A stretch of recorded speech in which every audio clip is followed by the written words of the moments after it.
Laws. By Plato. Introduction and Analysis. The genuineness of the laws is sufficiently proved, 1. By more than 20 citations of them in the writings of Aristotle, who was residing at Athens during the last 20 years of the life of Plato, and who, having left it after his death, BC 347, returned thither 12 years later, BC 335, 2, by the allusion of Isocrates. Oratio ad Philippa Missa, p. 84, to mentis panegyrisin enoclean kai pros apantas legion 2 sun percantas en autais pros udina legion estin, all amoios oitoiutwi ton logon, sc. Speeches in the assembly, akuroi tuganusan ontis tois nomois kai tais politias tais eupo ton sophiston gegramenes. Writing 346 BC. A year after the death of Plato, and probably not more than 3 or 4 years after the composition of the Laws, who speaks of the laws and republics written by philosophers, eupo ton sophiston, 3, by the reference, Athen. Of the comic poet Alexis, a younger contemporary of Plato, FLB.c 356-306, to the enactment about prices, which occurs in Laws 11. Viz. That the same goods should not be offered at 2 prices on the same day. O Jegan Crichton Nomathetes 2 Plausiu. Aristonicu tai thesi gar nuni namen. Ton ichthuopolon ostes in polon tini. Ichthan eupotimises apodat elatonos. Ipe times. Eis to desmotirion. Euthus apogesthai tuten, ina dodoikotes. Tes axias agapisin, tes asperas. Sapris apantas apophersin oikade. Meineke, frag. Com Grake. 4. By the unanimous voice of later antiquity and the absence of any suspicion among ancient writers worth speaking of to the contrary. For it is not said of Philippus of Opus that he composed any part of the laws, but only that he copied them out of the waxen tablets, and was thought by some to have written the epinomes, diog. Laert. That the longest and one of the best writings bearing the name of Plato should be a forgery, even if its genuineness were unsupported by external testimony, would be a singular phenomenon in ancient literature. And although the critical worth of the consensus of late writers is generally not to be compared with the express testimony of contemporaries, yet a somewhat greater value may be attributed to their consent in the present instance. Because the admission of the laws is combined with doubts about the epinomes, a spurious writing, which is a kind of epilogue to the larger work probably of a much later date. This shows that the reception of the laws was not altogether undiscriminating. The suspicion which has attached to the laws of Plato in the judgment of some modern writers appears to rest partly, 1. On differences in the style and form of the work, and, 2. On differences of thought and opinion which they observe in them. Their suspicion is increased by the fact that these differences are accompanied by resemblances as striking to passages in other Platonic writings. They are sensible of a want of point in the dialogue and a general inferiority in the ideas, plan, manners, and style. They miss the poetical flow, the dramatic verisimilitude, the life and variety of the characters, the dialectic subtlety, the Attic purity, the luminous order, the exquisite urbanity. Instead of which they find tautology, obscurity, self-sufficiency, sermonizing, rhetorical declamation, pedantry, egotism, uncouth forms of sentences, and peculiarities in the use of words and idioms.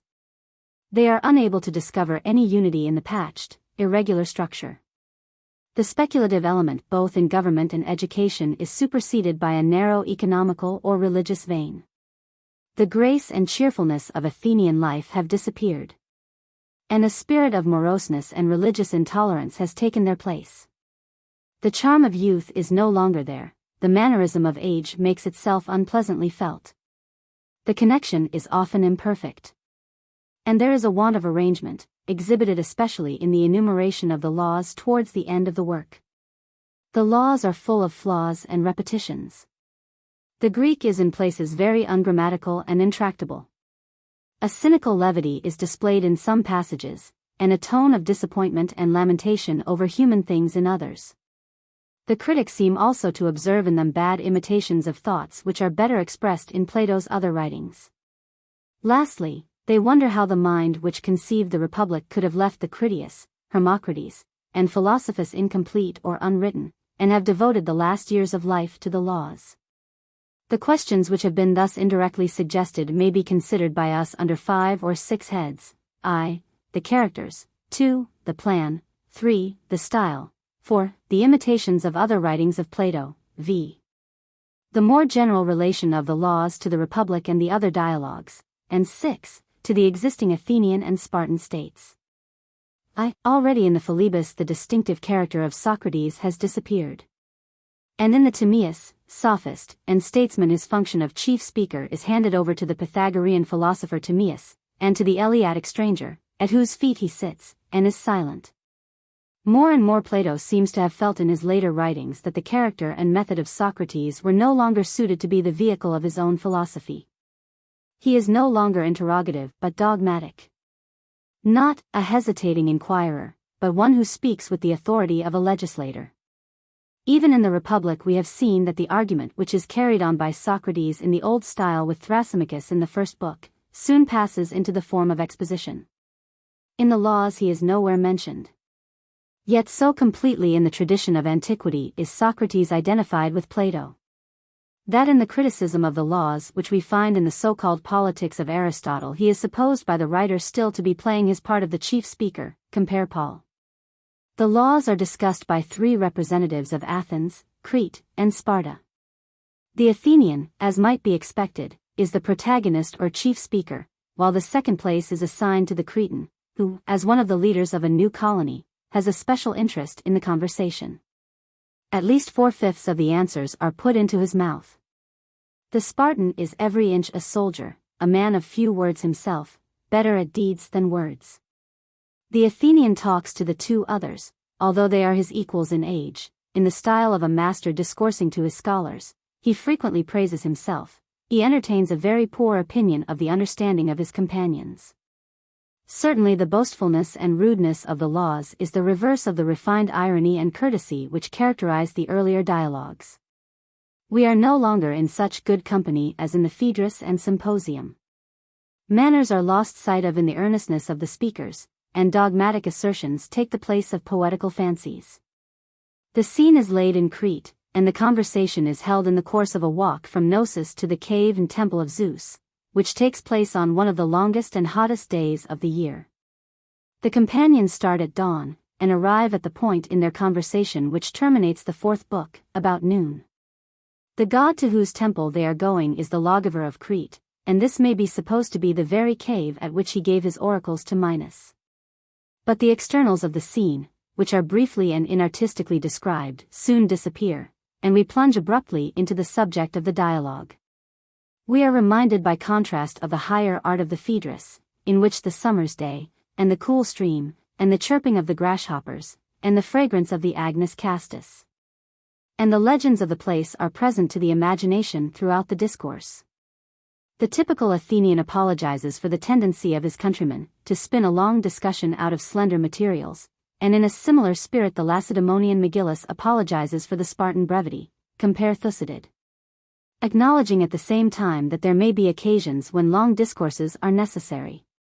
The family of Megillus is the proxenus of Athens at Sparta. And he pays a beautiful compliment to the Athenian, significant of the character of the work, which, though borrowing many elements from Sparta, is also pervaded by an Athenian spirit. A good Athenian, he says, is more than ordinarily good, because he is inspired by nature and not manufactured by law. The love of listening which is attributed to the Timocrat in the Republic is also exhibited in him. The Athenian on his side has a pleasure in speaking to the Lacedaemonian of the struggle in which their ancestors were jointly engaged against the Persians. A connection with Athens is likewise intimated by the Cretan Cleinias. He is the relative of Epimenides, whom, by an anachronism of a century, perhaps arising as Zeller suggests, Plat. Stud, out of a confusion of the visit of Epimenides and Diotima, Symp.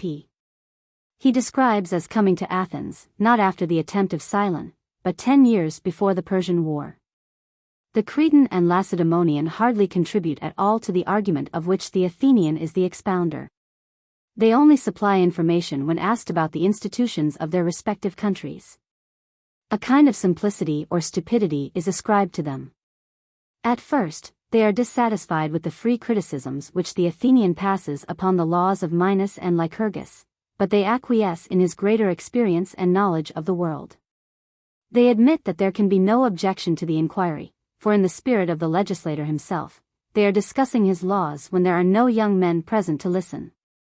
They are unwilling to allow that the Spartan and Cretan lawgivers can have been mistaken in honoring courage as the first part of virtue, and are puzzled at hearing for the first time that goods are only evil to the evil. Several times they are on the point of quarreling, and by an effort learn to restrain their natural feeling. Compare Shakespeare, Henry V, Act 3. SC 2. In Book 7. The Lacedaemonian expresses a momentary irritation at the accusation which the Athenian brings against the Spartan institutions, of encouraging licentiousness in their women. But he is reminded by the Cretan that the permission to criticize them freely has been given, and cannot be retracted. His only criterion of truth is the authority of the Spartan lawgiver. He is interested in the novel speculations of the Athenian, but inclines to prefer the ordinances of Lycurgus. The three interlocutors all of them speak in the character of old men, which forms a pleasant bond of union between them. They have the feelings of old age about youth, about the state, about human things in general. Nothing in life seems to be of much importance to them. They are spectators rather than actors, and men in general appear to the Athenian speaker to be the playthings of the gods and of circumstances. Still they have a fatherly care of the young, and are deeply impressed by sentiments of religion. They would give confidence to the aged by an increasing use of wine, which, as they get older, is to unloose their tongues and make them sing. The prospect of the existence of the soul after death is constantly present to them, though they can hardly be said to have the cheerful hope and resignation which animates Socrates in the Phaedo or Cephalus in the Republic. Plato appears to be expressing his own feelings in remarks of this sort. For at the time of writing the first book of the Laws he was at least 74 years of age, if we suppose him to allude to the victory of the Syracusans under Dionysius the Younger over the Locrians, which occurred in the year 356. Such a sadness was the natural effect of declining years and failing powers, which make men ask, after all, what profit is there in life? They feel that their work is beginning to be over, and are ready to say, all the world is a stage. Or, in the actual words of Plato, let us play as good plays as we can, though we must be sometimes serious, which is not agreeable, but necessary. These are feelings which have crossed the minds of reflective persons in all ages, and there is no reason to connect the Laws any more than other parts of Plato's writings with the very uncertain narrative of his life. Or to imagine that this melancholy tone is attributable to disappointment at having failed to convert a Sicilian tyrant into a philosopher. 2. The plan of the Laws is more irregular and has less connection than any other of the writings of Plato. As Aristotle says in the Politics, the greater part consists of laws. In books v. 6, 11, 12 the dialogue almost entirely disappears. Large portions of them are rather the materials for a work than a finished composition which may rank with the other Platonic dialogues. To use his own image, some stones are regularly inserted in the building. Others are lying on the ground ready for use. There is probably truth in the tradition that the Laws were not published until after the death of Plato. We can easily believe that he has left imperfections, which would have been removed if he had lived a few years longer. The arrangement might have been improved. The connection of the argument might have been made plainer, and the sentences more accurately framed. Something also may be attributed to the feebleness of old age. Even a rough sketch of the Phaedrus or Symposium would have had a very different look. There is, however, an interest in possessing one writing of Plato which is in the process of creation. We must endeavor to find a thread of order which will carry us through this comparative disorder. The first 4 books are described by Plato himself as the preface or preamble. Having arrived at the conclusion that each law should have a preamble, the lucky thought occurs to him at the end of the 4th book that the preceding discourse is the preamble of the whole. This preamble or introduction may be abridged as follows. The institutions of Sparta and Crete are admitted by the Lacedaemonian and Cretan to have one aim only. They were intended by the legislator to inspire courage in war. To this the Athenian objects that the true lawgiver should frame his laws with a view to all the virtues and not to one only. Better is he who has temperance as well as courage, than he who has courage only. Better is he who is faithful in civil broils, than he who is a good soldier only. Better, too, is peace than war, the reconciliation than the defeat of an enemy. And he who would attain all virtue should be trained amid pleasures as well as pains. Hence there should be convivial intercourse among the citizens, and a man's temperance should be tested in his cups, as we test his courage amid dangers. He should have a fear of the right sort, as well as a courage of the right sort. At the beginning of the second book, the subject of pleasure leads to education, which in the early years of life is wholly a discipline imparted by the means of pleasure and pain. The discipline of pleasure is implanted chiefly by the practice of the song and the dance. Of these the forms should be fixed, and not allowed to depend on the fickle breath of the multitude. There will be choruses of boys, girls, and grown-up persons, and all will be heard repeating the same strain, that virtue is happiness. One of them will give the law to the rest. This will be the chorus of aged minstrels, who will sing the most beautiful and the most useful of songs. They will require a little wine, to mellow the austerity of age, and make them amenable to the laws.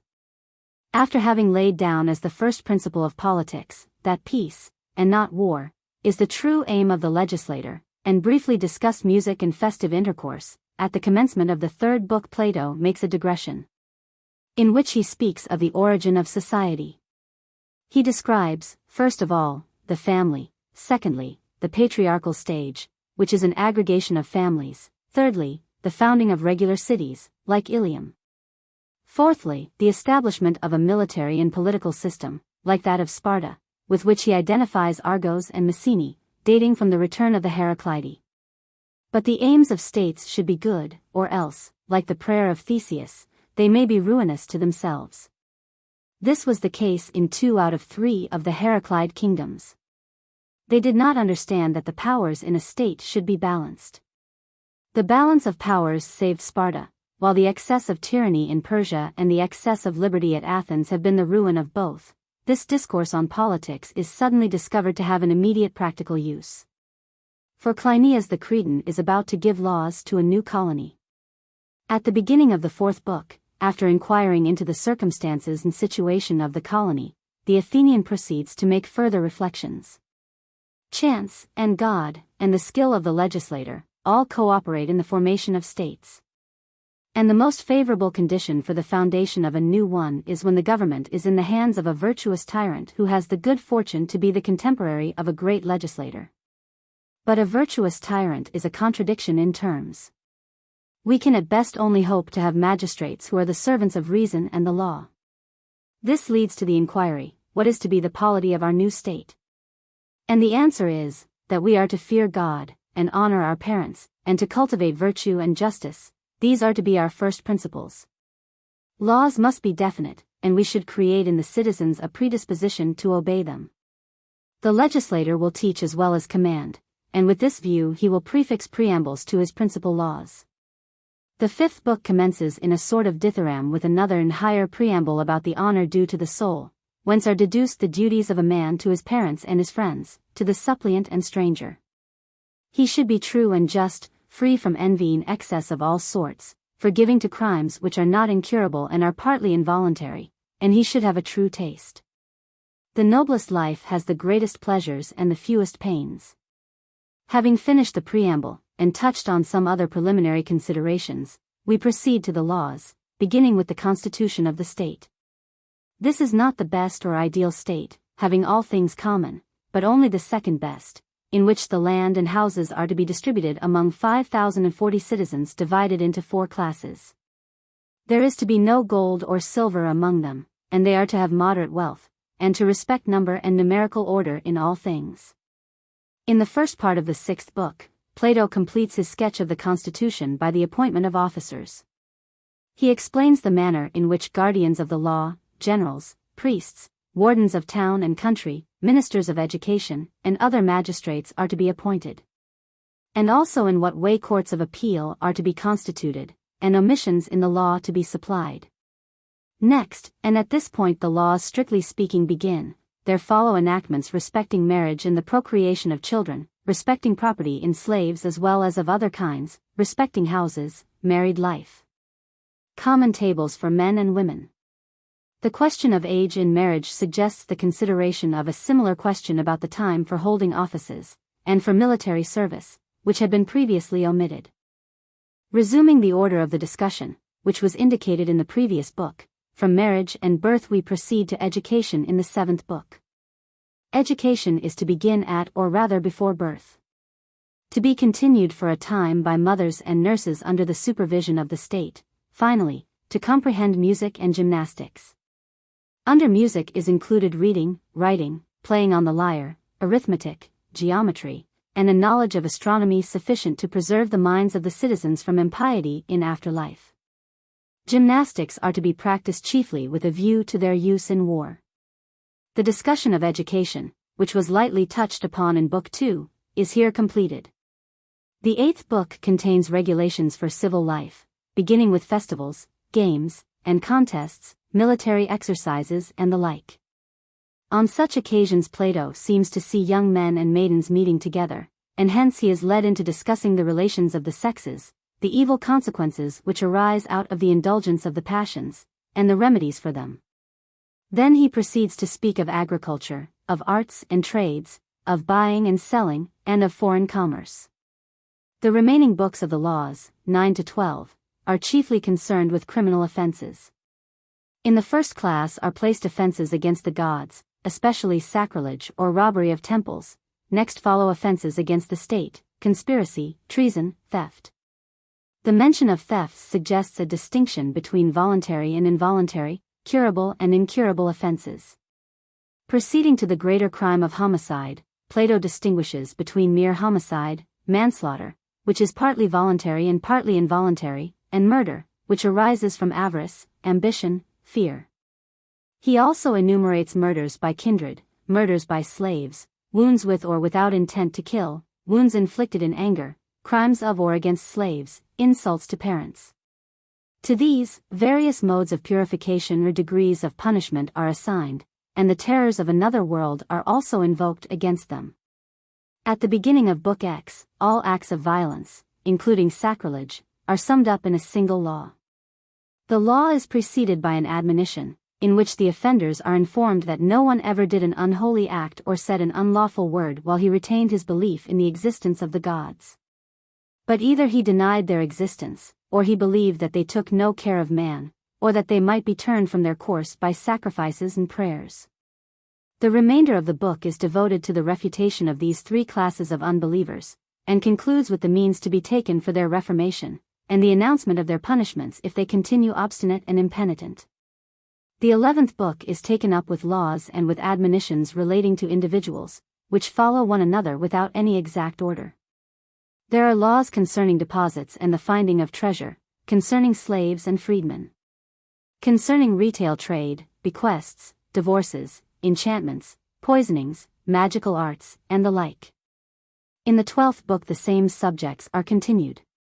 Laws are passed concerning violations of military discipline, concerning the high office of the examiners and their burial, concerning oaths and the violation of them, and the punishments of those who neglect their duties as citizens. Foreign travel is then discussed, and the permission to be accorded to citizens of journeying in foreign parts. The strangers who may come to visit the city are also spoken of, and the manner in which they are to be received. Laws are added respecting sureties, searches for property, right of possession by prescription, abduction of witnesses, theatrical competition, waging of private warfare, and bribery in offices. Rules are laid down respecting taxation, respecting economy in sacred rites, respecting judges, their duties and sentences, and respecting sepulchral places and ceremonies. Here the laws end. Lastly, a nocturnal council is instituted for the preservation of the state, consisting of older and younger members, who are to exhibit in their lives that virtue which is the basis of the state, to know the one in many, and to be educated in divine and every other kind of knowledge which will enable them to fulfill their office.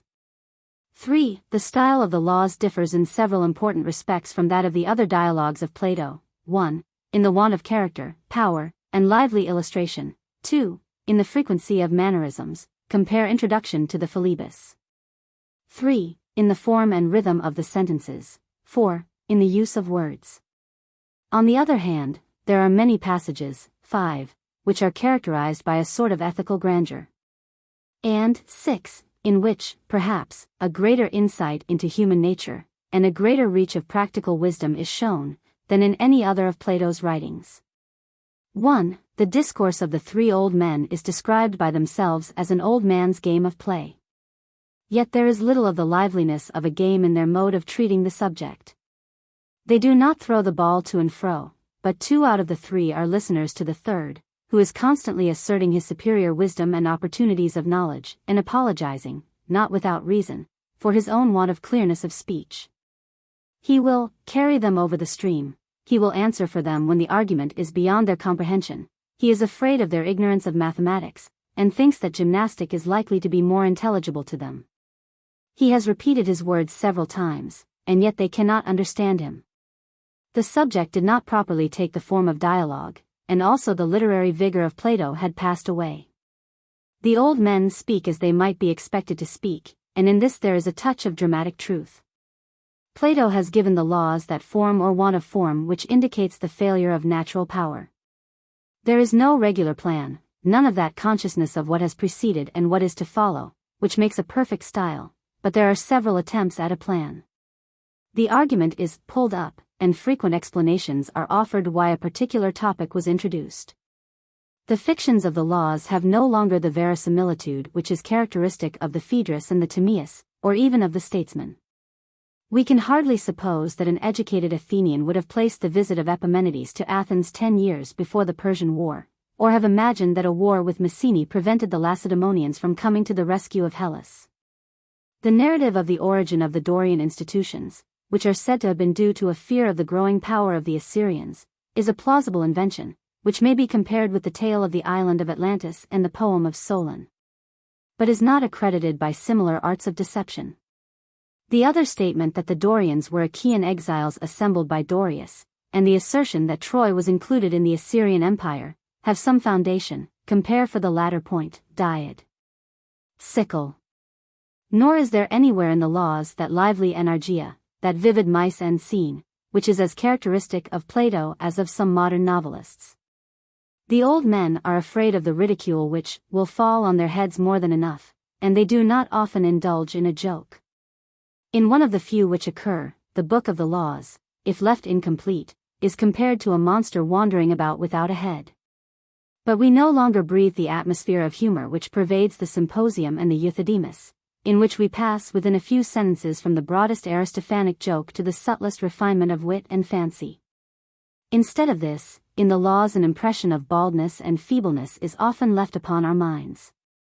Some of the most amusing descriptions, as, for example, of children roaring for the first 3 years of life, or of the Athenians walking into the country with fighting cocks under their arms, or of the slave doctor who knocks about his patients finely, and the gentleman doctor who courteously persuades them, or of the way of keeping order in the theater, by a hint from a stick, are narrated with a commonplace gravity, but where we find this sort of dry humor we shall not be far wrong in thinking that the writer intended to make us laugh. The seriousness of age takes the place of the jollity of youth. Life should have holidays and festivals, yet we rebuke ourselves when we laugh, and take our pleasures sadly. The irony of the earlier dialogues, of which some traces occur in the 10th book, is replaced by a severity which hardly condescends to regard human things. Let us say, if you please, that man is of some account, but I was speaking of him in comparison with God. The imagery and illustrations are poor in themselves, and are not assisted by the surrounding phraseology. We have seen how in the Republic, and in the earlier dialogues, figures of speech such as the wave, the drone, the chase, the bride, appear and reappear at intervals. Notes are struck which are repeated from time to time, as in a strain of music. There is none of this subtle art in the laws. The illustrations, such as the 2 kinds of doctors, the 3 kinds of funerals, the fear potion, the puppet, the painter leaving a successor to restore his picture, that a person stopping to consider where 3 ways meet. The bold laws about water of which he will not divert the course, can hardly be said to do much credit to Plato's invention. The citations from the poets have lost that fanciful character which gave them their charm in the earlier dialogues. We are tired of images taken from the arts of navigation, or archery, or weaving, or painting, or medicine, or music. Yet the comparisons of life to a tragedy, or of the working of mind to the revolution of the self-moved, or of the aged parent to the image of a God dwelling in the house, or the reflection that man is made to be the plaything of God, and that this rightly considered is the best of him, have great beauty. 2. The clumsiness of the style is exhibited in frequent mannerisms and repetitions. The perfection of the Platonic dialogue consists in the accuracy with which the question and answer are fitted into one another, and the regularity with which the steps of the argument succeed one another. This finish of style is no longer discernible in the laws. There is a want of variety in the answers. Nothing can be drawn out of the respondents but yes, or no, true, to be sure, etc. The insipid forms, what do you mean? To what are you referring, are constantly returning. Again and again the speaker is charged, or charges himself, with obscurity, and he repeats again and again that he will explain his views more clearly.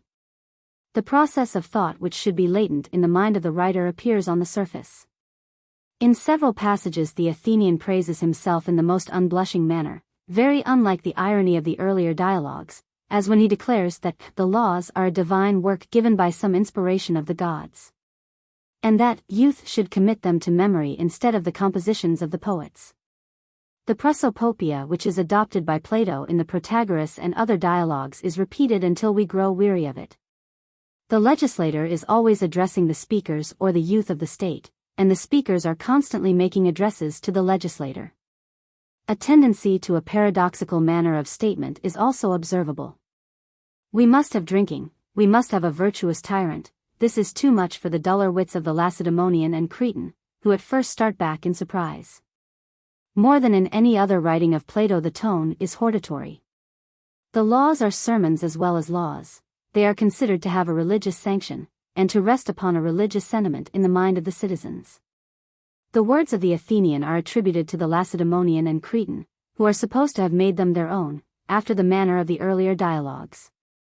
Resumptions of subjects which have been half disposed of in a previous passage constantly occur. The arrangement has neither the clearness of art nor the freedom of nature. Irrelevant remarks are made here and there, or illustrations used which are not properly fitted in. The dialogue is generally weak and labored, and is in the later books fairly given up, apparently, because unsuited to the subject of the work. The long speeches or sermons of the Athenian, often extending over several pages, have never the grace and harmony which are exhibited in the earlier dialogues. For Plato is incapable of sustained composition. His genius is dramatic rather than oratorical. He can converse, but he cannot make a speech. Even the Timaeus, which is one of his most finished works, is full of abrupt transitions. There is the same kind of difference between the dialogue and the continuous discourse of Plato as between the narrative and speeches of Thucydides. 3. The perfection of style is variety in unity, freedom, ease, clearness, the power of saying anything, and of striking any note in the scale of human feelings without impropriety. And such is the divine gift of language possessed by Plato in the Symposium and Phaedrus. From this there are many fallings off in the laws. First, in the structure of the sentences, which are rhythmical and monotonous, the formal and sophistical manner of the age is superseding the natural genius of Plato. Secondly, many of them are of enormous length, and the latter end often forgets the beginning of them. They seem never to have received the second thoughts of the author. Either the emphasis is wrongly placed, or there is a want of point in a clause, or an absolute case occurs which is not properly separated from the rest of the sentence. Or words are aggregated in a manner which fails to show their relation to one another, or the connecting particles are omitted at the beginning of sentences. The uses of the relative and antecedent are more indistinct, the changes of person and number more frequent, examples of pleonasm, tautology, and periphrasis, antitheses of positive and negative, false emphasis, and other affectations, are more numerous than in the other writings of Plato. There is also a more common and sometimes unmeaning use of qualifying formulae, os epos ipion, kata dunamin, and of double expressions, pant pantos, udam udamos, opos kai op. These are too numerous to be attributed to errors in the text. Again, there is an over-curious adjustment of verb and participle, noun and epithet, and other artificial forms of cadence and expression take the place of natural variety. Thirdly, the absence of metaphorical language is remarkable. the style is not devoid of ornament, but the ornament is of a debased rhetorical kind, patched onto instead of growing out of the subject. There is a great command of words, and a labored use of them. Forced attempts at metaphor occur in several passages, e.g. parakatuin logos, ta men os tithemina ta dos paratithemina, oinos kalazamenos euponophantos eteru. The plays on the word nomos equals nu dianom, ode etc. Fourthly, there is a foolish extravagance of language in other passages, the swinish ignorance of arithmetic, the justice and suitableness of the discourse on laws, overemphasis. Best of Greeks, said of all the Greeks, and the like. Fifthly, poor and insipid illustrations are also common. Sixthly, we may observe an excessive use of climax and hyperbole. Iskron legion cri pros audis dulan te kai pi kai ei pos oian te olan ten oikian, doki I tudo to epididuma kata fusin tas peri ta aphrodisia idonas o monon anthropon alla kai their ion dief tharkanai. 4. The peculiarities in the use of words which occur in the laws have been collected by Zeller, Platonisch Studien, and Stahlbaum, Leg. First, in the use of nouns, such as allodynia, apeniatesis, glucothymia, diatheter, thrasocenia, choros, megalanoia, paedoergia. Secondly, in the use of adjectives, such as aestor, biodotes, ekthidopos, itheos, chronios, and of adverbs, such as anidatai, anati, nepoivii. Thirdly, in the use of verbs, such as athurian, isian, aixian ipian, euthymonesthai, parapadizesthai, sebian, temeline, teton. These words however, as Stahlbaum remarks, are formed according to analogy, and nearly all of them have the support of some poetical or other authority. Zeller and Stahlbaum have also collected forms of words in the laws, differing from the forms of the same words which occur in other places, e.g. blabos for blabe, abios for abiotos, acharistos for acharis, deleos for delikos, pedelos for paidikos, exagrio for exagriano, iliomai for elaskamai, and the Ionic word sophronistus, meaning correction. Zeller has noted a fondness for substantives ending in -ma and -sis, such as georgema, diapalma, epithumima, zemioma, comedema, amalema, blapsis, loiterisis, paragelsis, and others. Also a use of substantives in the plural, which are commonly found only in the singular, maniae, atheatetes, thonoi, phoboi, fusius. Also, a peculiar use of prepositions in composition, as in aniergo, apoblapto, dianomathedio, diaretai, dulabesthai, and other words. Also, a frequent occurrence of the Ionic datives plural in aci and oisi, perhaps used for the sake of giving an ancient or archaic effect.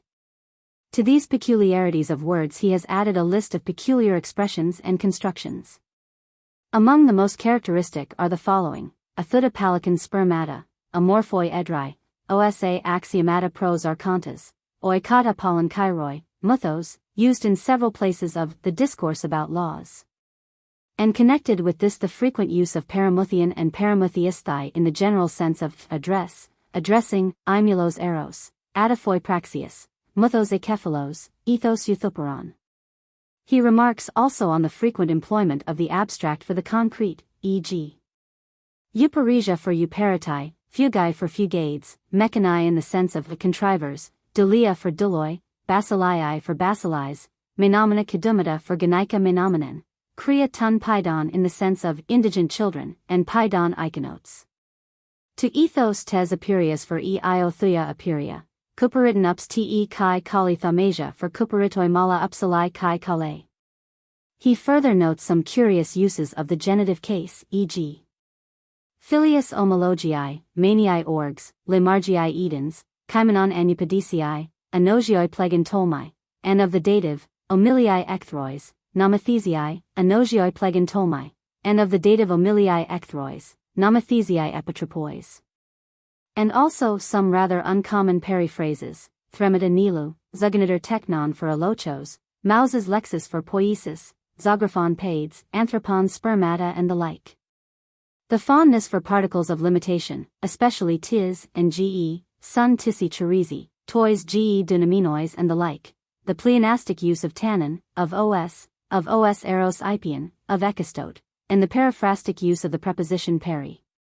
Lastly, He observes the tendency to hyperbole or transpositions of words, and to rhythmical uniformity as well as grammatical irregularity in the structure of the sentences. For nearly all the expressions which are adduced by Zeller as arguments against the genuineness of the laws, Stahlbaum finds some sort of authority.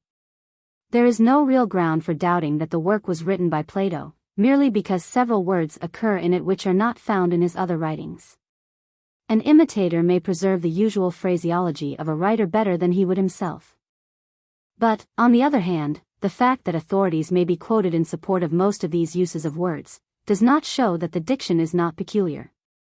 Several of them seem to be poetical or dialectical, and exhibit an attempt to enlarge the limits of Greek prose by the introduction of Homeric and tragic expressions. Most of them do not appear to have retained any hold on the later language of Greece. Like several experiments in language of the writers of the Elizabethan age, they were afterwards lost.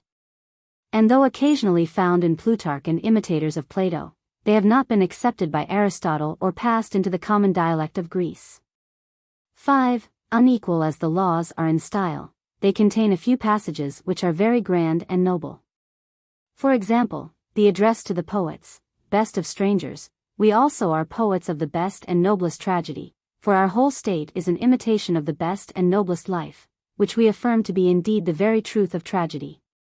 Or again, the sight of young men and maidens in friendly intercourse with one another, suggesting the dangers to which youth is liable from the violence of passion, or the eloquent denunciation of unnatural lusts in the same passage. Or the charming thought that the best legislator orders war for the sake of peace and not peace for the sake of war.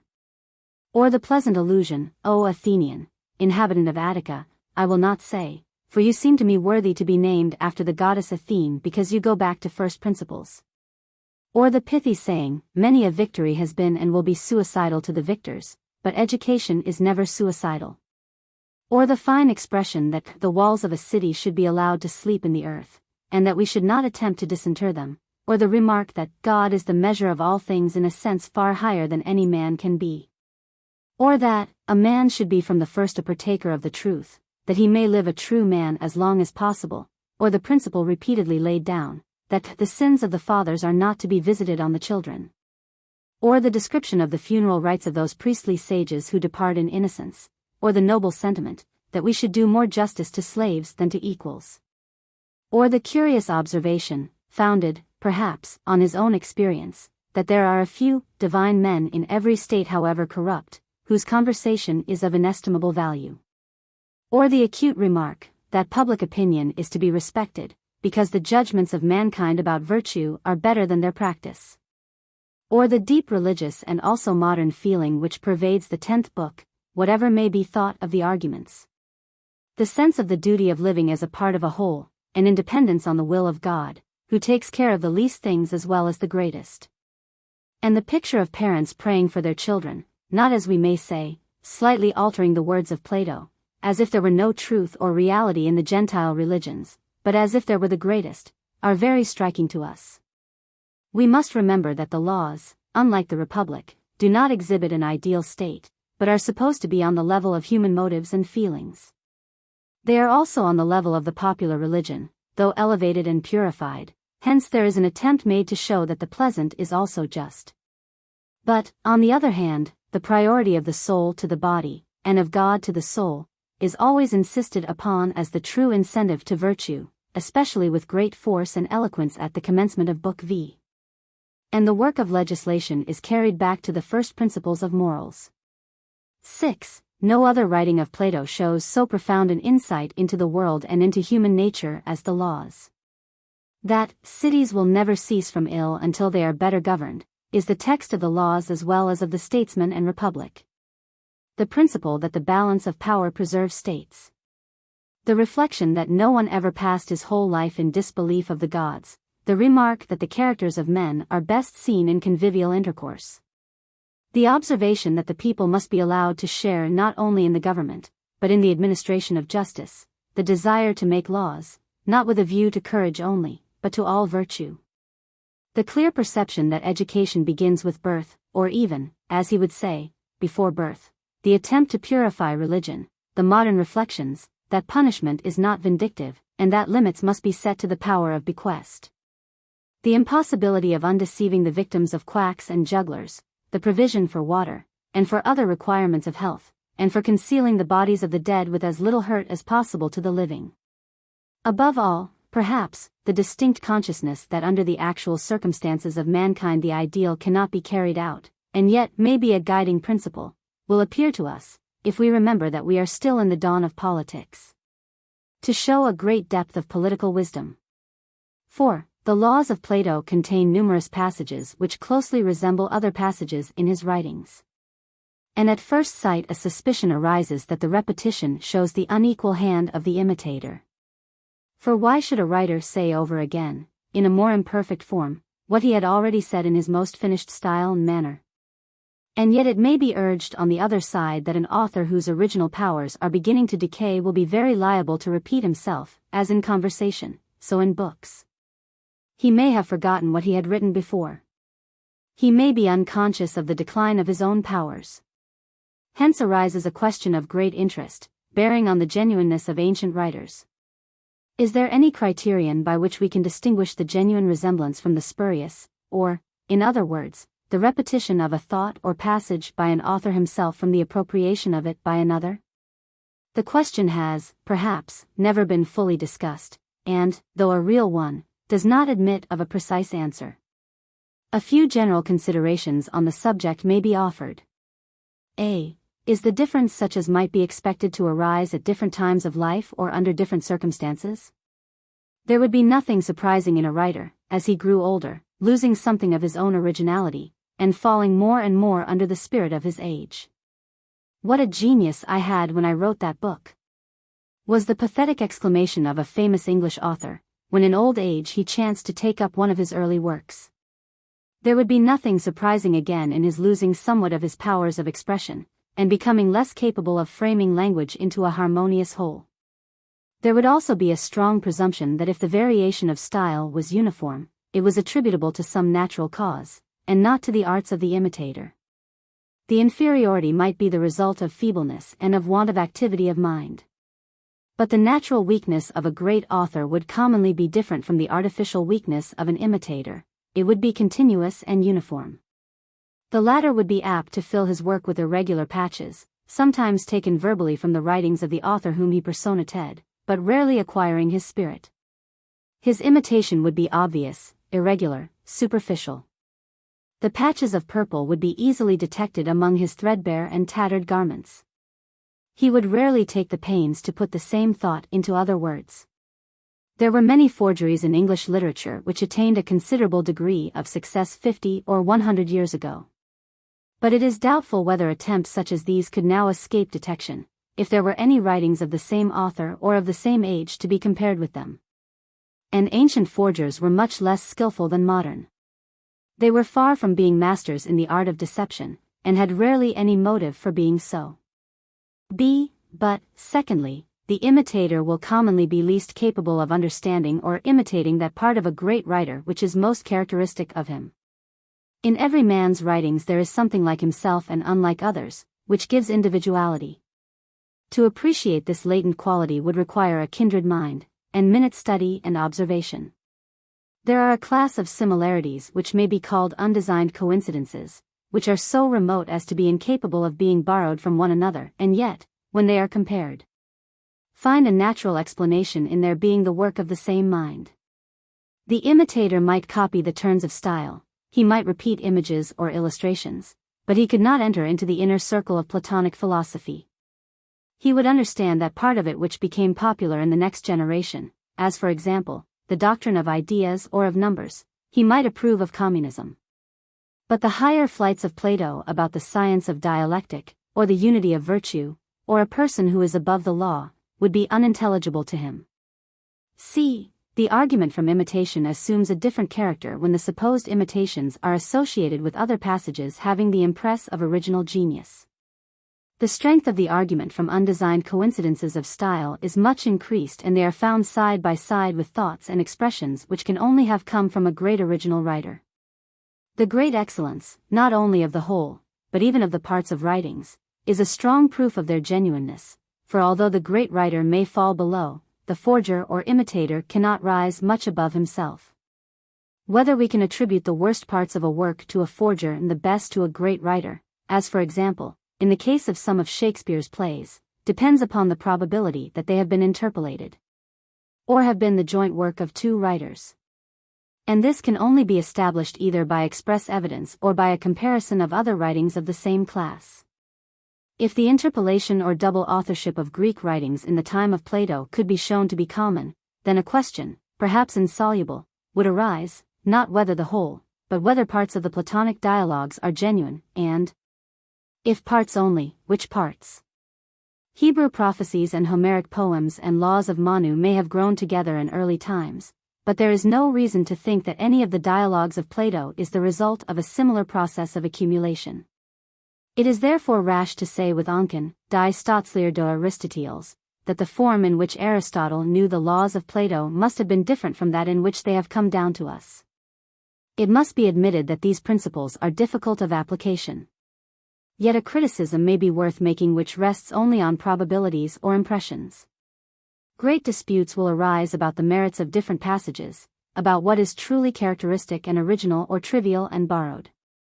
Many have thought the Laws to be one of the greatest of Platonic writings, while in the judgment of Mr. Grote they hardly rise above the level of the forged epistles. The manner in which a writer would or would not have written at a particular time of life must be acknowledged to be a matter of conjecture. But enough has been said to show that similarities of a certain kind, whether criticism is able to detect them or not, may be such as must be attributed to an original writer, and not to a mere imitator. Applying these principles to the case of the Laws, we have now to point out that they contain the class of refined or unconscious similarities which are indicative of genuineness. The parallelisms are like the repetitions of favorite thoughts into which every one is apt to fall unawares in conversation or in writing. They are found in a work which contains many beautiful and remarkable passages. We may therefore begin by claiming this presumption in their favor. Such undesigned coincidences, as we may venture to call them, are the following. The conception of justice as the union of temperance, wisdom, courage, laws. Republic, the latent idea of dialectic implied in the notion of dividing laws after the kinds of virtue, laws. The approval of the method of looking at one idea gathered from many things, than which a truer was never discovered by any man, compare Republic, or again the description of the laws as parents, laws. Republic, the assumption that religion has been already settled by the oracle of Delphi, laws. Republic, to which an appeal is also made in special cases, laws, the notion of the battle with self, a paradox for which Plato in a manner apologizes both in the Laws and the Republic, the remark, laws, that just men, even when they are deformed in body, may still be perfectly beautiful in respect of the excellent justice of their minds. Compare Republic, the argument that ideals are none the worse because they cannot be carried out, laws. Republic, the near approach to the idea of good in the principle which is common to all the four virtues, a truth which the guardians must be compelled to recognize, laws. Compare Republic, or again the recognition by reason of the right pleasure and pain, which had previously been matter of habit, laws. Republic, or the blasphemy of saying that the excellency of music is to give pleasure, laws. Republic, again the story of the Sidonian Cadmus, laws, which is a variation of the Phoenician tale of the earth-born men. Republic, the comparison of philosophy to a yelping she-dog. Both in the Republic and in the Laws, the remark that no man can practice two trades, laws.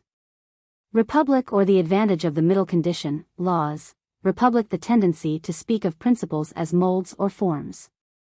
Compare the ekmagia of song, laws, and the tupoi of religion, Republic, or the remark, laws, that the relaxation of justice makes many cities out of one. Which may be compared with the Republic, or the description of lawlessness, creeping in little by little in the fashions of music and overturning all things, to us a paradox, but to Plato's mind a fixed idea. Which is found in the Laws as well as in the Republic, or the figure of the parts of the human body under which the parts of the state are described, laws. Republic, the apology for delay and diffuseness, which occurs not unfrequently in the Republic, is carried to an excess in the Laws. Compare Theat. The remarkable thought, laws, that the soul of the sun is better than the sun, agrees with the relation in which the idea of good stands to the sun in the Republic. And with the substitution of mind for the idea of good in the Philebus, the passage about the tragic poets, laws, agrees generally with the treatment of them in the Republic, but is more finely conceived and worked out in a nobler spirit. Some lesser similarities of thought and manner should not be omitted, such as the mention of the 30-years-old students in the Republic, and the 50-years-old choristers in the Laws. Or the making of the citizens out of wax, laws, compared with the other image, Republic. Or the number of the tyrant, 729, which is nearly equal with the number of days and nights in the year, 730, compared with the slight correction of the sacred number 5040, which is divisible by all the numbers from 1 to 12 except 11. And divisible by 11, if 2 families be deducted. Or once more, we may compare the ignorance of solid geometry of which he complains in the Republic and the puzzle about fractions with the difficulty in the Laws about commensurable and incommensurable quantities, and the malicious emphasis on the word gunaikios, laws, with the use of the same word, Republic. These and similar passages tend to show that the author of the Republic is also the author of the Laws. They are echoes of the same voice, expressions of the same mind, coincidences too subtle to have been invented by the ingenuity of any imitator. The force of the argument is increased, if we remember that no passage in the Laws is exactly copied, nowhere do 5 or 6 words occur together which are found together elsewhere in Plato's writings. In other dialogues of Plato, as well as in the Republic, there are to be found parallels with the Laws. Such resemblances, as we might expect, occur chiefly, but not exclusively, in the dialogues which, on other grounds, we may suppose to be of later date. The punishment of evil is to be like evil men, laws, as he says also in the Theaetetus. Compare again the dependence of tragedy and comedy on one another, of which he gives the reason in the Laws, for serious things cannot be understood without laughable, nor opposites at all without opposites. If a man is really to have intelligence of either. Here he puts forward the principle which is the groundwork of the thesis of Socrates in the Symposium, that the genius of tragedy is the same as that of comedy, and that the writer of comedy ought to be a writer of tragedy also. There is a truth and right which is above law, laws, as we learn also from the statesman. That men are the possession of the gods, laws, is a reflection which likewise occurs in the Phaedo. The remark, whether serious or ironical, laws, that the sons of the gods naturally believed in the gods, because they had the means of knowing about them, is found in the Timaeus. The reign of Kronos, who is the divine ruler, laws, is a reminiscence of the statesman. It is remarkable that in the sophist and statesman, sophomore, Plato, speaking in the character of the Eleatic stranger, has already put on the old man. The madness of the poets, again, is a favorite notion of Plato's, which occurs also in the Laws, as well as in the Phaedrus, Ion, and elsewhere. There are traces in the Laws of the same desire to base speculation upon history which we find in the Critias. Once more, there is a striking parallel with the paradox of the Gorgias, that, if you do evil, it is better to be punished than to be unpunished. In the Laws, to live having all goods without justice and virtue is the greatest of evils if life be immortal, but not so great if the bad man lives but a short time. The point to be considered is whether these are the kind of parallels which would be the work of an imitator. Would a forger have had the wit to select the most peculiar and characteristic thoughts of Plato? Would he have caught the spirit of his philosophy? Would he, instead of openly borrowing, have half concealed his favorite ideas? Would he have formed them into a whole such as the Laws? Would he have given another the credit which he might have obtained for himself? Would he have remembered and made use of other passages of the Platonic writings and have never deviated into the phraseology of them? Without pressing such arguments as absolutely certain, we must acknowledge that such a comparison affords a new ground of real weight for believing the Laws to be a genuine writing of Plato. V. The relation of the Republic to the Laws is clearly set forth by Plato in the Laws. The Republic is the best state, the Laws is the best possible under the existing conditions of the Greek world. The Republic is the ideal, in which no man calls anything his own, which may or may not have existed in some remote clime, under the rule of some god, or son of a god, who can say? But is, at any rate, the pattern of all other states and the exemplar of human life. The Laws distinctly acknowledge what the Republic partly admits, that the ideal is inimitable by us, but that we should lift up our eyes to the heavens and try to regulate our lives according to the divine image.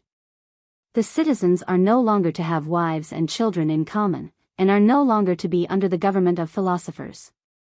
But the spirit of communism or communion is to continue among them, though reverence for the sacredness of the family, and respect of children for parents, not promiscuous hymeneals, are now the foundation of the state. The sexes are to be as nearly on an equality as possible, they are to meet at common tables, and to share warlike pursuits, if the women will consent, and to have a common education. The legislator has taken the place of the philosopher, but a council of elders is retained, who are to fulfill the duties of the legislator when he has passed out of life. The addition of younger persons to this council by co-optation is an improvement on the governing body of the Republic. The scheme of education in the laws is of a far lower kind than that which Plato had conceived in the Republic. There he would have his rulers trained in all knowledge meeting in the idea of good, of which the different branches of mathematical science are but the handmaidens or ministers. Here he treats chiefly of popular education, stopping short with the preliminary sciences. These are to be studied partly with a view to their practical usefulness, which in the Republic he holds cheap, and even more with a view to avoiding impiety, of which in the Republic he says nothing. He touches very lightly on dialectic, which is still to be retained for the rulers. Yet in the laws there remain traces of the old educational ideas. He is still for banishing the poets. And as he finds the works of prose writers equally dangerous, he would substitute for them the study of his own laws.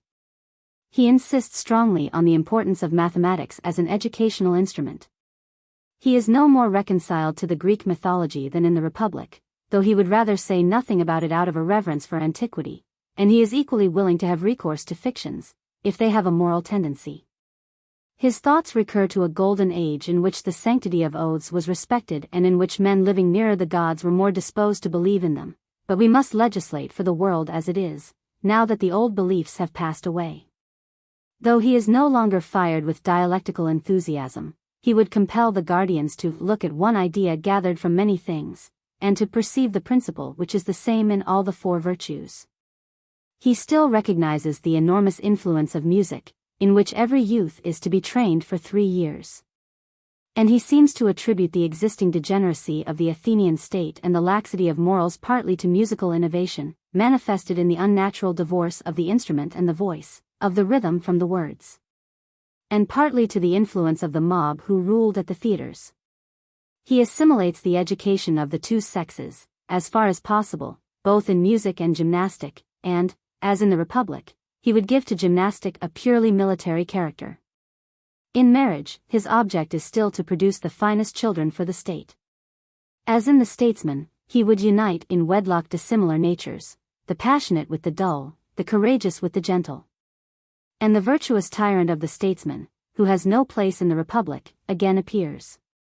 In this, as in all his writings, he has the strongest sense of the degeneracy and incapacity of the rulers of his own time. In the laws, the philosophers, if not banished, like the poets, are at least ignored, and religion takes the place of philosophy in the regulation of human life.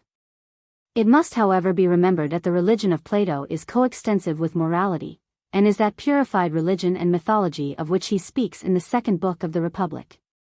There is no real discrepancy in the two works.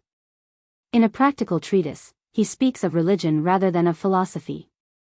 Just as he appears to identify virtue with pleasure, and rather seeks to find the common element of the virtues than to maintain his old paradoxical theses that they are one, or that they are identical with knowledge. The dialectic and the idea of good, which even Glaucon in the Republic could not understand, would be out of place in a less ideal work. There may also be a change in his own mind, the purely intellectual aspect of philosophy having a diminishing interest to him in his old age. Some confusion occurs in the passage in which Plato speaks of the Republic, occasioned by his reference to a third state, which he proposes, dv, hereafter to expound. Like many other thoughts in the laws, the allusion is obscure from not being worked out. Aristotle, Polit, speaks of a state which is neither the best absolutely, nor the best under existing conditions, but an imaginary state, inferior to either, destitute, as he supposes, of the necessaries of life, apparently such a beginning of primitive society as is described in Laws 3. But it is not clear that by this the third state of Plato is intended. It is possible that Plato may have meant by his third state an historical sketch, bearing the same relation to the laws which the unfinished Critias would have borne to the Republic. Or he may, perhaps, have intended to describe a state more nearly approximating than the laws to existing Greek states. The statesman is a mere fragment when compared with the laws, yet combining a second interest of dialectic as well as politics, which is wanting in the larger work. Several points of similarity and contrast may be observed between them. In some respects the statesman is even more ideal than the Republic, looking back to a former state of paradisiacal life, in which the gods ruled over mankind, as the Republic looks forward to a coming kingdom of philosophers. Of this kingdom of Kronos there is also mention in the laws.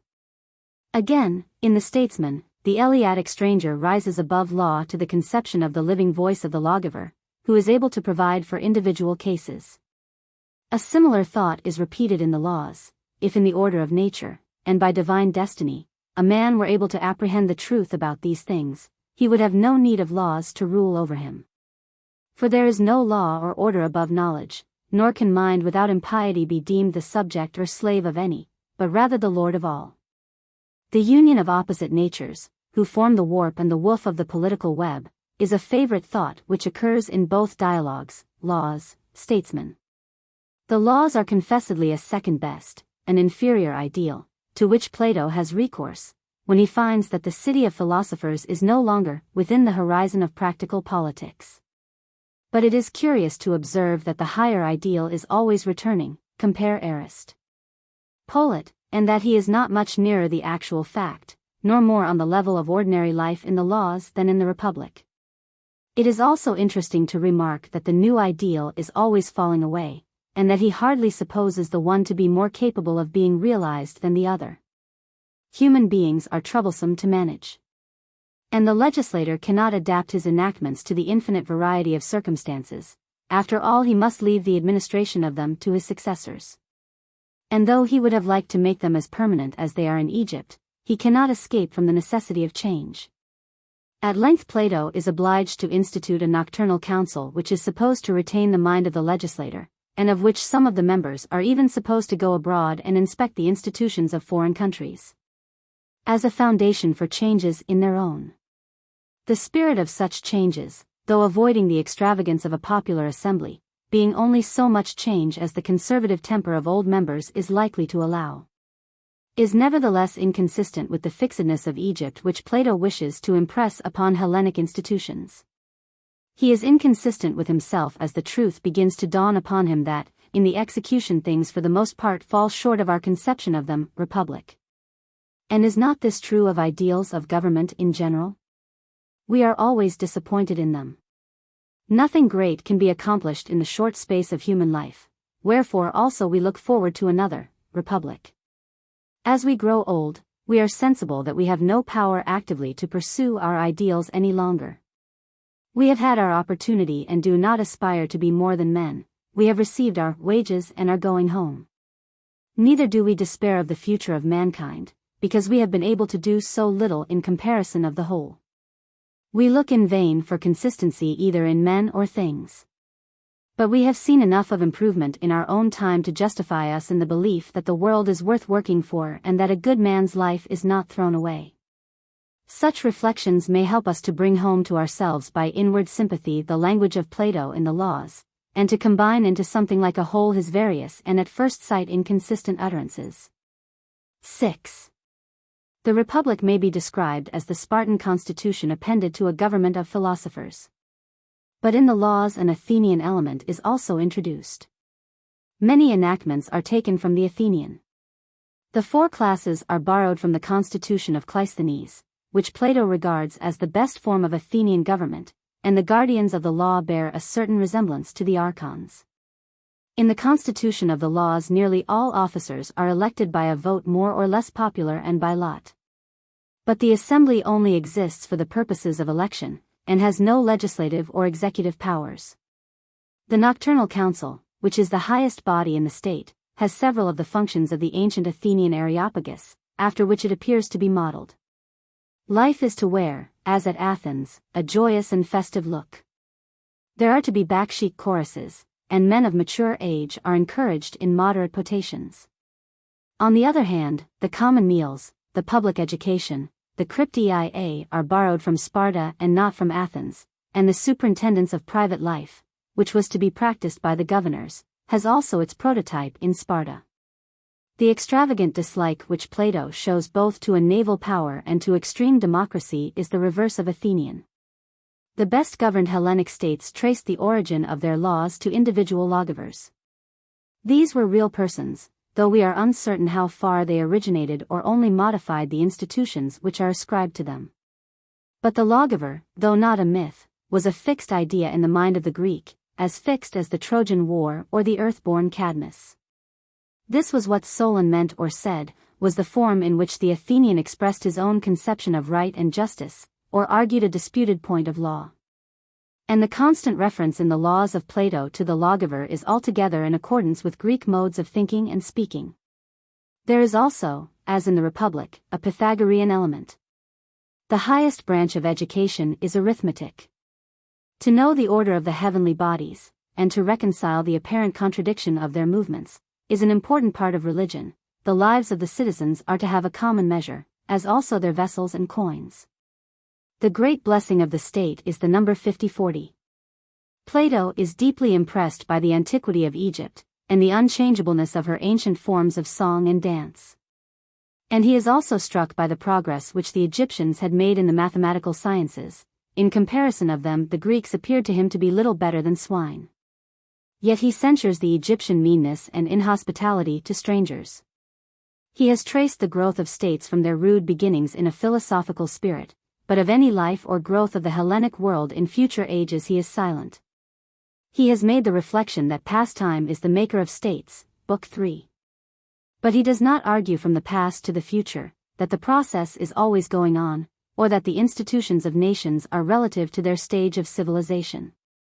If he could have stamped indelibly upon Hellenic states the will of the legislator, he would have been satisfied. The utmost which he expects of future generations is that they should supply the omissions, or correct the errors which younger statesmen detect in his enactments. When institutions have been once subjected to this process of criticism, he would have them fixed forever. The Preamble. Book I. Strangers, let me ask a question of you. Was a god or a man the author of your laws? A god, stranger. In Crete, Zeus is said to have been the author of them. In Sparta, as Megillus will tell you, Apollo. You Cretans believe, as Homer says, that Minos went every 9th year to converse with his Olympian sire, and gave you laws which he brought from him. Yes. And there was Rhadamanthus, his brother, who is reputed among us to have been a most righteous judge. That is a reputation worthy of the son of Zeus. And as you and Megillus have been trained under these laws, I may ask you to give me an account of them. We can talk about them in our walk from Knossos to the cave and temple of Zeus. I am told that the distance is considerable, but probably there are shady places under the trees, where, being no longer young, we may often rest and converse. Yes, stranger, a little onward there are beautiful groves of cypresses, and green meadows in which we may repose. My first question is, why has the law ordained that you should have common meals, and practice gymnastics, and bear arms? My answer is, that all our institutions are of a military character. We lead the life of the camp even in time of peace, keeping up the organization of an army, and having meals in common. And as our country, owing to its ruggedness, is ill-suited for heavy-armed cavalry or infantry, our soldiers are archers, equipped with bows and arrows. The legislator was under the idea that war was the natural state of all mankind, and that peace is only a pretense. He thought that no possessions had any value which were not secured against enemies. And do you think that superiority in war is the proper aim of government? Certainly I do, and my Spartan friend will agree with me. And are there wars, not only of state against state, but of village against village, of family against family, of individual against individual? Yes. And is a man his own enemy? There you come to first principles, like a true votary of the goddess Athene. And this is all the better, for you will the sooner recognize the truth of what I am saying, that all men everywhere are the enemies of all, and each individual of every other and of himself. And, further, that there is a victory and defeat, the best and the worst, which each man sustains, not at the hands of another, but of himself. And does this extend to states and villages as well as to individuals? Certainly. There is a better in them which conquers or is conquered by the worse. Whether the worse ever really conquers the better, is a question which may be left for the present. But your meaning is, that bad citizens do sometimes overcome the good, and that the state is then conquered by herself, and that when they are defeated the state is victorious over herself. Or, again, in a family there may be several brothers, and the bad may be a majority, and when the bad majority conquer the good minority, the family are worse than themselves. The use of the terms better or worse than himself or themselves may be doubtful, but about the thing meant there can be no dispute. Very true. Such a struggle might be determined by a judge. And which will be the better judge, he who destroys the worse and lets the better rule, or he who lets the better rule and makes the others voluntarily obey, or, thirdly, he who destroys no one, but reconciles the two parties? The last, clearly. But the object of such a judge or legislator would not be war. True. And as there are two kinds of war, one without and one within a state, of which the internal is by far the worse, will not the legislator chiefly direct his attention to this latter? He will reconcile the contending factions, and unite them against their external enemies. Certainly. Every legislator will aim at the greatest good, and the greatest good is not victory in war, whether civil or external, but mutual peace and goodwill, as in the body health is preferable to the purgation of disease. He who makes war his object instead of peace, or who pursues war except for the sake of peace, is not a true statesman. And yet, stranger, the laws both of Crete and Sparta aim entirely at war. Perhaps so. But do not let us quarrel about your legislators, let us be gentle, they were in earnest quite as much as we are, and we must try to discover their meaning. The poet Tertius, you know his poems in Crete, and my Lacedaemonian friend is only too familiar with them. He was an Athenian by birth, and a Spartan citizen. Well, he says, I sing not, I care not about any man, however rich or happy, unless he is brave in war. Now I should like, in the name of us all, to ask the poet a question. O Tertius, I would say to him, we agree with you in praising those who excel in war, but which kind of war do you mean? That dreadful war which is termed civil, or the milder sort which is waged against foreign enemies? You say that you abominate those who are not eager to taste their enemies' blood, and you seem to mean chiefly their foreign enemies. Certainly he does. But we contend that there are men better far than your heroes, Tertius, concerning whom another poet, Theognis the Sicilian, says that, in a civil broil they are worth their weight in gold and silver. For in a civil war, not only courage, but justice and temperance and wisdom are required, and all virtue is better than apart. The mercenary soldier is ready to die at his post, yet he is commonly a violent, senseless creature. And the legislator, whether inspired or uninspired, will make laws with a view to the highest virtue, and this is not brute courage, but loyalty in the hour of danger. The virtue of Tertius, although needful enough in his own time, is really of a fourth-rate description. You are degrading our legislator to a very low level. Nay, we degrade not him, but ourselves, if we believe that the laws of Lycurgus and Minos had a view to war only. A divine lawgiver would have had regard to all the different kinds of virtue, and have arranged his laws in corresponding classes, and not in the modern fashion, which only makes them after the want of them is felt. About inheritances and heiresses and assaults, and the like. As you truly said, virtue is the business of the legislator, but you went wrong when you referred all legislation to a part of virtue, and to an inferior part. For the object of laws, whether the Cretan or any other, is to make men happy. Now happiness or good is of two kinds, there are divine and there are human goods. He who has the divine has the human added to him, but he who has lost the greater is deprived of both. The lesser goods are health, beauty, strength, and, lastly, wealth, not the blind god, Pluto, but one who has eyes to see and follow wisdom.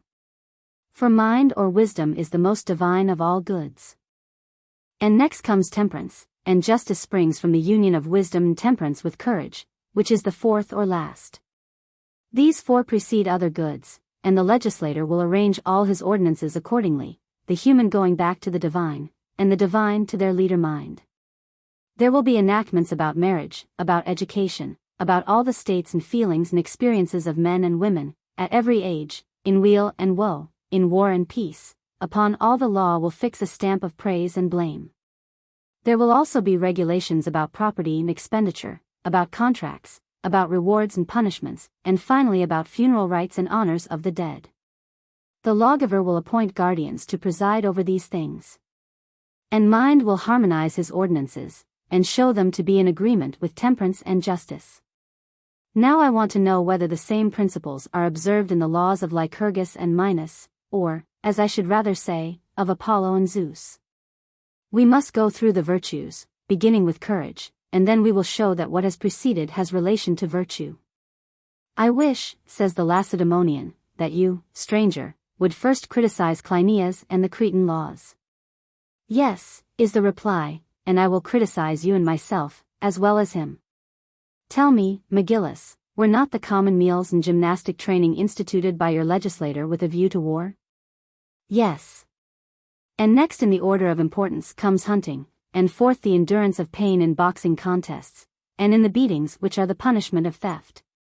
There is, too, the so-called cryptia or secret service, in which our youth wander about the country night and day unattended, and even in winter go unshod and have no beds to lie on. Moreover, they wrestle and exercise under a blazing sun, and they have many similar customs. Well, but is courage only a combat against fear and pain, and not against pleasure and flattery? Against both, I should say. And which is worse, to be overcome by pain, or by pleasure? The latter. But did the lawgivers of Crete and Sparta legislate for a courage which is lame of one leg, able to meet the attacks of pain but not those of pleasure, or for one which can meet both?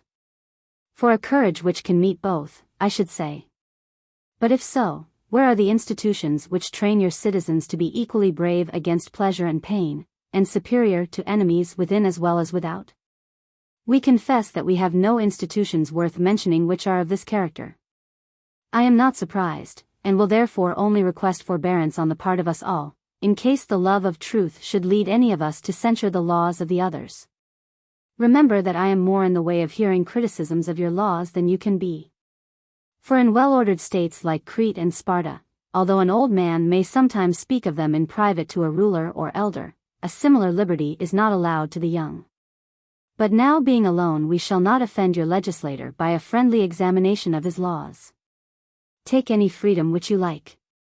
My first observation is, that your lawgiver ordered you to endure hardships, because he thought that those who had not this discipline would run away from those who had. But he ought to have considered further, that those who had never learned to resist pleasure would be equally at the mercy of those who had, and these are often among the worst of mankind. Pleasure, like fear, would overcome them and take away their courage and freedom.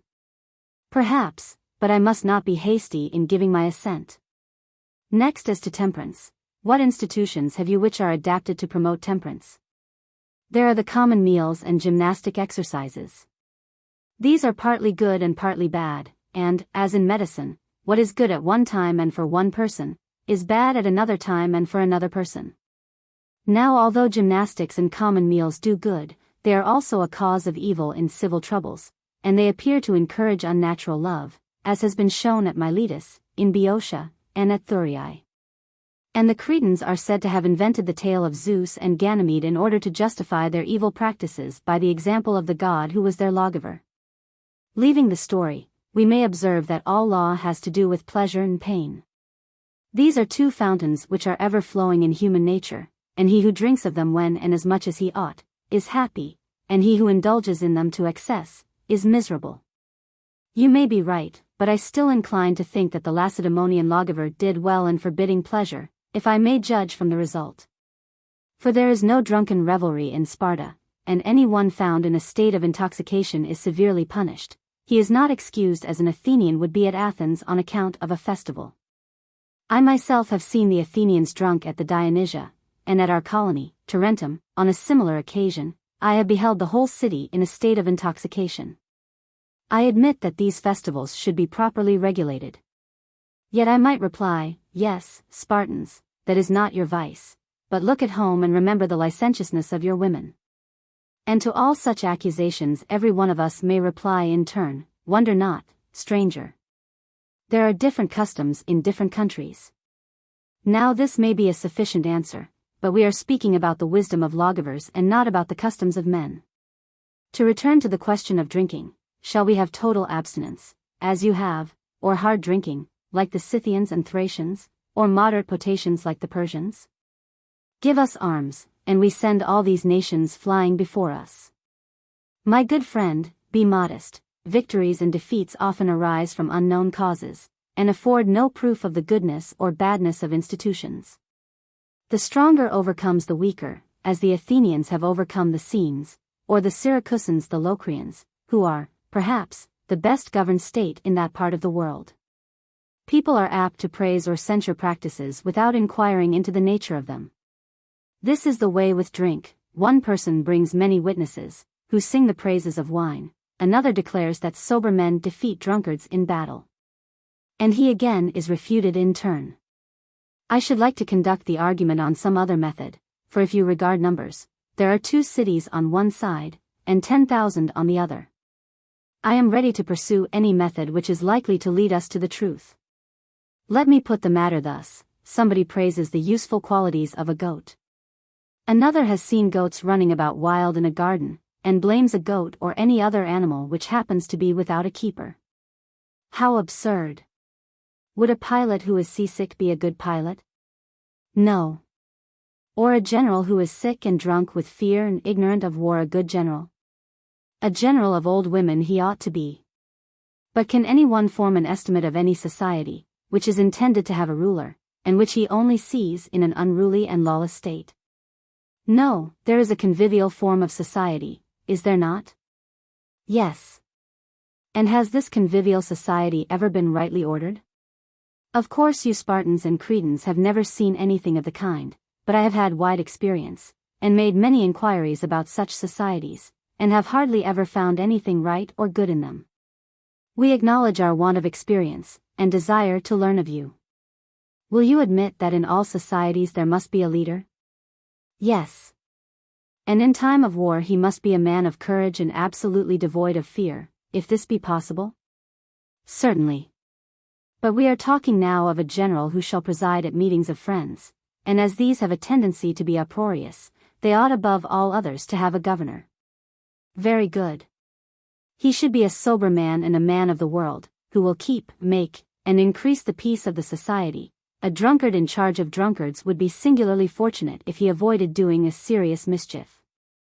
Indeed he would.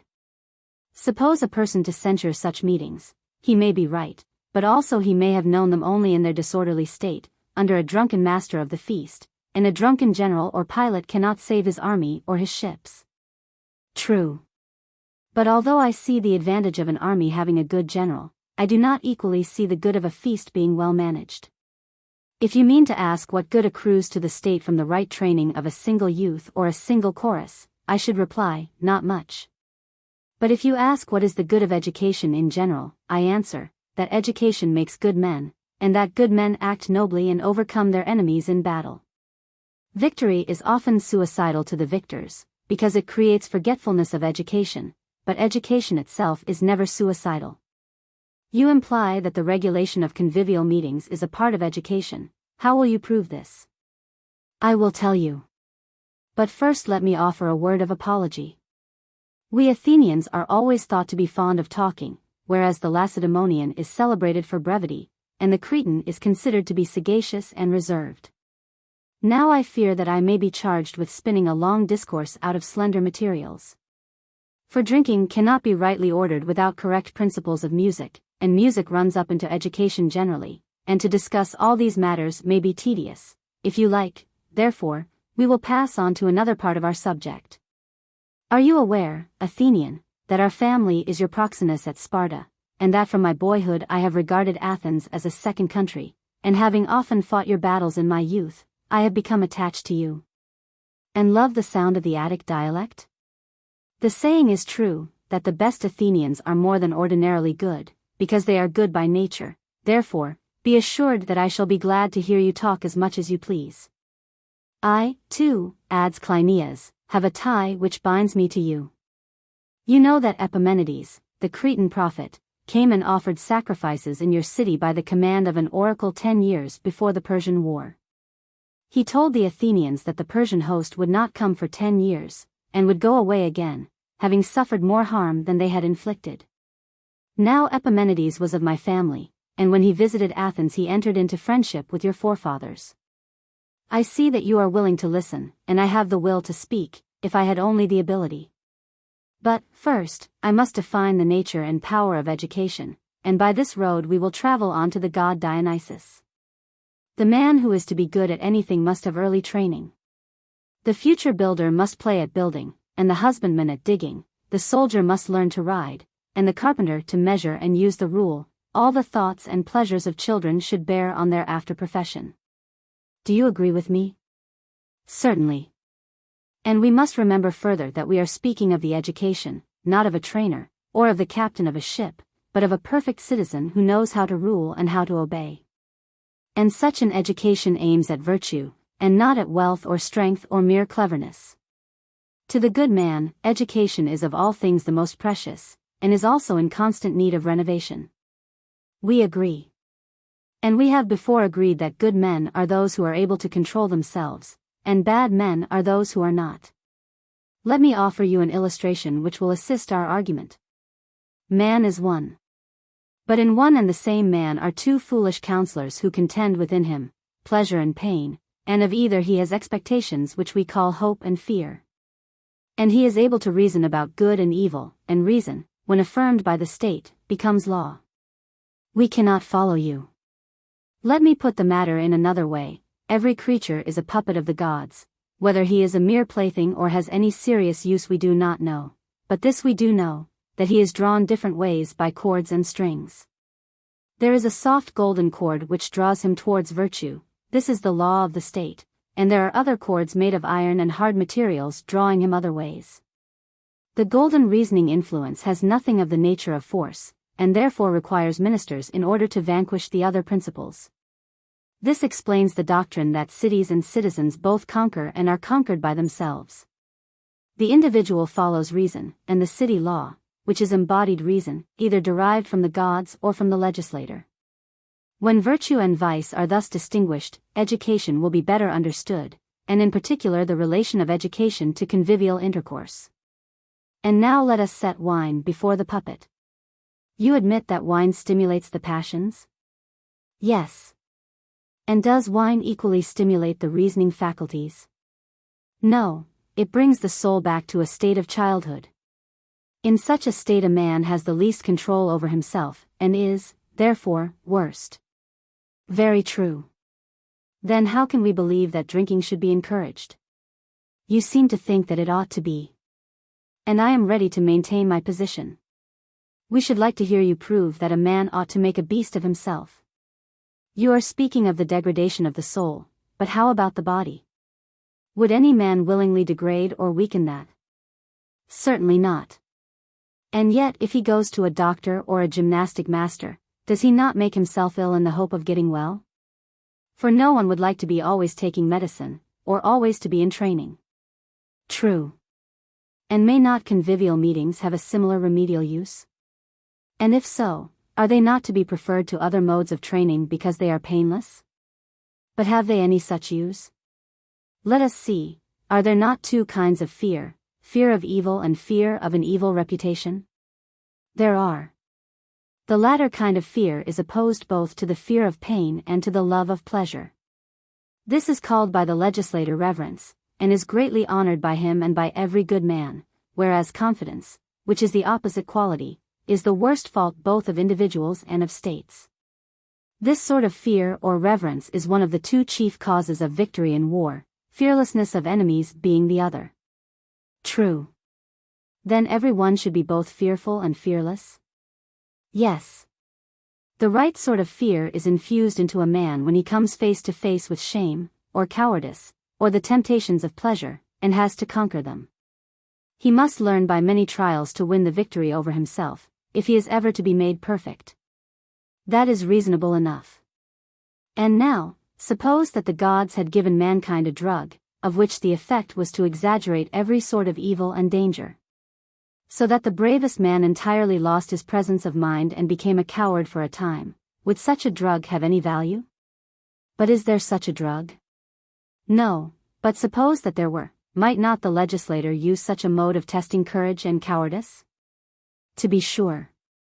The legislator would induce fear in order to implant fearlessness, and would give rewards or punishments to those who behaved well or the reverse, under the influence of the drug? Certainly. And this mode of training, whether practiced in the case of one or many, whether in solitude or in the presence of a large company, if a man have sufficient confidence in himself to drink the potion amid his boon companions, leaving off in time and not taking too much, would be an equally good test of temperance. Very true. Let us return to the lawgiver and say to him, well, lawgiver, no such fear-producing potion has been given by God or invented by man, but there is a potion which will make men fearless. You mean wine? Yes. Has not wine an effect the contrary of that which I was just now describing, first mellowing and humanizing a man, and then filling him with confidence, making him ready to say or do anything? Certainly. Let us not forget that there are two qualities which should be cultivated in the soul: first, the greatest fearlessness, and, secondly, the greatest fear, which are both parts of reverence. Courage and fearlessness are trained amid dangers. But we have still to consider how fear is to be trained. We desire to attain fearlessness and confidence without the insolence and boldness which commonly attend them. For do not love, ignorance, avarice, wealth, beauty, strength, while they stimulate courage, also madden and intoxicate the soul? What better and more innocent test of character is there than festive intercourse? Would you make a bargain with a man in order to try whether he is honest? Or would you ascertain whether he is licentious by putting your wife or daughter into his hands? No one would deny that the test proposed is fairer, speedier, and safer than any other.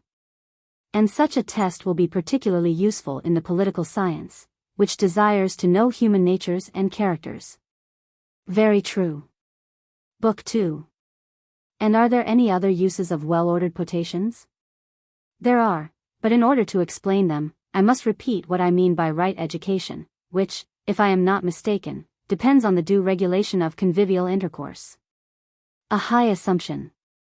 I believe that virtue and vice are originally present to the mind of children in the form of pleasure and pain, reason and fixed principles come later, and happy is he who acquires them even in declining years. For he who possesses them is the perfect man. When pleasure and pain, and love and hate, are rightly implanted in the yet unconscious soul, and after the attainment of reason are discovered to be in harmony with her, this harmony of the soul is virtue, and the preparatory stage. Anticipating reason, I call education. But the finer sense of pleasure and pain is apt to be impaired in the course of life. And therefore the gods, pitying the toils and sorrows of mortals, have allowed them to have holidays, and given them the Muses and Apollo and Dionysus for leaders and playfellows. All young creatures love motion and frolic, and utter sounds of delight, but man only is capable of taking pleasure in rhythmical and harmonious movements. With these education begins. And the uneducated is he who has never known the discipline of the chorus, and the educated is he who has. The chorus is partly dance and partly song, and therefore the well-educated must sing and dance well. But when we say, he sings and dances well, we mean that he sings and dances what is good. And if he thinks that to be good which is really good, he will have a much higher music and harmony in him, and be a far greater master of imitation in sound and gesture than he who is not of this opinion. True. Then, if we know what is good and bad in song and dance, we shall know what education is. Very true. Let us now consider the beauty of figure, melody, song, and dance. Will the same figures or sounds be equally well adapted to the manly and the cowardly when they are in trouble? How can they be, when the very colors of their faces are different? Figures and melodies have a rhythm and harmony which are adapted to the expression of different feelings. I may remark, by the way, that the term color, which is a favorite word of music masters, is not really applicable to music. And one class of harmonies is akin to courage and all virtue, the other to cowardice and all vice. We agree. And do all men equally like all dances? Far otherwise. Do some figures, then, appear to be beautiful which are not? For no one will admit that the forms of vice are more beautiful than the forms of virtue, or that he prefers the first kind to the second. And yet most persons say that the merit of music is to give pleasure. But this is impiety. There is, however, a more plausible account of the matter given by others, who make their likes or dislikes the criterion of excellence. Sometimes nature crosses habit, or conversely, and then they say that such and such fashions or gestures are pleasant, but they do not like to exhibit them before men of sense, although they enjoy them in private. Very true. And do vicious measures and strains do any harm, or good measures any good to the lovers of them? Probably. Say, rather, certainly, for the gentle indulgence which we often show to vicious men inevitably makes us become like them. And what can be worse than this? Nothing. Then in a well-administered city, the poet will not be allowed to make the songs of the people just as he pleases, or to train his choruses without regard to virtue and vice. Certainly not. And yet he may do this anywhere except in Egypt, for there ages ago they discovered the great truth which I am now asserting, that the young should be educated in forms and strains of virtue. These they fixed and consecrated in their temples. And no artist or musician is allowed to deviate from them. They are literally the same which they were 10,000 years ago. And this practice of theirs suggests the reflection that legislation about music is not an impossible thing. But the particular enactments must be the work of God or of some God-inspired man, as in Egypt their ancient chants are said to be the composition of the goddess Isis. The melodies which have a natural truth and correctness should be embodied in a law, and then the desire of novelty is not strong enough to change the old fashions. Is not the origin of music as follows? We rejoice when we think that we prosper, and we think that we prosper when we rejoice, and at such times we cannot rest, but our young men dance dances and sing songs, and our old men, who have lost the elasticity of youth, regale themselves with the memory of the past, while they contemplate the life and activity of the young. Most true. People say that he who gives us most pleasure at such festivals is to win the palm. Are they right? Possibly. Let us not be hasty in deciding, but first imagine a festival at which the lord of the festival, having assembled the citizens, makes a proclamation that he shall be crowned victor who gives the most pleasure, from whatever source derived. We will further suppose that there are exhibitions of rhapsodists and musicians, tragic and comic poets, and even marionette players. Which of the pleasure makers will win? Shall I answer for you? The marionette players will please the children. Youths will decide for comedy, young men, educated women, and people in general will prefer tragedy. We old men are lovers of Homer and Hesiod.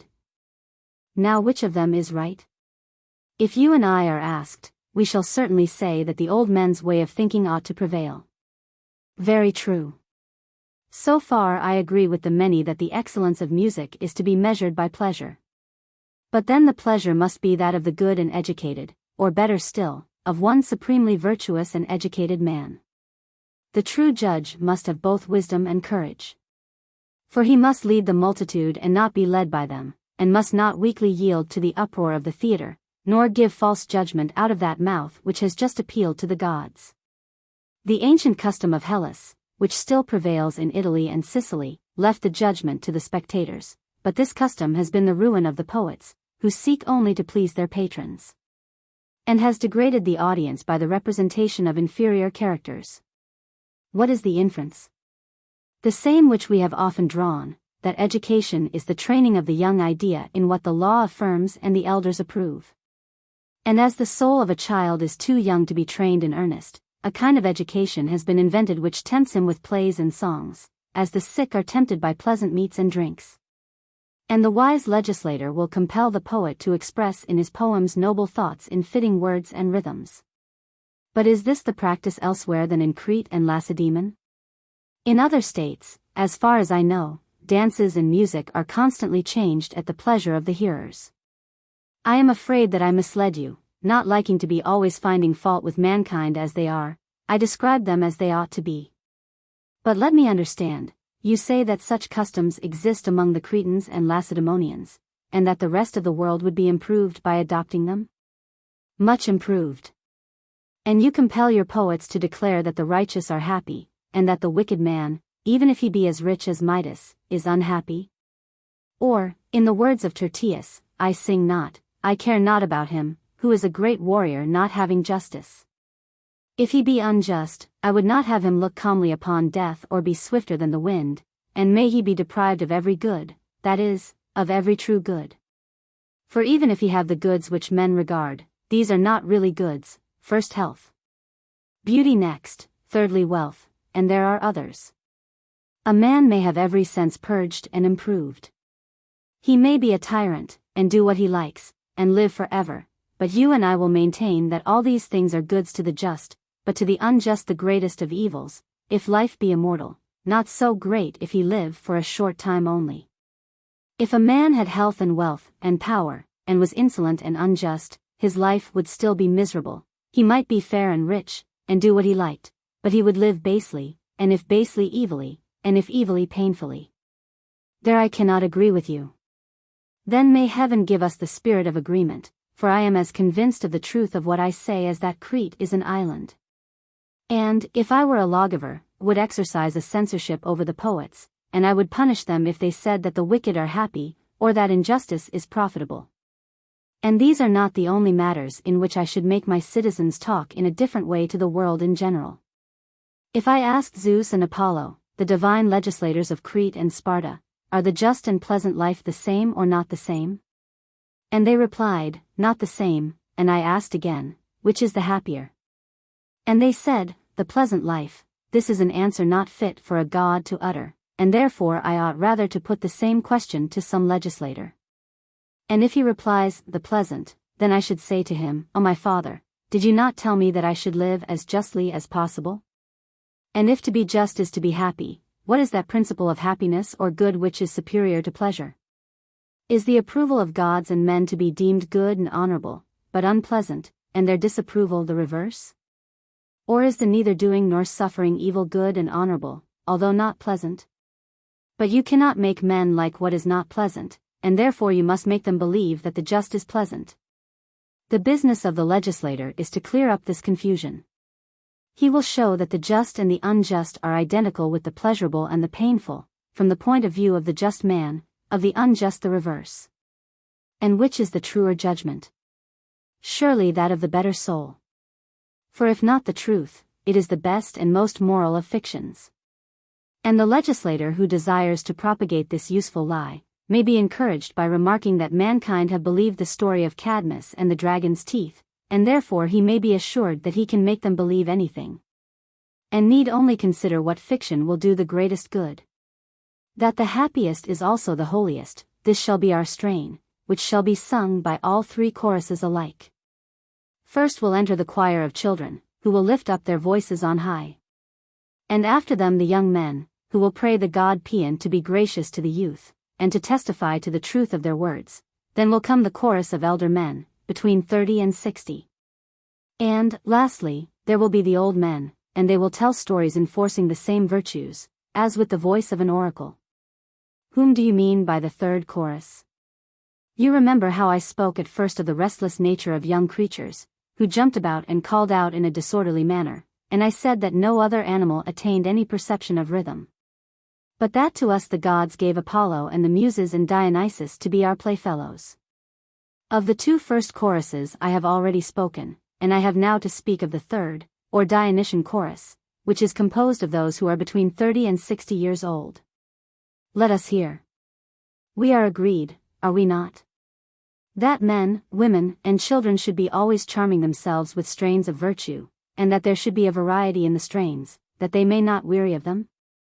Now the fairest and most useful of strains will be uttered by the elder men, and therefore we cannot let them off. But how can we make them sing? For a discreet elderly man is ashamed to hear the sound of his own voice in private, and still more in public. The only way is to give them drink, this will mellow the sourness of age. No one should be allowed to taste wine until they are 18. From 18 to 30 they may take a little, but when they have reached 40 years, they may be initiated into the mystery of drinking. Thus they will become softer and more impressible. And when a man's heart is warm within him, he will be more ready to charm himself and others with song. And what songs shall he sing? At Crete and Lacedaemon we only know choral songs. Yes, that is because your way of life is military. Your young men are like wild colts feeding in a herd together. No one takes the individual colt and trains him apart, and tries to give him the qualities of a statesman as well as of a soldier.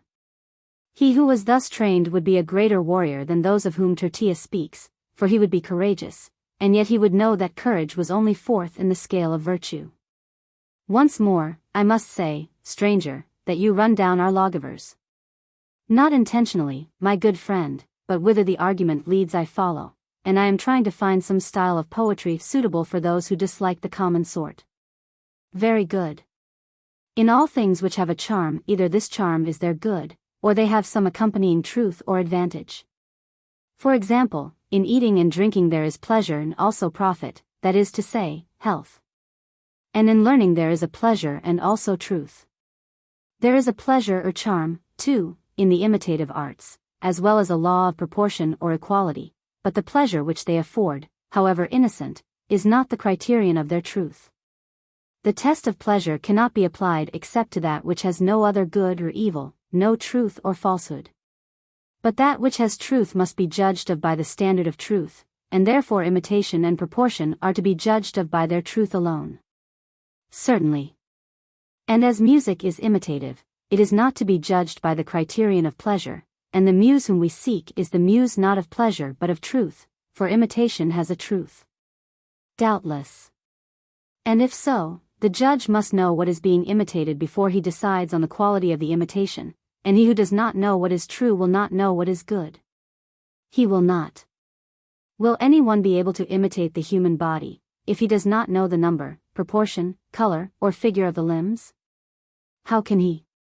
But suppose we know some picture or figure to be an exact resemblance of a man, should we not also require to know whether the picture is beautiful or not? Quite right. The judge of the imitation is required to know, therefore, first the original, secondly the truth, and thirdly the merit of the execution. True. Then let us not weary in the attempt to bring music to the standard of the muses and of truth. The muses are not like human poets, they never spoil or mix rhythms or scales, or mingle instruments and human voices, or confuse the manners and strains of men and women, or of freemen and slaves, or of rational beings and brute animals. They do not practice the baser sorts of musical arts, such as the matured judgments, of whom Orpheus speaks, would ridicule. But modern poets separate meter from music, and melody and rhythm from words, and use the instrument alone without the voice. The consequence is, that the meaning of the rhythm and of the time are not understood. I am endeavoring to show how our 50-year-old choristers are to be trained, and what they are to avoid. The opinion of the multitude about these matters is worthless. They who are only made to step in time by sheer force cannot be critics of music. Impossible. Then our newly appointed minstrels must be trained in music sufficiently to understand the nature of rhythms and systems. And they should select such as are suitable to men of their age, and will enable them to give and receive innocent pleasure. This is a knowledge which goes beyond that either of the poets or of their auditors in general. For although the poet must understand rhythm and music, he need not necessarily know whether the imitation is good or not, which was the third point required in a judge. But our chorus of elders must know all three, if they are to be the instructors of youth. And now we will resume the original argument, which may be summed up as follows: a convivial meeting is apt to grow tumultuous as the drinking proceeds. Every man becomes light-headed, and fancies that he can rule the whole world. Doubtless. And did we not say that the souls of the drinkers, when subdued by wine, are made softer and more malleable at the hand of the legislator? The docility of childhood returns to them. At times, however, they become too valiant and disorderly, drinking out of their turn, and interrupting one another. And the business of the legislator is to infuse into them that divine fear, which we call shame, in opposition to this disorderly boldness. But in order to discipline them there must be guardians of the law of drinking, and sober generals who shall take charge of the private soldiers. They are as necessary in drinking as in fighting, and he who disobeys these Dionysiac commanders will be equally disgraced. Very good. If a drinking festival were well regulated, men would go away, not as they now do, greater enemies, but better friends. Of the greatest gift of Dionysus I hardly like to speak, lest I should be misunderstood. What is that? According to tradition, Dionysus was driven mad by his stepmother here, and in order to revenge himself he inspired mankind with baksheesh madness. But these are stories which I would rather not repeat. However, I do acknowledge that all men are born in an imperfect state, and are at first restless, irrational creatures. This, as you will remember, has been already said by us. I remember. And that Apollo and the Muses and Dionysus gave us harmony and rhythm? Very true. The other story implies that wine was given to punish us and make us mad, but we contend that wine is a balm and a cure. A spring of modesty in the soul, and of health and strength in the body. Again, the work of the chorus is coextensive with the work of education. Rhythm and melody answer to the voice, and the motions of the body correspond to all three, and the sound enters in and educates the soul in virtue. Yes. And the movement which, when pursued as an amusement, is termed dancing, when studied with a view to the improvement of the body, becomes gymnastic. Shall we now proceed to speak of this? What Cretan or Lacedaemonian would approve of your omitting gymnastic? Your question implies assent, and you will easily understand a subject which is familiar to you. Gymnastic is based on the natural tendency of every animal to rapid motion. And man adds a sense of rhythm, which is awakened by music. Music and dancing together form the choral art. But before proceeding, I must add a crowning word about drinking. Like other pleasures, it has a lawful use. But if a state or an individual is inclined to drink at will, I cannot allow them. I would go further than Crete or Lacedaemon and have the law of the Carthaginians, that no slave of either sex should drink wine at all, and no soldier while he is on a campaign, and no magistrate or officer while he is on duty. And that no one should drink by daylight or on a bridal night. And there are so many other occasions on which wine ought to be prohibited, that there will not be many vines grown or vineyards required in the state. Book 3. If a man wants to know the origin of states and societies, he should behold them from the point of view of time. Thousands of cities have come into being and have passed away again in infinite ages, every one of them having had endless forms of government, and if we can ascertain the cause of these changes in states, that will probably explain their origin. What do you think of ancient traditions about deluges and destructions of mankind, and the preservation of a remnant? Every one believes in them. Then let us suppose the world to have been destroyed by a deluge. The survivors would be hill shepherds, small sparks of the human race, dwelling in isolation, and unacquainted with the arts and vices of civilization. We may further suppose that the cities on the plain and on the coast have been swept away, and that all inventions, and every sort of knowledge, have perished.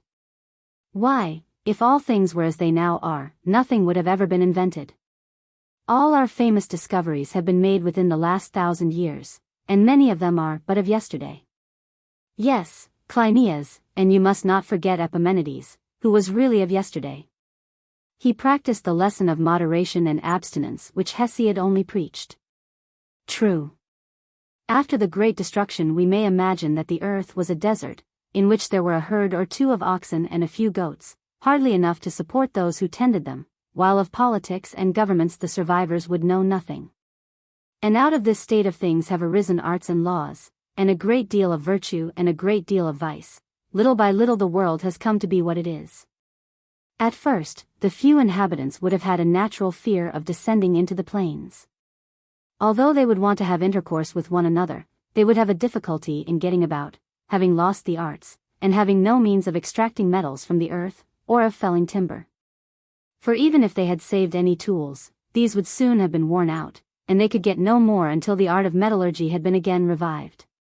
Faction and war would be extinguished among them, for being solitary they would incline to be friendly, and having abundance of pasture and plenty of milk and flesh, they would have nothing to quarrel about. We may assume that they had also dwellings, clothes, pottery, for the weaving and plastic arts do not require the use of metals. In those days they were neither poor nor rich, and there was no insolence or injustice among them. For they were of noble natures, and lived up to their principles, and believed what they were told. Knowing nothing of land or naval warfare, or of legal practices or party conflicts, they were simpler and more temperate, and also more just than the men of our day. Very true. I am showing whence the need of lawgivers arises, for in primitive ages they neither had nor wanted them. Men lived according to the customs of their fathers, in a simple manner, under a patriarchal government, such as still exists both among Hellenes and barbarians, and is described in Homer as prevailing among the Cyclopes. They have no laws. And they dwell in rocks or on the tops of mountains, and every one is the judge of his wife and children, and they do not trouble themselves about one another. That is a charming poet of yours, though I know little of him, for in Crete foreign poets are not much read. But he is well known in Sparta, though he describes Ionian rather than Dorian manners, and he seems to take your view of primitive society. May we not suppose that government arose out of the union of single families who survived the destruction, and were under the rule of patriarchs, because they had originally descended from a single father and mother? That is very probable. As time went on, men increased in number, and tilled the ground, living in a common habitation, which they protected by walls against wild beasts. But the several families retained the laws and customs which they separately received from their first parents. They would naturally like their own laws better than any others, and would be already formed by them when they met in a common society, thus legislation imperceptibly began among them. For in the next stage the associated families would appoint plenipotentiaries, who would select and present to the chiefs those of all their laws which they thought best. The chiefs in turn would make a further selection, and would thus become the lawgivers of the state, which they would form into an aristocracy or a monarchy. Probably. In the third stage various other forms of government would arise. This state of society is described by Homer in speaking of the foundation of Dardania, which, he says, was built at the foot of many-fountained Ida, for Ilium. The city of the plain, as yet was not. Here, as also in the account of the Cyclopes, the poet by some divine inspiration has attained truth. But to proceed with our tale. Ilium was built in a wide plain, on a low hill, which was surrounded by streams descending from Ida. This shows that many ages must have passed, for the men who remembered the deluge would never have placed their city at the mercy of the waters. When mankind began to multiply, many other cities were built in similar situations. These cities carried on a 10 years' war against Troy, by sea as well as land, for men were ceasing to be afraid of the sea, and, in the meantime, while the chiefs of the army were at Troy, their homes fell into confusion. The youth revolted and refused to receive their own fathers. Deaths, murders, exiles ensued. Under the new name of Dorians, which they received from their chief Dorius, the exiles returned. The rest of the story is part of the history of Sparta. Thus, after digressing from the subject of laws into music and drinking, we return to the settlement of Sparta, which in laws and institutions is the sister of Crete. We have seen the rise of a first, second, and third state, during the lapse of ages. And now we arrive at a fourth state, and out of the comparison of all four we propose to gather the nature of laws and governments, and the changes which may be desirable in them. If, replies the Spartan, our new discussion is likely to be as good as the last, I would think the longest day too short for such an employment. Let us imagine the time when Lacedaemon, and Argos, and Messene were all subject, Megillus, to your ancestors. Afterwards, they distributed the army into 3 portions, and made 3 cities, Argos, Messene, Lacedaemon. Yes. Temenus was the king of Argos, Cresphontes of Messene, Procles and Eurysthenes ruled at Lacedaemon. Just so. And they all swore to assist any one of their number whose kingdom was subverted. Yes. But did we not say that kingdoms or governments can only be subverted by themselves? That is true. Yes, and the truth is now proved by facts. There were certain conditions upon which the 3 kingdoms were to assist one another. The government was to be mild and the people obedient, and the kings and people were to unite in assisting either of the 2 others when they were wronged. This latter condition was a great security. Clearly. Such a provision is in opposition to the common notion that the lawgiver should make only such laws as the people like, but we say that he should rather be like a physician, prepared to effect a cure even at the cost of considerable suffering. Very true. The early lawgivers had another great advantage: they were saved from the reproach which attends a division of land and the abolition of debts. No one could quarrel with the Dorians for dividing the territory, and they had no debts of long standing. They had not. Then what was the reason why their legislation signally failed? For there were 3 kingdoms, 2 of them quickly lost their original constitution. That is a question which we cannot refuse to answer, if we mean to proceed with our old man's game of inquiring into laws and institutions.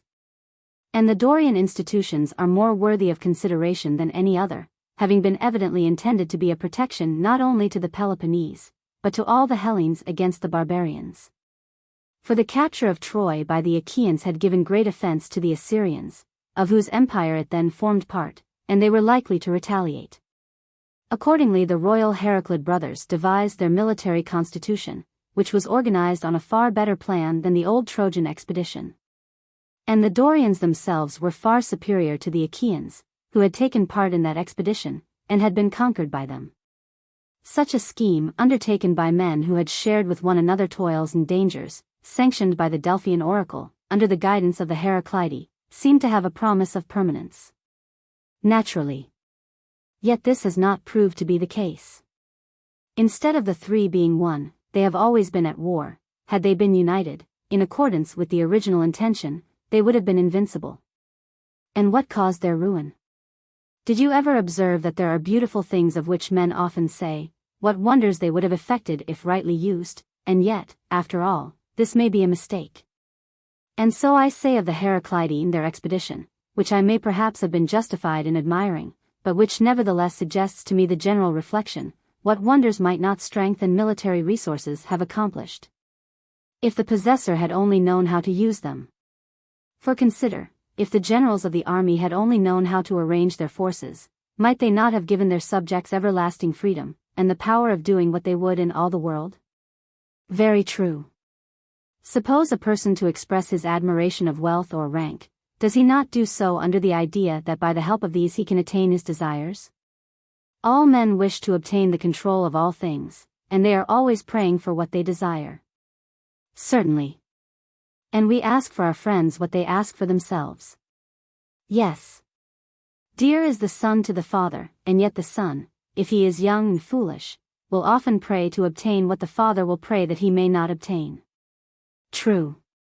And when the father, in the heat of youth or the dotage of age, makes some rash prayer, the son, like Hippolytus, may have reason to pray that the word of his father may be ineffectual. You mean that a man should pray to have right desires, before he prays that his desires may be fulfilled, and that wisdom should be the first object of our prayers? Yes. And you will remember my saying that wisdom should be the principal aim of the legislator, but you said that defense in war came first. And I replied, that there were 4 virtues, whereas you acknowledged one only, courage, and not wisdom, which is the guide of all the rest. And I repeat, in jest if you like, but I am willing that you should receive my words in earnest, that the prayer of a fool is full of danger. I will prove to you, if you will allow me, that the ruin of those states was not caused by cowardice or ignorance in war, but by ignorance of human affairs. Pray proceed, our attention will show better than compliments that we prize your words. I maintain that ignorance is, and always has been, the ruin of states, wherefore the legislator should seek to banish it from the state, and the greatest ignorance is the love of what is known to be evil, and the hatred of what is known to be good. This is the last and greatest conflict of pleasure and reason in the soul. I say the greatest, because affecting the greater part of the soul, for the passions are in the individual what the people are in a state.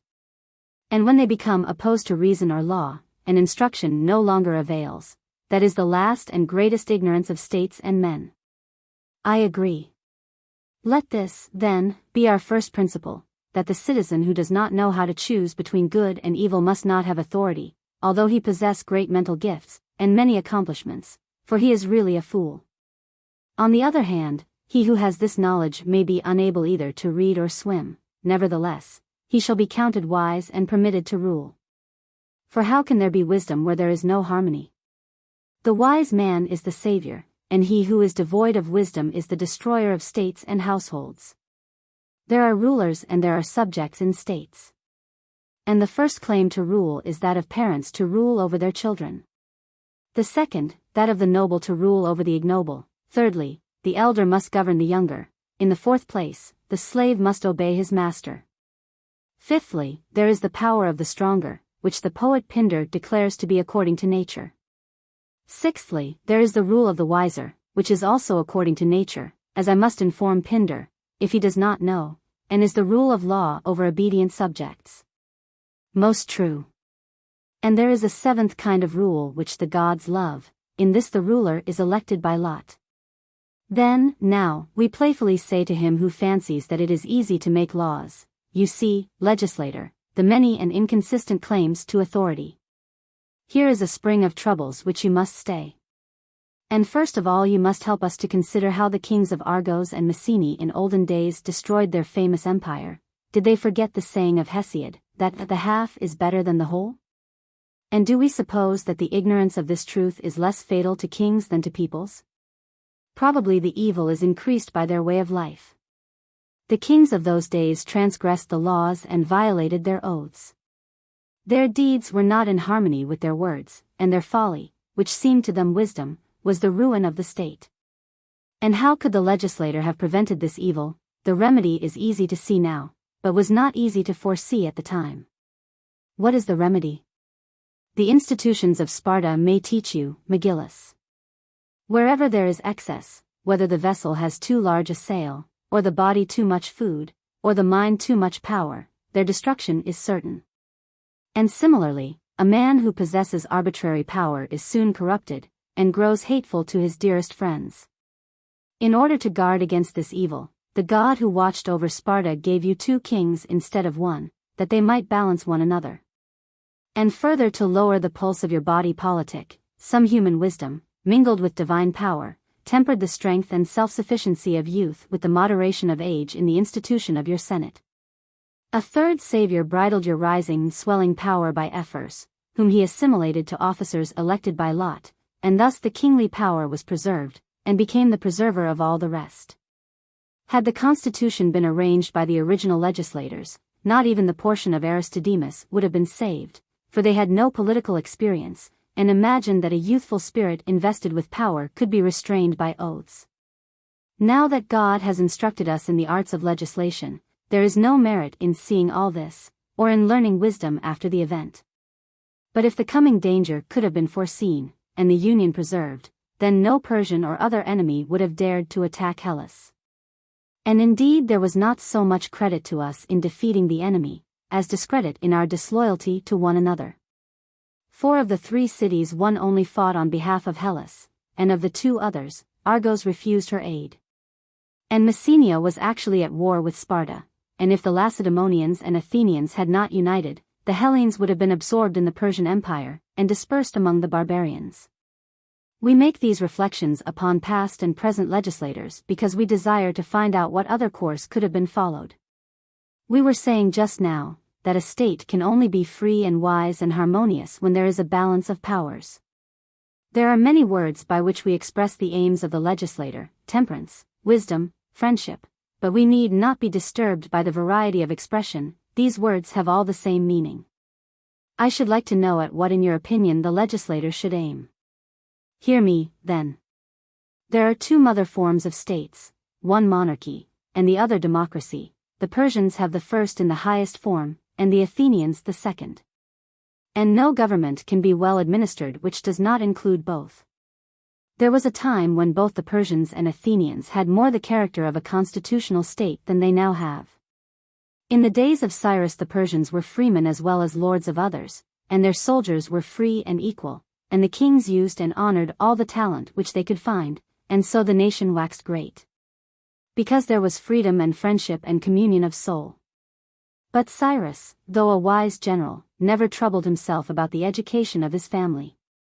He was a soldier from his youth upward, and left his children who were born in the purple to be educated by women, who humored and spoilt them. A rare education, truly. Yes, such an education as princesses who had recently grown rich might be expected to give them in a country where the men were solely occupied with warlike pursuits. Likely enough. Their father had possessions of men and animals, and never considered that the race to whom he was about to make them over had been educated in a very different school, not like the Persian shepherd, who was well able to take care of himself and his own. He did not see that his children had been brought up in the Median fashion, by women and eunuchs. The end was that one of the sons of Cyrus slew the other, and lost the kingdom by his own folly.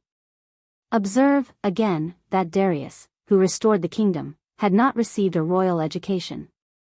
He was one of the 7 chiefs, and when he came to the throne he divided the empire into 7 provinces. And he made equal laws, and implanted friendship among the people. Hence his subjects were greatly attached to him, and cheerfully helped him to extend his empire. Next followed Xerxes, who had received the same royal education as Cambyses, and met with a similar fate. The reflection naturally occurs to us: how could Darius, with all his experience, have made such a mistake? The ruin of Xerxes was not a mere accident, but the evil life which is generally led by the sons of very rich and royal persons, and this is what the legislator has seriously to consider. Justly may the Lacedaemonians be praised for not giving special honor to birth or wealth, for such advantages are not to be highly esteemed without virtue, and not even virtue is to be esteemed unless it be accompanied by temperance. Explain. No one would like to live in the same house with a courageous man who had no control over himself, nor with a clever artist who was a rogue. Nor can justice and wisdom ever be separated from temperance. But considering these qualities with reference to the honor and dishonor which is to be assigned to them in states, would you say, on the other hand, that temperance, if existing without the other virtues in the soul, is worth anything or nothing? I cannot tell. You have answered well. It would be absurd to speak of temperance as belonging to the class of honorable or of dishonorable qualities, because all other virtues in their various classes require temperance to be added to them. Having the addition, they are honored not in proportion to that, but to their own excellence. And ought not the legislator to determine these classes? Certainly. Suppose then that, without going into details, we make 3 great classes of them. Most honorable are the goods of the soul, always assuming temperance as a condition of them. Secondly, those of the body. Thirdly, external possessions. The legislator who puts them in another order is doing an unholy and unpatriotic thing. These remarks were suggested by the history of the Persian kings, and to them I will now return. The ruin of their empire was caused by the loss of freedom and the growth of despotism. All community of feeling disappeared. Hatred and spoliation took the place of friendship. The people no longer fought heartily for their masters. The rulers, finding their myriads useless on the field of battle, resorted to mercenaries as their only salvation, and were thus compelled by their circumstances to proclaim the stupidest of falsehoods, that virtue is a trifle in comparison of money. But enough of the Persians. A different lesson is taught by the Athenians, whose example shows that a limited freedom is far better than an unlimited. Ancient Athens, at the time of the Persian invasion, had such a limited freedom.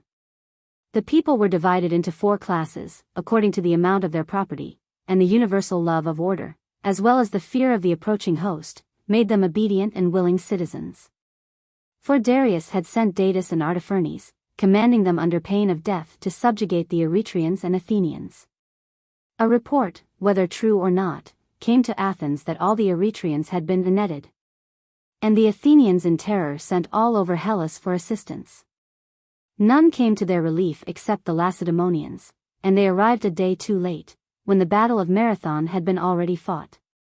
In process of time Xerxes came to the throne, and the Athenians heard of nothing but the bridge over the Hellespont, and the canal of Athos, and the innumerable host and fleet. They knew that these were intended to avenge the defeat of Marathon. Their case seemed desperate, for there was no Hellene likely to assist them by land, and at sea they were attacked by more than 1,000 vessels. Their only hope, however slender, was in victory, so they relied upon themselves and upon the gods. Their common danger, and the influence of their ancient constitution, greatly tended to promote harmony among them. Reverence and fear, that fear which the coward never knows, made them fight for their altars and their homes, and saved them from being dispersed all over the world. Your words, Athenian, are worthy of your country. And you Megillus, who have inherited the virtues of your ancestors, are worthy to hear them. Let me ask you to take the moral of my tale. The Persians have lost their liberty in absolute slavery, and we in absolute freedom. In ancient times the Athenian people were not the masters, but the servants of the laws. Of what laws? In the first place, there were laws about music, and the music was of various kinds. There was one kind which consisted of hymns, another of lamentations. There was also the paean and the dithyramb, and the so-called laws, nomoi, or strains, which were played upon the harp. The regulation of such matters was not left to the whistling and clapping of the crowd. There was silence while the judges decided, and the boys, and the audience in general, were kept in order by raps of a stick. But after a while there arose a new race of poets, men of genius certainly, however careless of musical truth and propriety, who made pleasure the only criterion of excellence. That was a test which the spectators could apply for themselves. The whole audience, instead of being mute, became vociferous, and a theatrocracy took the place of an aristocracy. Could the judges have been free, there would have been no great harm done. A musical democracy would have been well enough, but conceit has been our ruin. Everybody knows everything, and is ready to say anything. The age of reverence is gone, and the age of irreverence and licentiousness has succeeded. Most true. And with this freedom comes disobedience to rulers, parents, elders, in the latter days to the law also. The end returns to the beginning, and the old titanic nature reappears. Men have no regard for the gods or for oaths. And the evils of the human race seem as if they would never cease. Whither are we running away? Once more we must pull up the argument with bit and curb, lest, as the proverb says, we should fall off our ass. Good. Our purpose in what we have been saying is to prove that the legislator ought to aim at securing for a state three things: freedom, friendship, wisdom. And we chose two states. One was the type of freedom, and the other of despotism. And we showed that when in a mean they attained their highest perfection. In a similar spirit we spoke of the Dorian expedition, and of the settlement on the hills and in the plains of Troy. And of music, and the use of wine, and of all that preceded. And now, has our discussion been of any use? Yes, stranger. For by a singular coincidence the Cretans are about to send out a colony, of which the settlement has been confided to the Nosians. 10 commissioners, of whom I am one, are to give laws to the colonists, and we may give any which we please, Cretan or foreign. And therefore let us make a selection from what has been said, and then proceed with the construction of the state. Very good, I am quite at your service. And I too, says McGillis. Book 4. And now, what is this city? I do not want to know what is to be the name of the place, for some accident, a river or a local deity, will determine that, but what the situation is, whether maritime or inland. The city will be about 11 miles from the sea. Are there harbors? Excellent. And is the surrounding country self-supporting? Almost. Any neighboring states? No, and that is the reason for choosing the place, which has been deserted from time immemorial. And is there a fair proportion of hill and plain and wood? Like Crete in general, more hill than plain. Then there is some hope for your citizens. Had the city been on the sea, and dependent for support on other countries, no human power could have preserved you from corruption. Even the distance of 11 miles is hardly enough. For the sea, although an agreeable, is a dangerous companion, and a highway of strange morals and manners as well as of commerce. But as the country is only moderately fertile, there will be no great export trade and no great returns of gold and silver, which are the ruin of states. Is there timber for shipbuilding? There is no pine, nor much cypress. And very little stone pine or plain wood for the interior of ships. That is good. Why? Because the city will not be able to imitate the bad ways of her enemies. What is the bearing of that remark? To explain my meaning, would ask you to remember what we said about the Cretan laws, that they had an eye to war only, whereas I maintained that they ought to have included all virtue. And I hope that you in your turn will retaliate upon me if I am false to my own principle. For I consider that the lawgiver should go straight to the mark of virtue and justice, and disregard wealth and every other good when separated from virtue. What further I mean, when I speak of the imitation of enemies, I will illustrate by the story of Minos, if our Cretan friend will allow me to mention it. Minos, who was a great sea king, imposed upon the Athenians a cruel tribute, for in those days they were not a maritime power, they had no timber for shipbuilding, and therefore they could not imitate their enemies. And better far, as I maintain, would it have been for them to have lost many times over the lives which they devoted to the tribute than to have turned soldiers into sailors. Naval warfare is not a very praiseworthy art. Men should not be taught to leap on shore, and then again to hurry back to their ships, or to find specious excuses for throwing away their arms. Bad customs ought not to be gilded with fine words. And retreat is always bad, as we are taught in Homer, when he introduces Odysseus, setting forth to Agamemnon the danger of ships being at hand when soldiers are disposed to fly. An army of lions trained in such ways would fly before a herd of deer. Further, a city which owes its preservation to a crowd of pilots and oarsmen and other undeserving persons, cannot bestow rewards of honor properly, and this is the ruin of states. Still, in Crete we say that the Battle of Salamis was the salvation of Hellas. Such is the prevailing opinion. But I and Megillus say that the Battle of Marathon began the deliverance, and that the Battle of Plataea completed it. For these battles made men better, whereas the battles of Salamis and Artemisium made them no better. And we further affirm that mere existence is not the great political good of individuals or states, but the continuance of the best existence. Certainly. Let us then endeavor to follow this principle in colonization and legislation. And first, let me ask you who are to be the colonists. May any one come from any city of Crete? For you would surely not send a general invitation to all Hellas. Yet I observe that in Crete there are people who have come from Argos and Aegina and other places. Our recruits will be drawn from all Crete, and of other Hellenes we should prefer Peloponnesians. As you observe, there are Argives among the Cretans. Moreover the Gortinians, who are the best of all Cretans, have come from Gortys in Peloponnesus. Colonization is in some ways easier when the colony goes out in a swarm from one country, owing to the pressure of population, or revolution, or war. In this case there is the advantage that the new colonists have a community of race, language, and laws. But then again, they are less obedient to the legislator. And often they are anxious to keep the very laws and customs which caused their ruin at home. A mixed multitude, on the other hand, is more tractable, although there is a difficulty in making them pull together. There is nothing, however, which perfects men's virtue more than legislation and colonization. And yet I have a word to say which may seem to be depreciatory of legislators. What is that? I was going to make the saddening reflection, that accidents of all sorts are the true legislators, wars and pestilences and famines and the frequent recurrence of bad seasons. The observer will be inclined to say that almost all human things are chance, and this is certainly true about navigation and medicine, and the art of the general. But there is another thing which may equally be said. What is it? That God governs all things, and that chance and opportunity cooperate with him. And according to yet a third view, art has part with them, for surely in a storm it is well to have a pilot? And the same is true of legislation, even if circumstances are favorable, a skillful lawgiver is still necessary. Most true. All artists would pray for certain conditions under which to exercise their art, and would not the legislator do the same? Certainly.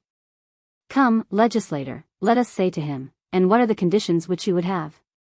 He will answer, grant me a city which is ruled by a tyrant, and let the tyrant be young, mindful, teachable, courageous, magnanimous. And let him have the inseparable condition of all virtue, which is temperance, not prudence, but that natural temperance which is the gift of children and animals, and is hardly reckoned among goods. With this he must be endowed. If the state is to acquire the form most conducive to happiness in the speediest manner. And I must add one other condition, the tyrant must be fortunate, and his good fortune must consist in his having the cooperation of a great legislator. When God has done all this, he has done the best which he can for a state. Not so well if he has given them 2 legislators instead of 1, and less well if he has given them a great many. An orderly tyranny most easily passes into the perfect state, in the 2nd degree, a monarchy. In the 3rd degree, a democracy, an oligarchy is worst of all. I do not understand. I suppose that you have never seen a city which is subject to a tyranny? I have no desire to see one. You would have seen what I am describing, if you ever had. The tyrant can speedily change the manners of a state, and affix the stamp of praise or blame on any action which he pleases, for the citizens readily follow the example which he sets. There is no quicker way of making changes. But there is a counterbalancing difficulty. It is hard to find the divine love of temperance and justice existing in any powerful form of government, whether in a monarchy or an oligarchy. In olden days there were chiefs like Nestor, who was the most eloquent and temperate of mankind, but there is no one his equal now. If such an one ever arises among us, blessed will he be, and blessed they who listen to his words. For where power and wisdom and temperance meet in one, there are the best laws and constitutions. I am endeavoring to show you how easy under the conditions supposed, and how difficult under any other, is the task of giving a city good laws. How do you mean? Let us old men attempt to mold in words a constitution for your new state, as children make figures out of wax. Proceed. What constitution shall we give, democracy, oligarchy, or aristocracy? To which of these classes, McGillis, do you refer your own state? The Spartan constitution seems to me to contain all these elements. Our state is a democracy and also an aristocracy. The power of the ephors is tyrannical, and we have an ancient monarchy. Much the same, adds Cleinias, may be said of Gnosis. The reason is that you have polities, but other states are mere aggregations of men dwelling together, which are named after their several ruling powers, whereas a state, if an ocracy at all, should be called a theocracy. A tale of old will explain my meaning. There is a tradition of a golden age, in which all things were spontaneous and abundant. Kronos, then lord of the world, knew that no mortal nature could endure the temptations of power, and therefore he appointed demons or demigods, who are of a superior race, to have dominion over man, as man has dominion over the animals. They took care of us with great ease and pleasure to themselves, and no less to us, and the tradition says that only when God, and not man, is the ruler, can the human race cease from ill. This was the manner of life which prevailed under Kronos, and which we must strive to follow so far as the principle of immortality still abides in us and we live according to law and the dictates of right reason. But in an oligarchy or democracy, when the governing principle is a thirst for pleasure, the laws are trampled underfoot, and there is no possibility of salvation. Is it not often said that there are as many forms of laws as there are governments, and that they have no concern either with any one virtue or with all virtue, but are relative to the will of the government? Which is as much as to say that might makes right. What do you mean?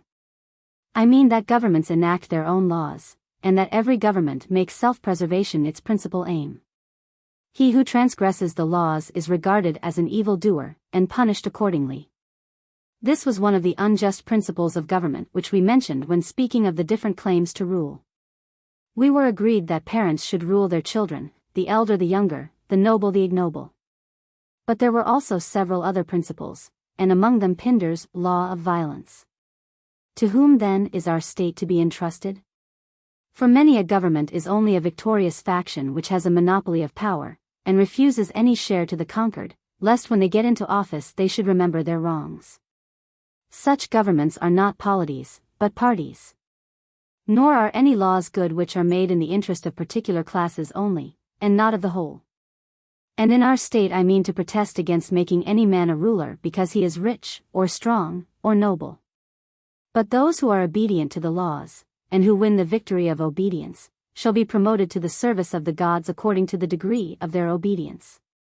When I call the ruler the servant or minister of the law, this is not a mere paradox, but I mean to say that upon a willingness to obey the law the existence of the state depends.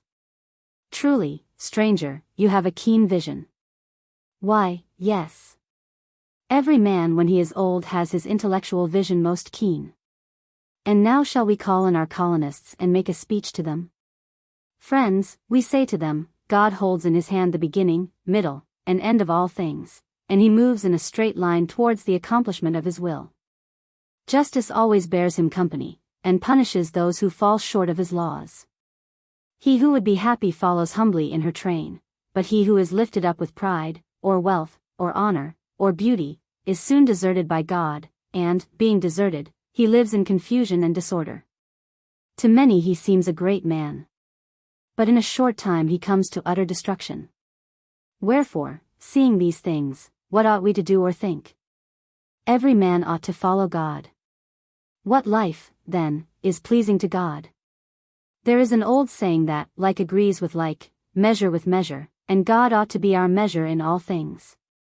The temperate man is the friend of God because he is like him, and the intemperate man is not his friend, because he is not like him. And the conclusion is, that the best of all things for a good man is to pray and sacrifice to the gods. But the bad man has a polluted soul, and therefore his service is wasted upon the gods, while the good are accepted of them. I have told you the mark at which we ought to aim. You will say, how, and with what weapons? In the first place we affirm, that after the Olympian gods and the gods of the state, honor should be given to the gods below, and to them should be offered everything in even numbers and of the second choice. The auspicious odd numbers and everything of the first choice are reserved for the gods above. Next demigods or spirits must be honored, and then heroes, and after them family gods, who will be worshipped at their local seats according to law. Further, the honor due to parents should not be forgotten. Children owe all that they have to them, and the debt must be repaid by kindness and attention in old age. No unbecoming word must be uttered before them. For there is an avenging angel who hears them when they are angry, and the child should consider that the parent when he has been wronged has a right to be angry. After their death let them have a moderate funeral, such as their fathers have had before them, and there shall be an annual commemoration of them.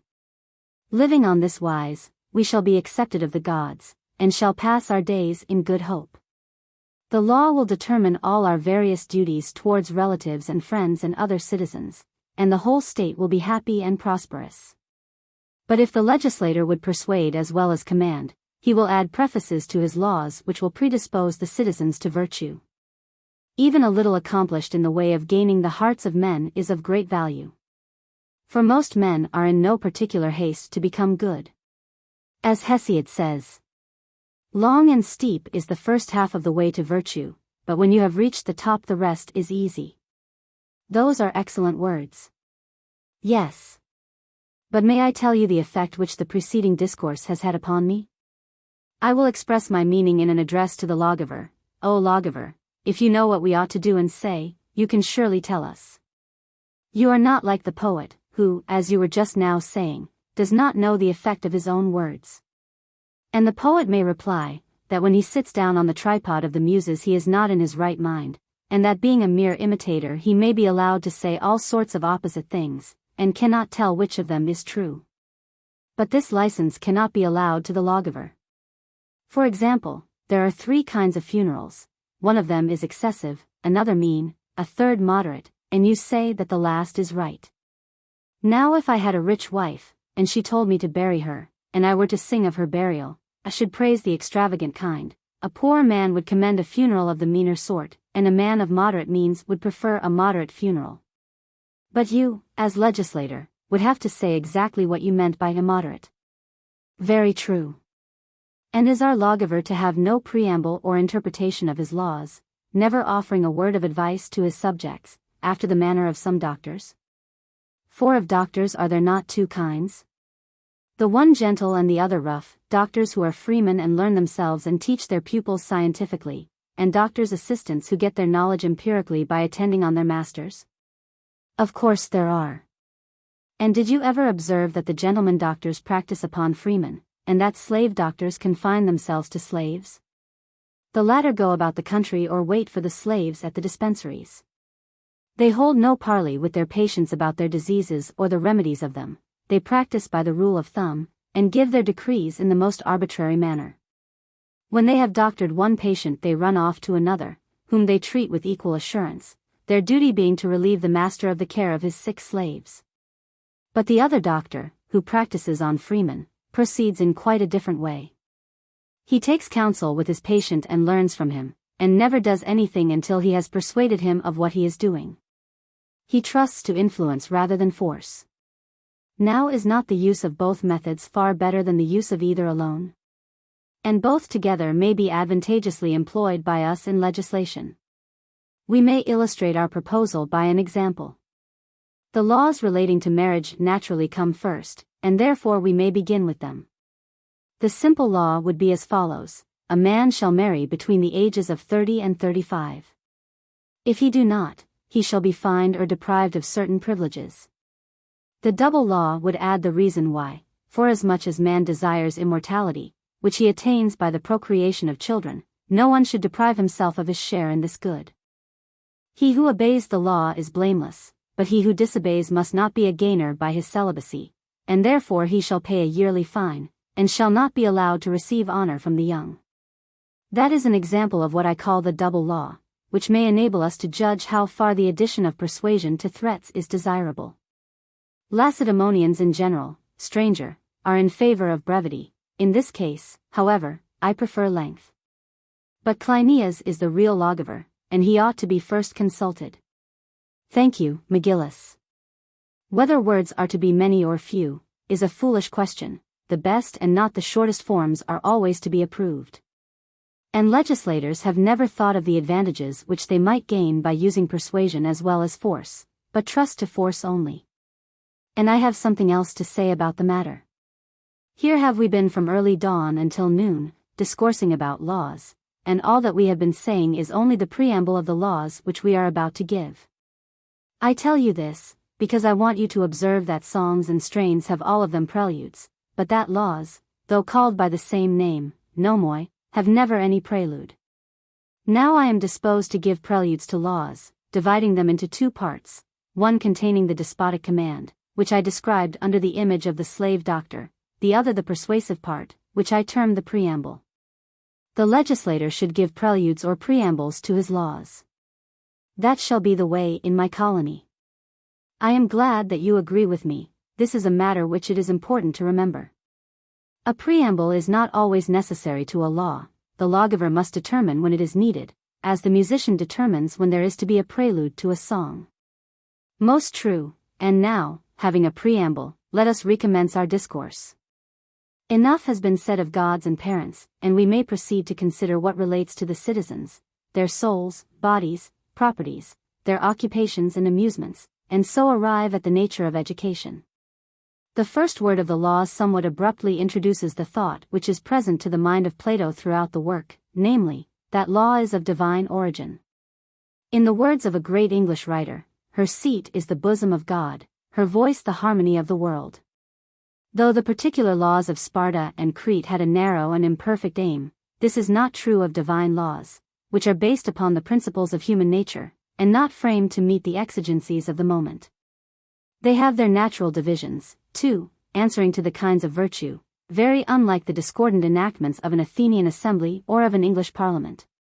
Yet we may observe two inconsistencies in Plato's treatment of the subject. First, a lesser, inasmuch as he does not clearly distinguish the Cretan and Spartan laws, of which the exclusive aim is war, from those other laws of Zeus and Apollo which are said to be divine, and to comprehend all virtue.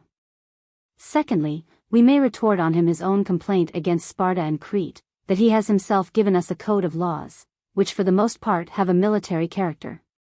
And that we cannot point to obvious examples of similar institutions which are concerned with pleasure.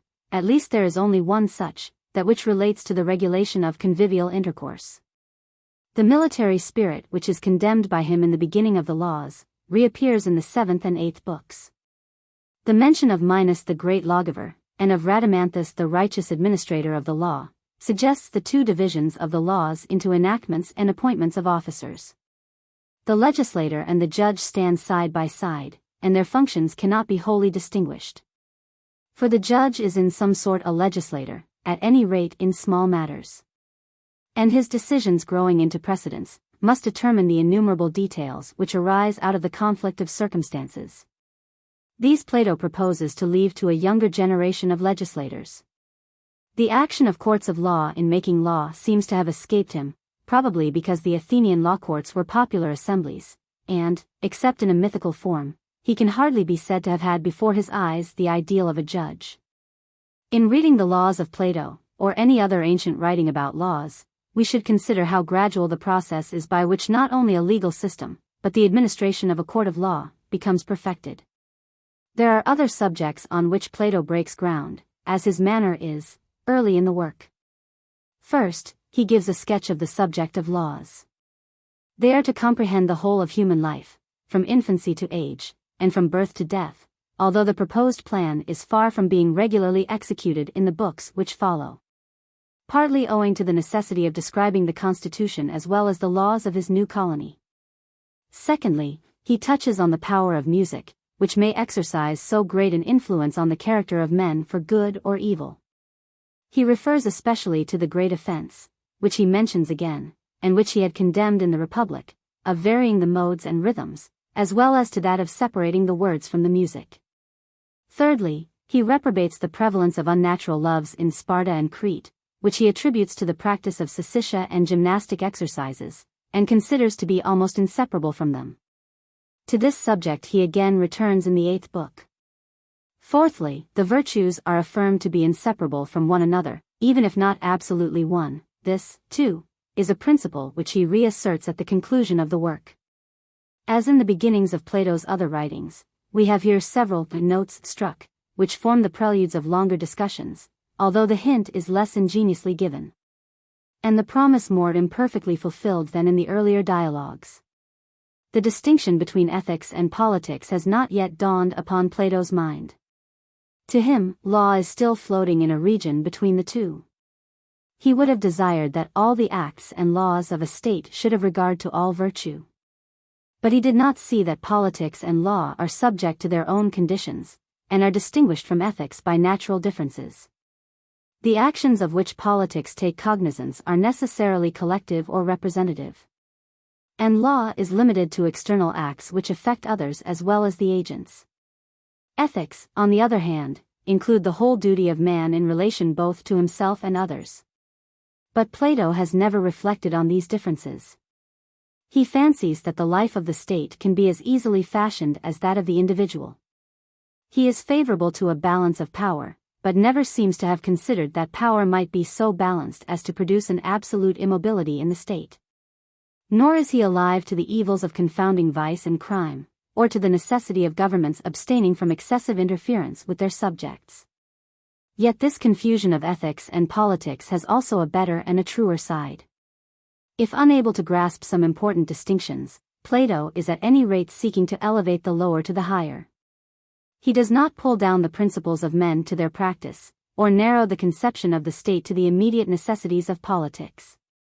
Political ideals of freedom and equality, of a divine government which has been or will be in some other age or country, have greatly tended to educate and ennoble the human race. And if not the first author of such ideals, for they are as old as Hesiod, Plato has done more than any other writer to impress them on the world. To those who censure his idealism we may reply in his own words, he is not the worst painter who draws a perfectly beautiful figure, because no such figure of a man could ever have existed. Republic. A new thought about education suddenly occurs to him, and for a time exercises a sort of fascination over his mind, though in the later books of the laws it is forgotten or overlooked.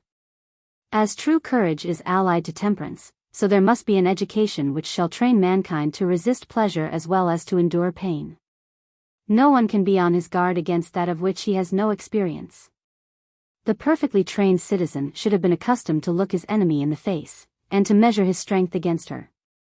This education in pleasure is to be given, partly by festive intercourse, but chiefly by the song and dance. Youth are to learn music and gymnastics, their elders are to be trained and tested at drinking parties. According to the old proverb, in vino veritas, they will then be open and visible to the world in their true characters.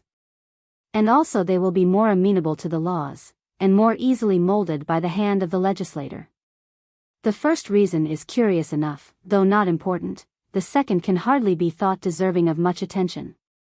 Yet if Plato means to say that society is one of the principal instruments of education in afterlife, he has expressed in an obscure fashion a principle which is true, and to his contemporaries was also new. That at a banquet a degree of moral discipline might be exercised is an original thought, but Plato has not yet learnt to express his meaning in an abstract form. He is sensible that moderation is better than total abstinence, and that asceticism is but a one-sided training. He makes the sagacious remark, that those who are able to resist pleasure may often be among the worst of mankind. He is as much aware as any modern utilitarian that the love of pleasure is the great motive of human action. This cannot be eradicated, and must therefore be regulated. The pleasure must be of the right sort. Such reflections seem to be the real, though imperfectly expressed, groundwork of the discussion. As in the juxtaposition of the Bakshik madness and the great gift of Dionysus, or where he speaks of the different senses in which pleasure is and is not the object of imitative art. Or in the illustration of the failure of the Dorian institutions from the prayer of Theseus, we have to gather his meaning as well as we can from the connection. The feeling of old age is discernible in this as well as in several other passages of the Laws.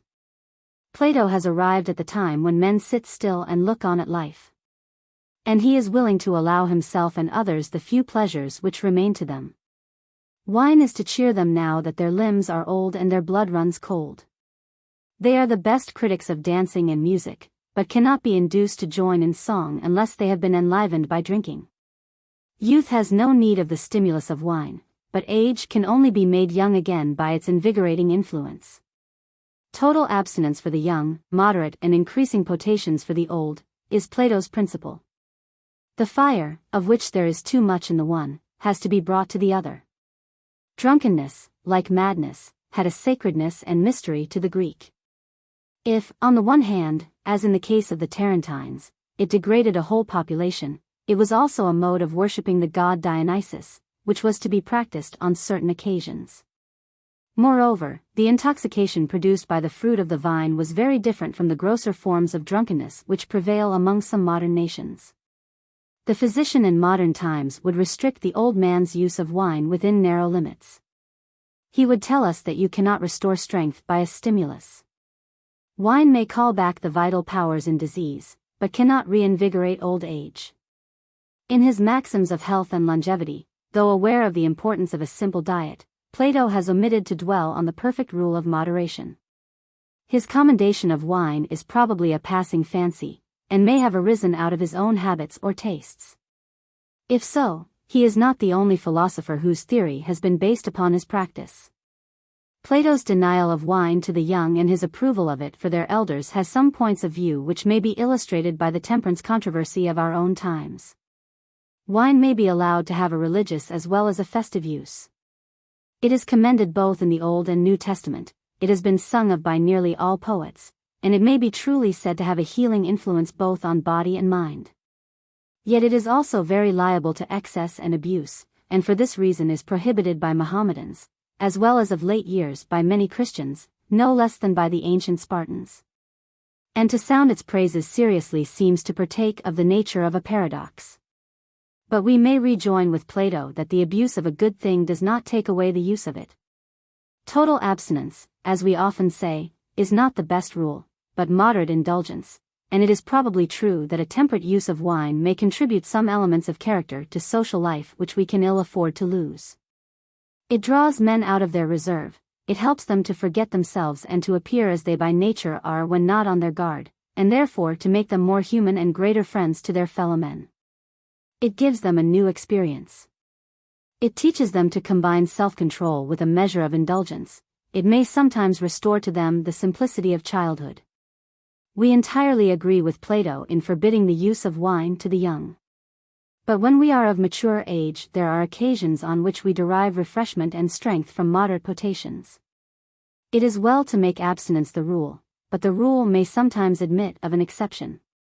We are in a higher, as well as in a lower sense, the better for the use of wine. The question runs up into wider ones. What is the general effect of asceticism on human nature? And, must there not be a certain proportion between the aspirations of man and his powers, questions which have been often discussed both by ancient and modern philosophers. So by comparing things old and new we may sometimes help to realize to ourselves the meaning of Plato in the altered circumstances of our own life. Like the importance which he attaches to festive entertainments, his depreciation of courage to the fourth place in the scale of virtue appears to be somewhat rhetorical and exaggerated. But he is speaking of courage in the lower sense of the term, not as including loyalty or temperance. He does not insist in this passage, as in the Protagoras, on the unity of the virtues, or, as in the Laches, on the identity of wisdom and courage. But he says that they all depend upon their leader mind, and that, out of the union of wisdom and temperance with courage, springs justice. Elsewhere he is disposed to regard temperance rather as a condition of all virtue than as a particular virtue. He generalizes temperance, as in the Republic he generalizes justice. The nature of the virtues is to run up into one another, and in many passages Plato makes but a faint effort to distinguish them. He still quotes the poets, somewhat enlarging, as his manner is, or playing with their meaning. The martial poet Tertius, and the oligarch Theognis, furnish him with happy illustrations of the two sorts of courage. The fear of fear, the division of goods into human and divine, the acknowledgement that peace and reconciliation are better than the appeal to the sword, the analysis of temperance into resistance of pleasure as well as endurance of pain. The distinction between the education which is suitable for a trade or profession, and for the whole of life, are important and probably new ethical conceptions.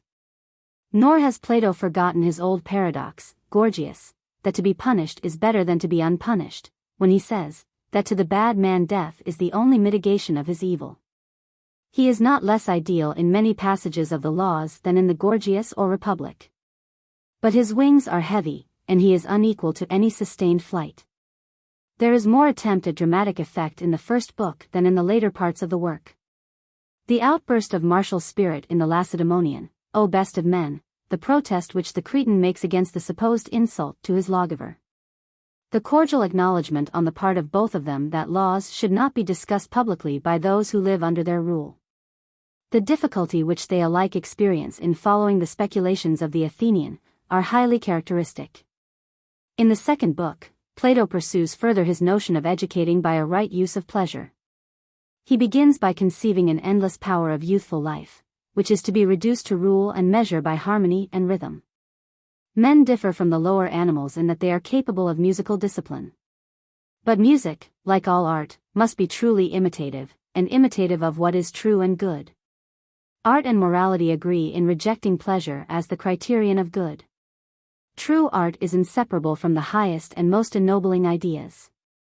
Plato only recognizes the identity of pleasure and good when the pleasure is of the higher kind.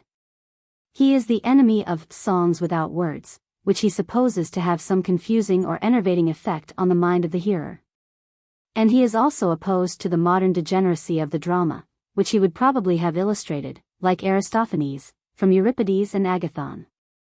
From this passage may be gathered a more perfect conception of art than from any other of Plato's writings. He understands that art is at once imitative and ideal, an exact representation of truth, and also a representation of the highest truth.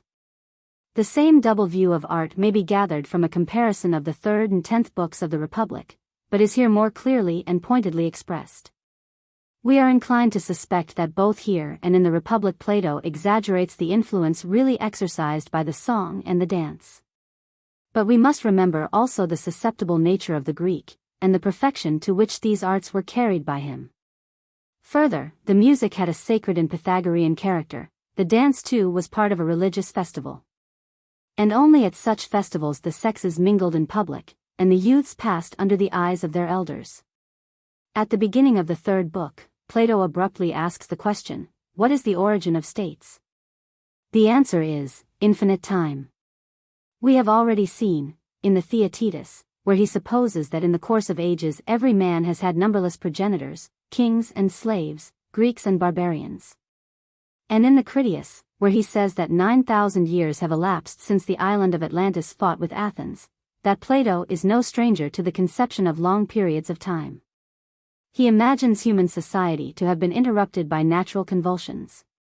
And beginning from the last of these, he traces the steps by which the family has grown into the state, and the original scattered society, becoming more and more civilized, has finally passed into military organizations like those of Crete and Sparta. His conception of the origin of states is far truer in the Laws than in the Republic, but it must be remembered that here he is giving an historical, there an ideal picture of the growth of society. Modern inquirers, like Plato, have found in infinite ages the explanation not only of states, but of languages, men, animals, the world itself. Like him, also, they have detected in later institutions the vestiges of a patriarchal state still surviving. Thus far Plato speaks as the spectator of all time and all existence, who may be thought by some divine instinct to have guessed at truths which were hereafter to be revealed. He is far above the vulgar notion that Hellas is the civilized world, statesman, or that civilization only began when the Hellenes appeared on the scene. But he has no special knowledge of the days before the flood. And when he approaches more historical times, in preparing the way for his own theory of mixed government, he argues partially and erroneously. He is desirous of showing that unlimited power is ruinous to any state, and hence he is led to attribute a tyrannical spirit to the first Dorian kings. The decay of Argos and the destruction of Mycenae are adduced by him as a manifest proof of their failure, and Sparta, he thinks, was only preserved by the limitations which the wisdom of successive legislators introduced into the government. But there is no more reason to suppose that the Dorian rule of life which was followed at Sparta ever prevailed in Argos and Mycenae, than to assume that Dorian institutions were framed to protect the Greeks against the power of Assyria. Or that the empire of Assyria was in any way affected by the Trojan War, or that the return of the Heraclidae was only the return of Achaean exiles, who received a new name from their leader Dorius. Such fancies were chiefly based, as far as they had any foundation, on the use of analogy, which played a great part in the dawn of historical and geographical research. Because there was a Persian empire which was the natural enemy of the Greek, there must also have been an Assyrian empire, which had a similar hostility. And not only the fable of the island of Atlantis, but the Trojan War, in Plato's mind derived some features from the Persian struggle. So Herodotus makes the Nile answer to the Ister, and the valley of the Nile to the Red Sea. In the Republic, Plato is flying in the air regardless of fact and possibility. In the Laws, he is making history by analogy. In the former, he appears to be like some modern philosophers, absolutely devoid of historical sense. In the latter, he is on a level, not with Thucydides, or the critical historians of Greece, but with Herodotus, or even with Ctesias. The chief object of Plato in tracing the origin of society is to show the point at which regular government superseded the patriarchal authority, and the separate customs of different families were systematized by legislators, and took the form of laws consented to by them all.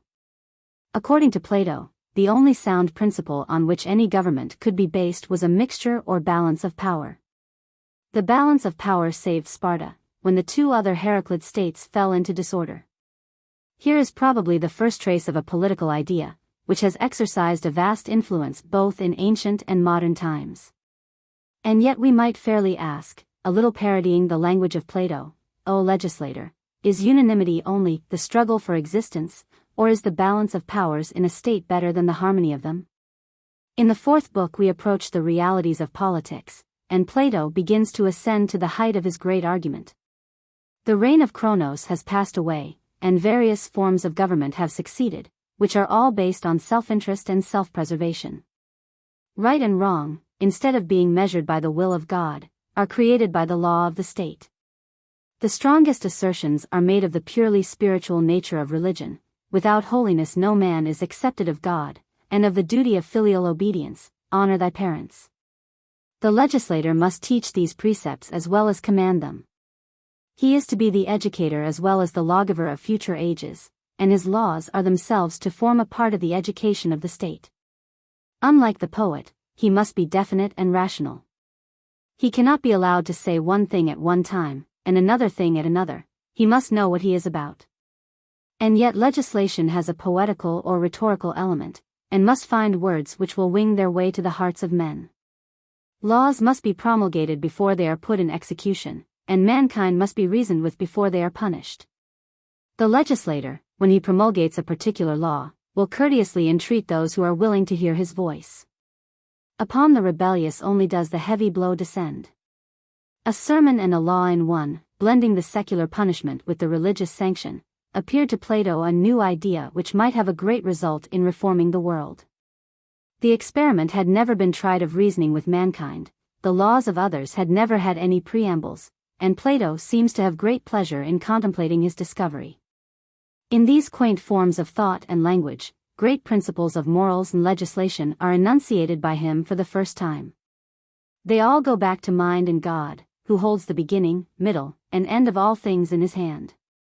The adjustment of the divine and human elements in the world is conceived in the spirit of modern popular philosophy, differing not much in the mode of expression. At first sight the legislator appears to be impotent, for all things are the sport of chance. But we admit also that God governs all things, and that chance and opportunity cooperate with him. Compare the saying, that chance is the name of the unknown cause. Lastly, while we acknowledge that God and chance govern mankind and provide the conditions of human action, experience will not allow us to deny a place to art. We know that there is a use in having a pilot, though the storm may overwhelm him. And a legislator is required to provide for the happiness of a state, although he will pray for favorable conditions under which he may exercise his art. Book v. Hear now, all ye who heard the laws about gods and ancestors. Of all human possessions the soul is most divine, and most truly a man's own. For in every man there are two parts, a better which rules, and an inferior which serves. And the ruler is to be preferred to the servant. Wherefore I bid every one next after the gods to honor his own soul, and he can only honor her by making her better. A man does not honor his soul by flattery, or gifts, or self-indulgence, or conceit of knowledge, nor when he blames others for his own errors, nor when he indulges in pleasure or refuses to bear pain. Nor when he thinks that life at any price is a good, because he fears the world below, which, far from being an evil, may be the greatest good.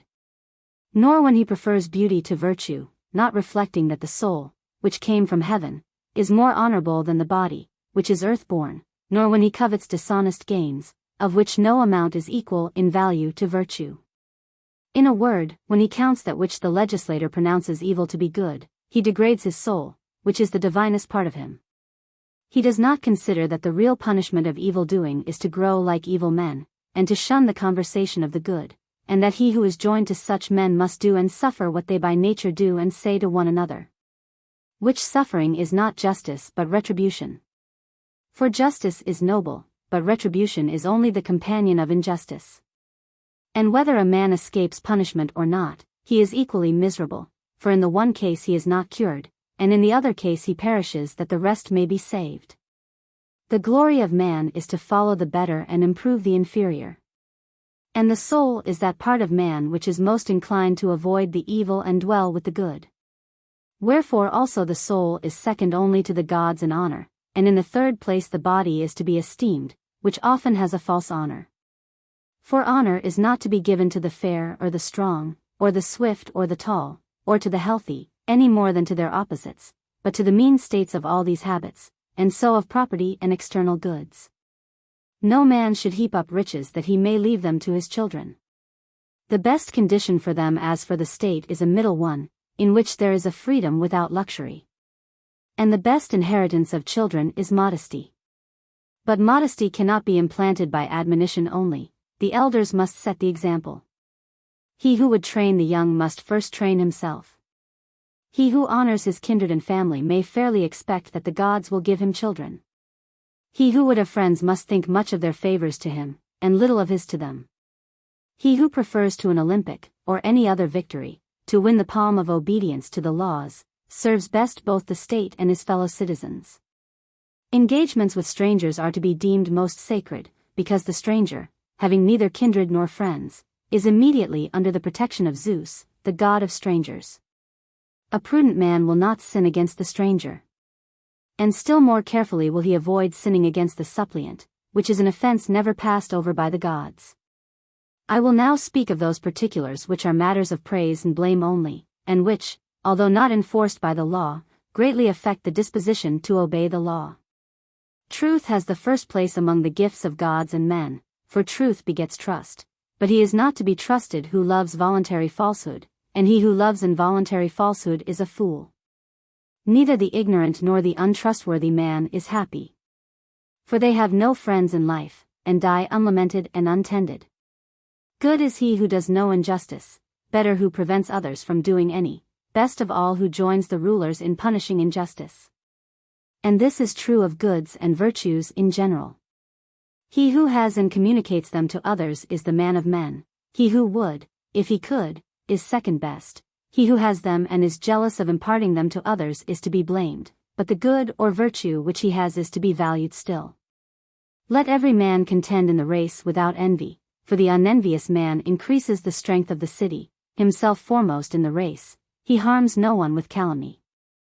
Whereas the envious man is weak himself, and drives his rivals to despair with his slanders, thus depriving the whole city of incentives to the exercise of virtue, and tarnishing her glory. Every man should be gentle, but also passionate. For he must have the spirit to fight against incurable and malignant evil. But the evil which is remediable should be dealt with more in sorrow than anger. He who is unjust is to be pitied in any case. For no man voluntarily does evil or allows evil to exist in his soul. And therefore he who deals with the curable sort must be long-suffering and forbearing, but the incurable shall have the vials of our wrath poured out upon him. The greatest of all evils is self-love, which is thought to be natural and excusable, and is enforced as a duty, and yet is the cause of many errors. The lover is blinded about the beloved, and prefers his own interests to truth and right. But the truly great man seeks justice before all things. Self-love is the source of that ignorant conceit of knowledge which is always doing and never succeeding. Wherefore let every man avoid self-love, and follow the guidance of those who are better than himself. There are lesser matters which a man should recall to mind. For wisdom is like a stream, ever flowing in and out, and recollection flows in when knowledge is failing. Let no man either laugh or grieve over much. But let him control his feelings in the day of good or ill fortune, believing that the gods will diminish the evils and increase the blessings of the righteous. These are thoughts which should ever occupy a good man's mind. He should remember them both in lighter and in more serious hours, and remind others of them. So much of divine matters and the relation of man to God. But man is man, and dependent on pleasure and pain. And therefore to acquire a true taste respecting either is a great matter. And what is a true taste? This can only be explained by a comparison of one life with another. Pleasure is an object of desire, pain of avoidance. And the absence of pain is to be preferred to pain, but not to pleasure. There are infinite kinds and degrees of both of them, and we choose the life which has more pleasure and avoid that which has less. But we do not choose that life in which the elements of pleasure are either feeble or equally balanced with pain. All the lives which we desire are pleasant, the choice of any others is due to inexperience. Now there are 4 lives, the temperate, the rational, the courageous, the healthful, and to these let us oppose 4 others, the intemperate, the foolish, the cowardly, the diseased. The temperate life has gentle pains and pleasures and placid desires, the intemperate life has violent delights, and still more violent desires. And the pleasures of the temperate exceed the pains, while the pains of the intemperate exceed the pleasures. But if this is true, none are voluntarily intemperate, but all who lack temperance are either ignorant or wanting in self-control, for men always choose the life which, as they think, exceeds in pleasure. The wise, the healthful, the courageous life have a similar advantage, they also exceed their opposites in pleasure. And, generally speaking, the life of virtue is far more pleasurable and honorable, fairer and happier far, than the life of vice. Let this be the preamble of our laws, the strain will follow. As in a web the warp is stronger than the woof, so should the rulers be stronger than their half-educated subjects. Let us suppose, then, that in the constitution of a state there are 2 parts, the appointment of the rulers, and the laws which they have to administer. But, before going further, there are some preliminary matters which have to be considered. As of animals, so also of men, a selection must be made, the bad breed must be got rid of, and the good retained. The legislator must purify them, and if he be not a despot he will find this task to be a difficult one. The severer kinds of purification are practiced when great offenders are punished by death or exile, but there is a milder process which is necessary when the poor show a disposition to attack the property of the rich. For then the legislator will send them off to another land, under the name of a colony. In our case, however, we shall only need to purify the streams before they meet. This is often a troublesome business, but in theory we may suppose the operation performed, and the desired purity attained. Evil men we will hinder from coming, and receive the good as friends. Like the old Heraclid colony, we are fortunate in escaping the abolition of debts and the distribution of land, which are difficult and dangerous questions. But, perhaps, now that we are speaking of the subject, we ought to say how, if the danger existed, the legislator should try to avert it. He would have recourse to prayers, and trust to the healing influence of time. He would create a kindly spirit between creditors and debtors, those who have should give to those who have not, and poverty should be held to be rather the increase of a man's desires than the diminution of his property. Goodwill is the only safe and enduring foundation of the political society, and upon this our city shall be built. The lawgiver, if he is wise, will not proceed with the arrangement of the state until all disputes about property are settled. And for him to introduce fresh grounds of quarrel would be madness. Let us now proceed to the distribution of our state, and determine the size of the territory and the number of the allotments. The territory should be sufficient to maintain the citizens in moderation, and the population should be numerous enough to defend themselves, and sometimes to aid their neighbors. We will fix the number of citizens at 50-40, to which the number of houses and portions of land shall correspond. Let the number be divided into 2 parts and then into 3. For it is very convenient for the purposes of distribution, and is capable of 59 divisions, 10 of which proceed without interval from 1 to 10. Here are numbers enough for war and peace, and for all contracts and dealings. These properties of numbers are true, and should be ascertained with a view to use. In carrying out the distribution of the land, a prudent legislator will be careful to respect any provision for religious worship which has been sanctioned by ancient tradition or by the oracles of Delphi, Dodona, or Ammon. All sacrifices, and altars, and temples, whatever may be their origin, should remain as they are.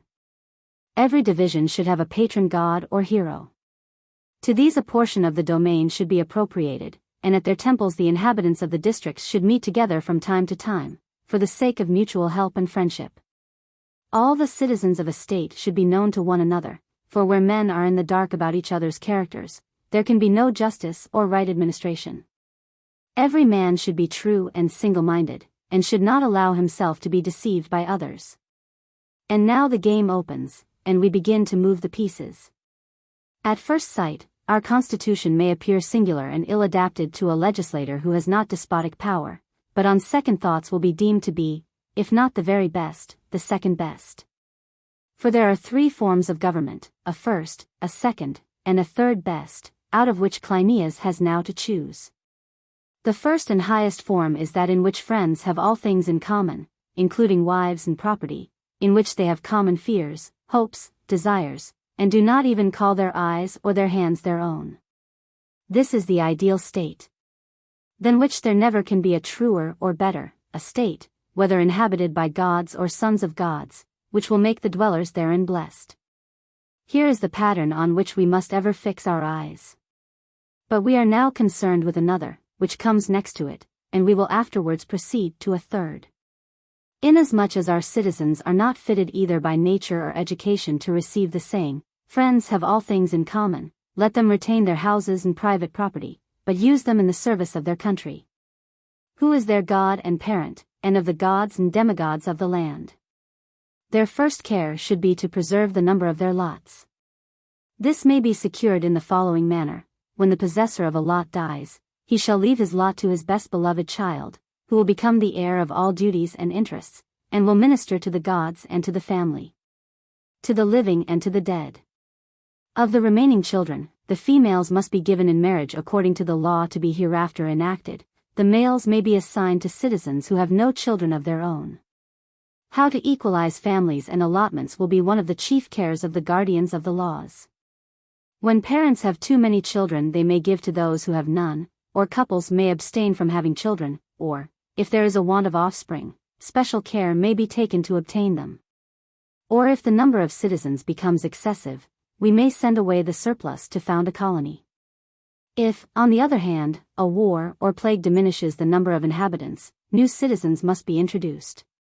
And these ought not, if possible, to be men of low birth or inferior training, but even God, it is said, cannot always fight against necessity. Wherefore we will thus address our citizens: good friends, honor, order, and equality, and above all the number 50-40. Secondly, respect the original division of the lots, which must not be infringed by buying and selling, for the law says that the land which a man has is sacred and is given to him by God. And priests and priestesses will offer frequent sacrifices and pray that he who alienates either house or lot may receive the punishment which he deserves. And their prayers shall be inscribed on tablets of cypress wood for the instruction of posterity. The guardians will keep a vigilant watch over the citizens, and they will punish those who disobey God and the law. To appreciate the benefit of such an institution, a man requires to be well educated. For he certainly will not make a fortune in our state, in which all illiberal occupations are forbidden to freemen. The law also provides that no private person shall have gold or silver, except a little coin for daily use, which will not pass current in other countries. The state must also possess a common Hellenic currency, but this is only to be used in defraying the expenses of expeditions, or of embassies, or while a man is on foreign travels. But in the latter case he must deliver up what is over, when he comes back, to the treasury in return for an equal amount of local currency, on pain of losing the sum in question. And he who does not inform against an offender is to be mulcted in a like sum. No money is to be given or taken as a dowry, or to be lent on interest. The law will not protect a man in recovering either interest or principal. All these regulations imply that the aim of the legislator is not to make the city as rich or as mighty as possible, but the best and happiest. Now men can hardly be at the same time very virtuous and very rich. And why? Because he who makes twice as much and saves twice as much as he ought, receiving where he ought not and not spending where he ought, will be at least twice as rich as he who makes money where he ought and spends where he ought. On the other hand, an utterly bad man is generally profligate and poor, while he who acquires honestly, and spends what he acquires on noble objects, can hardly be very rich. A very rich man is therefore not a good man, and therefore not a happy one. But the object of our laws is to make the citizens as friendly and happy as possible, which they cannot be if they are always at law and injuring each other in the pursuit of gain. And therefore we say that there is to be no silver or gold in the state, nor usury, nor the rearing of the meaner kinds of livestock, but only agriculture. And only so much of this as will not lead men to neglect that for the sake of which money is made, first the soul and afterwards the body. Neither of which are good for much without music and gymnastic. Money is to be held in honor last or third, the highest interests being those of the soul, and in the second class are to be ranked those of the body. This is the true order of legislation, which would be inverted by placing health before temperance, and wealth before health. It might be well if every man could come to the colony having equal property. But equality is impossible, and therefore we must avoid causes of offense by having property valued and by equalizing taxation. To this end, let us make 4 classes in which the citizens may be placed according to the measure of their original property, and the changes of their fortune. The greatest of evils is revolution. And this, as the law will say, is caused by extremes of poverty or wealth. The limit of poverty shall be the lot, which must not be diminished, and may be increased 5-fold, but not more. He who exceeds the limit must give up the excess to the state, but if he does not, and is informed against, the surplus shall be divided between the informer and the gods, and he shall pay a sum equal to the surplus out of his own property. All property other than the lot must be inscribed in a register, so that any disputes which arise may be easily determined. The city shall be placed in a suitable situation, as nearly as possible in the center of the country, and shall be divided into 12 wards. First, we will erect an acropolis, encircled by a wall, within which shall be placed the temples of Hestia, and Zeus, and Athene. From this shall be drawn lines dividing the city, and also the country, into 12 sections, and the country shall be subdivided into 5,040 lots. Each lot shall contain 2 parts, one at a distance, the other near the city. And the distance of one part shall be compensated by the nearness of the other, the badness and goodness by the greater or less size. 12 lots will be assigned to 12 gods, and they will give their names to the tribes.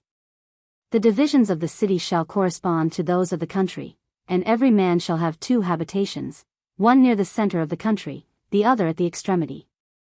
The objection will naturally arise, that all the advantages of which we have been speaking will never concur.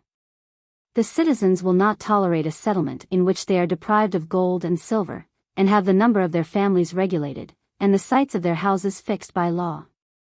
It will be said that our city is a mere image of wax. And the legislator will answer, I know it, but I maintain that we ought to set forth an ideal which is as perfect as possible. If difficulties arise in the execution of the plan, we must avoid them and carry out the remainder. But the legislator must first be allowed to complete his idea without interruption.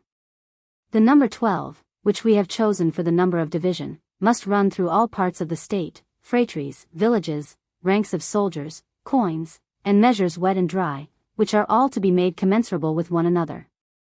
There is no meanness in requiring that the smallest vessels should have a common measure, for the divisions of number are useful in measuring height and depth, as well as sounds and motions, upwards or downwards, or round and round. The legislator should impress on his citizens the value of arithmetic.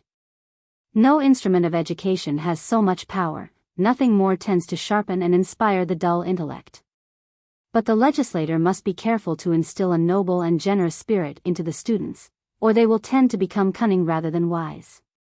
This may be proved by the example of the Egyptians and Phoenicians, who, notwithstanding their knowledge of arithmetic, are degraded in their general character, whether this defect in them is due to some natural cause or to a bad legislator. For it is clear that there are great differences in the power of regions to produce good men. Heat and cold, and water and food, have great effects both on body and soul.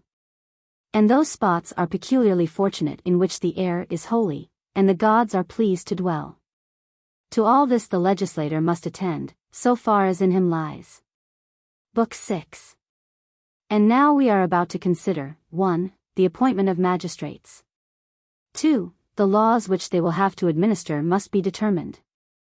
I may observe by the way that laws, however good, are useless and even injurious unless the magistrates are capable of executing them. And therefore, 1. The intended rulers of our imaginary state should be tested from their youth upwards until the time of their election. And, 2. Those who are to elect them ought to be trained in habits of law, that they may form a right judgment of good and bad men. But uneducated colonists, who are unacquainted with each other, will not be likely to choose well. What, then, shall we do? I will tell you, the colony will have to be entrusted to the 10 commissioners, of whom you are one, and I will help you and them, which is my reason for inventing this romance. And I cannot bear that the tale should go wandering about the world without a head, it will be such an ugly monster. Very good. Yes, and I will be as good as my word, if God be gracious and old age permit. But let us not forget what a courageously mad creation this our city is. What makes you say so? Why, surely our courage is shown in imagining that the new colonists will quietly receive our laws. For no man likes to receive laws when they are first imposed. Could we only wait until those who had been educated under them were grown up, and of an age to vote in the public elections? There would be far greater reason to expect permanence in our institutions. Very true. The notion founders should take the utmost pains in the matter of the colony, and in the election of the higher officers, particularly of the guardians of the law. The latter should be appointed in this way: the notions, who take the lead in the colony, together with the colonists, will choose 37 persons, of whom 19 will be colonists. And the remaining 18 notions, you must be one of the 18 yourself, and become a citizen of the new state. Why do not you and McGillis join us? Athens is proud, and Sparta too, and they are both a long way off. But let me proceed with my scheme. When the state is permanently established, the mode of election will be as follows: all who are serving, or have served, in the army will be electors, and the election will be held in the most sacred of the temples. The voter will place on the altar a tablet, inscribing thereupon the name of the candidate whom he prefers, and of his father, tribe, and ward, writing at the side of them his own name in like manner. And he may take away any tablet which does not appear written to his mind, and place it in the agora for 30 days. The 300 who obtain the greatest number of votes will be publicly announced, and out of them there will be a second election of 100. And out of the 100 a third and final election of 37, accompanied by the solemnity of the electors passing through victims. But then who is to arrange all this? There is a common saying, that the beginning is half the whole. And I should say a good deal more than half. Most true. The only way of making a beginning is from the parent city. And though in after ages the tie may be broken, and quarrels may arise between them, yet in early days the child naturally looks to the mother for care and education. And, as I said before, the Nosians ought to take an interest in the colony, and select 100 elders of their own citizens, to whom shall be added 100 of the colonists, to arrange and supervise the first elections and scrutinies. And when the colony has been started, the Nosians may return home and leave the colonists to themselves. The 37 magistrates who have been elected in the manner described, shall have the following duties. First, they shall be guardians of the law. Secondly, of the registers of property in the 4 classes, not including the 1, 2, 3, 4 minae, which are allowed as a surplus. He who is found to possess what is not entered in the registers, in addition to the confiscation of such property, shall be proceeded against by law, and if he be cast he shall lose his share in the public property and in distributions of money. And his sentence shall be inscribed in some public place. The guardians are to continue in office 20 years only, and to commence holding office at 50 years, or if elected at 60 they are not to remain after 70. Generals have now to be elected, and commanders of horse and brigadiers of foot. The generals shall be natives of the city, proposed by the guardians of the law, and elected by those who are or have been of the age for military service. Any one may challenge the person nominated and start another candidate, whom he affirms upon oath to be better qualified. The 3 who obtain the greatest number of votes shall be elected. The generals thus elected shall propose the taxiarchs or brigadiers, and the challenge may be made, and the voting shall take place, in the same manner as before. The elective assembly will be presided over in the first instance, and until the prytanes and council come into being, by the guardians of the law in some holy place. And they shall divide the citizens into 3 divisions, hoplites, cavalry, and the rest of the army, placing each of them by itself. All are to vote for generals and cavalry officers. The brigadiers are to be voted for only by the hoplites. Next, the cavalry are to choose phylarchs for the generals, but captains of archers and other irregular troops are to be appointed by the generals themselves.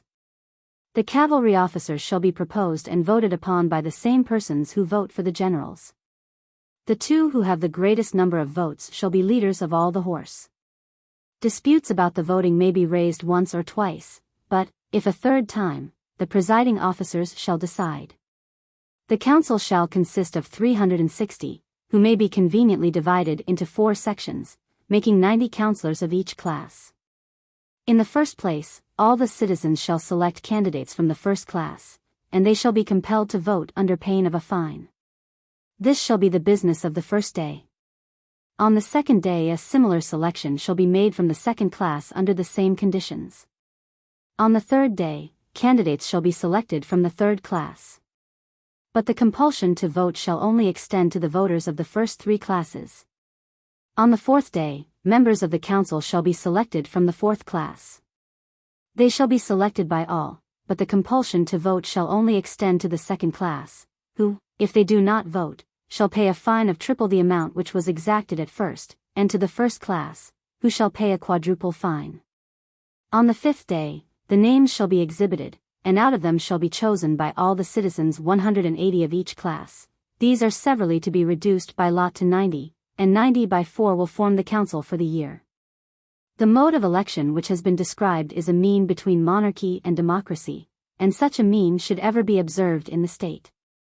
For servants and masters cannot be friends, and, although equality makes friendship, we must remember that there are 2 sorts of equality. One of them is the rule of number and measure. But there is also a higher equality, which is the judgment of Zeus. Of this he grants but little to mortal men, yet that little is the source of the greatest good to cities and individuals. It is proportioned to the nature of each man.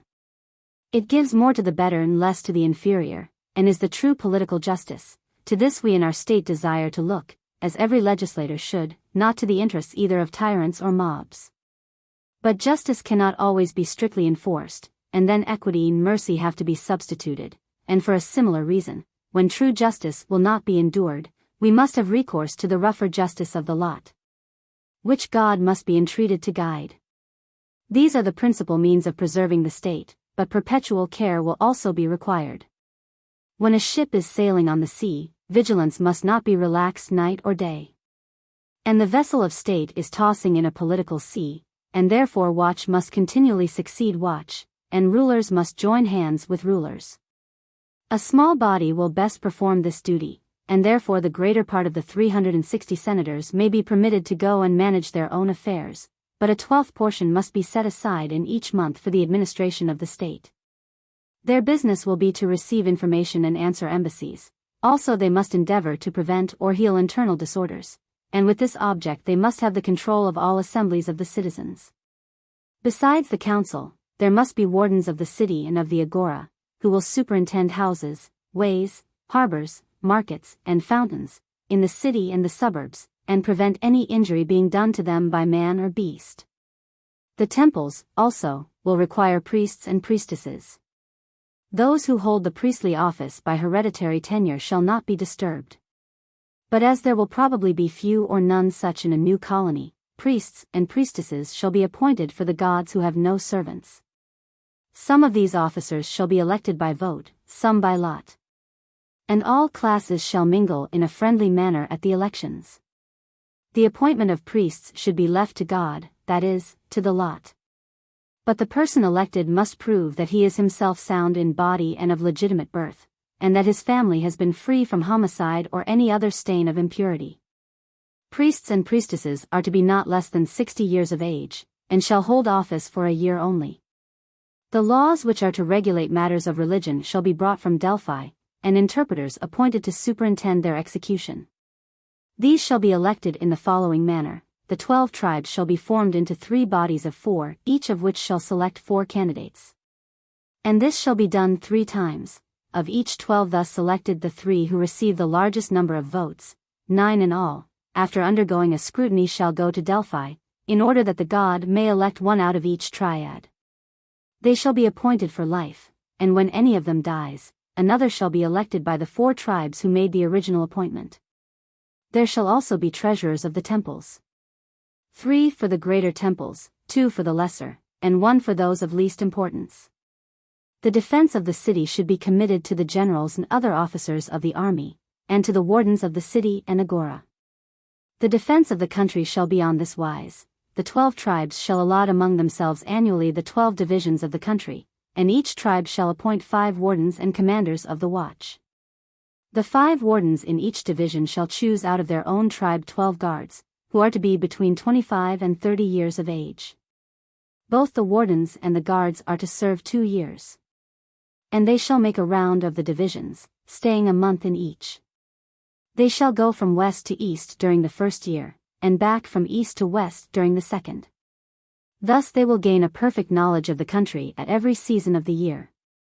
While on service, their first duty will be to see that the country is well protected by means of fortifications and entrenchments. They will use the beasts of burden and the laborers whom they find on the spot, taking care however not to interfere with the regular course of agriculture. But while they thus render the country as inaccessible as possible to enemies, they will also make it as accessible as possible to friends by constructing and maintaining good roads. They will restrain and preserve the rain which comes down from heaven, making the barren places fertile, and the wet places dry. They will ornament the fountains with plantations and buildings, and provide water for irrigation at all seasons of the year. They will lead the streams to the temples and groves of the gods. And in such spots the youth shall make gymnasia for themselves, and warm baths for the aged. There the rustic worn with toil will receive a kindly welcome, and be far better treated than at the hands of an unskillful doctor. These works will be both useful and ornamental, but the 60 wardens must not fail to give serious attention to other duties. For they must watch over the districts assigned to them, and also act as judges. In small matters the 5 commanders shall decide, in greater matters up to 3 minae, the 5 commanders and the 12 guards. Like all other judges, except those who have the final decision, they shall be liable to give an account. If the wardens impose unjust tasks on the villagers, or take by force their crops or implements, or yield to flattery or bribes in deciding suits, let them be publicly dishonored. In regard to any other wrongdoing, if the question be of a mina, let the neighbors decide. But if the accused person will not submit, trusting that his monthly removals will enable him to escape payment, and also in suits about a larger amount, the injured party may have recourse to the common court. In the former case, if successful, he may exact a double penalty. The wardens and guards, while on their 2 years' service, shall live and eat together, and the guard who is absent from the daily meals without permission or sleeps out at night, shall be regarded as a deserter, and may be punished by anyone who meets him. If any of the commanders is guilty of such an irregularity, the whole 60 shall have him punished, and he of them who screens him shall suffer a still heavier penalty than the offender himself. Now by service a man learns to rule. And he should pride himself upon serving well the laws and the gods all his life, and upon having served ancient and honorable men in his youth. The 12 and the 5 should be their own servants, and use the labor of the villagers only for the good of the public. Let them search the country through, and acquire a perfect knowledge of every locality. With this view, hunting and field sports should be encouraged. Next we have to speak of the elections of the wardens of the agora and of the city. The wardens of the city shall be 3 in number, and they shall have the care of the streets, roads, buildings, and also of the water supply. They shall be chosen out of the highest class, and when the number of candidates has been reduced to 6 who have the greatest number of votes, 3 out of the 6 shall be taken by lot, and, after a scrutiny, shall be admitted to their office. The wardens of the agora shall be 5 in number, 10 are to be first elected, and every one shall vote for all the vacant places. The 10 shall be afterwards reduced to 5 by lot, as in the former election. The first and second class shall be compelled to go to the assembly, but not the third and fourth, unless they are specially summoned. The wardens of the agora shall have the care of the temples and fountains which are in the agora, and shall punish those who injure them by stripes and bonds, if they be slaves or strangers, and by fines, if they be citizens. And the wardens of the city shall have a similar power of inflicting punishment and fines in their own department.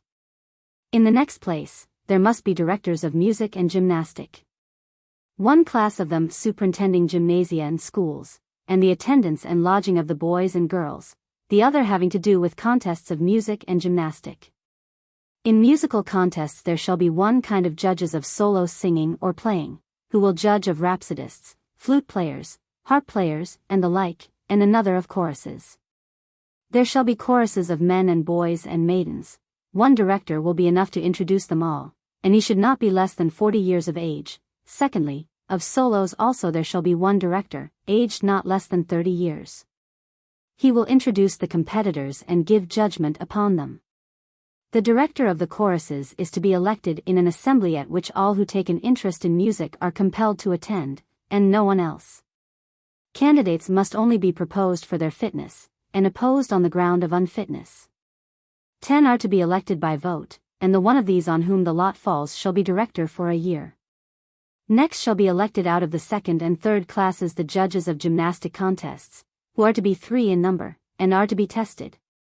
After being chosen by lot out of 20 who have been elected by the 3 highest classes, these being compelled to attend at the election. One minister remains, who will have the general superintendence of education. He must be not less than 50 years old, and be himself the father of children born in wedlock. His office must be regarded by all as the highest in the state. For the right growth of the first shoot in plants and animals is the chief cause of matured perfection. Man is supposed to be a tame animal, but he becomes either the gentlest or the fiercest of creatures, accordingly as he is well or ill educated. Wherefore he who is elected to preside over education should be the best man possible. He shall hold office for 5 years, and shall be elected out of the guardians of the law, by the votes of the other magistrates with the exception of the Senate and Prytanes, and the election shall be held by ballot in the temple of Apollo. When a magistrate dies before his term of office has expired, another shall be elected in his place, and, if the guardian of an orphan dies, the relations shall appoint another within 10 days, or be fined a drachma a day for neglect. The city which has no courts of law will soon cease to be a city, and a judge who sits in silence and leaves the inquiry to the litigants, as in arbitrations, is not a good judge. A few judges are better than many, but the few must be good. The matter in dispute should be clearly elicited, time and examination will find out the truth. Causes should first be tried before a court of neighbors. If the decision is unsatisfactory, let them be referred to a higher court. Or, if necessary, to a higher still, of which the decision shall be final. Every magistrate is a judge, and every judge is a magistrate, on the day on which he is deciding the suit. This will therefore be an appropriate place to speak of judges and their functions. The supreme tribunal will be that on which the litigants agree, and let there be two other tribunals, one for public and the other for private causes. The High Court of Appeal shall be composed as follows: all the officers of state shall meet on the last day but one of the year in some temple, and choose for a judge the best man out of every magistracy, and those who are elected, after they have undergone a scrutiny, shall be judges of appeal. They shall give their decisions openly, in the presence of the magistrates who have elected them, and the public may attend. If anybody charges one of them with having intentionally decided wrong, he shall lay his accusation before the guardians of the law, and if the judge be found guilty he shall pay damages to the extent of half the injury. Unless the guardians of the law deem that he deserves a severe punishment, in which case the judges shall assess the penalty. As the whole people are injured by offenses against the state, they should share in the trial of them. Such causes should originate with the people and be decided by them. The inquiry shall take place before any three of the highest magistrates upon whom the defendant and plaintiff can agree. Also in private suits all should judge as far as possible, and therefore there should be a court of law in every ward, for he who has no share in the administration of justice, believes that he has no share in the state. The judges in these courts shall be elected by lot and give their decision at once. The final judgment in all cases shall rest with the Court of Appeal. And so, having done with the appointment of courts and the election of officers, we will now make our laws. Your way of proceeding, stranger, is admirable. Then so far our old man's game of play has gone off well. Say, rather, our serious and noble pursuit. Perhaps. But let me ask you whether you have ever observed the manner in which painters put in and rub out color, yet their endless labor will last but a short time, unless they leave behind them some successor who will restore the picture and remove its defects. Certainly. And have we not a similar object at the present moment? We are old ourselves, and therefore we must leave our work of legislation to be improved and perfected by the next generation. Not only making laws for our guardians, but making them lawgivers. We must at least do our best. Let us address them as follows. Beloved saviors of the laws, we give you an outline of legislation which you must fill up, according to a rule which we will prescribe for you. Megillus and Cleinias and I are agreed, and we hope that you will agree with us in thinking, that the whole energies of a man should be devoted to the attainment of manly virtue, whether this is to be gained by study, or habit, or desire, or opinion. And rather than accept institutions which tend to degrade and enslave him, he should fly his country and endure any hardship. These are our principles, and we would ask you to judge of our laws, and praise or blame them, accordingly as they are or are not capable of improving our citizens. And first of laws concerning religion. We have already said that the number 5040 has many convenient divisions, and we took a 12th part of this, 420, which is itself divisible by 12, for the number of the tribe. Every divisor is a gift of God, and corresponds to the months of the year and to the revolution of the universe. All cities have a number, but none is more fortunate than our own, which can be divided by all numbers up to 12, with the exception of 11, and even by 11, if two families are deducted. And now let us divide the state, assigning to each division some god or demigod, who shall have altars raised to them, and sacrifices offered twice a month. And assemblies shall be held in their honor, 12 for the tribes, and 12 for the city, corresponding to their divisions. The object of them will be first to promote religion, secondly to encourage friendship and intercourse between families. For families must be acquainted before they marry into one another, or great mistakes will occur. At these festivals there shall be innocent dances of young men and maidens, who may have the opportunity of seeing one another in modest undress.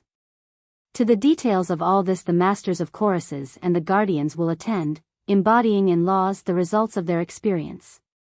And, after 10 years, making the laws permanent, with the consent of the legislator, if he be alive, or, if he be not alive, of the guardians of the law, who shall perfect them and settle them once for all. At least, if any further changes are required, the magistrates must take the whole people into council, and obtain the sanction of all the oracles.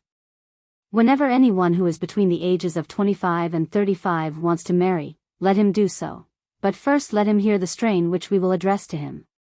My son, you ought to marry, but not in order to gain wealth or to avoid poverty. Neither should you, as men are wont to do, choose a wife who is like yourself in property and character. You ought to consult the interests of the state rather than your own pleasure, for by equal marriages a society becomes unequal. And yet to enact a law that the rich and mighty shall not marry the rich and mighty, that the quick shall be united to the slow, and the slow to the quick, will arouse anger in some persons and laughter in others. For they do not understand that opposite elements ought to be mingled in the state, as wine should be mingled with water. The object at which we aim must therefore be left to the influence of public opinion. And do not forget our former precept, that every one should seek to attain immortality and raise up a fair posterity to serve God. That, let this be the prelude of the law about the duty of marriage. But if a man will not listen, and at 35 years of age is still unmarried, he shall pay an annual fine, if he be of the first class, 100 drachmas, if of the second, 70, if of the third, 60, and if of the fourth, 30. This fine shall be sacred to here, and if he refuse to pay, a tenfold penalty shall be exacted by the treasurer of here, who shall be responsible for the payment. Further, the unmarried man shall receive no honor or obedience from the young, and he shall not retain the right of punishing others. A man is neither to give nor receive a dowry beyond a certain fixed sum. In our state, for his consolation, if he be poor, let him know that he need neither receive nor give one, for every citizen is provided with the necessaries of life. Again, if the woman is not rich, her husband will not be her humble servant. He who disobeys this law shall pay a fine according to his class, which shall be exacted by the treasurers of Here and Zeus. The betrothal of the parties shall be made by the next of kin, or if there are none, by the guardians. The offerings and ceremonies of marriage shall be determined by the interpreters of sacred rites. Let the wedding party be moderate, 5 male and 5 female friends, and a like number of kinsmen, will be enough. The expense should not exceed, for the first class, a mina, and for the second, half a mina, and should be in like proportion for the other classes. Extravagance is to be regarded as vulgarity and ignorance of nuptial proprieties. Much wine is only to be drunk at the festivals of Dionysus, and certainly not on the occasion of a marriage. The bride and bridegroom, who are taking a great step in life, ought to have all their wits about them. They should be especially careful of the night on which God may give them increase, and which this will be none can say. Their bodies and souls should be in the most temperate condition. They should abstain from all that partakes of the nature of disease or vice, which will otherwise become hereditary. There is an original divinity in man which preserves all things, if used with proper respect. He who marries should make one of the 2 houses on the lot the nest and nursery of his young. He should leave his father and mother, and then his affection for them will be only increased by absence. He will go forth as to a colony, and will there rear up his offspring, handing on the torch of life to another generation. About property in general there is little difficulty, with the exception of property in slaves, which is an institution of a very doubtful character. The slavery of the Helots is approved by some and condemned by others. And there is some doubt even about the slavery of the Mariandynians at Heraclea and of the Thessalian Penesti. This makes us ask, what shall we do about slaves? To which every one would agree in replying, let us have the best and most attached whom we can get. All of us have heard stories of slaves who have been better to their masters than sons or brethren. Yet there is an opposite doctrine, that slaves are never to be trusted. As Homer says, slavery takes away half a man's understanding. And different persons treat them in different ways. There are some who never trust them, and beat them like dogs, until they make them many times more slavish than they were before, and others pursue the opposite plan.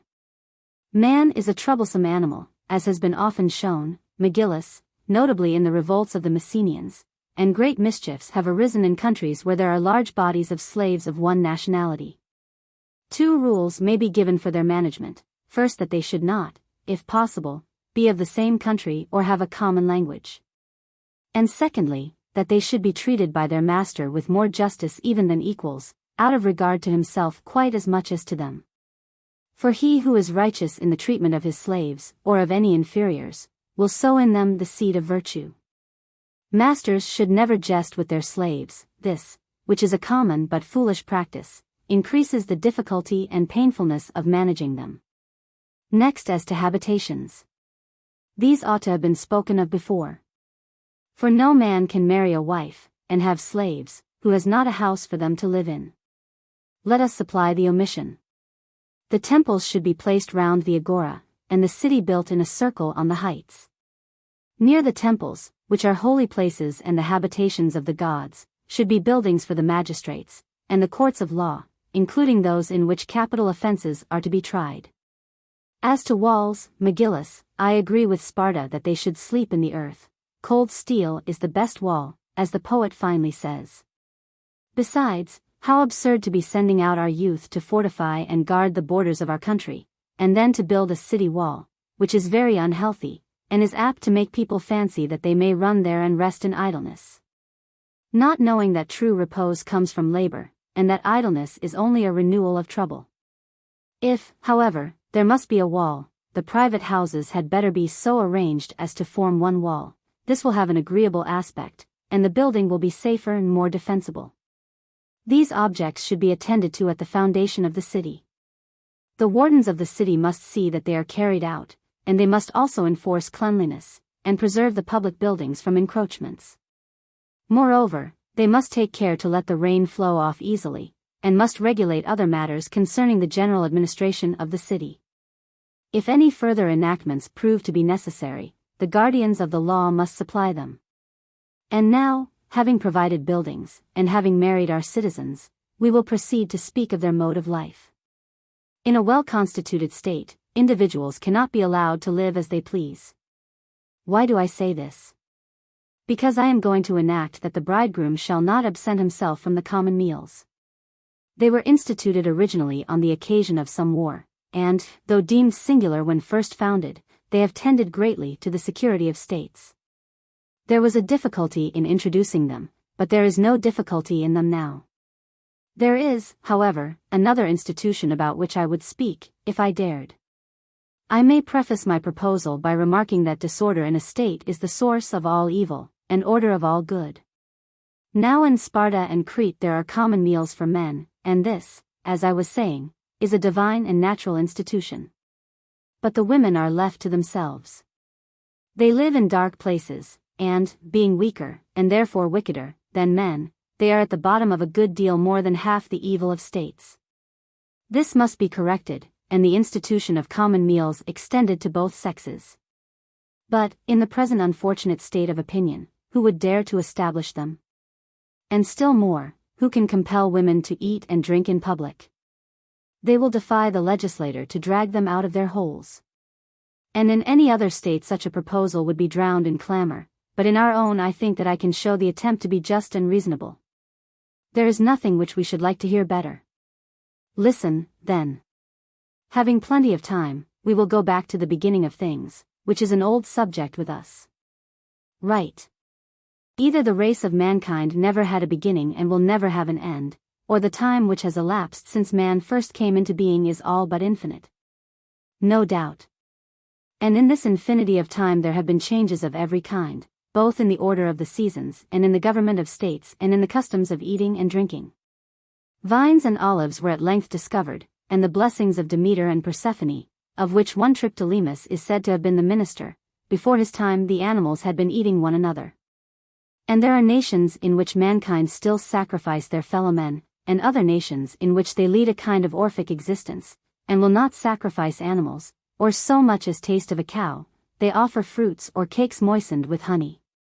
Perhaps you will ask me what is the bearing of these remarks? We would gladly hear. I will endeavor to explain their drift. I see that the virtue of human life depends on the due regulation of three wants or desires. The first is the desire of meat, the second of drink. These begin with birth, and make us disobedient to any voice other than that of pleasure. The third and fiercest and greatest need is felt latest. This is love, which is a madness setting men's whole nature on fire. These three disorders of mankind we must endeavor to restrain by three mighty influences, fear, and law, and reason, which, with the aid of the muses and the gods of contests, may extinguish our lusts. But to return. After marriage let us proceed to the generation of children, and then to their nurture and education, thus gradually approaching the subject of Syssitia. There are, however, some other points which are suggested by the three words, meat, drink, love. Proceed, the bride and bridegroom ought to set their mind on having a brave offspring. Now a man only succeeds when he takes pains. Wherefore the bridegroom ought to take special care of the bride, and the bride of the bridegroom, at the time when their children are about to be born. And let there be a committee of matrons who shall meet every day at the temple of Eilithyia at a time fixed by the magistrates, and inform against any man or woman who does not observe the laws of married life. The time of begetting children and the supervision of the parents shall last for 10 years only. If at the expiration of this period they have no children, they may part, with the consent of their relatives and the official matrons, and with a due regard to the interests of either. If a dispute arise, 10 of the guardians of the law shall be chosen as arbiters. The matrons shall also have power to enter the houses of the young people, if necessary, and to advise and threaten them. If their efforts fail, let them go to the guardians of the law, and if they too fail, the offender, whether man or woman, shall be forbidden to be present at all family ceremonies. If when the time for begetting children has ceased, either husband or wife have connection with others who are of an age to beget children, they shall be liable to the same penalties as those who are still having a family. But when both parties have ceased to beget children there shall be no penalties. If men and women live soberly, the enactments of law may be left to slumber. Punishment is necessary only when there is great disorder of manners. The first year of children's lives is to be registered in their ancestral temples. The name of the archon of the year is to be inscribed on a whited wall in every phratry, and the names of the living members of the phratry close to them, to be erased at their decease. The proper time of marriage for a woman shall be from 16 years to 20, for a man, from 30 to 35, compare Republic. The age of holding office for a woman is to be 40, for a man 30 years. The time for military service for a man is to be from 20 years to 60, for a woman, from the time that she has ceased to bear children until 50. Book 7. Now that we have married our citizens and brought their children into the world, we have to find nurture and education for them. This is a matter of precept rather than of law, and cannot be precisely regulated by the legislator. For minute regulations are apt to be transgressed, and frequent transgressions impair the habit of obedience to the laws. I speak darkly, but I will also try to exhibit my wares in the light of day. Am I not right in saying that a good education tends to the improvement of body and mind? Certainly. And the body is fairest which grows up straight and well formed from the time of birth. Very true. And we observe that the first shoot of every living thing is the greatest. Many even contend that man is not at 25 twice the height that he was at 5. True. And growth without exercise of the limbs is the source of endless evils in the body. Yes. The body should have the most exercise when growing most. What, the bodies of young infants? Nay, the bodies of unborn infants. I should like to explain to you this singular kind of gymnastics. The Athenians are fond of cockfighting, and the people who keep cocks carry them about in their hands or under their arms, and take long walks, to improve, not their own health, but the health of the birds. Here is a proof of the usefulness of motion, whether of rocking, swinging, riding, or tossing upon the wave, for all these kinds of motion greatly increase strength and the powers of digestion. Hence we infer that our women, when they are with child, should walk about and fashion the embryo. And the children, when born, should be carried by strong nurses. There must be more than one of them, and should not be suffered to walk until they are 3 years old. Shall we impose penalties for the neglect of these rules? The greatest penalty, that is, ridicule, and the difficulty of making the nurses do as we bid them, will be incurred by ourselves. Then why speak of such matters? In the hope that heads of families may learn that the due regulation of them is the foundation of law and order in the state. And now, leaving the body, let us proceed to the soul. But we must first repeat that perpetual motion by night and by day is good for the young creature. This is proved by the Carabantian cure of motion, and by the practice of nurses who rock children in their arms, lapping them at the same time in sweet strains. And the reason of this is obvious. The affections, both of the bacchantes and of the children, arise from fear, and this fear is occasioned by something wrong which is going on within them. Now a violent external commotion tends to calm the violent internal one. It quiets the palpitation of the heart, giving to the children sleep, and bringing back the bacchantes to their right minds by the help of dances and acceptable sacrifices. But if fear has such power, will not a child who is always in a state of terror grow up timid and cowardly, whereas if he learns from the first to resist fear he will develop a habit of courage? Very true. And we may say that the use of motion will inspire the souls of children with cheerfulness and therefore with courage. Of course. Softness enervates and irritates the temper of the young, and violence renders them mean and misanthropical. But how is the state to educate them when they are as yet unable to understand the meaning of words? Why, surely they roar and cry, like the young of any other animal, and the nurse knows the meaning of these intimations of the child's likes or dislikes, and the occasions which call them forth. About 3 years is passed by children in a state of imperfect articulation, which is quite long enough time to make them either good or ill-tempered. And, therefore, during these first 3 years, the infant should be as free as possible from fear and pain. Yes, and he should have as much pleasure as possible. There, I think, you are wrong. For the influence of pleasure in the beginning of education is fatal. A man should neither pursue pleasure nor wholly avoid pain.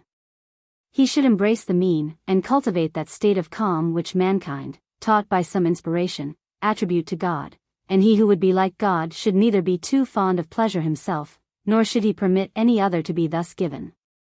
Above all, not the infant, whose character is just in the making. It may sound ridiculous, but I affirm that a woman in her pregnancy should be carefully tended, and kept from excessive pleasures and pains. I quite agree with you about the duty of avoiding extremes and following the mean. Let us consider a further point. The matters which are now in question are generally called customs rather than laws. And we have already made the reflection that, though they are not, properly speaking, laws, yet neither can they be neglected. For they fill up the interstices of law, and are the props and ligatures on which the strength of the whole building depends. Laws without customs never last, and we must not wonder if habit and custom sometimes lengthen out our laws. Very true. Up to their 3rd year, then, the life of children may be regulated by customs such as we have described. From 3 to 6 their minds have to be amused, but they must not be allowed to become self-willed and spoilt. If punishment is necessary, the same rule will hold as in the case of slaves: they must neither be punished in hot blood nor ruined by indulgence. The children of that age will have their own modes of amusing themselves. They should be brought for their play to the village temples, and placed under the care of nurses, who will be responsible to 12 matrons annually chosen by the women who have authority over marriage. These shall be appointed, 1 out of each tribe, and their duty shall be to keep order at the meetings. Slaves who break the rules laid down by them, they shall punish by the help of some of the public slaves. But citizens who dispute their authority shall be brought before the magistrates. After 6 years of age there shall be a separation of the sexes. The boys will go to learn riding and the use of arms, and the girls may, if they please, also learn. Here I note a practical error in early training. Mothers and nurses foolishly believe that the left hand is by nature different from the right, whereas the left leg and foot are acknowledged to be the same as the right. But the truth is that nature made all things to balance, and the power of using the left hand, which is of little importance in the case of the plectrum of the lyre, may make a great difference in the art of the warrior, who should be a skilled gymnast and able to fight and balance himself in any position. If a man were a Briareus, he should use all his 100 hands at once. At any rate, let everybody employ the 2 which they have. To these matters the magistrates, male and female, should attend. The women superintending the nursing and amusement of the children, and the men superintending their education, that all of them, boys and girls alike, may be sound, wind and limb, and not spoil the gifts of nature by bad habits. Education has 2 branches: gymnastic, which is concerned with the body, and music, which improves the soul. And gymnastic has 2 parts, dancing and wrestling. Of dancing one kind imitates musical recitation and aims at stateliness and freedom. Another kind is concerned with the training of the body, and produces health, agility, and beauty. There is no military use in the complex systems of wrestling which pass under the names of Antaeus and Circean, or in the tricks of boxing, which are attributed to Amycus and Hippias. But good wrestling and the habit of extricating the neck, hands, and sides, should be diligently learnt and taught. In our dances imitations of war should be practiced, as in the dances of the Cuorites in Crete and of the Dioscuri at Sparta, or as in the dances in complete armor which were taught us Athenians by the goddess Athene. Youths who are not yet of an age to go to war should make religious processions armed and on horseback, and they should also engage in military games and contests.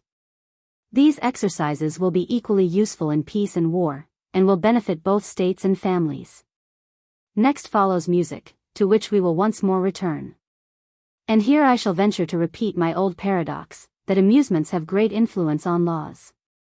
He who has been taught to play at the same games and with the same playthings will be content with the same laws. There is no greater evil in a state than the spirit of innovation. In the case of the seasons and winds, in the management of our bodies and in the habits of our minds, change is a dangerous thing. And in everything but what is bad the same rule holds. We all venerate and acquiesce in the laws to which we are accustomed. And if they have continued during long periods of time, and there is no remembrance of their ever having been otherwise, people are absolutely afraid to change them. Now how can we create this quality of immobility in the laws? I say, by not allowing innovations in the games and plays of children. The children who are always having new plays, when grown up will be always having new laws. Changes in mere fashions are not serious evils, but changes in our estimate of men's characters are most serious, and rhythms and music are representations of characters, and therefore we must avoid novelties in dance and song. For securing permanence no better method can be imagined than that of the Egyptians. What is their method? They make a calendar for the year, arranging on what days the festivals of the various gods shall be celebrated, and for each festival they consecrate an appropriate hymn and dance. In our state a similar arrangement shall in the first instance be framed by certain individuals, and afterwards solemnly ratified by all the citizens. He who introduces other hymns or dances shall be excluded by the priests and priestesses and the guardians of the law, and if he refuses to submit, he may be prosecuted for impiety. But we must not be too ready to speak about such great matters. Even a young man, when he hears something unaccustomed, stands and looks this way and that, like a traveler at a place where three ways meet, and at our age a man ought to be very sure of his ground in so singular an argument. Very true. Then, leaving the subject for further examination at some future time, let us proceed with our laws about education, for in this manner we may probably throw light upon our present difficulty. Let us do as you say. The ancients used the term nomoi to signify harmonious strains, and perhaps they fancied that there was a connection between the songs and laws of a country. And we say, whosoever shall transgress the strains by law established is a transgressor of the laws, and shall be punished by the guardians of the law and by the priests and priestesses. Very good. How can we legislate about these consecrated strains without incurring ridicule? Molds or types must be first framed, and one of the types shall be, abstinence from evil words at sacrifices. When a son or brother blasphemes at a sacrifice there is a sound of ill omen heard in the family, and many a chorus stands by the altar uttering inauspicious words, and he is crowned victor who excites the hearers most with lamentations. Such lamentations should be reserved for evil days, and should be uttered only by hired mourners, and let the singers not wear circlets or ornaments of gold. To avoid every evil word, then, shall be our first type. Agreed. Our second law or type shall be, that prayers ever accompany sacrifices, and our third, that, inasmuch as all prayers are requests, they shall be only for good. This the poets must be made to understand. Certainly. Have we not already decided that no gold or silver Plutus shall be allowed in our city? And did not this show that we were dissatisfied with the poets? And may we not fear that, if they are allowed to utter injudicious prayers, they will bring the greatest misfortunes on the state? And we must therefore make a law that the poet is not to contradict the laws or ideas of the state. Nor is he to show his poems to any private persons until they have first received the imprimatur of the Director of Education. A fourth musical law will be to the effect that hymns and praises shall be offered to gods, and to heroes and demigods. Still another law will permit eulogies of eminent citizens, whether men or women, but only after their death. As to songs and dances, we will enact as follows: there shall be a selection made of the best ancient musical compositions and dances. These shall be chosen by judges, who ought not to be less than 50 years of age. They will accept some, and reject or amend others, for which purpose they will call, if necessary, the poets themselves into council. The severe and orderly music is the style in which to educate children, who, if they are accustomed to this, will deem the opposite kind to be illiberal, but if they are accustomed to the other, will count this to be cold and unpleasing. True. Further, a distinction should be made between the melodies of men and women. Nature herself teaches that the grand or manly style should be assigned to men, and to women the moderate and temperate. So much for the subjects of education. But to whom are they to be taught, and when? I must try, like the shipwright, who lays down the keel of a vessel, to build a secure foundation for the vessel of the soul in her voyage through life. Human affairs are hardly serious, and yet a sad necessity compels us to be serious about them. Let us, therefore, do our best to bring the matter to a conclusion. Very good. I say then, that God is the object of a man's most serious endeavors. But man is created to be the plaything of the gods, and therefore the aim of every one should be to pass through life, not in grim earnest, but playing at the noblest of pastimes, in another spirit from that which now prevails. For the common opinion is, that work is for the sake of play, war of peace, whereas in war there is neither amusement nor instruction worth speaking of. The life of peace is that which men should chiefly desire to lengthen out and improve. They should live sacrificing, singing, and dancing, with the view of propitiating gods and heroes. I have already told you the types of song and dance which they should follow, and some things, as the poet well says, you will devise for yourself, others, God will suggest to you. These words of his may be applied to our pupils. They will partly teach themselves, and partly will be taught by God, the art of propitiating him, for they are his puppets, and have only a small portion in truth. You have a poor opinion of man. No wonder, when I compare him with God. But, if you are offended, I will place him a little higher. Next follow the building for gymnasia and schools. These will be in the midst of the city, and outside will be riding schools and archery grounds. In all of them there ought to be instructors of the young, drawn from foreign parts by pay, and they will teach them music and war. Education shall be compulsory, the children must attend school, whether their parents like it or not. For they belong to the state more than to their parents. And I say further, without hesitation, that the same education in riding and gymnastic shall be given both to men and women. The ancient tradition about the Amazons confirms my view, and at the present day there are myriads of women, called Soromatides, dwelling near the Pontus, who practice the art of riding as well as archery and the use of arms. But if I am right, nothing can be more foolish than our modern fashion of training men and women differently, whereby the power of the city is reduced to a half. For reflect, if women are not to have the education of men, some other must be found for them, and what other can we propose? Shall they, like the women of Thrace, tend cattle and till the ground? Or, like our own, spin and weave, and take care of the house? Or shall they follow the Spartan custom, which is between the two, there the maidens share in gymnastic exercises and in music? And the grown women, no longer engaged in spinning, weave the web of life, although they are not skilled in archery, like the Amazons, nor can they imitate our warrior goddess and carry shield or spear, even in the extremity of their country's need. Compared with our women, the Soromatides are like men. But your legislators, Megillus, as I maintain, only half did their work. They took care of the men, and left the women to take care of themselves. Shall we suffer the stranger, Cleinias, to run down Sparta in this way? Why, yes, for we cannot withdraw the liberty which we have already conceded to him. What will be the manner of life of men in moderate circumstances, freed from the toils of agriculture and business, and having common tables for themselves and their families which are under the inspection of magistrates, male and female? Are men who have these institutions only to eat and fatten like beasts? If they do, how can they escape the fate of a fatted beast, which is to be torn in pieces by some other beast more valiant than himself. True, theirs is not the perfect way of life, for they have not all things in common, but the second best way of life also confers great blessings. Even those who live in the second state have a work to do twice as great as the work of any Pythian or Olympic victor, for their labor is for the body only, but ours both for body and soul. And this higher work ought to be pursued night and day to the exclusion of every other. The magistrates who keep the city should be wakeful, and the master of the household should be up early and before all his servants. And the mistress, too, should awaken her handmaidens, and not be awakened by them. Much sleep is not required either for our souls or bodies. When a man is asleep, he is no better than if he were dead. And he who loves life and wisdom will take no more sleep than is necessary for health.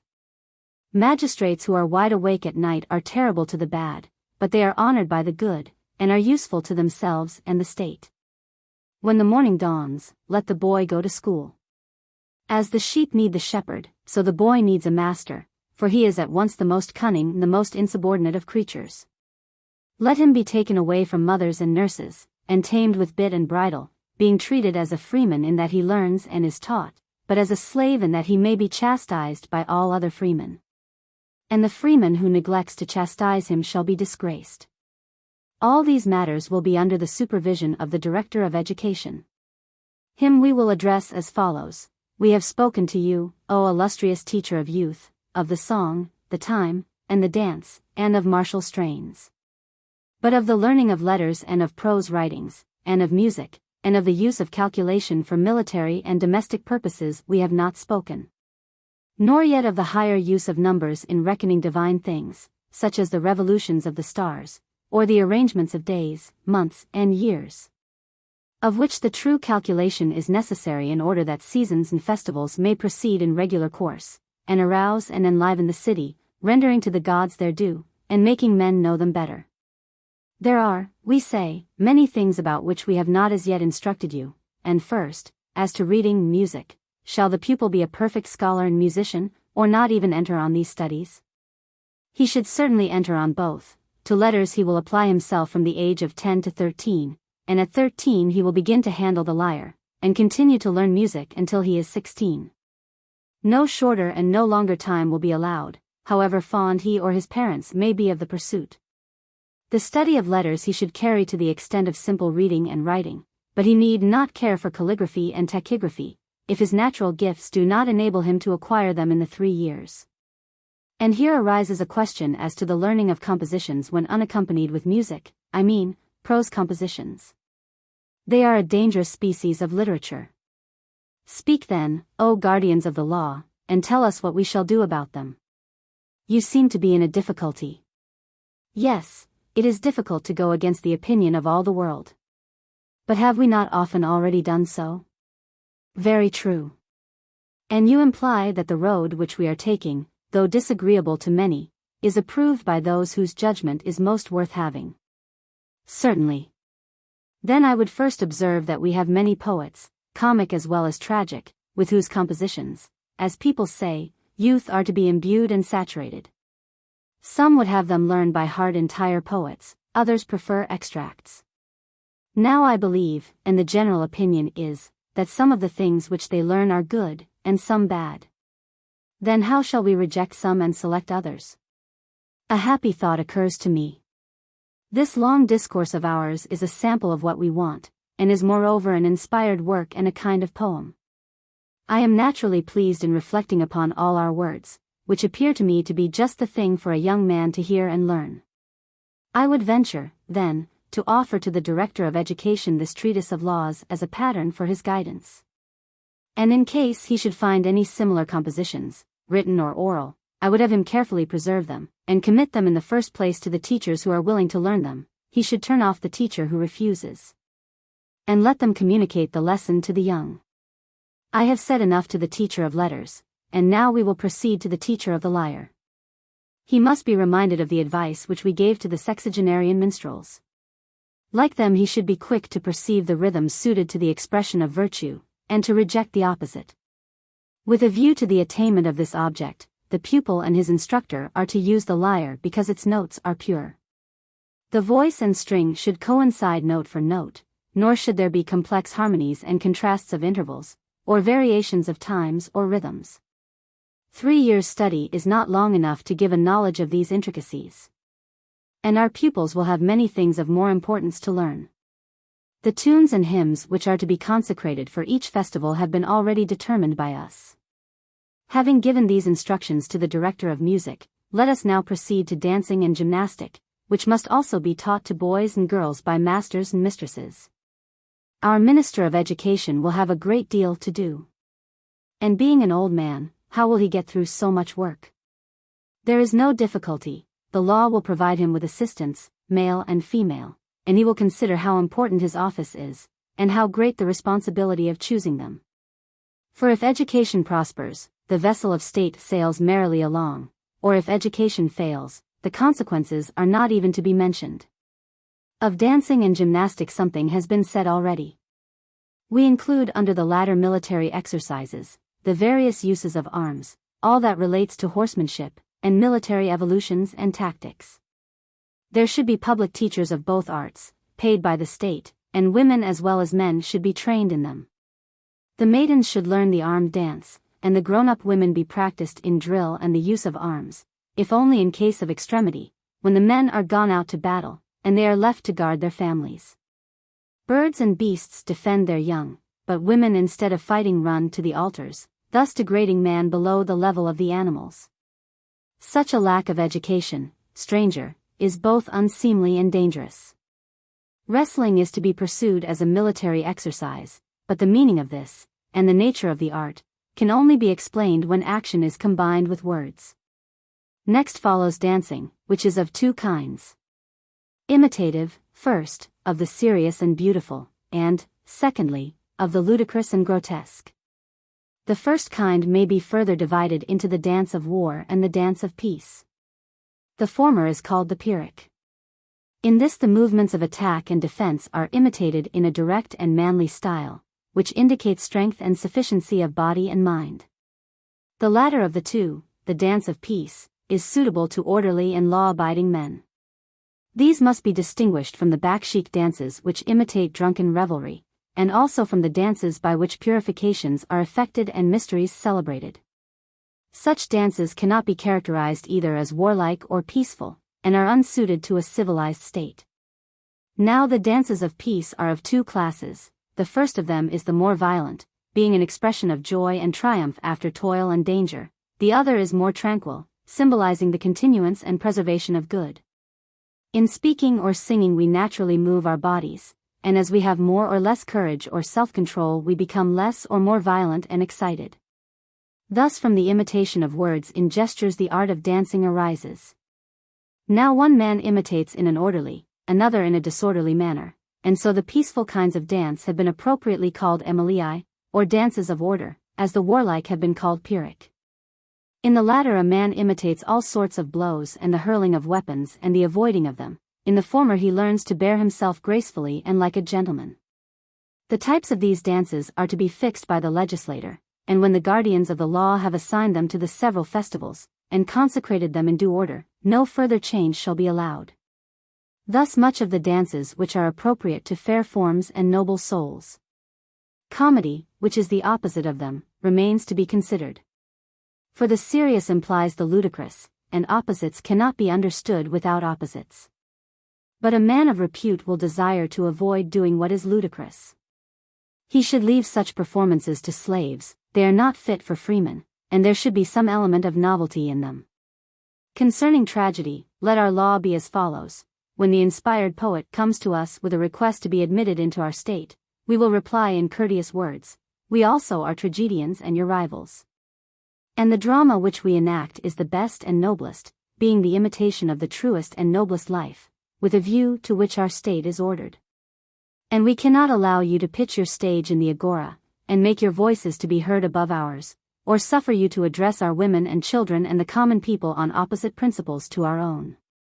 Come then, ye children of the Lydian Muse, and present yourselves first to the magistrates, and if they decide that your hymns are as good or better than ours, you shall have your chorus, but if not, not. There remain 3 kinds of knowledge which should be learnt by freemen: arithmetic, geometry of surfaces and of solids, and thirdly, astronomy.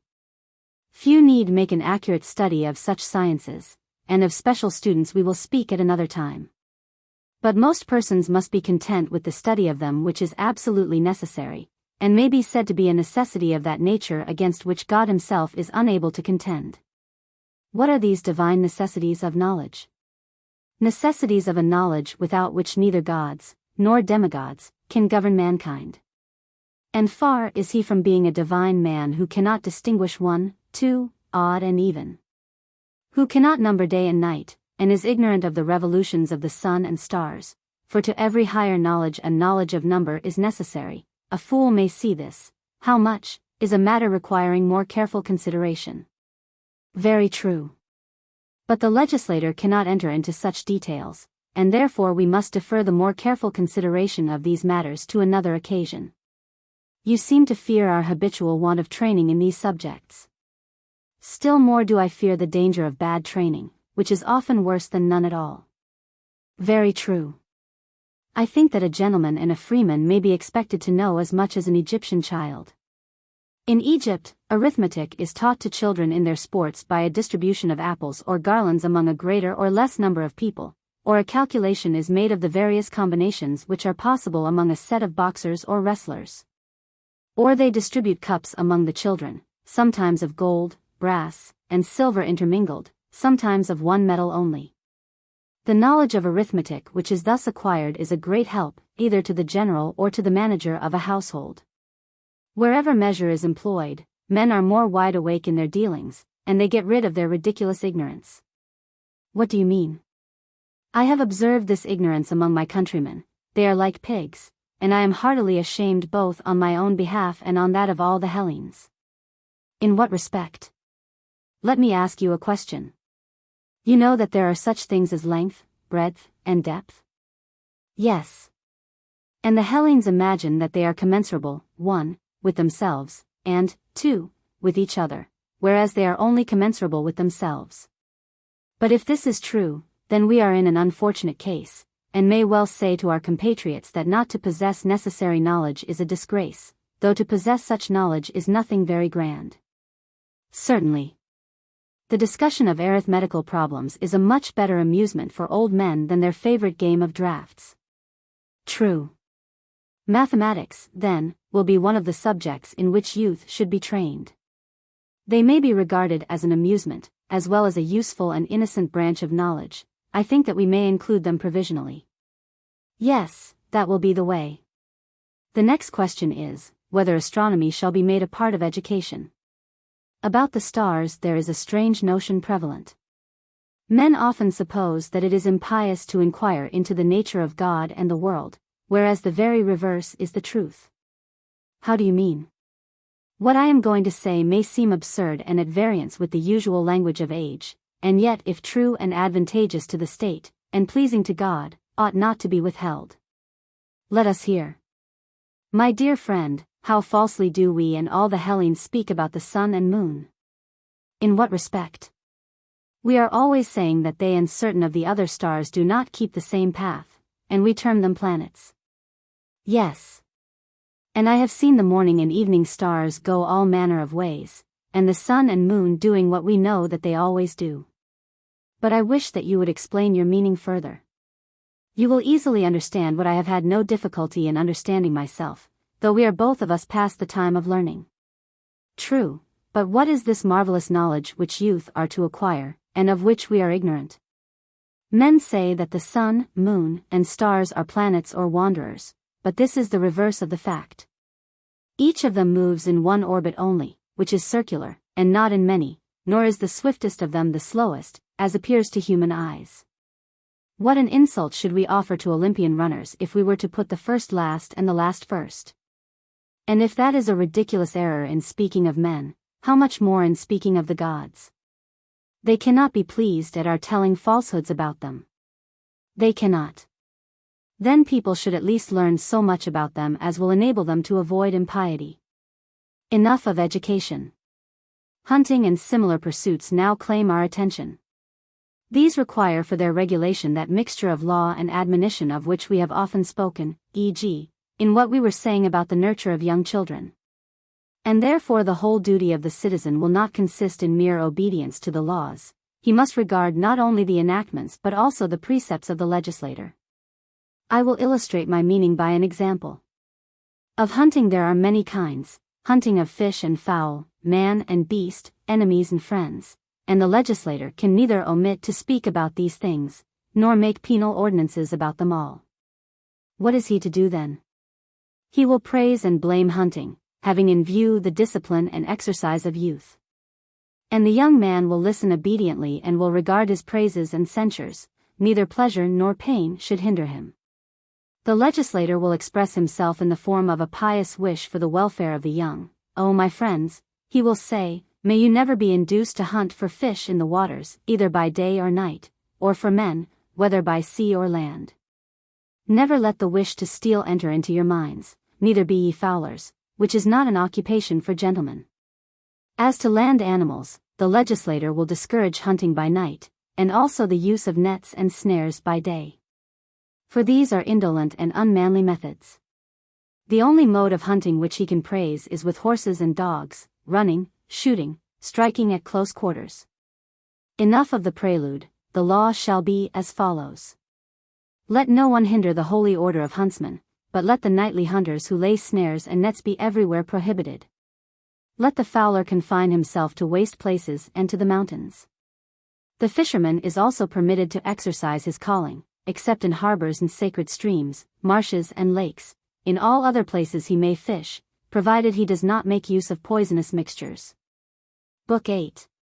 Next, with the help of the Delphian oracle, we will appoint festivals and sacrifices. There shall be 365 of them, one for every day in the year. And one magistrate, at least, shall offer sacrifice daily according to rites prescribed by a convocation of priests and interpreters, who shall cooperate with the guardians of the law, and supply what the legislator has omitted. Moreover, there shall be 12 festivals to the 12 gods after whom the 12 tribes are named. These shall be celebrated every month with appropriate musical and gymnastic contests.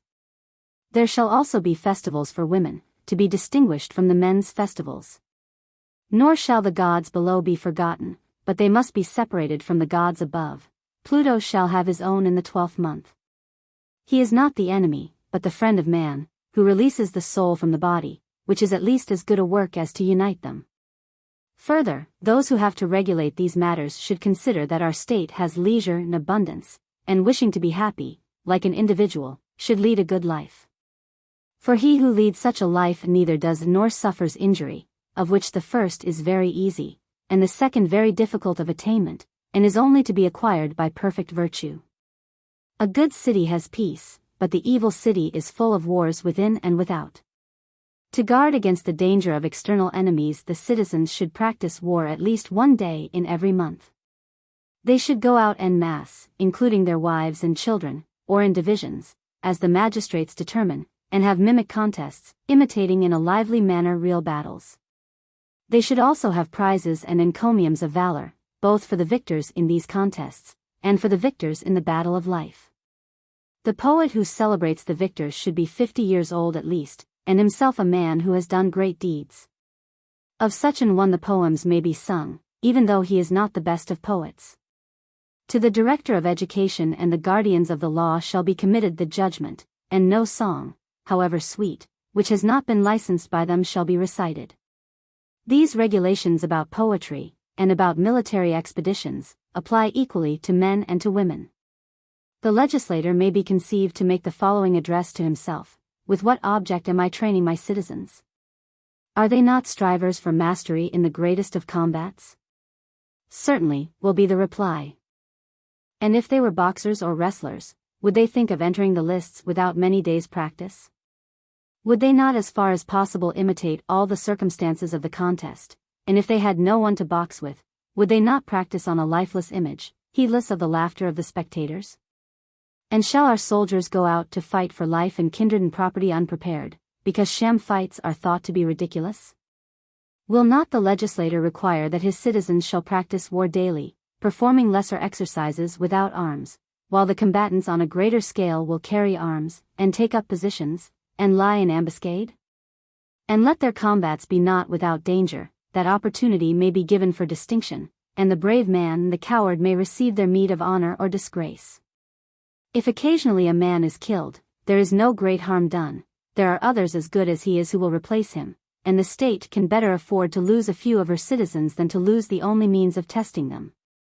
We agree, stranger, that such warlike exercises are necessary. But why are they so rarely practiced? Or rather, do we not all know the reasons? One of them, is the inordinate love of wealth. This absorbs the soul of a man, and leaves him no time for any other pursuit. Knowledge is valued by him only as it tends to the attainment of wealth. All is lost in the desire of heaping up gold and silver. Anybody is ready to do anything, right or wrong, for the sake of eating and drinking, and the indulgence of his animal passions. Most true. This is one of the causes which prevents a man being a good soldier, or anything else which is good. It converts the temperate and orderly into shopkeepers or servants, and the brave into burglars or pirates. Many of these latter are men of ability, and are greatly to be pitied, because their souls are hungering and thirsting all their lives long. The bad forms of government, too, are another reason: democracy, oligarchy, tyranny, which, as I was saying, are not states, but states of discord, in which the rulers are afraid of their subjects and therefore do not like them to become rich, or noble, or valiant. Now our state will escape both these causes of evil. The society is perfectly free, and has plenty of leisure, and is not allowed by the laws to be absorbed in the pursuit of wealth. Hence we have an excellent field for a perfect education, and for the introduction of martial pastimes. Let us proceed to describe the character of these pastimes. All gymnastic exercises in our state must have a military character. No other will be allowed. Activity and quickness are most useful in war, and yet these qualities do not attain their greatest efficiency unless the competitors are armed. The runner should enter the lists in armor, and in the races which our heralds proclaim, no prize is to be given except to armed warriors. Let there be 6 courses: first, the stadium; secondly, the dialos or double course; thirdly, the horse course; fourthly, the long course; fifthly, races, 1, between heavy-armed soldiers who shall pass over 60 stadia and finish at a temple of Ares, and, 2, between still more heavily armed competitors who run over smoother ground. Sixthly, a race for archers, who shall run over hill and dale a distance of 100 stadia, and their goal shall be a temple of Apollo and Artemis. There shall be 3 contests of each kind, one for boys, another for youths, a third for men. The course for the boys we will fix at half, and that for the youths at 2/3 of the entire length. Women shall join in the races. Young girls who are not grown up shall run naked, but after 13 they shall be suitably dressed. From 13 to 18 they shall be obliged to share in these contests, and from 18 to 20 they may if they please and if they are unmarried. As to trials of strength, single combats in armor, or battles between 2 and 2, or of any number up to 10, shall take the place of wrestling and the heavy exercises. And there must be umpires, as there are now in wrestling, to determine what is a fair hit and who is conqueror. Instead of the pancratium, let there be contests in which the combatants carry bows and wear light shields and hurl javelins and throw stones. The next provision of the law will relate to horses, which, as we are in Crete, need be rarely used by us, and chariots never. Our horse racing prizes will only be given to single horses, whether colts, half-grown, or full-grown. Their riders are to wear armor, and there shall be a competition between mounted archers. Women, if they have a mind, may join in the exercises of men. But enough of gymnastics, and nearly enough of music. All musical contests will take place at festivals, whether every 3rd or every 5th year, which are to be fixed by the guardians of the law, the judges of the games, and the director of education, who for this purpose shall become legislators and arrange times and conditions. The principles on which such contests are to be ordered have been often repeated by the first legislator. No more need be said of them, nor are the details of them important.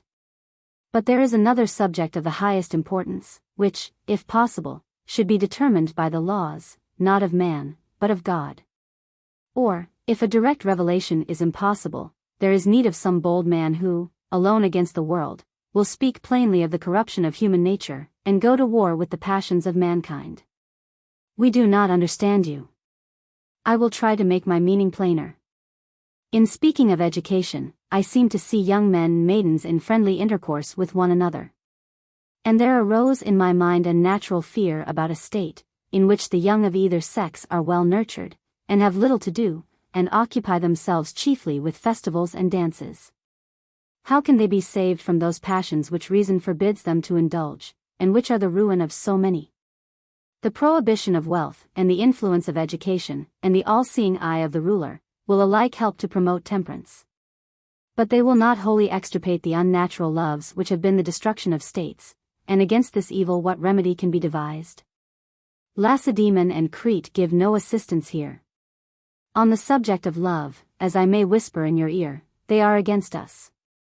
Suppose a person were to urge that you ought to restore the natural use which existed before the days of Lais. He would be quite right, but he would not be supported by public opinion in either of your states.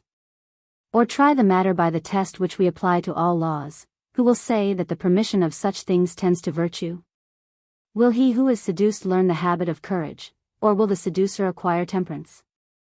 And will any legislator be found to make such actions legal? But to judge of this matter truly, we must understand the nature of love and friendship, which may take very different forms. For we speak of friendship, first, when there is some similarity or equality of virtue, secondly, when there is some want. And either of these, when in excess, is termed love. The first kind is gentle and sociable, the second is fierce and unmanageable, and there is also a third kind, which is akin to both, and is under the dominion of opposite principles. The one is of the body, and has no regard for the character of the beloved, but he who is under the influence of the other disregards the body, and is a looker rather than a lover, and desires only with his soul to be knit to the soul of his friend. While the intermediate sort is both of the body and of the soul. Here are three kinds of love: ought the legislator to prohibit all of them equally, or to allow the virtuous love to remain? The latter, clearly. I expected to gain your approval. But I will reserve the task of convincing our friend Cleinias for another occasion. Very good. To make right laws on this subject is in one point of view easy, and in another most difficult. For we know that in some cases most men abstain willingly from intercourse with the fair. The unwritten law which prohibits members of the same family from such intercourse is strictly obeyed, and no thought of anything else ever enters into the minds of men in general. A little word puts out the fire of their lusts. What is it? The declaration that such things are hateful to the gods, and most abominable and unholy. The reason is that everywhere, in jest and earnest alike, this is the doctrine which is repeated to all from their earliest youth. They see on the stage that an Oedipus or a Thyestes or a Maker, when undeceived, are ready to kill themselves. There is an undoubted power in public opinion when no breath is heard adverse to the law. And the legislator who would enslave these enslaving passions must consecrate such a public opinion all through the city. Good, but how can you create it? A fair objection. But I promise to try and find some means of restraining loves to their natural objects. A law which would extirpate unnatural love as effectually as incest is at present extirpated, would be the source of innumerable blessings, because it would be in accordance with nature. And would get rid of excess in eating and drinking and of adulteries and frenzies, making men love their wives, and having other excellent effects. I can imagine that some lusty youth overhears what we are saying, and roars out in abusive terms that we are legislating for impossibilities. And so a person might have said of the syssitia, or common meals. But this is refuted by facts, although even now they are not extended to women. True. There is no impossibility or superhumanity in my proposed law, as I shall endeavor to prove. Do so. Will not a man find abstinence more easy when his body is sound than when he is in ill condition? Yes. Have we not heard of Iccus of Tarentum and other wrestlers who abstained wholly for a time? Yet they were infinitely worse educated than our citizens, and far more lusty in their bodies. And shall they have abstained for the sake of an athletic contest, and our citizens be incapable of a similar endurance for the sake of a much nobler victory, the victory over pleasure, which is true happiness? Will not the fear of impiety enable them to conquer that which many who were inferior to them have conquered? I dare say. And therefore the law must plainly declare that our citizens should not fall below the other animals, who live all together in flocks, and yet remain pure and chaste until the time of procreation comes, when they pair, and are ever after faithful to their compact. But if the corruption of public opinion is too great to allow our first law to be carried out, then our guardians of the law must turn legislators, and try their hand at a second law. They must minimize the appetites, diverting the vigor of youth into other channels, allowing the practice of love in secret, but making detection shameful. 3 higher principles may be brought to bear on all these corrupt natures. What are they? Religion, honor, and the love of the higher qualities of the soul. Perhaps this is a dream only, yet it is the best of dreams, and if not the whole, still, by the grace of God, a part of what we desire may be realized. Either men may learn to abstain wholly from any loves, natural or unnatural, except of their wedded wives, or, at least, they may give up unnatural loves. Or, if detected, they shall be punished with loss of citizenship, as aliens from the state in their morals. I entirely agree with you, said McGillis, but Cleinias must speak for himself. I will give my opinion by and by. We were speaking of the Syssitia, which will be a natural institution in a Cretan colony. Whether they shall be established after the model of Crete or Lacedaemon, or shall be different from either, is an unimportant question which may be determined without difficulty. We may, therefore, proceed to speak of the mode of life among our citizens, which will be far less complex than in other cities. A state which is inland and not maritime requires only half the number of laws. There is no trouble about trade and commerce, and 1,000 other things.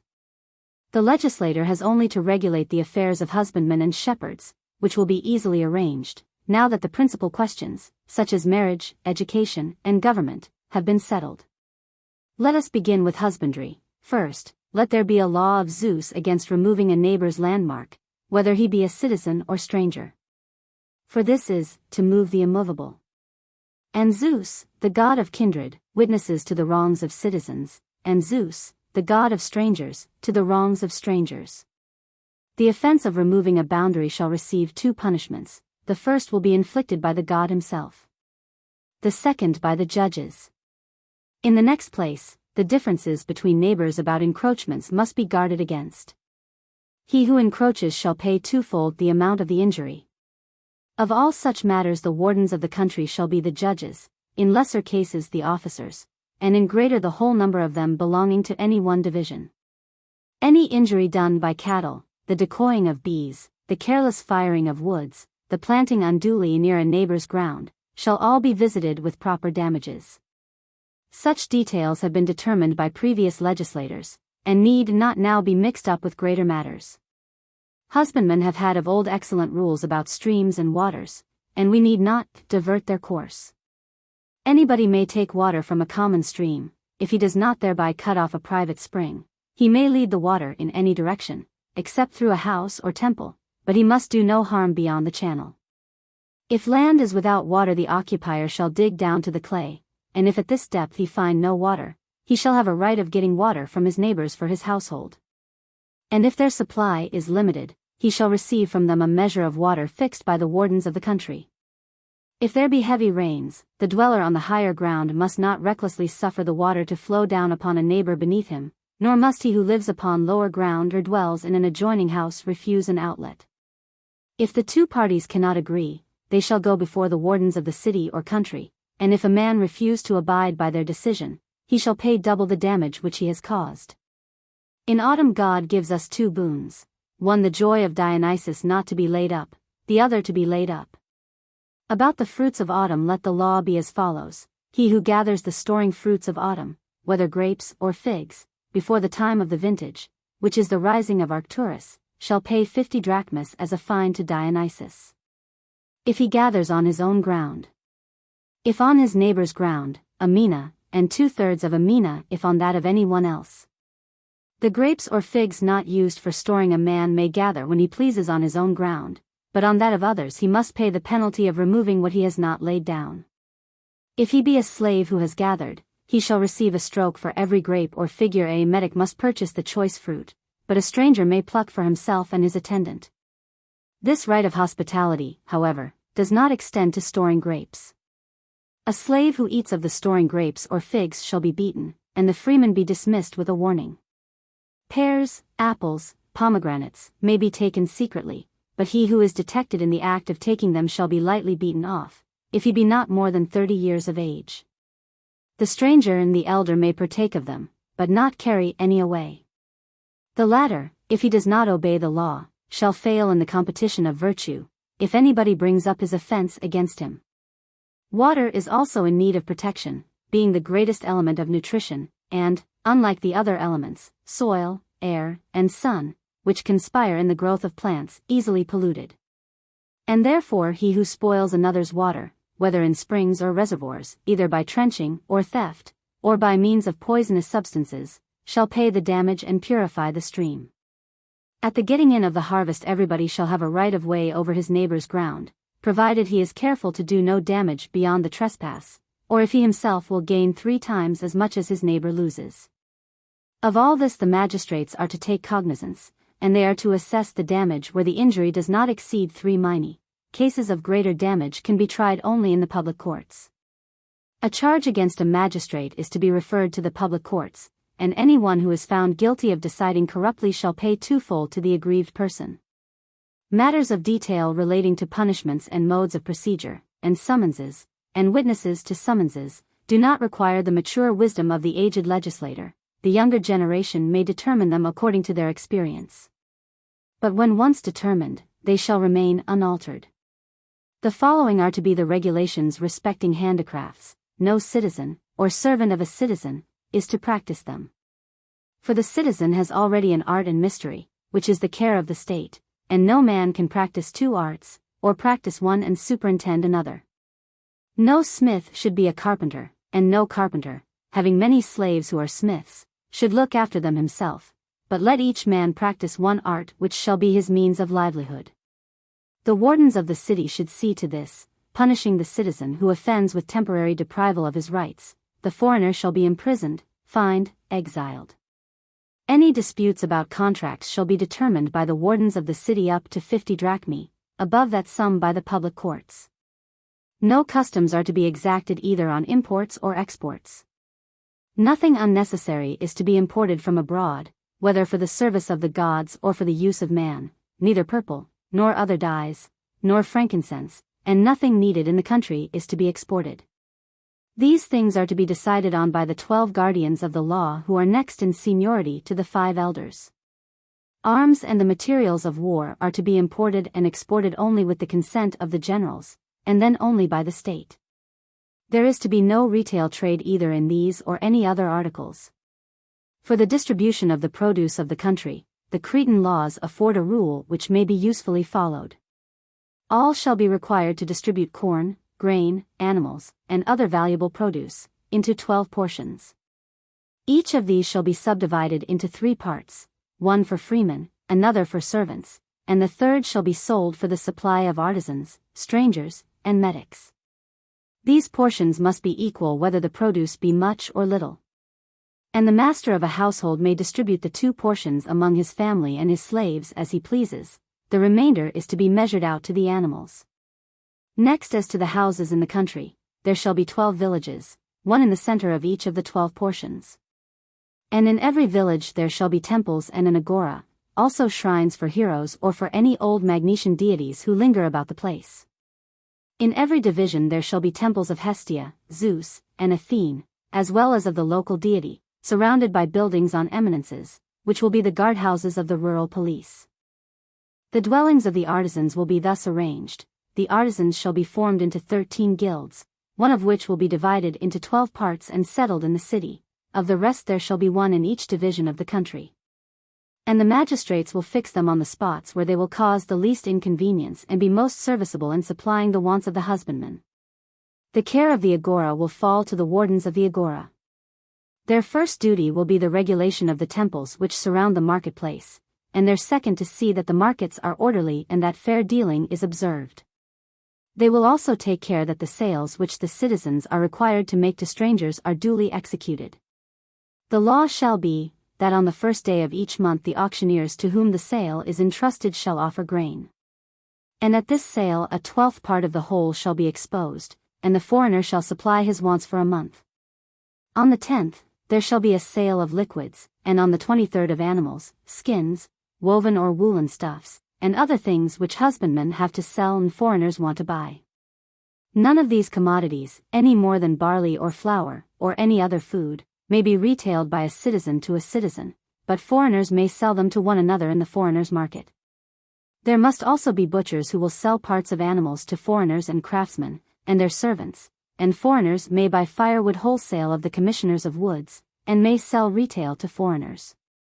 All other goods must be sold in the market, at some place indicated by the magistrates, and shall be paid for on the spot. He who gives credit and is cheated will have no redress. In buying or selling, any excess or diminution of what the law allows shall be registered. The same rule is to be observed about the property of metics. Anybody who practices a handicraft may come and remain 20 years from the day on which he is enrolled. At the expiration of this time he shall take what he has and depart. The only condition which is to be imposed upon him as the tax of his sojourn is good conduct, and he is not to pay any tax for being allowed to buy or sell. But if he wants to extend the time of his sojourn, and has done any service to the state, and he can persuade the council and assembly to grant his request, he may remain. The children of metics may also be metics. And the period of 20 years, during which they are permitted to sojourn, is to count, in their case, from their 15th year. No mention occurs in the laws of the doctrine of ideas. The will of God, the authority of the legislator, and the dignity of the soul, have taken their place in the mind of Plato. If we ask what is that truth or principle which, towards the end of his life, seems to have absorbed him most, like the idea of good in the Republic, or of beauty in the Symposium, or of the unity of virtue in the Protagoras, we should answer, the priority of the soul to the body. His later system mainly hangs upon this. In the laws, as in the sophist and statesman, we pass out of the region of metaphysical or transcendental ideas into that of psychology. The opening of the 5th book, though abrupt and unconnected in style, is one of the most elevated passages in Plato. The religious feeling which he seeks to diffuse over the commonest actions of life, the blessedness of living in the truth, the great mistake of a man living for himself, the pity as well as anger which should be felt at evil, the kindness due to the suppliant and the stranger, have the temper of Christian philosophy. The remark that elder men, if they want to educate others, should begin by educating themselves, the necessity of creating a spirit of obedience in the citizens, the desirableness of limiting property, the importance of parochial districts, each to be placed under the protection of some god or demigod, have almost the tone of a modern writer. In many of his views of politics, Plato seems to us, like some politicians of our own time, to be half socialist, half conservative. In the laws, we remark a change in the place assigned by him to pleasure and pain. There are two ways in which even the ideal systems of morals may regard them, either like the Stoics, and other ascetics, we may say that pleasure must be eradicated, or if this seems unreal to us, we may affirm that virtue is the true pleasure. And then, as Aristotle says, to be brought up to take pleasure in what we ought, exercises a great and paramount influence on human life. Arist. F. Nick. Or as Plato says in the Laws, a man will recognize the noblest life as having the greatest pleasure and the least pain, if he have a true taste. If we admit that pleasures differ in kind, the opposition between these two modes of speaking is rather verbal than real, and in the greater part of the writings of Plato they alternate with each other. In the Republic, the mere suggestion that pleasure may be the chief good, is received by Socrates with a cry of abhorrence, but in the Philebus, innocent pleasures vindicate their right to a place in the scale of goods. In the Protagoras, speaking in the person of Socrates rather than in his own, Plato admits the calculation of pleasure to be the true basis of ethics. While in the Phaedo he indignantly denies that the exchange of one pleasure for another is the exchange of virtue. So wide of the mark are they who would attribute to Plato entire consistency in thoughts or words.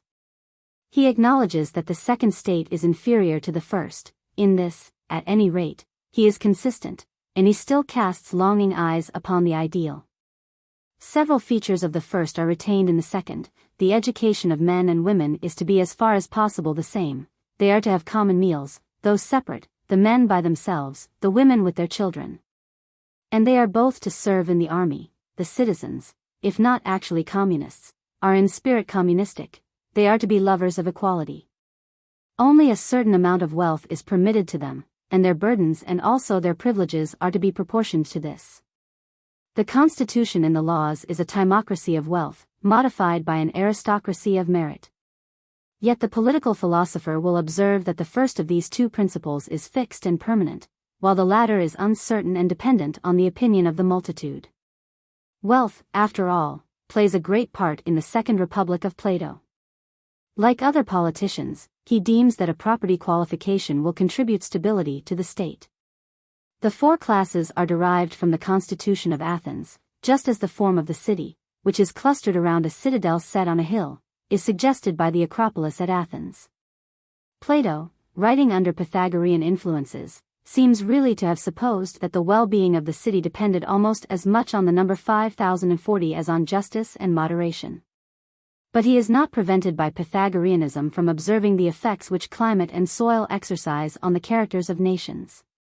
He was doubtful in the Republic whether the ideal or communistic state could be realized, but was at the same time prepared to maintain that whether it existed or not made no difference to the philosopher, who will in any case regulate his life by it, Republic.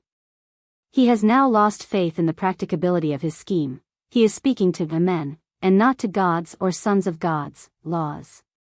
Yet he still maintains it to be the true pattern of the state, which we must approach as nearly as possible. As Aristotle says, after having created a more general form of state, he gradually brings it round to the other, Paul. He does not observe, either here or in the Republic, that in such a commonwealth there would be little room for the development of individual character. In several respects the second state is an improvement on the first, especially in being based more distinctly on the dignity of the soul. The standard of truth, justice, temperance, is as high as in the Republic. In one respect higher, for temperance is now regarded, not as a virtue, but as the condition of all virtue. It is finally acknowledged that the virtues are all one and connected, and that if they are separated, courage is the lowest of them. The treatment of moral questions is less speculative but more human. The idea of good has disappeared. The excellences of individuals, of him who is faithful in a civil broil, of the examiner who is incorruptible, are the patterns to which the lives of the citizens are to conform. Plato is never weary of speaking of the honor of the soul, which can only be honored truly by being improved. To make the soul as good as possible, and to prepare her for communion with the gods in another world by communion with divine virtue in this, is the end of life. If the Republic is far superior to the laws in form and style, and perhaps in reach of thought, the laws leave on the mind of the modern reader much more strongly the impression of a struggle against evil, and an enthusiasm for human improvement. When Plato says that he must carry out that part of his ideal which is practicable, he does not appear to have reflected that part of an ideal cannot be detached from the whole. The great defect of both his constitutions is the fixedness which he seeks to impress upon them. He had seen the Athenian Empire, almost within the limits of his own life, wax and wane, but he never seems to have asked himself what would happen if, a century from the time at which he was writing, the Greek character should have as much changed as in the century which had preceded. He fails to perceive that the greater part of the political life of a nation is not that which is given them by their legislators, but that which they give themselves. He has never reflected that without progress there cannot be order, and that mere order can only be preserved by an unnatural and despotic repression. The possibility of a great nation or of an universal empire arising never occurred to him. He sees the enfeebled and distracted state of the Hellenic world in his own later life, and thinks that the remedy is to make the laws unchangeable. The same want of insight is apparent in his judgments about art. He would like to have the forms of sculpture and of music fixed as in Egypt. He does not consider that this would be fatal to the true principles of art, which, as Socrates had himself taught, was to give life. Zen. Mem. We wonder how, familiar as he was with the statues of Phidias, he could have endured the lifeless and half-monstrous works of Egyptian sculpture. The chants of Isis, laws, we might think, would have been barbarous in an Athenian ear. But although he is aware that there are some things which are not so well among the children of the Nile, he is deeply struck with the stability of Egyptian institutions. Both in politics and in art, Plato seems to have seen no way of bringing order out of disorder, except by taking a step backwards. Antiquity, compared with the world in which he lived, had a sacredness and authority for him. The men of a former age were supposed by him to have had a sense of reverence which was wanting among his contemporaries. He could imagine the early stages of civilization. He never thought of what the future might bring forth. His experience is confined to 2 or 3 centuries, to a few Greek states, and to an uncertain report of Egypt and the East. There are many ways in which the limitations of their knowledge affected the genius of the Greeks. In criticism they were like children, having an acute vision of things which were near to them, blind to possibilities which were in the distance. The colony is to receive from the mother country her original constitution, and some of the first guardians of the law. The guardians of the law are to be ministers of justice, and the president of education is to take precedence of them all. They are to keep the registers of property, to make regulations for trade, and they are to be superannuated at 70 years of age. Several questions of modern politics, such as the limitation of property, the enforcement of education, the relations of classes, are anticipated by Plato. He hopes that in his state will be found neither poverty nor riches. Every man having the necessaries of life, he need not go fortune-hunting in marriage. Almost in the spirit of the gospel he would say, how hardly can a rich man dwell in a perfect state. For he cannot be a good man who is always gaining too much and spending too little. Laws, compare Arist. Ethnic. Plato, though he admits wealth as a political element, would deny that material prosperity can be the foundation of a really great community. A man's soul, as he often says, is more to be esteemed than his body, and his body than external goods. He repeats the complaint which has been made in all ages, that the love of money is the corruption of states. He has a sympathy with thieves and burglars, many of whom are men of ability and greatly to be pitied, because their souls are hungering and thirsting all their lives long. But he has little sympathy with shopkeepers or retailers, although he makes the reflection, which sometimes occurs to ourselves, that such occupations, if they were carried on honestly by the best men and women, would be delightful and honorable. For traders and artisans a moderate gain was, in his opinion, best. He has never, like modern writers, idealized the wealth of nations, any more than he has worked out the problems of political economy, which among the ancients had not yet grown into a science. The isolation of Greek states, their constant wars, the want of a free industrial population, and of the modern methods and instruments of credit, prevented any great extension of commerce among them, and so hindered them from forming a theory of the laws which regulate the accumulation and distribution of wealth.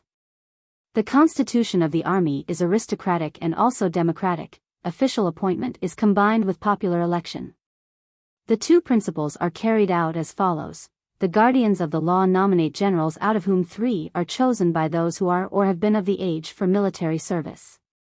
And the generals elected have the nomination of certain of the inferior officers. But if either in the case of generals or of the inferior officers any one is ready to swear that he knows of a better man than those nominated, he may put the claims of his candidate to the vote of the whole army, or of the division of the service which he will, if elected, command. There is a general assembly, but its functions, except at elections, are hardly noticed. In the election of the bull, Plato again attempts to mix aristocracy and democracy.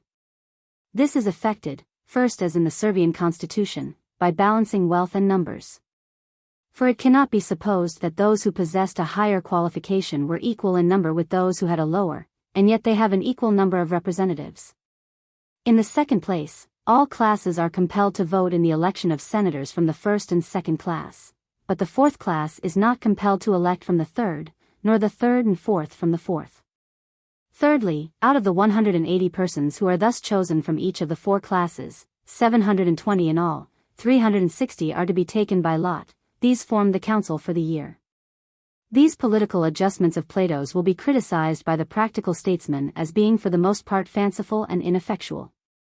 He will observe, first of all, that the only real check on democracy is the division into classes.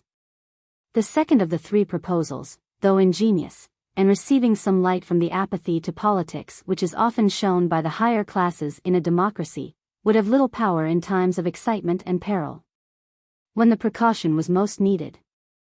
At such political crises, all the lower classes would vote equally with the higher.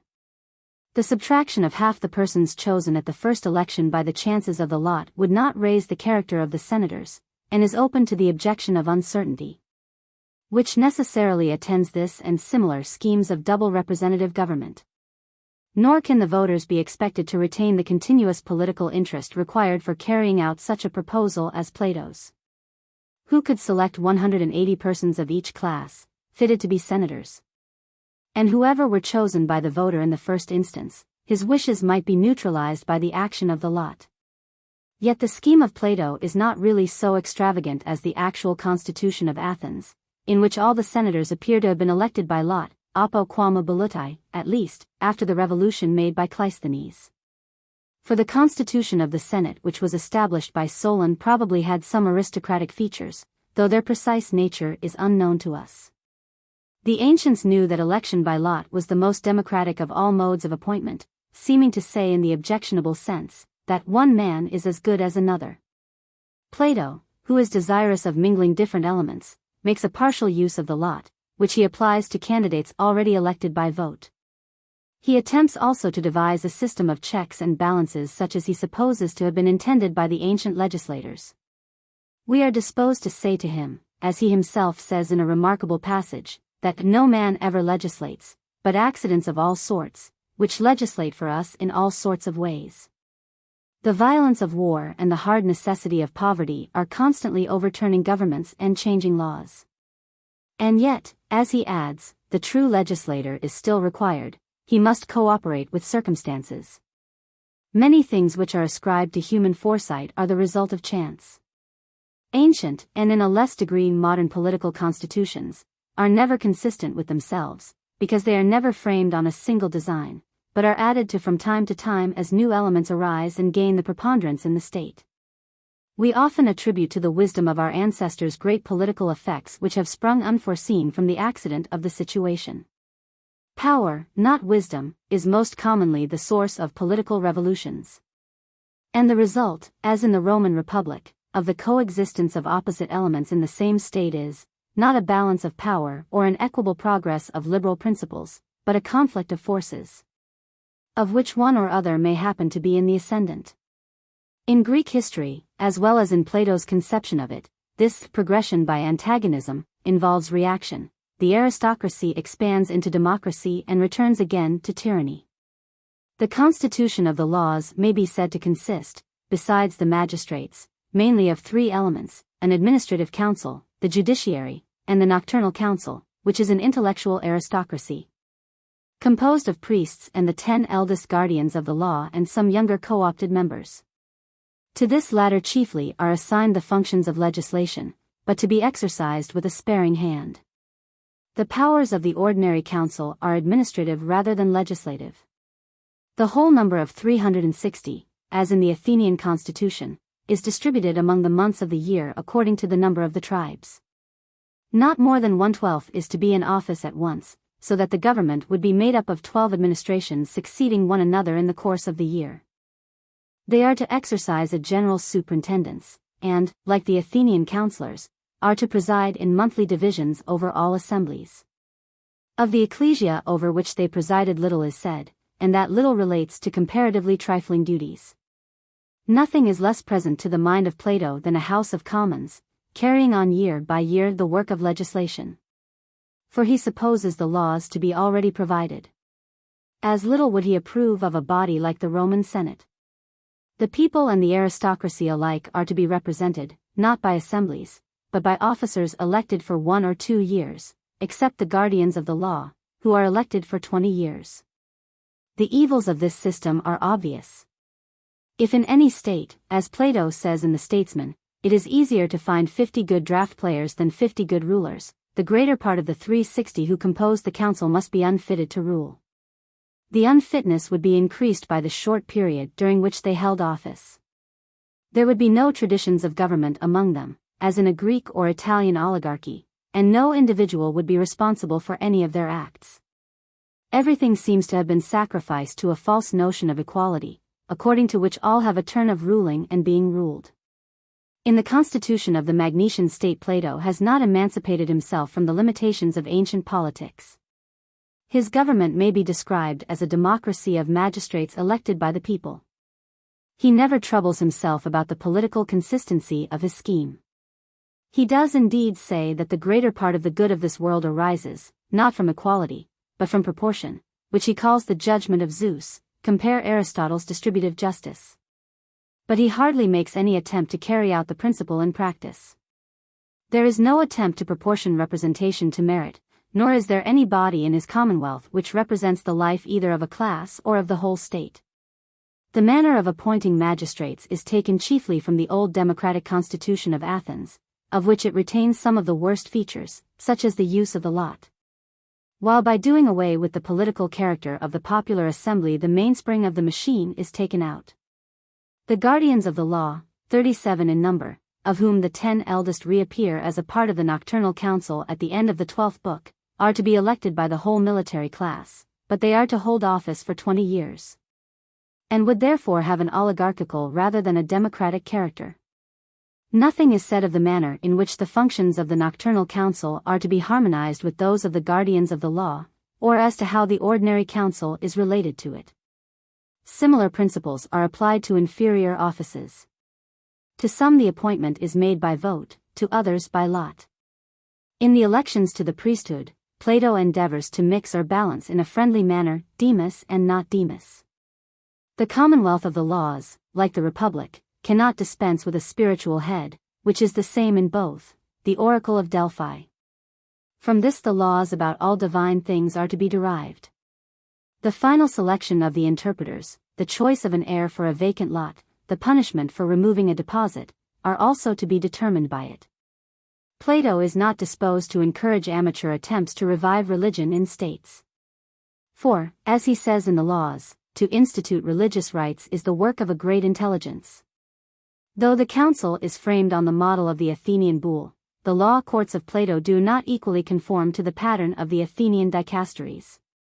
Plato thinks that the judges should speak and ask questions. This is not possible if they are numerous. He would, therefore, have a few judges only, but good ones. He is nevertheless aware that both in public and private suits there must be a popular element. He insists that the whole people must share in the administration of justice. In public causes they are to take the first step, and the final decision is to remain with them. In private suits they are also to retain a share. For the citizen who has no part in the administration of justice is apt to think that he has no share in the state. For this reason there is to be a court of law in every tribe, i.e., for about every 2,000 citizens, and the judges are to be chosen by lot. Of the courts of law he gives what he calls a superficial sketch. Nor, indeed, is it easy to reconcile his various accounts of them. It is however clear that although some officials, like the guardians of the law, the wardens of the agora, city, and country have power to inflict minor penalties, the administration of justice is in the main popular. The ingenious expedient of dividing the questions of law and fact between a judge and jury, which would have enabled Plato to combine the popular element with the judicial, did not occur to him or to any other ancient political philosopher. Though desirous of limiting the number of judges, and thereby confining the office to persons specially fitted for it, he does not seem to have understood that a body of law must be formed by decisions as well as by legal enactments. He would have men in the first place seek justice from their friends and neighbors, because, as he truly remarks, they know best the questions at issue. These are called in another passage arbiters rather than judges. But if they cannot settle the matter, it is to be referred to the courts of the tribes, and a higher penalty is to be paid by the party who is unsuccessful in the suit. There is a further appeal allowed to the select judges, with a further increase of penalty. The select judges are to be appointed by the magistrates, who are to choose one from every magistracy. They are to be elected annually, and therefore probably for a year only, and are liable to be called to account before the guardians of the law. In cases of which death is the penalty, the trial takes place before a special court, which is composed of the guardians of the law and of the judges of appeal. In treating of the subject in Book 9, he proposes to leave for the most part the methods of procedure to a younger generation of legislators. The procedure in capital causes he determines himself. He insists that the vote of the judges shall be given openly, and before they vote they are to hear speeches from the plaintiff and defendant. They are then to take evidence in support of what has been said, and to examine witnesses. The eldest judge is to ask his questions first, and then the second, and then the third. The interrogatories are to continue for 3 days, and the evidence is to be written down. Apparently he does not expect the judges to be professional lawyers, any more than he expects the members of the council to be trained statesmen. In forming marriage connections, Plato supposes that the public interest will prevail over private inclination. There was nothing in this very shocking to the notions of Greeks, among whom the feeling of love towards the other sex was almost deprived of sentiment or romance. Married life is to be regulated solely with a view to the good of the state. The newly married couple are not allowed to absent themselves from their respective syssitia, even during their honeymoon. They are to give their whole mind to the procreation of children. Their duties to one another at a later period of life are not a matter about which the state is equally solicitous. Divorces are readily allowed for incompatibility of temper. As in the Republic, physical considerations seem almost to exclude moral and social ones. To modern feelings there is a degree of coarseness in Plato's treatment of the subject. Yet he also makes some shrewd remarks on marriage, as for example, that a man who does not marry for money will not be the humble servant of his wife. And he shows a true conception of the nature of the family, when he requires that the newly married couple should leave their father and mother, and have a separate home. He also provides against extravagance in marriage festivals, which in some states of society, for instance in the case of the Hindus, has been a social evil of the first magnitude. In treating of property, Plato takes occasion to speak of property in slaves. They are to be treated with perfect justice, but, for their own sake, to be kept at a distance. The motive is not so much humanity to the slave, of which there are hardly any traces, although Plato allows that many in the hour of peril have found a slave more attached than members of their own family. But the self-respect which the freeman and citizen owes to himself, compare Republic. If they commit crimes, they are doubly punished. If they inform against illegal practices of their masters, they are to receive a protection, which would probably be ineffectual, from the guardians of the law. In rare cases they are to be set free. Plato still breathes the spirit of the old Hellenic world, in which slavery was a necessity, because leisure must be provided for the citizen. The education propounded in the laws differs in several points from that of the Republic. Plato seems to have reflected as deeply and earnestly on the importance of infancy as Rousseau, or Jean-Paul. Compare the saying of the latter, not the moment of death, but the moment of birth, is probably the more important. He would fix the amusements of children in the hope of fixing their characters in afterlife. In the spirit of the statesman who said, "Let me make the ballads of a country, and I care not who make their laws," Plato would say, "Let the amusements of children be unchanged, and they will not want to change the laws." The goddess Harmonia plays a great part in Plato's ideas of education. The natural restless force of life in children, who do nothing but roar until they are 3 years old, is gradually to be reduced to law and order. As in the Republic, he fixes certain forms in which songs are to be composed. 1. They are to be strains of cheerfulness and good omen. 2. They are to be hymns or prayers addressed to the gods. 3. They are to sing only of the lawful and good. The poets are again expelled or rather ironically invited to depart, and those who remain are required to submit their poems to the censorship of the magistrates. Youth are no longer compelled to commit to memory many thousand lyric and tragic Greek verses, yet, perhaps, a worse fate is in store for them. Plato has no belief in liberty of prophesying. And having guarded against the dangers of lyric poetry, he remembers that there is an equal danger in other writings. He cannot leave his old enemies, the sophists, in possession of the field. And therefore he proposes that youth shall learn by heart, instead of the compositions of poets or prose writers, his own inspired work on laws. These, and music and mathematics, are the chief parts of his education. Mathematics are to be cultivated, not as in the Republic with a view to the science of the idea of good, though the higher use of them is not altogether excluded, but rather with a religious and political aim. They are a sacred study which teaches men how to distribute the portions of a state, and which is to be pursued in order that they may learn not to blaspheme about astronomy. Against three mathematical errors Plato is in profound earnest. First, the error of supposing that the three dimensions of length, breadth, and height are really commensurable with one another. The difficulty which he feels is analogous to the difficulty which he formerly felt about the connection of ideas, and is equally characteristic of ancient philosophy. He fixes his mind on the point of difference, and cannot at the same time take in the similarity. Secondly, he is puzzled about the nature of fractions. In the Republic, he is disposed to deny the possibility of their existence. Thirdly, his optimism leads him to insist, unlike the Spanish king who thought that he could have improved on the mechanism of the heavens, on the perfect or circular movement of the heavenly bodies. He appears to mean that instead of regarding the stars as overtaking or being overtaken by one another, or as planets wandering in many paths, a more comprehensive survey of the heavens would enable us to infer that they all alike moved in a circle around a center, compared to Mias. Republic. He probably suspected, though unacquainted with the true cause, that the appearance of the heavens did not agree with the reality. At any rate, his notions of what was right or fitting easily overpowered the results of actual observation.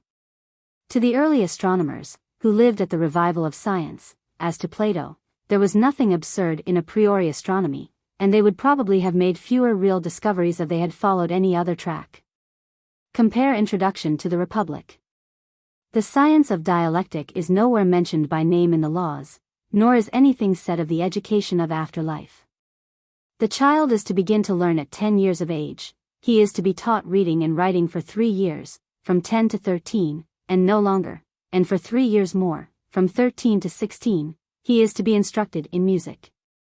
The great fault which Plato finds in the contemporary education is the almost total ignorance of arithmetic and astronomy, in which the Greeks would do well to take a lesson from the Egyptians. Compare Republic. Dancing and wrestling are to have a military character, and women as well as men are to be taught the use of arms. The military spirit which Plato has vainly endeavored to expel in the first 2 books returns again in the 7th and 8th. He has evidently a sympathy with the soldier, as well as with the poet, and he is no mean master of the art, or at least of the theory, of war. Compare Laws. Republic, though inclining rather to the Spartan than to the Athenian practice of it, Laws. Of a supreme or master science which was to be the coping stone of the rest, few traces appear in the Laws. He seems to have lost faith in it, or perhaps to have realized that the time for such a science had not yet come, and that he was unable to fill up the outline which he had sketched. There is no requirement that the guardians of the law shall be philosophers, although they are to know the unity of virtue, and the connection of the sciences. Nor are we told that the leisure of the citizens, when they are grown up, is to be devoted to any intellectual employment. In this respect we note a falling off from the Republic, but also there is the returning to it, of which Aristotle speaks in the Politics. The public and family duties of the citizens are to be their main business, and these would, no doubt, take up a great deal more time than in the modern world we are willing to allow to either of them. Plato no longer entertains the idea of any regular training to be pursued under the superintendence of the state from 18 to 30, or from 30 to 35. He has taken the first step downwards on Constitution Hill, Republic. But he maintains as earnestly as ever that, to men living under this second polity there remains the greatest of all works, the education of the soul, and that no bywork should be allowed to interfere with it. Night and day are not long enough for the consummation of it. Few among us are either able or willing to carry education into later life. 5 or 6 years spent at school, 3 or 4 at a university, or in the preparation for a profession. An occasional attendance at a lecture to which we are invited by friends when we have an hour to spare from housekeeping or money-making, these comprise, as a matter of fact, the education even of the educated. And then the lamp is extinguished more truly than Heraclitus' son, never to be lighted again. Republic. The description which Plato gives in the Republic of the state of adult education among his contemporaries may be applied almost word for word to our own age. He does not, however, acquiesce in this widely spread want of a higher education. He would rather seek to make every man something of a philosopher before he enters on the duties of active life. But in the laws he no longer prescribes any regular course of study which is to be pursued in mature years. Nor does he remark that the education of afterlife is of another kind, and must consist with the majority of the world rather in the improvement of character than in the acquirement of knowledge. It comes from the study of ourselves and other men, from moderation and experience, from reflection on circumstances, from the pursuit of high aims, from a right use of the opportunities of life. It is the preservation of what we have been, and the addition of something more. The power of abstract study or continuous thought is very rare, but such a training as this can be given by every one to himself. The singular passage in Book 7, in which Plato describes life as a pastime, like many other passages in the Laws, is imperfectly expressed. Two thoughts seem to be struggling in his mind. First, the reflection, to which he returns at the end of the passage, that men are playthings or puppets, and that God only is the serious aim of human endeavors. This suggests to him the afterthought that, although playthings, they are the playthings of the gods, and that this is the best of them.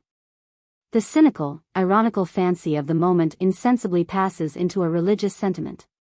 In another passage he says that life is a game of which God, who is the player, shifts the pieces so as to procure the victory of good on the whole. Or once more, tragedies are acted on the stage. But the best and noblest of them is the imitation of the noblest life, which we affirm to be the life of our whole state. Again, life is a chorus, as well as a sort of mystery, in which we have the gods for playmates. Men imagine that war is their serious pursuit, and they make war that they may return to their amusements. But neither wars nor amusements are the true satisfaction of men, which is to be found only in the society of the gods, in sacrificing to them and propitiating them. Like a Christian ascetic, Plato seems to suppose that life should be passed wholly in the enjoyment of divine things. And after meditating in amazement on the sadness and unreality of the world, he adds, in a sort of parenthesis, "Be cheerful, sirs, Shakespeare, Tempest." In one of the noblest passages of Plato, he speaks of the relation of the sexes. Natural relations between members of the same family have been established of old. A little word has put a stop to incestuous connections. But unnatural unions of another kind continued to prevail at Crete and Lacedaemon, and were even justified by the example of the gods. They, too, might be banished, if the feeling that they were unholy and abominable could sink into the minds of men. The legislator is to cry aloud, and spare not, let not men fall below the level of the beasts. Plato does not shrink, like some modern philosophers, from carrying on war against the mightiest lusts of mankind. Neither does he expect to extirpate them, but only to confine them to their natural use and purpose, by the enactments of law, and by the influence of public opinion. He will not feed them by an over-luxurious diet, nor allow the healthier instincts of the soul to be corrupted by music and poetry. The prohibition of excessive wealth is, as he says, a very considerable gain in the way of temperance. Nor does he allow of those enthusiastic friendships between older and younger persons which in his earlier writings appear to be alluded to with a certain degree of amusement and without reproof. Compare Introduction to the Symposium. Sappho and Anacreon are celebrated by him in the Charmides and the Phaedrus, but they would have been expelled from the Magnesian state. Yet he does not suppose that the rule of absolute purity can be enforced on all mankind. Something must be conceded to the weakness of human nature. He therefore adopts a second legal standard of honorable and dishonorable, having a second standard of right. He would abolish altogether the connection of men with men. As to women, if any man has to do with any but those who come into his house duly married by sacred rites, and he offends publicly in the face of all mankind, we shall be right in enacting that he be deprived of civic honors and privileges. But feeling also that it is impossible wholly to control the mightiest passions of mankind, Plato, like other legislators, makes a compromise. The offender must not be found out, decency, if not morality, must be respected. In this he appears to agree with the practice of all civilized ages and countries. Much may be truly said by the moralist on the comparative harm of open and concealed vice.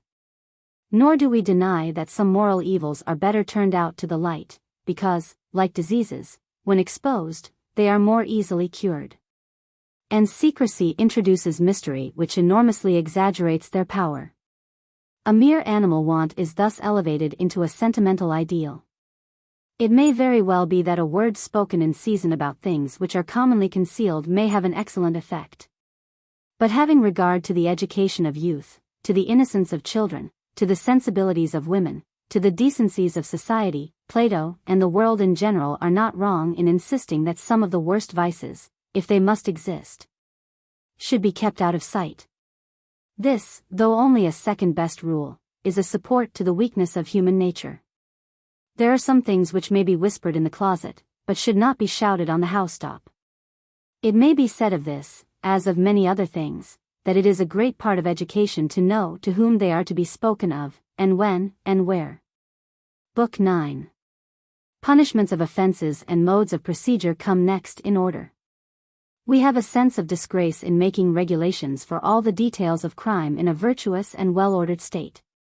But seeing that we are legislating for men not for gods, there is no uncharitableness in apprehending that some one of our citizens may have a heart, like the seed which has touched the ox's horn, so hard as to be impenetrable to the law. Let our first enactment be directed against the robbing of temples. No well-educated citizen will be guilty of such a crime, but one of their servants, or some stranger, may, and with a view to him, and at the same time with a remoter eye to the general infirmity of human nature, I will lay down the law. Beginning with a prelude. To the intending robber we will say, "Oh, sir, the complaint which troubles you is not human. But some curse has fallen upon you, inherited from the crimes of your ancestors, of which you must purge yourself. Go and sacrifice to the gods, associate with the good, avoid the wicked, and if you are cured of the fatal impulse, well. But if not, acknowledge death to be better than life, and depart." These are the accents, soft and low, in which we address the would-be criminal. And if he will not listen, then cry aloud as with the sound of a trumpet, "Whosoever robs a temple, if he be a slave or foreigner, shall be branded in the face and hands, and scourged, and cast naked beyond the border." And perhaps this may improve him, for the law aims either at the reformation of the criminal, or the repression of crime. No punishment is designed to inflict useless injury. But if the offender be a citizen, he must be incurable, and for him death is the only fitting penalty. His iniquity, however, shall not be visited on his children, nor shall his property be confiscated. As to the exaction of penalties, any person who is fined for an offense shall not be liable to pay the fine, unless he have property in excess of his lot. For the lots must never go uncultivated for lack of means. The guardians of the law are to provide against this.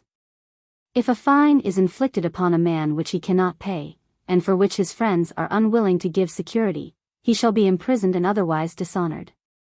But no criminal shall go unpunished, whether death, or imprisonment, or stripes, or fines, or the stocks, or banishment to a remote temple, be the penalty. Capital offenses shall come under the cognizance of the guardians of the law, and a college of the best of the last year's magistrates. The order of suits and similar details we shall leave to the lawgivers of the future, and only determine the mode of voting. The judges are to sit in order of seniority, and the proceedings shall begin with the speeches of the plaintiff and the defendant. And then the judges, beginning with the eldest, shall ask questions and collect evidence during 3 days, which, at the end of each day, shall be deposited in writing under their seals on the altar of Hestia. And when they have evidence enough, after a solemn declaration that they will decide justly, they shall vote and end the case. The votes are to be given openly in the presence of the citizens. Next to religion, the preservation of the Constitution is the first object of the law. The greatest enemy of the state is he who attempts to set up a tyrant, or breeds plots and conspiracies. Not far below him in guilt is a magistrate who either knowingly, or in ignorance, fails to bring the offender to justice. Anyone who is good for anything will give information against traitors. The mode of proceeding at such trials will be the same as at trials for sacrilege, the penalty, death. But neither in this case nor in any other is the son to bear the iniquity of the father, unless father, grandfather, great-grandfather, have all of them been capitally convicted. And then the family of the criminal are to be sent off to the country of their ancestor, retaining their property, with the exception of the lot and its fixtures. And 10 are to be selected from the younger sons of the other citizens, one of whom is to be chosen by the oracle of Delphi to be heir of the lot. Our third law will be a general one, concerning the procedure and the judges in cases of treason. As regards the remaining or departure of the family of the offender, the same law shall apply equally to the traitor, the sacrilegious, and the conspirator. A thief, whether he steals much or little, must refund twice the amount, if he can do so without impairing his lot. If he cannot, he must go to prison until he either pays the plaintiff, or in case of a public theft, the city, or they agree to forgive him. But should all kinds of theft incur the same penalty? You remind me of what I know, that legislation is never perfect. The men for whom laws are now made may be compared to the slave who is being doctored, according to our old image, by the unscientific doctor. For the empirical practitioner, if he chanced to meet the educated physician talking to his patient, and entering into the philosophy of his disease, would burst out laughing and say, as doctors delight in doing, "Foolish fellow! Instead of curing the patient you are educating him." And would he not be right? Perhaps, and he might add, that he who discourses in our fashion preaches to the citizens instead of legislating for them. True. There is, however, one advantage which we possess, that being amateurs only, we may either take the most ideal, or the most necessary and utilitarian view. But why offer such an alternative? As if all our legislation must be done today, and nothing put off until the morrow. We may surely rough-hew our materials first, and shape and place them afterwards. That will be the natural way of proceeding. There is a further point. Of all writings either in prose or verse, the writings of the legislator are the most important. For it is he who has to determine the nature of good and evil, and how they should be studied with a view to our instruction. And is it not as disgraceful for Solon and Lycurgus to lay down false precepts about the institutions of life as for Homer and Tertius?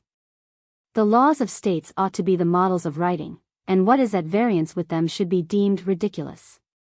And we may further imagine them to express the affection and good sense of a father or mother, and not to be the fiats of a tyrant. Very true. Let us inquire more particularly about sacrilege, theft and other crimes, for which we have already legislated in part. And this leads us to ask, first of all, whether we are agreed or disagreed about the nature of the honorable and just. To what are you referring? I will endeavor to explain. All are agreed that justice is honorable, whether in men or things, and no one who maintains that a very ugly man who is just, is in his mind fair, would be thought extravagant. Very true. But if honor is to be attributed to justice, are just sufferings honorable, or only just actions? What do you mean? Our laws supply a case in point, for we enacted that the robber of temples and the traitor should die. And this was just, but the reverse of honorable. In this way does the language of the many rend asunder the just and honorable. That is true. But is our own language consistent? I have already said that the evil are involuntarily evil. And the evil are the unjust. Now the voluntary cannot be the involuntary, and if you two come to me and say, then shall we legislate for our city? Of course, I shall reply. Then will you distinguish what crimes are voluntary and what involuntary, and shall we impose lighter penalties on the latter, and heavier on the former? Or shall we refuse to determine what is the meaning of voluntary and involuntary, and maintain that our words have come down from heaven, and that they should be at once embodied in a law?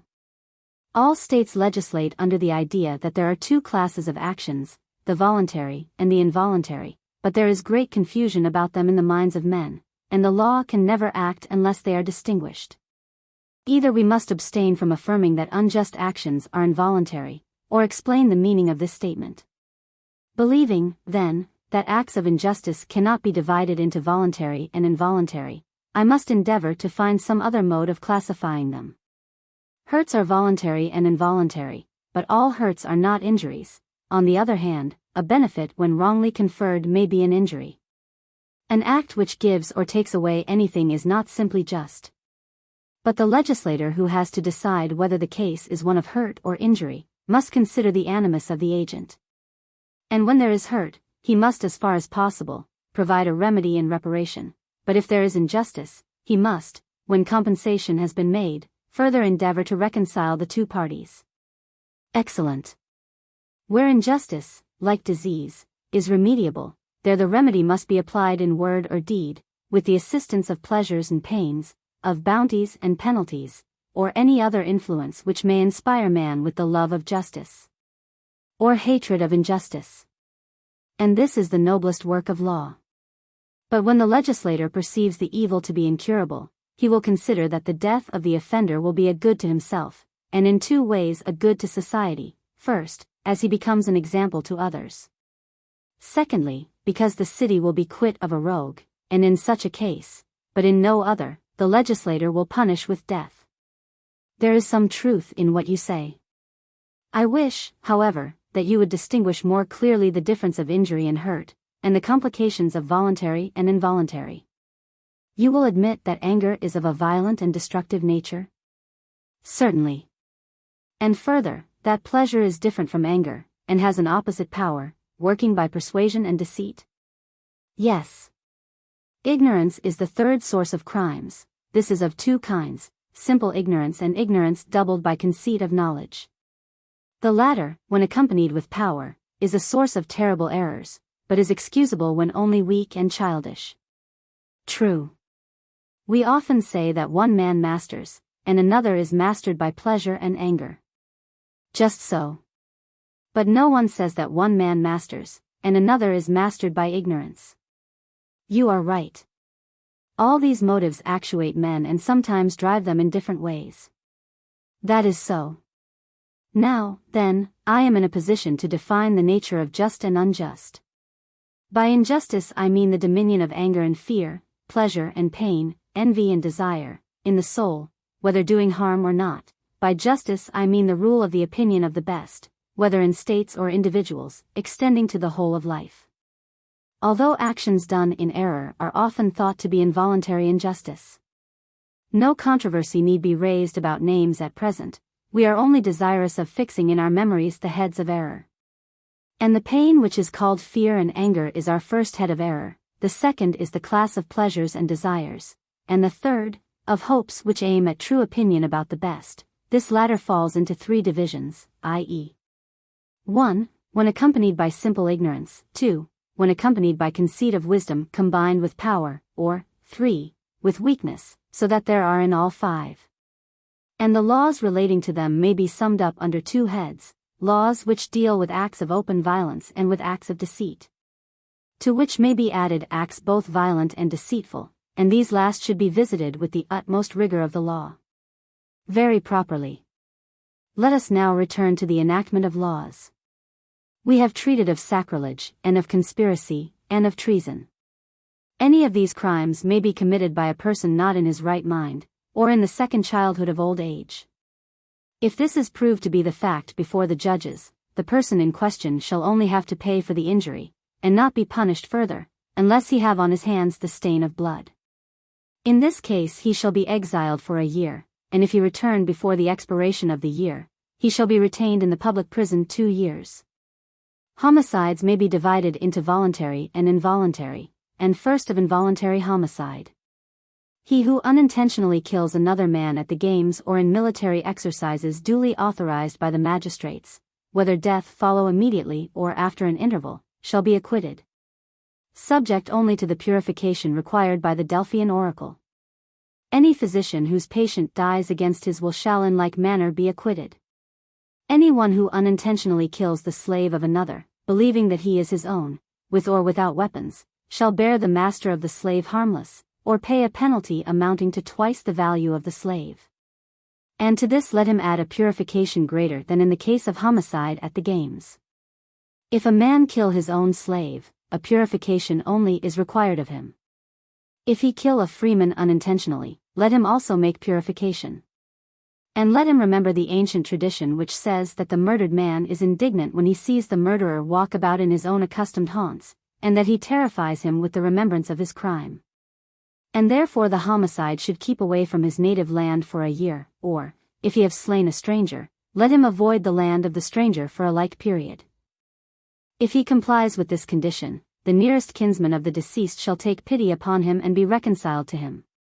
But if he refuses to remain in exile, or visits the temples unpurified, then let the kinsman proceed against him, and demand a double penalty. The kinsman who neglects this duty shall himself incur the curse, and any one who likes may proceed against him, and compel him to leave his country for 5 years. If a stranger involuntarily kill a stranger, any one may proceed against him in the same manner, and the homicide, if he be a metic, shall be banished for a year. But if he be an entire stranger, whether he have murdered metic, citizen, or stranger, he shall be banished forever, and if he return, he shall be punished with death, and his property shall go to the next of kin of the murdered man. If he come back by sea against his will, he shall remain on the seashore, wetting his feet in the water while he waits for a vessel to sail, or if he be brought back by land, the magistrates shall send him unharmed beyond the border. Next follows murder done from anger, which is of 2 kinds, either arising out of a sudden impulse, and attended with remorse, or committed with premeditation, and unattended with remorse. The cause of both is anger, and both are intermediate between voluntary and involuntary. The one which is committed from sudden impulse, though not wholly involuntary, bears the image of the involuntary, and is therefore the more excusable of the two, and should receive a gentler punishment. The act of him who nurses his wrath is more voluntary, and therefore more culpable. The degree of culpability depends on the presence or absence of intention, to which the degree of punishment should correspond. For the first kind of murder, that which is done on a momentary impulse, let 2 years' exile be the penalty; for the second, that which is accompanied with malice prepense, 3. When the time of any one's exile has expired, the guardians shall send 12 judges to the borders of the land, who shall have authority to decide whether he may return or not. He who after returning repeats the offense, shall be exiled and return no more, and, if he return, shall be put to death, like the stranger in a similar case. He who in a fit of anger kills his own slave, shall purify himself. And he who kills another man's slave, shall pay to his master double the value. Any one may proceed against the offender if he appear in public places, not having been purified. And may bring to trial both the next of kin to the dead man and the homicide, and compel the one to exact, and the other to pay, a double penalty. If a slave kill his master, or a freeman who is not his master, in anger, the kinsmen of the murdered person may do with the murderer whatever they please, but they must not spare his life. If a father or mother kill their son or daughter in anger, let the slayer remain in exile for 3 years. And on the return of the exile let the parents separate, and no longer continue to cohabit, or have the same sacred rights with those whom he or she has deprived of a brother or sister. The same penalty is decreed against the husband who murders his wife, and also against the wife who murders her husband. Let them be absent 3 years, and on their return never again share in the same sacred rights with their children, or sit at the same table with them. Nor is a brother or sister who have lifted up their hands against a brother or sister, ever to come under the same roof or share in the same rights with those whom they have robbed of a child. If a son feels such hatred against his father or mother as to take the life of either of them, then, if the parent before death forgive him, he shall only suffer the penalty due to involuntary homicide. But if he be unforgiven, there are many laws against which he has offended, he is guilty of outrage, impiety, sacrilege all in one, and deserves to be put to death many times over. For if the law will not allow a man to kill the authors of his being even in self-defense, what other penalty than death can be inflicted upon him who in a fit of passion wilfully slays his father or mother? If a brother kill a brother in self-defense during a civil broil, or a citizen, or a slave, or a stranger, let them be free from blame, as he is who slays an enemy in battle. But if a slave kill a freeman, let him be as a parricide. In all cases, however, the forgiveness of the injured party shall acquit the agents, and then they shall only be purified, and remain in exile for a year. Enough of actions that are involuntary, or done in anger, let us proceed to voluntary and premeditated actions. The great source of voluntary crime is the desire of money, which is begotten by evil education. And this arises out of the false praise of riches, common both among Hellenes and barbarians. They think that to be the first of goods which is really the third. For the body is not for the sake of wealth, but wealth for the body, as the body is for the soul. If this were better understood, the crime of murder, of which avarice is the chief cause, would soon cease among men. Next to avarice, ambition is a source of crime, troublesome to the ambitious man himself, as well as to the chief men of the state. And next to ambition, base fear is a motive, which has led many an one to commit murder in order that he may get rid of the witnesses of his crimes. Let this be said as a prelude to all enactments about crimes of violence. And the tradition must not be forgotten, which tells that the murderer is punished in the world below, and that when he returns to this world he meets the fate which he has dealt out to others. If a man is deterred by the prelude and the fear of future punishment, he will have no need of the law.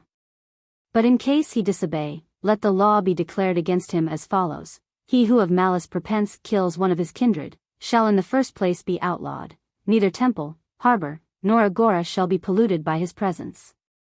And if a kinsman of the deceased refuse to proceed against his slayer, he shall take the curse of pollution upon himself, and also be liable to be prosecuted by any one who will avenge the dead. The prosecutor, however, must observe the customary ceremonial before he proceeds against the offender. The details of these observances will be best determined by a conclave of prophets and interpreters and guardians of the law, and the judges of the cause itself shall be the same as in cases of sacrilege. He who is convicted shall be punished with death, and not be buried within the country of the murdered person. He who flies from the law shall undergo perpetual banishment. If he return, he may be put to death with impunity by any relative of the murdered man or by any other citizen, or bound and delivered to the magistrates. He who accuses a man of murder shall demand satisfactory bail of the accused, and if this is not forthcoming, the magistrate shall keep him in prison against the day of trial. If a man commit murder by the hand of another, he shall be tried in the same way as in the cases previously supposed, but if the offender be a citizen, his body after execution shall be buried within the land. If a slave kill a freeman, either with his own hand or by contrivance, let him be led either to the grave or to a place whence he can see the grave of the murdered man. And there receive as many stripes at the hand of the public executioner as the person who took him pleases. And if he survive he shall be put to death. If a slave be put out of the way to prevent his informing of some crime, his death shall be punished like that of a citizen. If there are any of those horrible murders of kindred which sometimes occur even in well-regulated societies, and of which the legislator, however unwilling, cannot avoid taking cognizance, he will repeat the old myth of the divine vengeance against the perpetrators of such atrocities. The myth will say that the murderer must suffer what he has done. If he have slain his father, he must be slain by his children. If his mother, he must become a woman and perish at the hands of his offspring in another age of the world. Such a preamble may terrify him. But if, notwithstanding, in some evil hour he murders father or mother or brethren or children, the mode of proceeding shall be as follows: him who is convicted, the officers of the judges shall lead to a spot without the city where three ways meet, and there slay him and expose his body naked.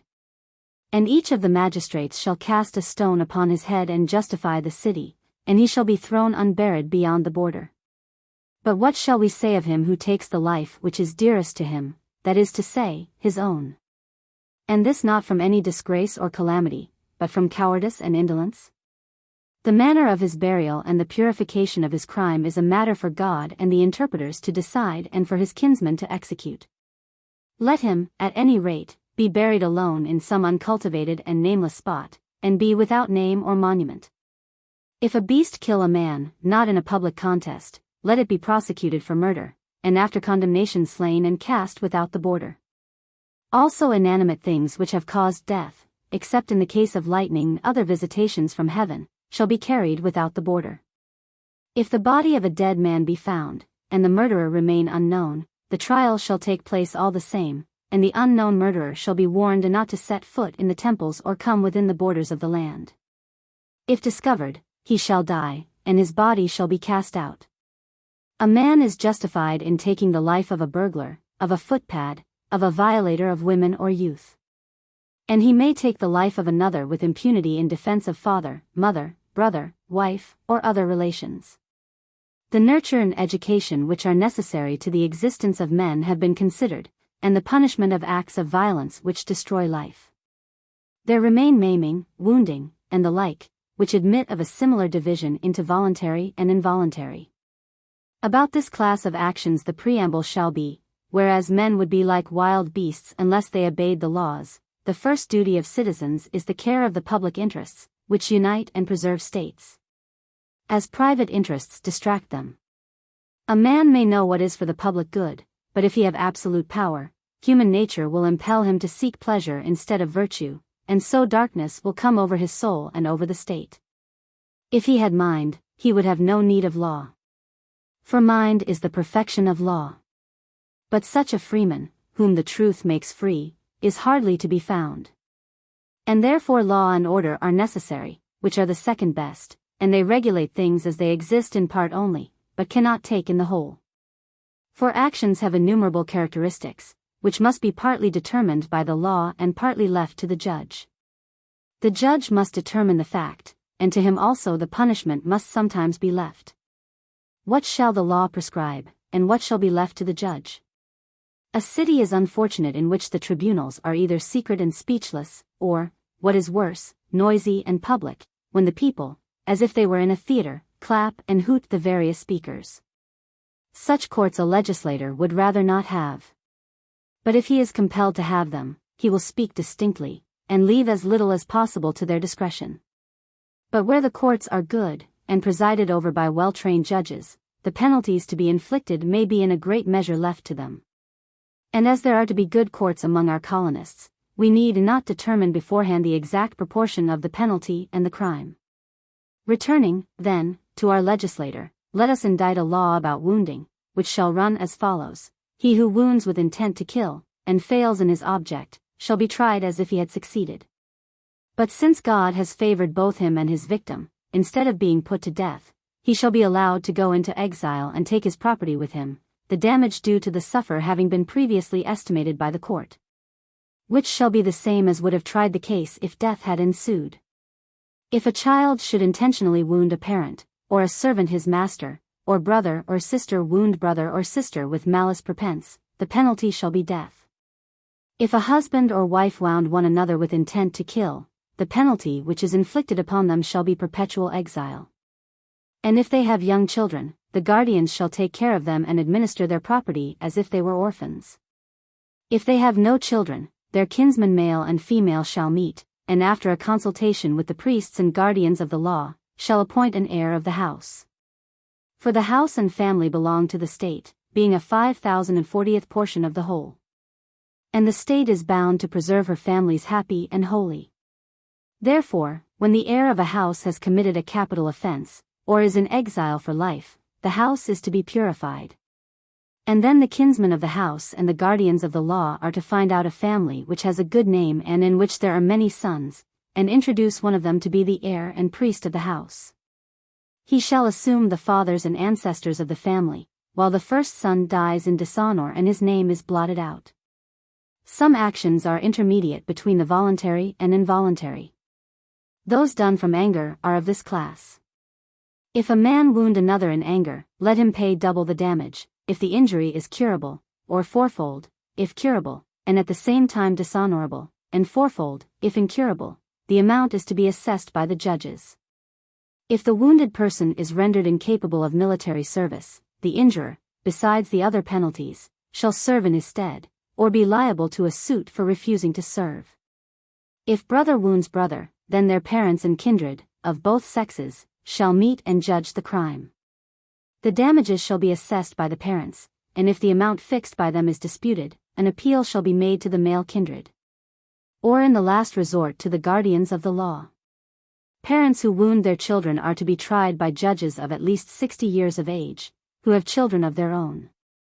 And they are to determine whether death, or some lesser punishment, is to be inflicted upon them. No relatives are to take part in the trial.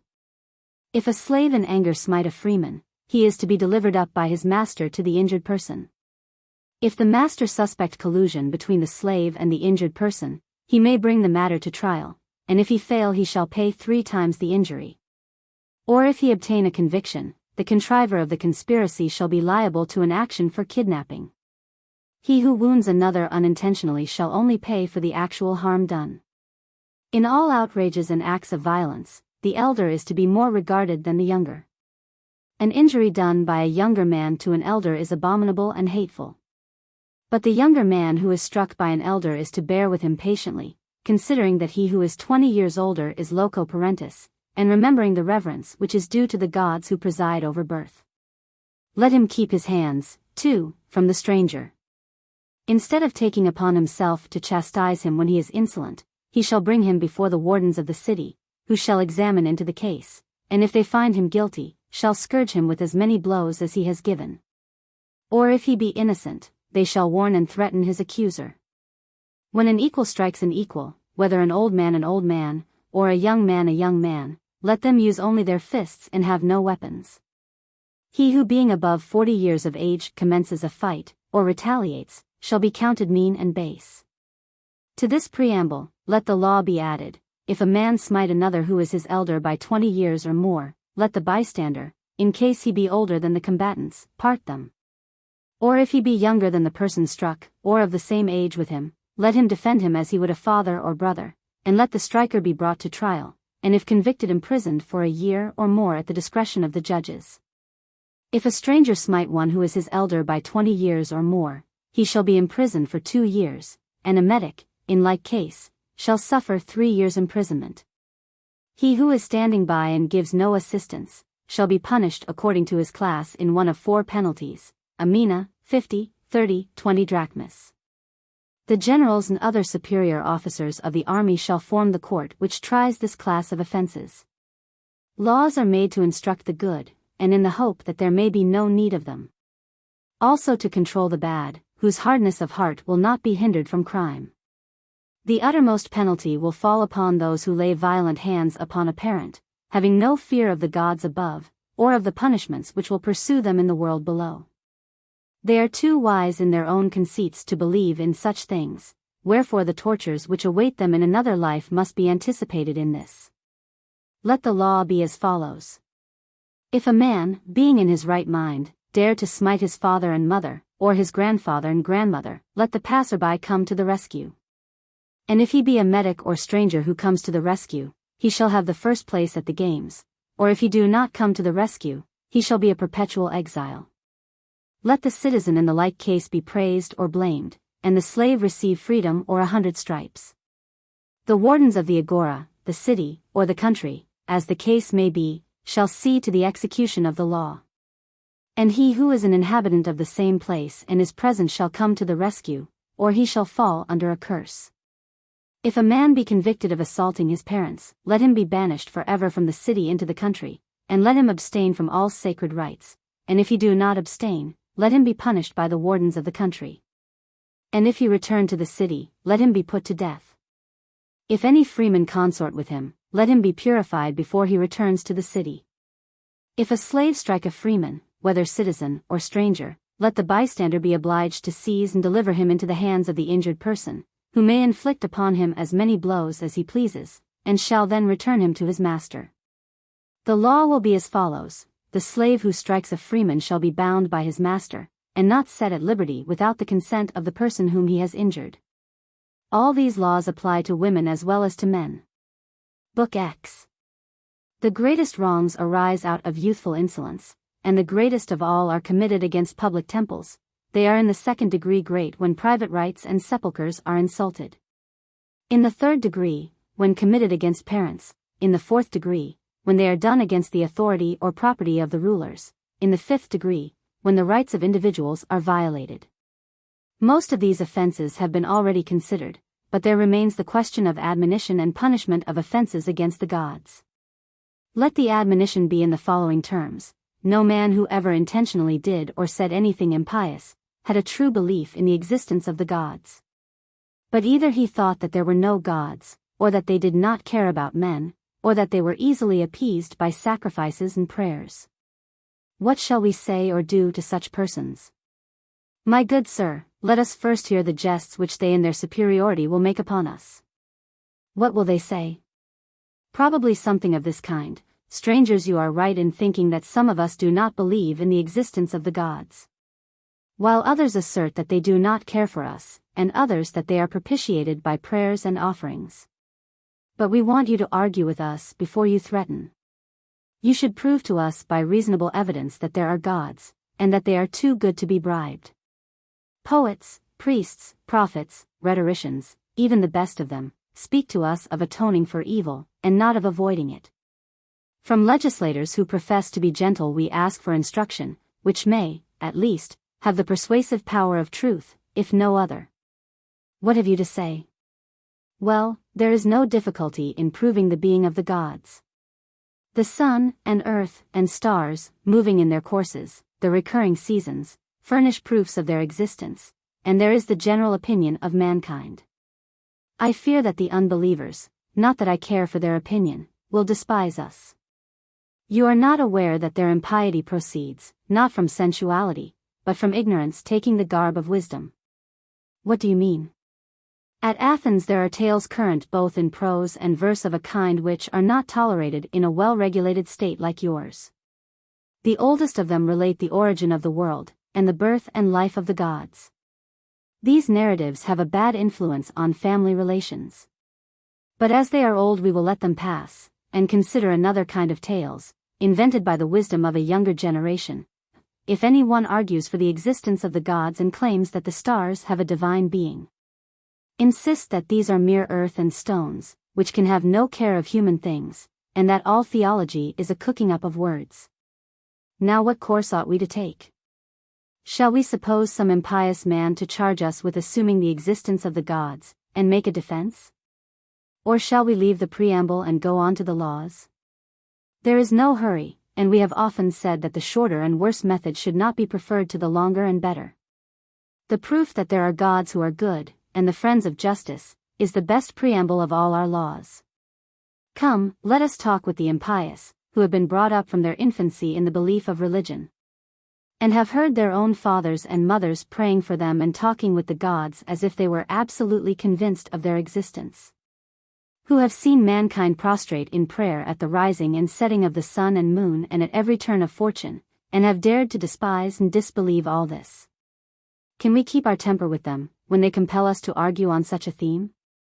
We must, or like them we shall go mad, though with more reason. Let us select one of them and address him as follows. O my son, you are young, time and experience will make you change many of your opinions. Do not be hasty in forming a conclusion about the divine nature, and let me mention to you a fact which I know. You and your friends are not the first or the only persons who have had these notions about the gods. There are always a considerable number who are infected by them. I have known many myself, and can assure you that no one who was an unbeliever in his youth ever persisted till he was old in denying the existence of the gods. The two other opinions, first, that the gods exist and have no care of men, secondly, that they care for men, but may be propitiated by sacrifices and prayers, may indeed last through life in a few instances, but even this is not common. I would beg of you to be patient, and learn the truth of the legislator and others. In the meantime abstain from impiety. So far, our discourse has gone well. I will now speak of a strange doctrine, which is regarded by many as the crown of philosophy. They affirm that all things come into being either by art or nature or chance, and that the greater things are done by nature and chance, and the lesser things by art, which receiving from nature the greater creations molds and fashions all those lesser works which are termed works of art. Their meaning is that fire, water, earth, and air all exist by nature and chance, and not by art. And that out of these, according to certain chance affinities of opposites, the sun, the moon, the stars, and the earth have been framed, not by any action of mind, but by nature and chance only. Thus, in their opinion, the heaven and earth were created, as well as the animals and plants. Art came later, and is of mortal birth. By her power were invented certain images and very partial imitations of the truth, of which kind are the creations of musicians and painters, but they say that there are other arts which combine with nature, and have a deeper truth. Such as medicine, husbandry, gymnastic. Also the greater part of politics they imagine to cooperate with nature, but in a less degree, having more of art, while legislation is declared by them to be wholly a work of art. How do you mean? In the first place, they say that the gods exist neither by nature nor by art, but by the laws of states, which are different in different countries, and that virtue is one thing by nature and another by convention. And that justice is altogether conventional, made by law, and having authority for the moment only. This is repeated to young men by sages and poets, and leads to impiety, and the pretended life according to nature and in disobedience to law. For nobody believes the gods to be such as the law affirms. How true! And oh, how injurious to states and to families. But then, what should the lawgiver do? Should he stand up in the state and threaten mankind with the severest penalties if they persist in their unbelief, while he makes no attempt to win them by persuasion? Nay, stranger, the legislator ought never to weary of trying to persuade the world that there are gods, and he should declare that law and art exist by nature. Yes, Cleinias, but these are difficult and tedious questions.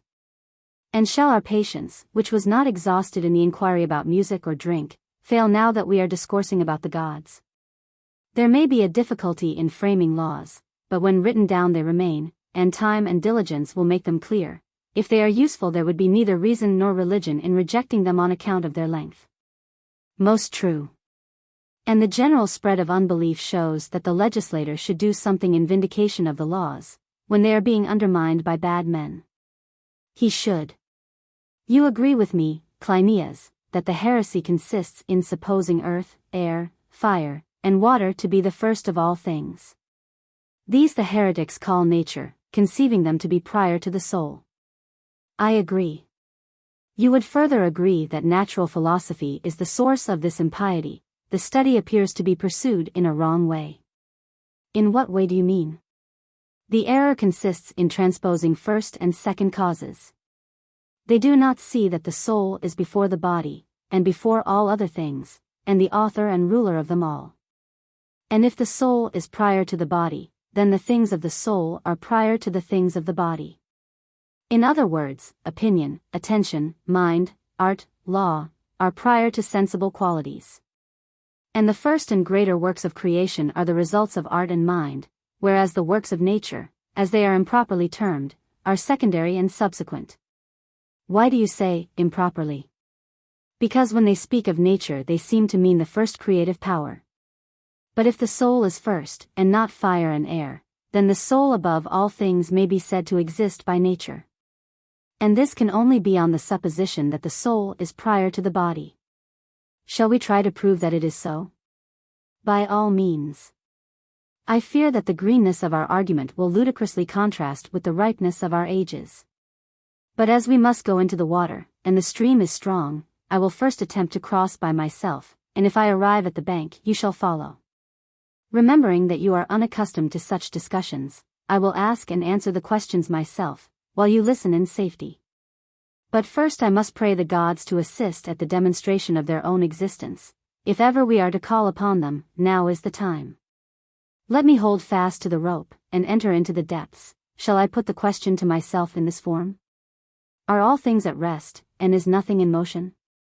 Or are some things in motion, and some things at rest? The latter. And do they move and rest, some in one place, some in more? Yes. There may be, 1, motion in the same place, as in revolution on an axis, which is imparted swiftly to the larger and slowly to the lesser circle. And there may be motion in different places, having sometimes, 2, one center of motion and sometimes, 3, more. 4. When bodies in motion come against other bodies which are at rest, they are divided by them, and 5. When they are caught between other bodies coming from opposite directions they unite with them. And 6. They grow by union and 7. Waste by dissolution while their constitution remains the same, but are 8. Destroyed when their constitution fails. There is a growth from one dimension to 2, and from a second to a third, which then becomes perceptible to sense. This process is called generation, and the opposite, destruction. We have now enumerated all possible motions with the exception of 2. What are they? Just the 2 with which our inquiry is concerned, for our inquiry relates to the soul. There is one kind of motion which is only able to move other things. There is another which can move itself as well, working in composition and decomposition, by increase and diminution, by generation and destruction. Granted. 9. That which moves and is moved by another is the 9th kind of motion. 10. That which is self-moved and moves others is the 10th. And this 10th kind of motion is the mightiest, and is really the first, and is followed by that which was improperly called the 9th. How do you mean? Must not that which is moved by others finally depend upon that which is moved by itself? Nothing can be affected by any transition prior to self-motion. Then the first and eldest principle of motion, whether in things at rest or not at rest, will be the principle of self-motion, and that which is moved by others and can move others will be the second. True. Let me ask another question. What is the name which is given to self-motion when manifested in any material substance? Life. And soul too is life? Very good. And are there not three kinds of knowledge, a knowledge, 1, of the essence, 2, of the definition, 3, of the name? And sometimes the name leads us to ask the definition, sometimes the definition to ask the name. For example, number can be divided into equal parts, and when thus divided is termed even, and the definition of even and the word even refer to the same thing. Very true. And what is the definition of the thing which is named soul? Must we not reply, the self-moved? And have we not proved that the self-moved is the source of motion in other things? Yes. And the motion which is not self-moved will be inferior to this? True. And if so, we shall be right in saying that the soul is prior and superior to the body, and the body by nature subject and inferior to the soul? Quite right.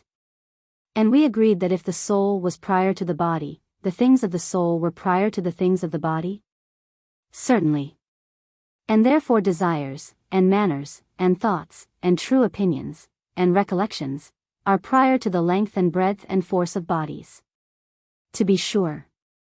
In the next place, we acknowledge that the soul is the cause of good and evil, just and unjust, if we suppose her to be the cause of all things?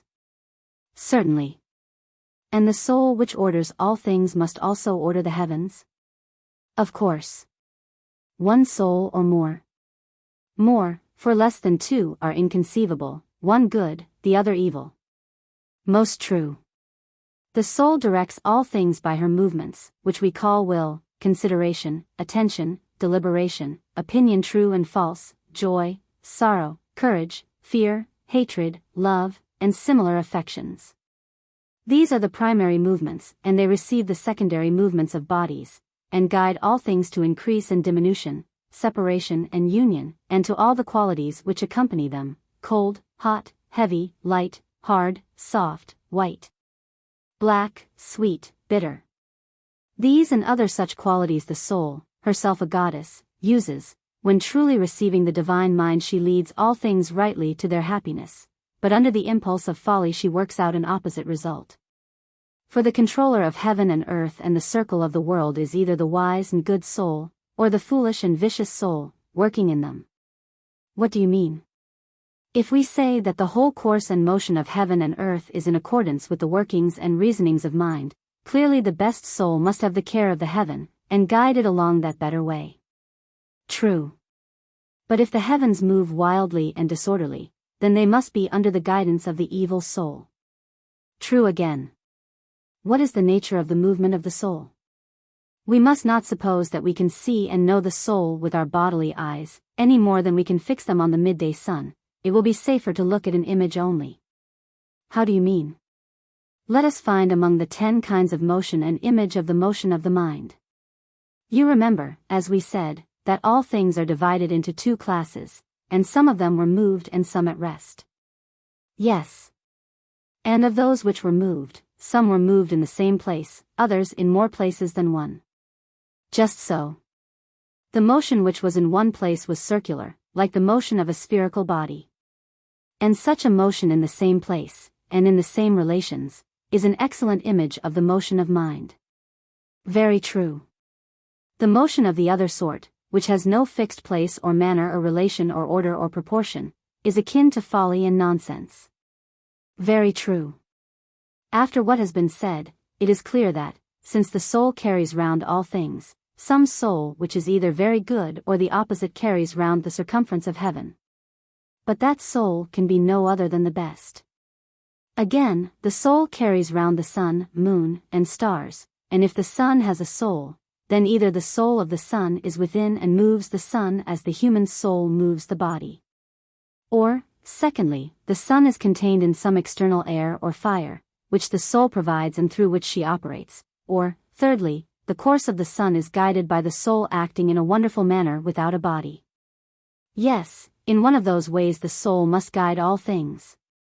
And this soul of the sun, which is better than the sun, whether driving him in a chariot or employing any other agency, is by every man called a god? Yes, by every man who has any sense. And of the seasons, stars, moon, and year, in like manner, it may be affirmed that the soul or souls from which they derive their excellence are divine. And without insisting on the manner of their working, no one can deny that all things are full of gods. No one. And now let us offer an alternative to him who denies that there are gods. Either he must show that the soul is not the origin of all things, or he must live for the future in the belief that there are gods. Next, as to the man who believes in the gods, but refuses to acknowledge that they take care of human things, let him too have a word of admonition. Best of men, we will say to him, some affinity to the gods leads you to honor them and to believe in them. But you have heard the happiness of wicked men sung by poets and admired by the world, and this has drawn you away from your natural piety. Or you have seen the wicked growing old in prosperity, and leaving great offices to their children. Or you have watched the tyrant succeeding in his career of crime, and considering all these things you have been led to believe in an irrational way that the gods take no care of human affairs. That your error may not increase, I will endeavor to purify your soul. Do you, Megillus and Cleinias, make answer for the youth, and when we come to a difficulty, I will carry you over the water as I did before. Very good. He will easily be convinced that the gods care for the small as well as the great, for he heard what was said of their goodness and of their having all things under their care. He certainly heard. Then now let us inquire what is meant by the virtue of the gods. To possess mind belongs to virtue, and the contrary to vice. That is what we say. And is not courage a part of virtue, and cowardice of vice?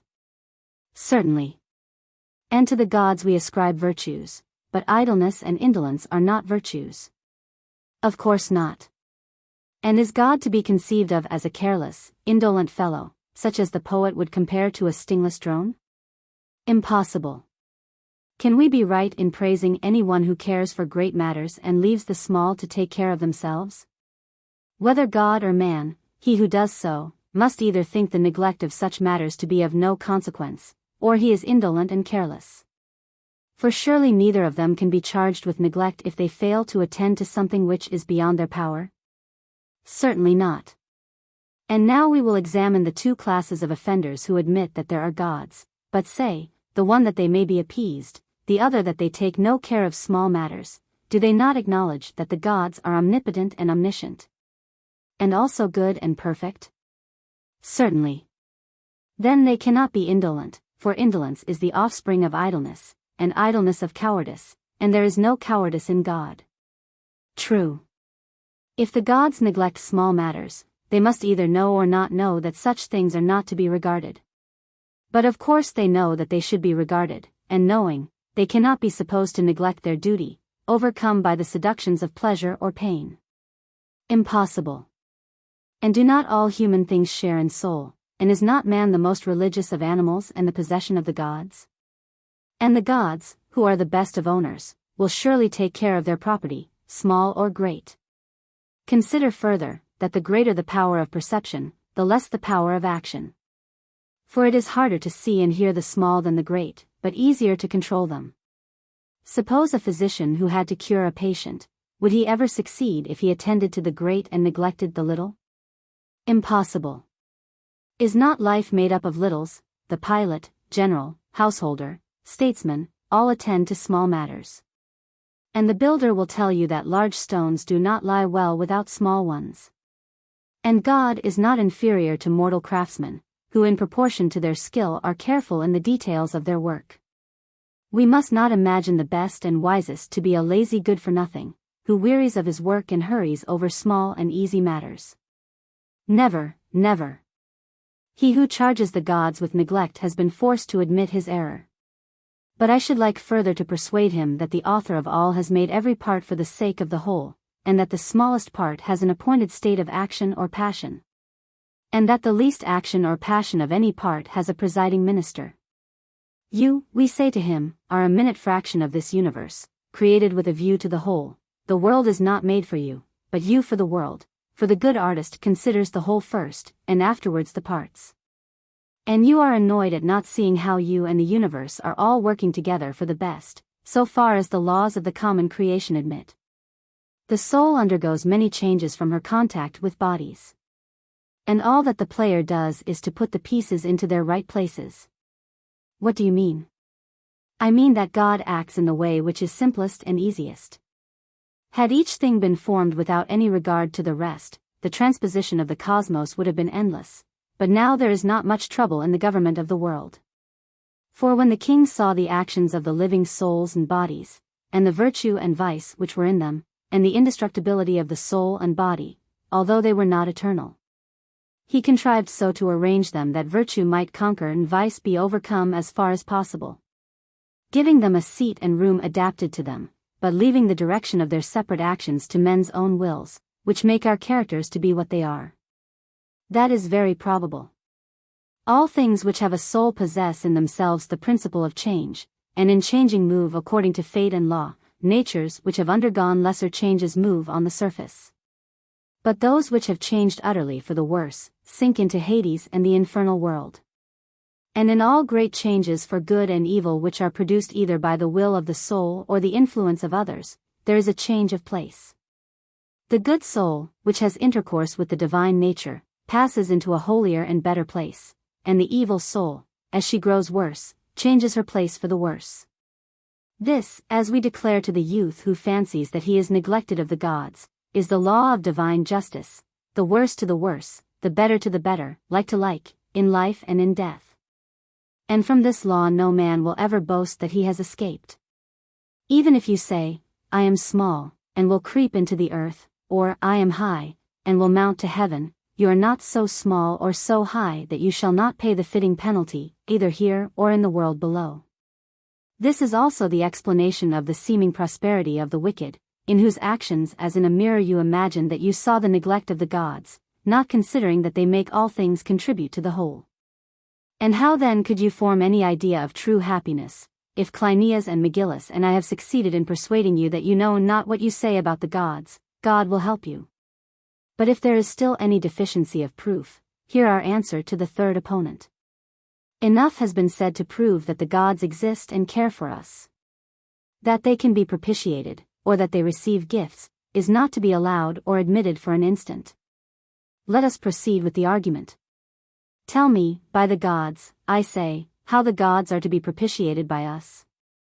Are they not rulers, who may be compared to charioteers, pilots, perhaps generals, or physicians providing against the assaults of disease, husbandmen observing the perils of the seasons, shepherds watching their flocks? To whom shall we compare them? We acknowledge that the world is full both of good and evil, but having more of evil than of good. There is an immortal conflict going on, in which gods and demigods are our allies, and we their property.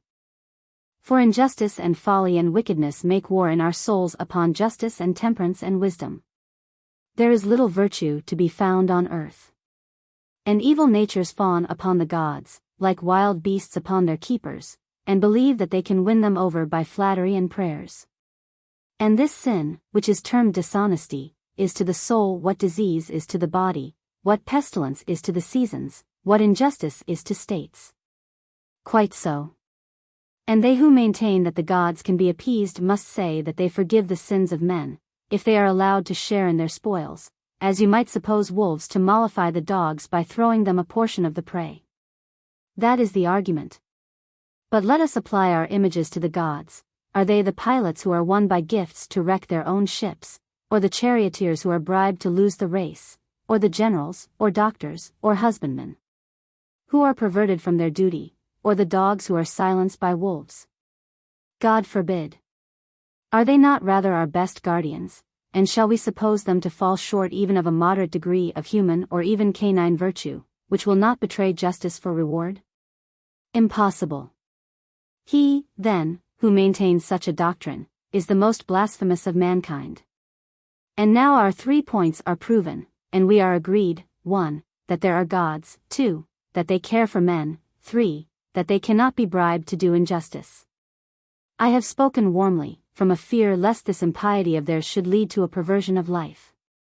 And our warmth will not have been in vain, if we have succeeded in persuading these men to abominate themselves, and to change their ways. So let us hope. Then now that the preamble is completed, we will make a proclamation commanding the impious to renounce their evil ways.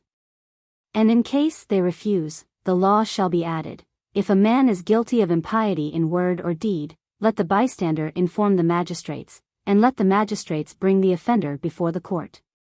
And if any of the magistrates refuses to act, he likewise shall be tried for impiety. Anyone who is found guilty of such an offense shall be fined at the discretion of the court, and shall also be punished by a term of imprisonment. There shall be 3 prisons, one for common offenses against life and property, another, near by the spot where the nocturnal council will assemble, which is to be called the House of Reformation. The third, to be situated in some desolate region in the center of the country, shall be called by a name indicating retribution. There are 3 causes of impiety, and from each of them spring impieties of 2 kinds, 6 in all. First, there is the impiety of those who deny the existence of the gods. These may be honest men, haters of evil, who are only dangerous because they talk loosely about the gods and make others like themselves. But there is also a more vicious class, who are full of craft and licentiousness. To this latter belong diviners, jugglers, despots, demagogues, generals, hierophants of private mysteries, and sophists. The first class shall be only imprisoned and admonished. The second class should be put to death, if they could be, many times over. The 2 other sorts of impiety, first of those who deny the care of the gods, and secondly, of those who affirm that they may be propitiated, have similar subdivisions, varying in degree of guilt. Those who have learnt to blaspheme from mere ignorance shall be imprisoned in the House of Reformation for 5 years at least, and not allowed to see any one but members of the nocturnal council, who shall converse with them touching their soul's health.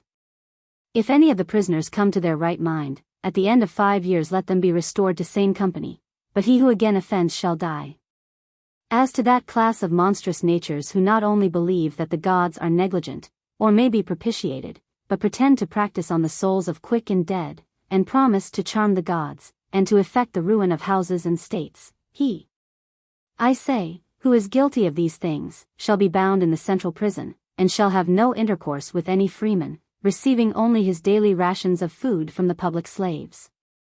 And when he dies, let him be cast beyond the border, and if any freeman assist to bury him, he shall be liable to a suit for impiety.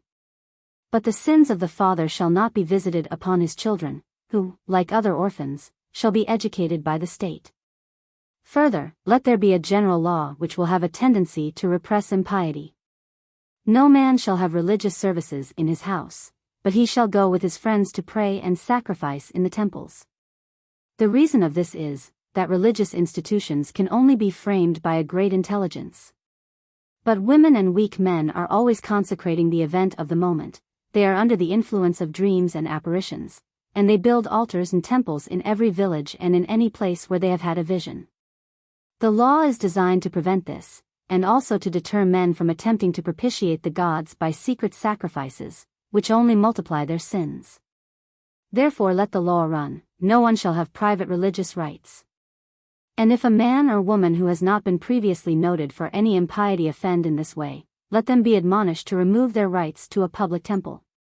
But if the offender be one of the obstinate sort, he shall be brought to trial before the guardians, and if he be found guilty, let him die.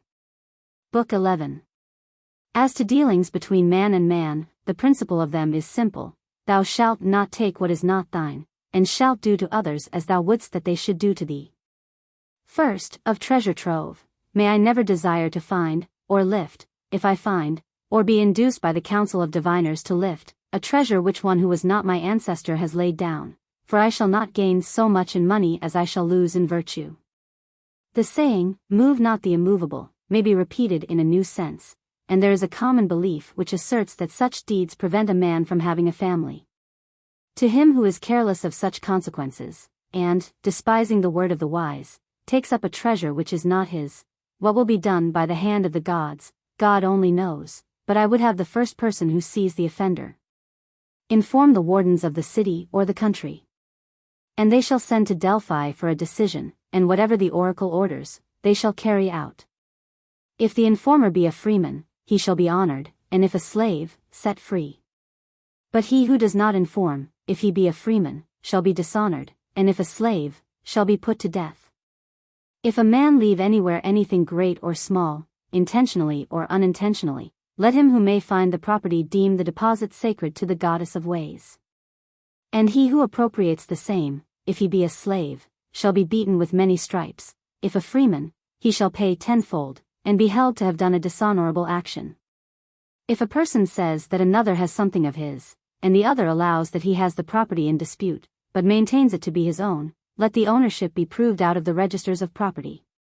If the property is registered as belonging to someone who is absent, possession shall be given to him who offers sufficient security on behalf of the absentee.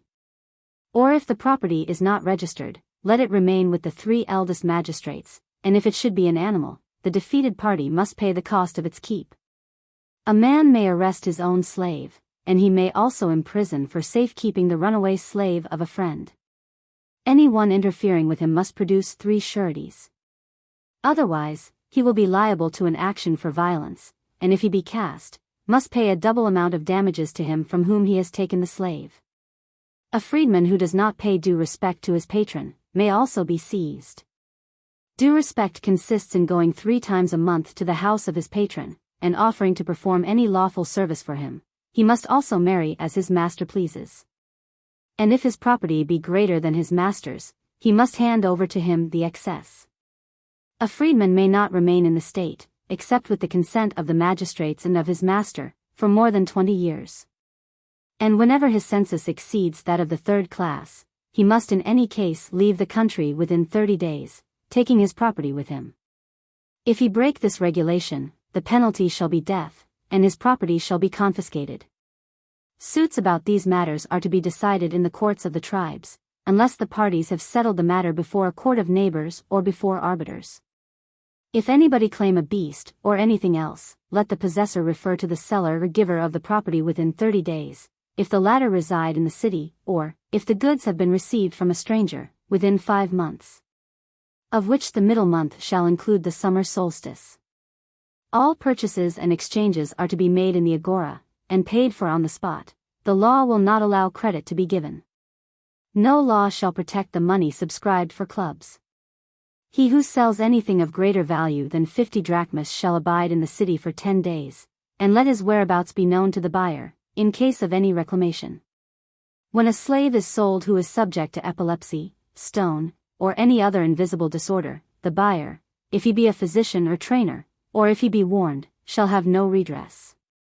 But in other cases within 6 months, or within 12 months in epileptic disorders, he may bring the matter before a jury of physicians to be agreed upon by both parties. And the seller who loses the suit, if he be an expert, shall pay twice the price, or if he be a private person, the bargain shall be rescinded, and he shall simply refund. If a person knowingly sells a homicide to another, who is informed of his character, there is no redress. But if the judges, who are to be the 5 youngest guardians of the law, decide that the purchaser was not aware, then the seller is to pay 3-fold, and to purify the house of the buyer. He who exchanges money for money, or beast for beast, must warrant either of them to be sound and good. As in the case of other laws, let us have a preamble, relating to all this class of crime. Adulteration is a kind of falsehood about which the many commonly say that at proper times the practice may often be right, but they do not define at what times. But the legislator will tell them, that no man should invoke the gods when he is practicing deceit or fraud, in word or deed. For he is the enemy of heaven, first, who swears falsely, not thinking of the gods by whom he swears, and secondly, he who lies to his superiors. Now the superiors are the betters of inferiors, the elder of the younger, parents of children, men of women, and rulers of subjects. The traitor who cheats in the agora is a liar and is perjured. He respects neither the name of God or the regulations of the magistrates. If after hearing this he will still be dishonest, let him listen to the law. The seller shall not have 2 prices on the same day, neither must he puff his goods, nor offer to swear about them. If he break the law, any citizen not less than 30 years of age may smite him. If he sell adulterated goods, the slave or metic who informs against him shall have the goods. The citizen who brings such a charge, if he prove it, shall offer up the goods in question to the gods of the agora, or if he fail to prove it, shall be dishonored. He who is detected in selling adulterated goods shall be deprived of them, and shall receive a stripe for every drachma of their value. The wardens of the agora and the guardians of the law shall take experienced persons into council, and draw up regulations for the agora. These shall be inscribed on a column in front of the court of the wardens of the agora. As to the wardens of the city, enough has been said already. But if any omissions in the law are afterwards discovered, the wardens and the guardians shall supply them, and have them inscribed after the original regulations on a column before the court of the wardens of the city. Next in order follows the subject of retail trades, which in their natural use are the reverse of mischievous, for every man is a benefactor who reduces what is unequal to symmetry and proportion.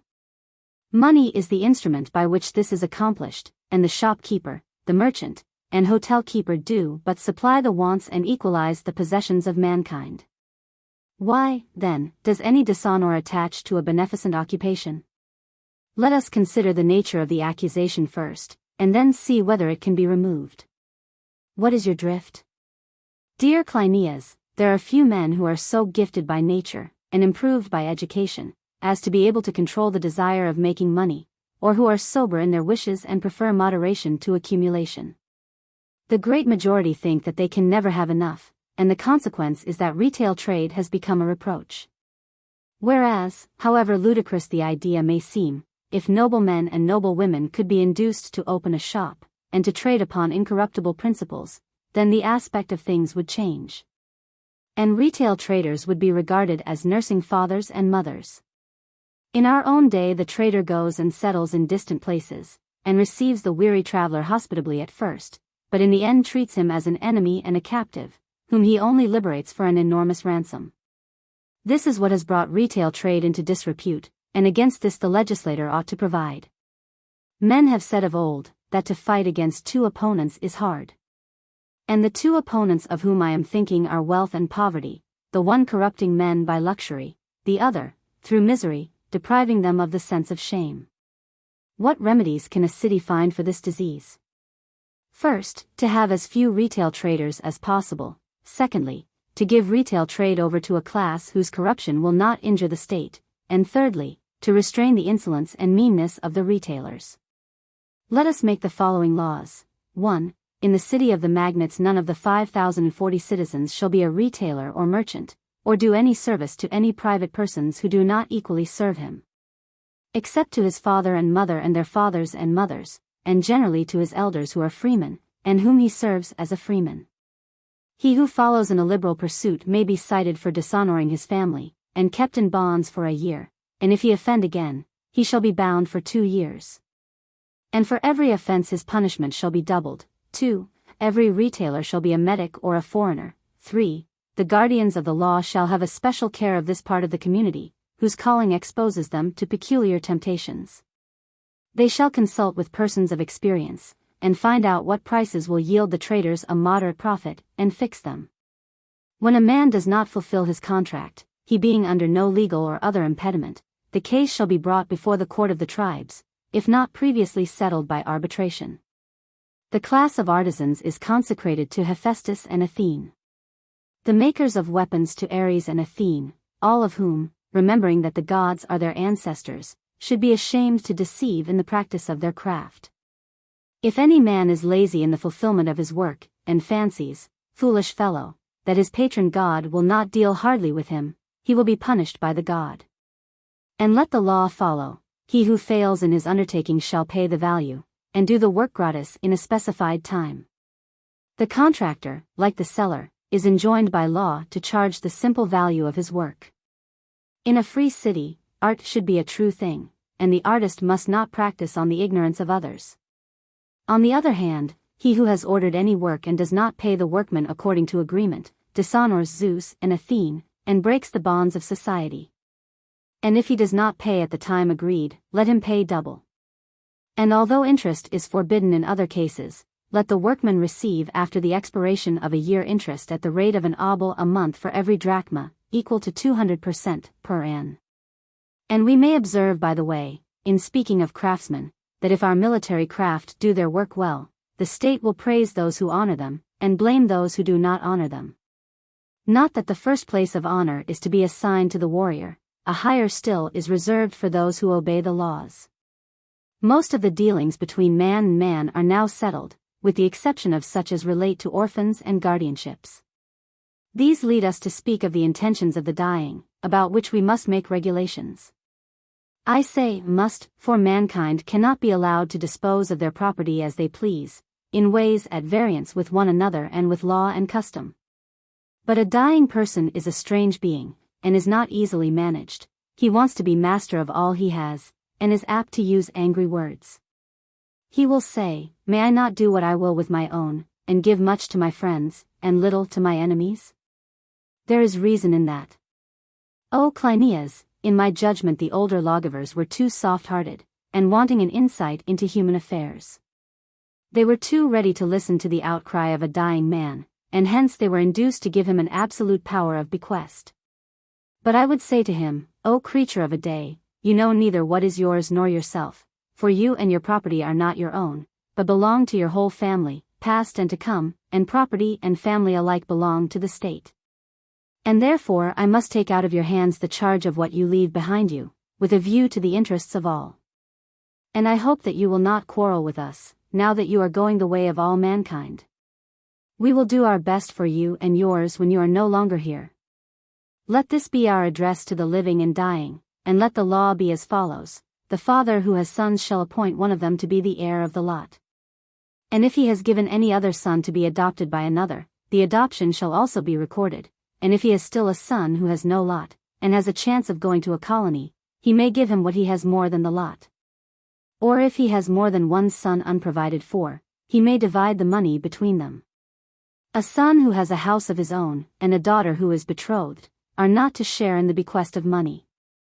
And the son or daughter who, having inherited one lot, acquires another, is to bequeath the new inheritance to the next of kin. If a man have only daughters, he may adopt the husband of any one of them. Or if he have lost a son, let him make mention of the circumstance in his will and adopt another.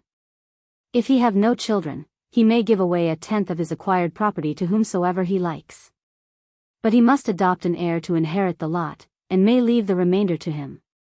Also he may appoint guardians for his children. Or if he die without appointing them or without making a will, the nearest kinsman, 2 on the father's and 2 on the mother's side, and 1 friend of the departed, shall be appointed guardians. The 15 eldest guardians of the law are to have special charge of all orphans, the whole number of 15 being divided into bodies of 3, who will succeed one another according to seniority every year for 5 years. If a man dying intestate leave daughters, he must pardon the law which marries them for looking, first to kinship, and secondly to the preservation of the lot. The legislator cannot regard the character of the heir, which to the father is the first consideration. The law will therefore run as follows: if the intestate leave daughters, husbands are to be found for them among their kindred according to the following table of affinity: first, their father's brothers. Secondly, the sons of their father's brothers. Thirdly, of their father's sisters. Fourthly, their great uncles. Fifthly, the sons of a great uncle. Sixthly, the sons of a great aunt. The kindred in such cases shall always be reckoned in this way. The relationship shall proceed upwards through brothers and brothers and sisters' children, and first the male line must be taken and then the female. If there is a dispute in regard to fitness of age for marriage, this the judge shall decide, after having made an inspection of the youth naked, and of the maiden naked down to the waist. If the maiden has no relations within the degree of third cousin, she may choose whom she likes, with the consent of her guardians, or she may even select someone who has gone to a colony, and he, if he be a kinsman, will take the lot by law. If not, he must have her guardian's consent, as well as hers. When a man dies without children and without a will, let a young man and a young woman go forth from the family and take up their abode in the desolate house. The woman shall be selected from the kindred in the following order of succession: first, a sister of the deceased; second, a brother's daughter; third, a sister's daughter; fourth, a father's sister; fifth, a daughter of a father's brother; sixth, a daughter of a father's sister; For the man the same order shall be observed as in the preceding case. The legislator foresees that laws of this kind will sometimes press heavily, and that his intention cannot always be fulfilled. As for example, when there are mental and bodily defects in the persons who are enjoined to marry. But he must be excused for not being always able to reconcile the general principles of public interest with the particular circumstances of individuals. And he is willing to allow, in like manner, that the individual cannot always do what the lawgiver wishes. And then arbiters must be chosen, who will determine equitably the cases which may arise under the law, e.g. a rich cousin may sometimes desire a grander match, or the requirements of the law can only be fulfilled by marrying a madwoman. To meet such cases let the following law be enacted: if any one comes forward and says that the lawgiver, had he been alive, would not have required the carrying out of the law in a particular case, let him go to the 15 eldest guardians of the law who have the care of orphans. But if he thinks that too much power is thus given to them, he may bring the case before the court of select judges. Thus will orphans have a second birth. In order to make their sad condition as light as possible, the guardians of the law shall be their parents, and shall be admonished to take care of them. And what admonition can be more appropriate than the assurance which we formerly gave, that the souls of the dead watch over mortal affairs? About this there are many ancient traditions, which may be taken on trust from the legislator. Let men fear, in the first place, the gods above; secondly, the souls of the departed, who naturally care for their own descendants; thirdly, the aged living, who are quick to hear of any neglect of family duties, especially in the case of orphans. For they are the holiest and most sacred of all deposits, and the peculiar care of guardians and magistrates, and those who try to bring them up well will contribute to their own good and to that of their families. He who listens to the preamble of the law will never know the severity of the legislator, but he who disobeys, and injures the orphan, will pay twice the penalty he would have paid if the parents had been alive. More laws might have been made about orphans, did we not suppose that the guardians have children and property of their own which are protected by the laws. And the duty of the guardian in our state is the same as that of a father, though his honor or disgrace is greater. A legal admonition and threat may, however, be of service. The guardian of the orphan and the guardian of the law who is over him, shall love the orphan as their own children, and take more care of his or her property than of their own. If the guardian of the child neglect his duty, the guardian of the law shall fine him, and the guardian may also have the magistrate tried for neglect in the court of select judges, and he shall pay, if convicted, a double penalty. Further, the guardian of the orphan who is careless or dishonest may be fined on the information of any of the citizens in a fourfold penalty, half to go to the orphan and half to the prosecutor of the suit. When the orphan is of age, if he thinks that he has been ill-used, his guardian may be brought to trial by him within 5 years, and the penalty shall be fixed by the court. Or if the magistrate has neglected the orphan, he shall pay damages to him, but if he have defrauded him, he shall make compensation and also be deposed from his office of guardian of the law. If irremediable differences arise between fathers and sons, the father may want to renounce his son, or the son may indict his father for imbecility. Such violent separations only take place when the family are a bad lot. If only one of the two parties is bad, the differences do not grow to so great a height. But here arises a difficulty. Although in any other state a son who is disinherited does not cease to be a citizen, in ours he does. For the number of citizens cannot exceed 50-40. And therefore he who is to suffer such a penalty ought to be abjured, not only by his father, but by the whole family. The law, then, should run as follows: if any man's evil fortune or temper incline him to disinherit his son, let him not do so lightly or on the instant. But let him have a council of his own relations and of the maternal relations of his son, and set forth to them the propriety of disinheriting him, and allow his son to answer. And if more than half of the kindred male and female, being of full age, condemn the son, let him be disinherited. If any other citizen desires to adopt him, he may, for young men's characters often change in the course of life. But if, after 10 years, he remains unadopted, let him be sent to a colony.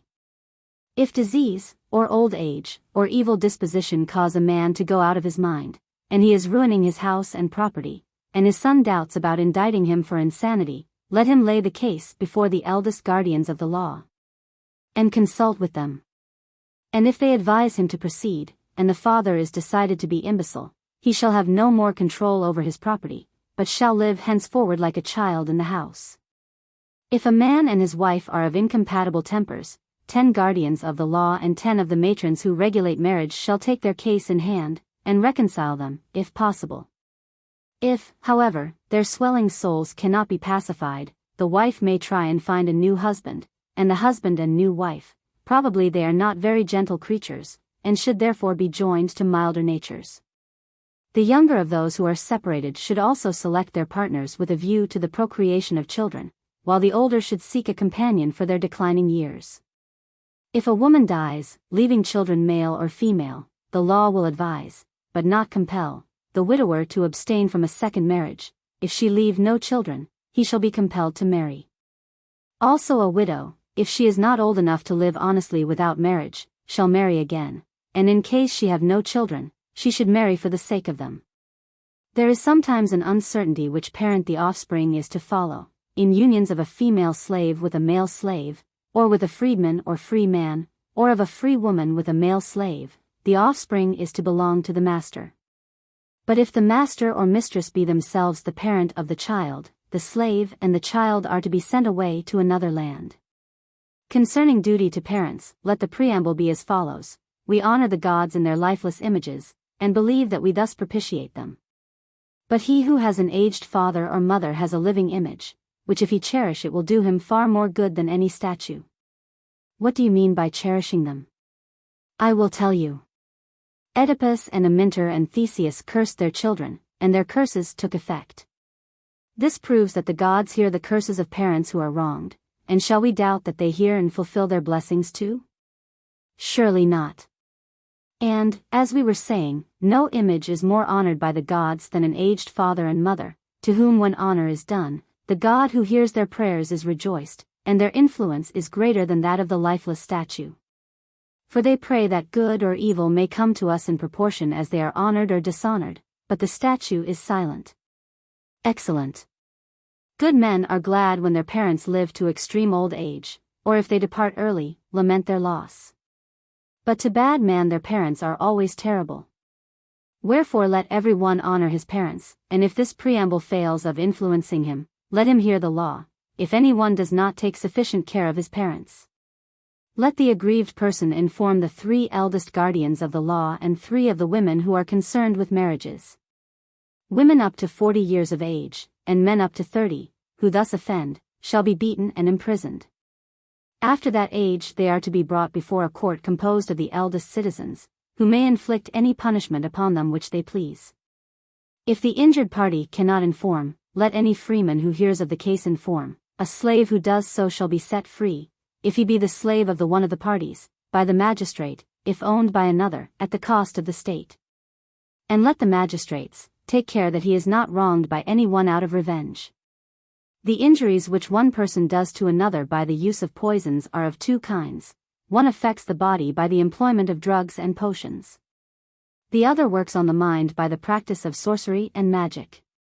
Fatal cases of either sort have been already mentioned, and now we must have a law respecting cases which are not fatal. There is no use in arguing with a man whose mind is disturbed by waxen images placed at his own door, or on the sepulchre of his father or mother, or at a spot where 3 ways meet. But to the wizards themselves we must address a solemn preamble, begging them not to treat the world as if they were children, or compel the legislator to expose them. And to show men that the poisoner who is not a physician and the wizard who is not a prophet or diviner are equally ignorant of what they are doing. Let the law be as follows: he who by the use of poison does any injury not fatal to a man or his servants, or any injury whether fatal or not to another's cattle or bees, is to be punished with death if he be a physician. And if he be not a physician he is to suffer the punishment awarded by the court, and he who injures another by sorcery, if he be a diviner or prophet, shall be put to death. And, if he be not a diviner, the court shall determine what he ought to pay or suffer. Any one who injures another by theft or violence shall pay damages at least equal to the injury. And besides the compensation, a suitable punishment shall be inflicted. The foolish youth who is the victim of others is to have a lighter punishment. He whose folly is occasioned by his own jealousy or desire or anger is to suffer more heavily. Punishment is to be inflicted, not for the sake of vengeance, for what is done cannot be undone, but for the sake of prevention and reformation. And there should be a proportion between the punishment and the crime, in which the judge, having a discretion left him, must, by estimating the crime, second the legislator, who, like a painter, furnishes outlines for him to fill up. A madman is not to go about at large in the city, but is to be taken care of by his relatives. Neglect on their part is to be punished in the first class by a fine of 100 drachmas, and proportionally in the others. Now madness is of various kinds. In addition to that which arises from disease, there is the madness which originates in a passionate temperament, and makes men when engaged in a quarrel use foul and abusive language against each other. This is intolerable in a well-ordered state, and therefore our law shall be as follows: no one is to speak evil of another, but when men differ in opinion they are to instruct one another without speaking evil.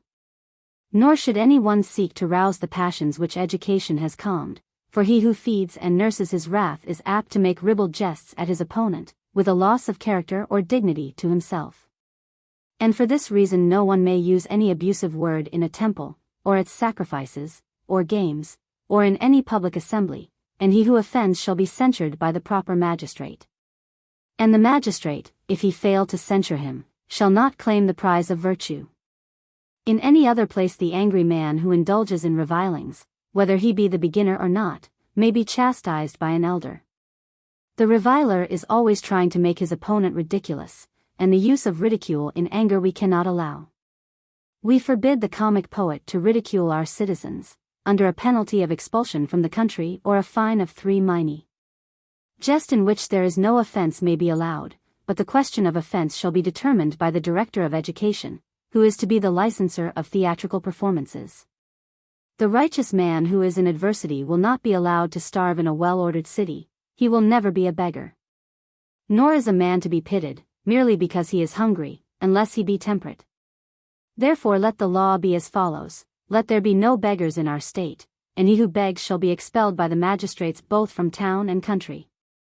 If a slave, male or female, does any harm to the property of another, who is not himself a party to the harm, the master shall compensate the injury or give up the offending slave. But if the master argue that the charge has arisen by collusion, with the view of obtaining the slave, he may put the plaintiff on his trial for malpractices, and recover from him twice the value of the slave. Or if he is cast he must make good the damage and deliver up the slave. The injury done by a horse or other animal shall be compensated in like manner. A witness who will not come of himself may be summoned, and if he fail in appearing, he shall be liable for any harm which may ensue. If he swears that he does not know, he may leave the court. A judge who is called upon as a witness must not vote. A free woman, if she is over 40, may bear witness and plead, and, if she have no husband, she may also bring an action.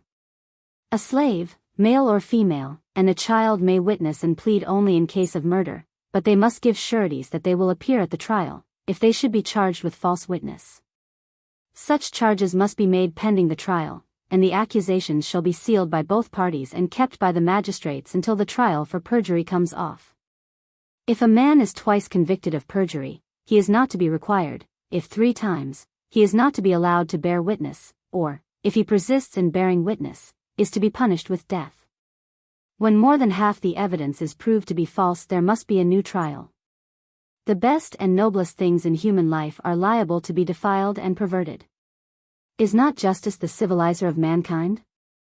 And yet upon the noble profession of the advocate has come an evil name. For he is said to make the worse appear the better cause, and only requires money in return for his services. Such an art will be forbidden by the legislator, and if existing among us will be requested to depart to another city. To the disobedient let the voice of the law be heard saying, he who tries to pervert justice in the minds of the judges, or to increase litigation, shall be brought before the Supreme Court. If he does so from contentiousness, let him be silenced for a time, and, if he offend again, put to death. If he have acted from a love of gain, let him be sent out of the country if he be a foreigner, or if he be a citizen let him be put to death. Book 12. If a false message be taken to or brought from other states, whether friendly or hostile, by ambassadors or heralds, they shall be indicted for having dishonored their sacred office, and, if convicted, shall suffer a penalty. Stealing is mean, robbery is shameless. Let no man deceive himself by the supposed example of the gods, for no god or son of a god ever really practiced either force or fraud. On this point the legislator is better informed than all the poets put together.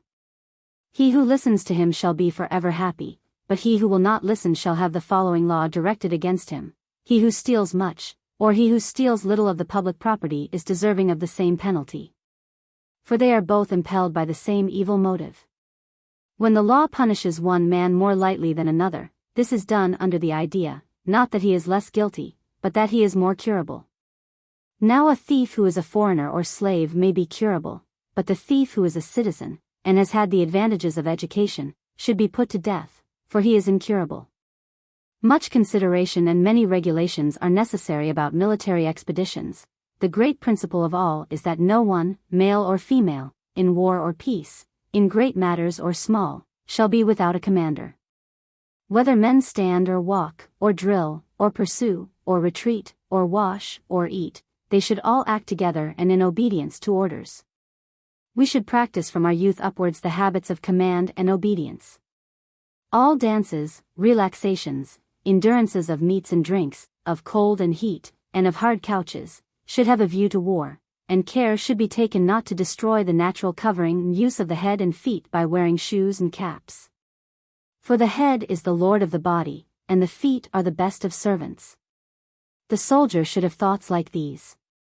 And let him hear the law: he who is enrolled shall serve, and if he absent himself without leave he shall be indicted for failure of service before his own branch of the army when the expedition returns.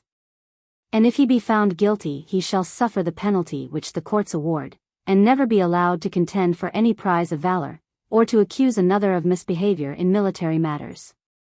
Desertion shall also be tried and punished in the same manner. After the courts for trying failure of service and desertion have been held, the generals shall hold another court, in which the several arms of the service will award prizes for the expedition which has just concluded.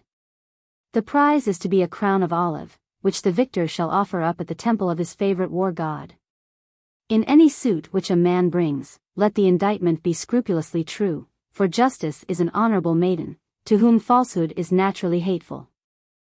For example, when men are prosecuted for having lost their arms, great care should be taken by the witnesses to distinguish between cases in which they have been lost from necessity and from cowardice.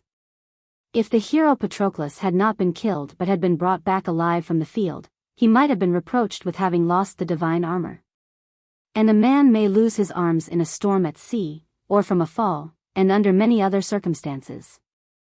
There is a distinction of language to be observed in the use of the two terms, thrower away of a shield, ripsaspis, and loser of arms, apobolius oplon, one being the voluntary, the other the involuntary relinquishment of them.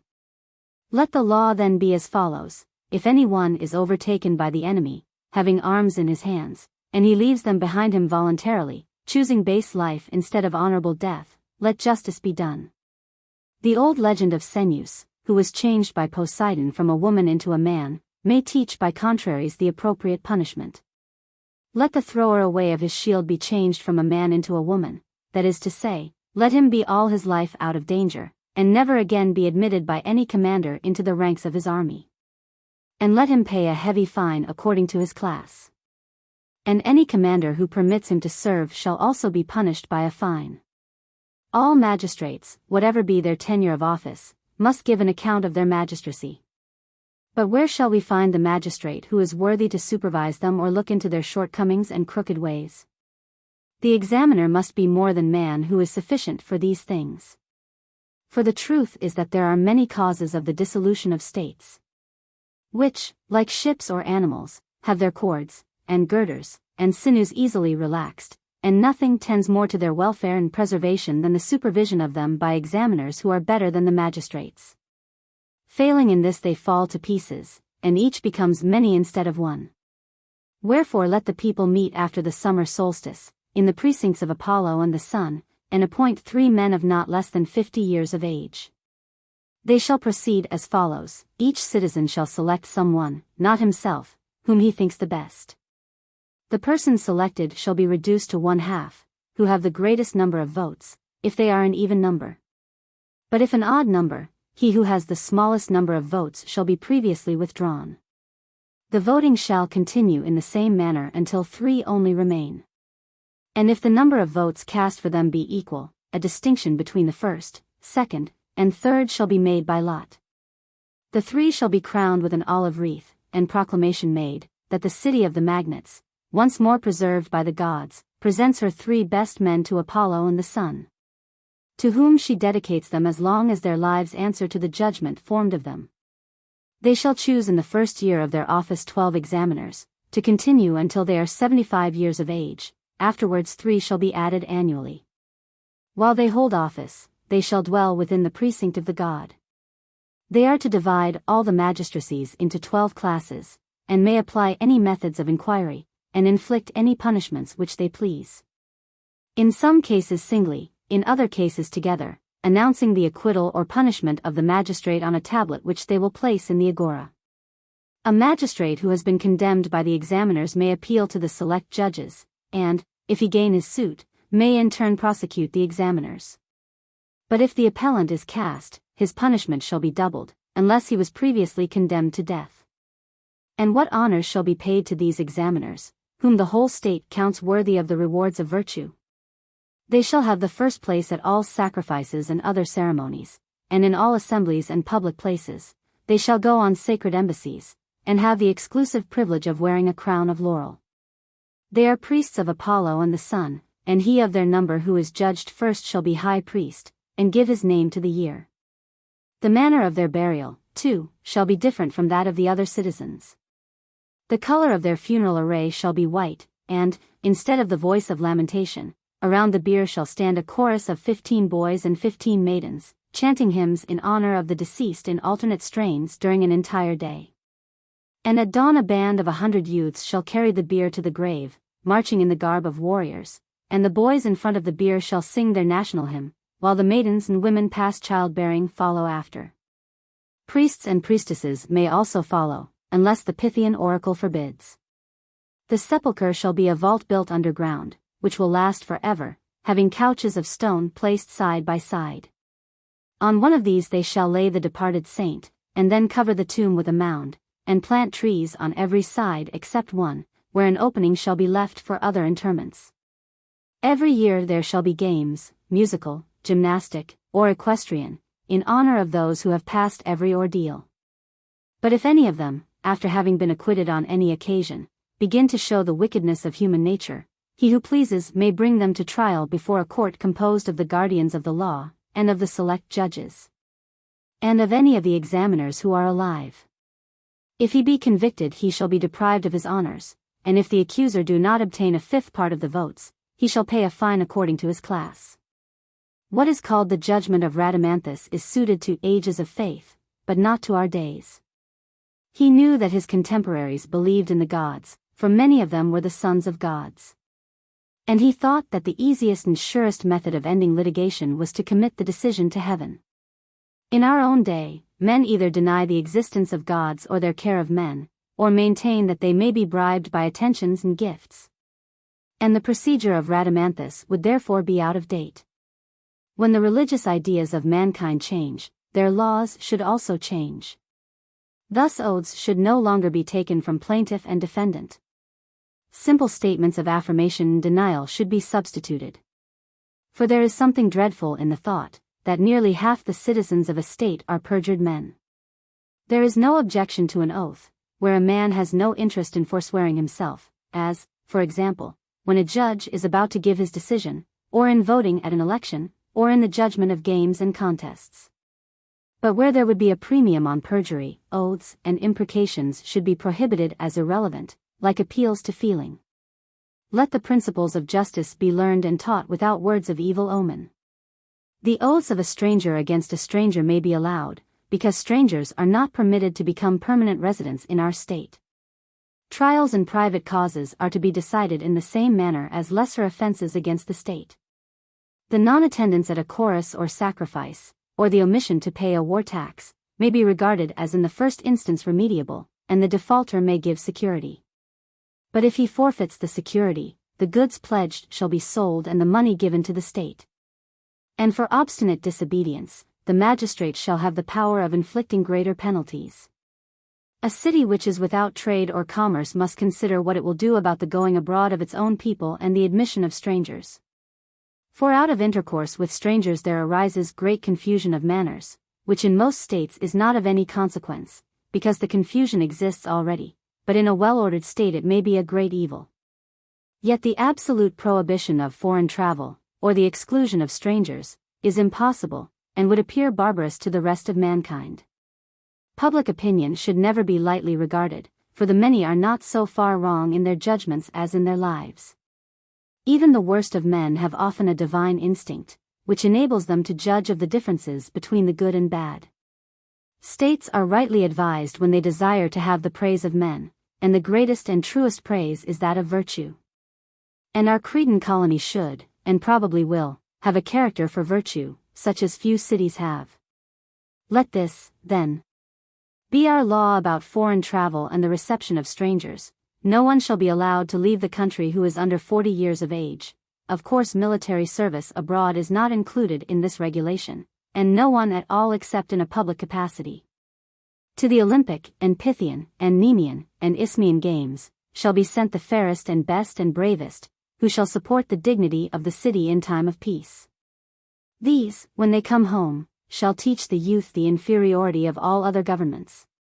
Besides those who go on sacred missions, other persons shall be sent out by permission of the guardians to study the institutions of foreign countries. For a people which has no experience, and no knowledge of the characters of men or the reason of things, but lives by habit only, can never be perfectly civilized. Moreover, in all states, bad as well as good, there are holy and inspired men. These the citizen of a well-ordered city should be ever seeking out. He should go forth to find them over sea and over land, that he may more firmly establish institutions in his own state which are good already and amend the bad. What will be the best way of accomplishing such an object? In the first place, let the visitor of foreign countries be between 50 and 60 years of age, and let him be a citizen of repute, especially in military matters.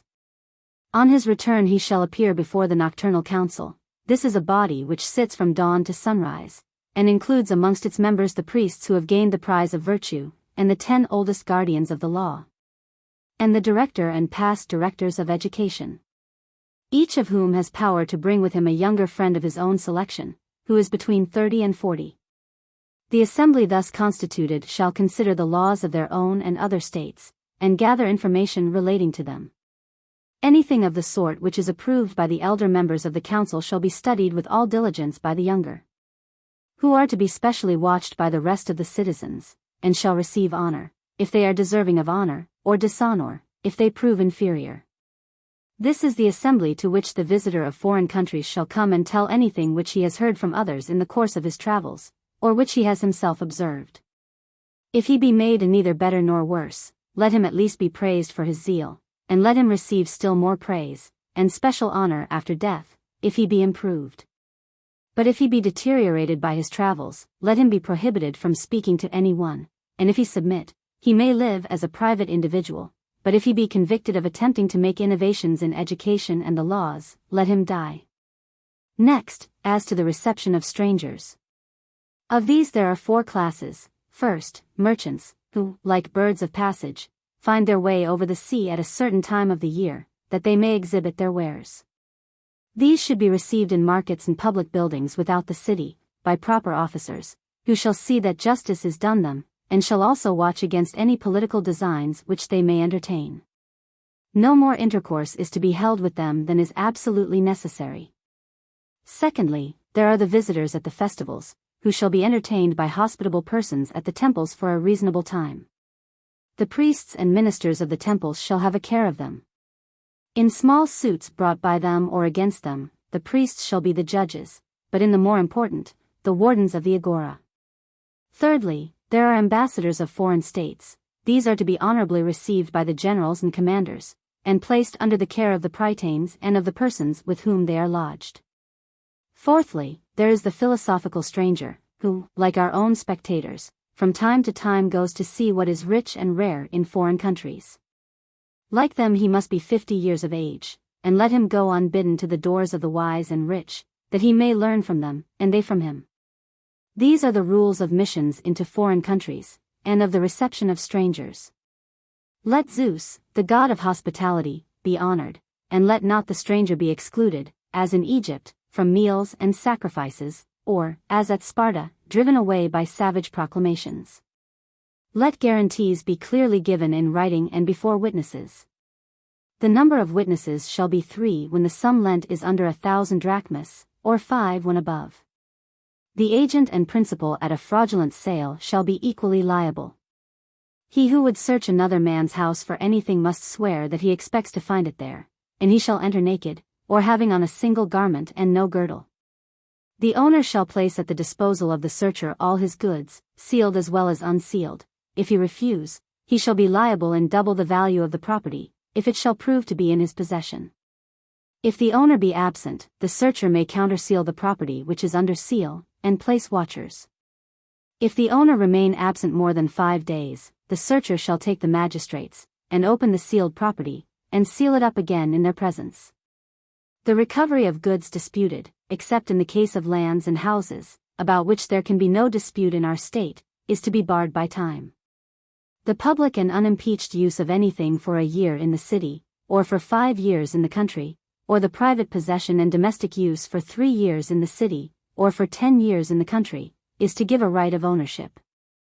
But if the possessor have the property in a foreign country, there shall be no bar as to time. The proceedings of any trial are to be void, in which either the parties or the witnesses, whether bond or free, have been prevented by violence from attending.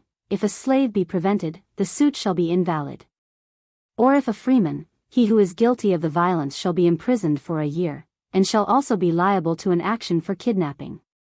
If one competitor forcibly prevents another from attending at the games, the other may be inscribed as victor in the temples, and the first, whether victor or not, shall be liable to an action for damages. The receiver of stolen goods shall undergo the same punishment as the thief. The receiver of an exile shall be punished with death. A man ought to have the same friends and enemies as his country. And he who makes war or peace for himself shall be put to death. And if a party in the state make war or peace, their leaders shall be indicted by the generals, and, if convicted, they shall be put to death. The ministers and officers of a country ought not to receive gifts, even as the reward of good deeds. He who disobeys shall die. With a view to taxation, a man should have his property and income valued, and the government may, at their discretion, levy the tax upon the annual return, or take a portion of the whole. The good man will offer moderate gifts to the gods. His land or hearth cannot be offered, because they are already consecrated to all gods. Gold and silver, which arouse envy, and ivory, which is taken from the dead body of an animal, are unsuitable offerings. Iron and brass are materials of war. Wood and stone of a single piece may be offered, also woven work which has not occupied one woman more than a month in making. White is a color which is acceptable to the gods. Figures of birds and similar offerings are the best of gifts, but they must be such as the painter can execute in a day. Next, concerning lawsuits. Judges, or rather arbiters, may be agreed upon by the plaintiff and defendant. And if no decision is obtained from them, their fellow tribesmen shall judge. At this stage there shall be an increase of the penalty. The defendant, if he be cast, shall pay a fifth more than the damages claimed. If he further persist, and appeal a second time, the case shall be heard before the select judges, and he shall pay, if defeated, the penalty and half as much again. And the pursuer, if on the first appeal he is defeated, shall pay 1/5 of the damages claimed by him, and if on the second, 1/2. Other matters relating to trials, such as the assignment of judges to courts, the times of sitting, the number of judges, the modes of pleading and procedure, as we have already said, may be determined by younger legislators. These are to be the rules of private courts. As regards public courts, many states have excellent modes of procedure which may serve for models. These, when duly tested by experience, should be ratified and made permanent by us. Let the judge be accomplished in the laws. He should possess writings about them, and make a study of them, for laws are the highest instrument of mental improvement, and derive their name from mind, nous, nomos. They afford a measure of all censure and praise, whether in verse or prose, in conversation or in books, and are an antidote to the vain disputes of men, their equally vain acquiescence in each other's opinions. The just judge, who imbibes their spirit, makes the city and himself to stand upright. He establishes justice for the good, and cures the tempers of the bad, if they can be cured. But denounces death, which is the only remedy, to the incurable, the threads of whose life cannot be reversed.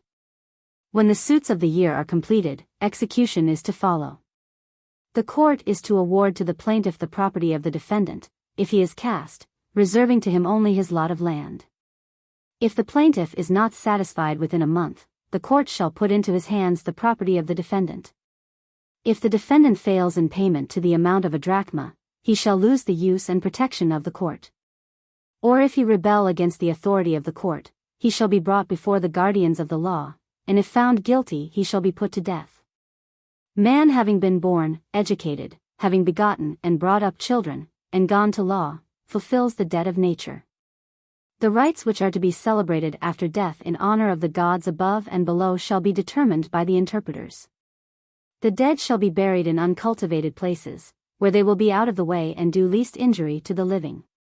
For no one either in life or after death has any right to deprive other men of the sustenance which Mother Earth provides for them. No sepulchral mound is to be piled higher than 5 men can raise it in 5 days, and the gravestone shall not be larger than is sufficient to contain an inscription of 4 heroic verses. The dead are only to be exposed for 3 days, which is long enough to test the reality of death. The legislator will instruct the people that the body is a mere shadow or image, and that the soul, which is our true being, is gone to give an account of herself before the gods below. When they hear this, the good are full of hope, and the evil are terrified. It is also said that not much can be done for any one after death.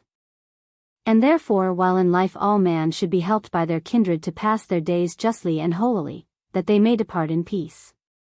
When a man loses a son or a brother, he should consider that the beloved one has gone away to fulfill his destiny in another place, and should not waste money over his lifeless remains. Let the law then order a moderate funeral of 5 minae for the first class, of 3 for the second, of 2 for the third, of 1 for the fourth. One of the guardians of the law, to be selected by the relatives, shall assist them in arranging the affairs of the deceased. There would be a want of delicacy in prescribing that there should or should not be mourning for the dead. But, at any rate, such mourning is to be confined to the house. There must be no processions in the streets, and the dead body shall be taken out of the city before daybreak. Regulations about other forms of burial and about the non-burial of parricides and other sacrilegious persons have already been laid down. The work of legislation is therefore nearly completed. Its end will be finally accomplished when we have provided for the continuance of the state. Do you remember the names of the fates? Lachesis, the giver of the lots, is the first of them, Clotho, the spinster, the second. Atropos, the unchanging one, is the third and last, who makes the threads of the web irreversible. And we too want to make our laws irreversible, for the unchangeable quality in them will be the salvation of the state, and the source of health and order in the bodies and souls of our citizens. But can such a quality be implanted? I think that it may, and at any rate we must try, for, after all our labor, to have been piling up a fabric which has no foundation would be too ridiculous. What foundation would you lay? We have already instituted an assembly which was composed of the 10 oldest guardians of the law, and secondly, of those who had received prizes of virtue, and thirdly, of the travelers who had gone abroad to inquire into the laws of other countries. Moreover, each of the members was to choose a young man, of not less than 30 years of age, to be approved by the rest, and they were to meet at dawn, when all the world is at leisure. This assembly will be an anchor to the vessel of state, and provide the means of permanence, for the constitutions of states, like all other things, have their proper saviors, which are to them what the head and soul are to the living being. How do you mean? Mind in the soul, and sight and hearing in the head, or rather, the perfect union of mind and sense, may be justly called every man's salvation. Certainly. Yes, but of what nature is this union? In the case of a ship, for example, the senses of the sailors are added to the intelligence of the pilot, and the two together save the ship and the men in the ship. Again, the physician and the general have their objects. And the object of the one is health, of the other victory. States, too, have their objects, and the ruler must understand, first, their nature, and secondly, the means of attaining them, whether in laws or men. The state which is wanting in this knowledge cannot be expected to be wise when the time for action arrives. Now what class or institution is there in our state which has such a saving power? I suspect that you are referring to the Nocturnal Council. Yes, to that council which is to have all virtue, and which should aim directly at the mark. Very true. The inconsistency of legislation in most states is not surprising, when the variety of their objects is considered. One of them makes their rule of justice the government of a class, another aims at wealth, another at freedom, or at freedom and power, and some who call themselves philosophers maintain that you should seek for all of them at once. But our object is unmistakably virtue, and virtue is of 4 kinds. Yes. And we said that mind is the chief and ruler of the 3 other kinds of virtue and of all else. True, Cleinias. And now, having already declared the object which is present to the mind of the pilot, the general, the physician, we will interrogate the mind of the statesman. Tell me, I say, as the physician and general have told us their object, what is the object of the statesman? Can you tell me? We cannot. Did we not say that there are 4 virtues, courage, wisdom, and 2 others, all of which are called by the common name of virtue, and are in a sense one? Certainly we did. The difficulty is, not in understanding the differences of the virtues, but in apprehending their unity. Why do we call virtue, which is a single thing, by the 2 names of wisdom and courage? The reason is that courage is concerned with fear, and is found both in children and in brutes, for the soul may be courageous without reason, but no soul was, or ever will be, wise without reason. That is true. I have explained to you the difference, and do you in return explain to me the unity. But first let us consider whether anyone who knows the name of a thing without the definition has any real knowledge of it. Is not such knowledge a disgrace to a man of sense, especially where great and glorious truths are concerned? And can any subject be more worthy of the attention of our legislators than the 4 virtues of which we are speaking, courage, temperance, justice, wisdom? Ought not the magistrates and officers of the state to instruct the citizens in the nature of virtue and vice, instead of leaving them to be taught by some chance poet or sophist? A city which is without instruction suffers the usual fate of cities in our day. What then shall we do? How shall we perfect the ideas of our guardians about virtue? How shall we give our state a head and eyes? Yes, but how do you apply the figure? The city will be the body or trunk, the best of our young men will mount into the head or acropolis and be our eyes. They will look about them, and inform the elders, who are the mind, and use the younger men as their instruments. Together they will save the state. Shall this be our constitution, or shall all be educated alike, and the special training be given up? That is impossible. Let us then endeavor to attain to some more exact idea of education. Did we not say that the true artist or guardian ought to have an eye, not only to the many, but to the one, and to order all things with a view to the one? Can there be any more philosophical speculation than how to reduce many things which are unlike to one idea? Perhaps not. Say rather, certainly not. And the rulers of our divine state ought to have an exact knowledge of the common principle in courage, temperance, justice, wisdom, which is called by the name of virtue. And unless we know whether virtue is one or many, we shall hardly know what virtue is. Shall we contrive some means of engrafting this knowledge on our state, or give the matter up? Anything rather than that. Let us begin by making an agreement. By all means, if we can. Well, are we not agreed that our guardians ought to know, not only how the good and the honorable are many, but also how they are one? Yes, certainly. The true guardian of the laws ought to know their truth, and should also be able to interpret and execute them. He should. And is there any higher knowledge than the knowledge of the existence and power of the gods? The people may be excused for following tradition, but the guardian must be able to give a reason of the faith which is in him. And there are 2 great evidences of religion, the priority of the soul and the order of the heavens. For no man of sense, when he contemplates the universe, will be likely to substitute necessity for reason and will. Those who maintain that the sun and the stars are inanimate beings are utterly wrong in their opinions. The men of a former generation had a suspicion, which has been confirmed by later thinkers, that things inanimate could never without mind have attained such scientific accuracy. And some, Anaxagoras, even in those days ventured to assert that mind had ordered all things in heaven. But they had no idea of the priority of mind, and they turned the world, or more properly themselves, upside down, and filled the universe with stones, and earth, and other inanimate bodies. This led to great impiety, and the poets said many foolish things against the philosophers, whom they compared to yelping she-dogs, besides making other abusive remarks. No man can now truly worship the gods who does not believe that the soul is eternal, and prior to the body, and the ruler of all bodies, and does not perceive also that there is mind in the stars. Or who has not heard the connection of these things with music, and has not harmonized them with manners and laws, giving a reason of things which are matters of reason.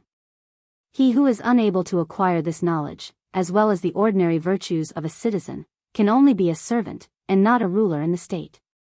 Let us then add another law to the effect that the nocturnal council shall be a guard set for the salvation of the state. Very good. To establish this will be our aim, and I hope that others besides myself will assist. Let us proceed along the road in which God seems to guide us. We cannot, Megillus and Cleinias, anticipate the details which will hereafter be needed, they must be supplied by experience. What do you mean? First of all, a register will have to be made of all those whose age, character, or education would qualify them to be guardians. The subjects which they are to learn, and the order in which they are to be learnt, are mysteries which cannot be explained beforehand, but not mysteries in any other sense.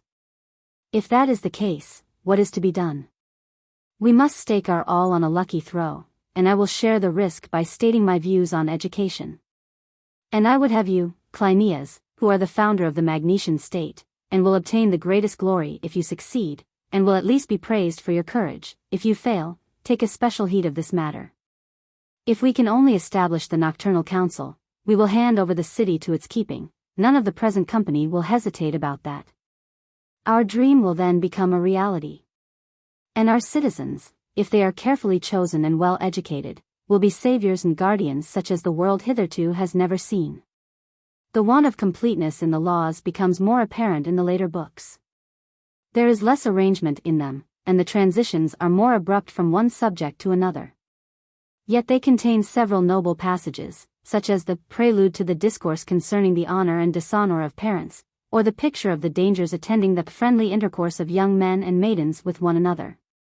Or the soothing remonstrance which is addressed to the dying man respecting his right to do what he will with his own, or the fine description of the burial of the dead.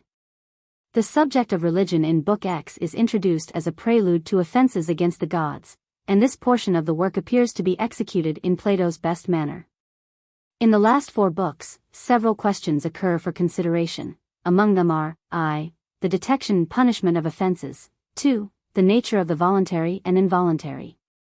3. The arguments against atheism, and against the opinion that the gods have no care of human affairs. 4. The remarks upon retail trade. V. The institution of the nocturnal council. I. A weak point in the laws of Plato is the amount of inquisition into private life which is to be made by the rulers. The magistrate is always watching and waylaying the citizens. He is constantly to receive information against improprieties of life. Plato does not seem to be aware that espionage can only have a negative effect. He has not yet discovered the boundary line which parts the domain of law from that of morality or social life. Men will not tell of one another. Nor will he ever be the most honored citizen, who gives the most frequent information about offenders to the magistrates. As in some writers of fiction, so also in philosophers, we may observe the effect of age. Plato becomes more conservative as he grows older, and he would govern the world entirely by men like himself, who are above 50 years of age, for in them he hopes to find a principle of stability. He does not remark that, in destroying the freedom he is destroying also the life of the state. In reducing all the citizens to rule and measure, he would have been depriving the Magnesian colony of those great men, whose acquaintance is beyond all price. And he would have found that in the worst governed Hellenic state, there was more of a carrière overt for extraordinary genius and virtue than in his own. Plato has an evident dislike of the Athenian dicasteries. He prefers a few judges who take a leading part in the conduct of trials to a great number who only listen in silence. He allows of 2 appeals, in each case however with an increase of the penalty. Modern jurists would disapprove of the redress of injustice being purchased only at an increasing risk, though indirectly the burden of legal expenses, which seems to have been little felt among the Athenians, has a similar effect. The love of litigation, which is a remnant of barbarism quite as much as a corruption of civilization, and was innate in the Athenian people, is diminished in the new state by the imposition of severe penalties. If persevered in, it is to be punished with death. In the laws, murder and homicide, besides being crimes, are also pollutions. Regarded from this point of view, the estimate of such offenses is apt to depend on accidental circumstances, such as the shedding of blood, and not on the real guilt of the offender or the injury done to society. They are measured by the horror which they arouse in a barbarous age. For there is a superstition in law as well as in religion, and the feelings of a primitive age have a traditional hold on the mass of the people. On the other hand, Plato is innocent of the barbarity which would visit the sins of the fathers upon the children, and he is quite aware that punishment has an eye to the future, and not to the past. Compared with that of most European nations in the last century, his penal code, though sometimes capricious, is reasonable and humane. A defect in Plato's criminal jurisprudence is his remission of the punishment when the homicide has obtained the forgiveness of the murdered person, as if crime were a personal affair between individuals, and not an offense against the state. There is a ridiculous disproportion in his punishments. Because a slave may fairly receive a blow for stealing 1 fig or 1 bunch of grapes, or a tradesman for selling adulterated goods to the value of 1 drachma. It is rather hard upon the slave that he should receive as many blows as he has taken grapes or figs, or upon the tradesman who has sold adulterated goods to the value of 1,000 drachmas that he should receive 1,000 blows. 2. But before punishment can be inflicted at all, the legislator must determine the nature of the voluntary and involuntary. The great question of the freedom of the will, which in modern times has been worn threadbare with purely abstract discussion, was approached both by Plato and Aristotle, first, from the judicial, secondly, from the sophistical point of view. They were puzzled by the degrees and kinds of crime. They observed also that the law only punished hurts which are inflicted by a voluntary agent on an involuntary patient. In attempting to distinguish between hurt and injury, Plato says that mere hurt is not injury, but that a benefit when done in a wrong spirit may sometimes injure, e.g. when conferred without regard to right and wrong, or to the good or evil consequences which may follow. He means to say that the good or evil disposition of the agent is the principle which characterizes actions. And this is not sufficiently described by the terms voluntary and involuntary. You may hurt another involuntarily, and no one would suppose that you had injured him. And you may hurt him voluntarily, as in inflicting punishment, neither is this injury, but if you hurt him from motives of avarice, ambition, or cowardly fear, this is injury. Injustice is also described as the victory of desire or passion or self-conceit over reason, as justice is the subordination of them to reason. In some paradoxical sense, Plato is disposed to affirm all injustice to be involuntary.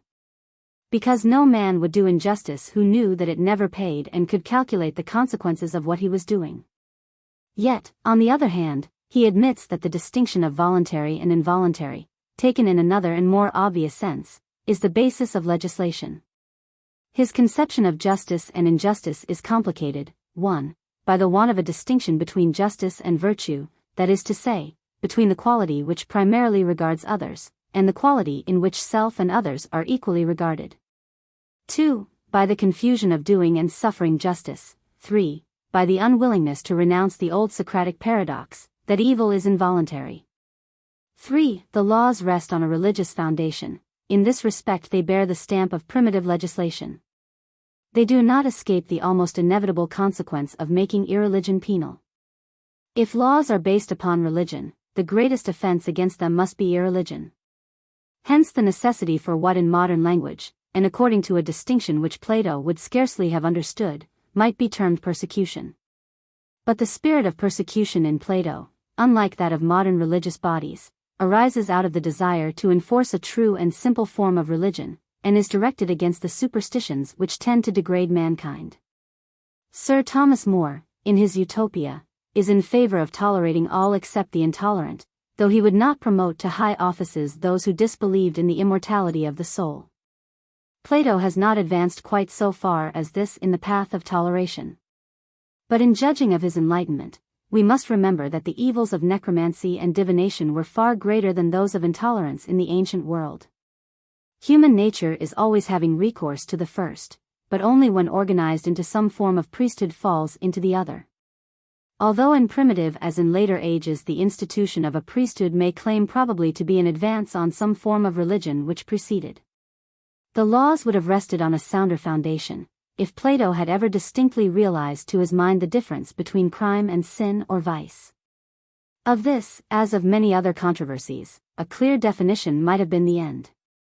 But such a definition belongs to a later age of philosophy. The arguments which Plato uses for the being of a god have an extremely modern character. First, the consensus gentium. Secondly, the argument which has already been adduced in the Phaedrus, of the priority of the self-moved. The answer to those who say that God cares not, is, that he governs by general laws. And that he who takes care of the great will assuredly take care of the small. Plato did not feel, and has not attempted to consider, the difficulty of reconciling the special with the general providence of God.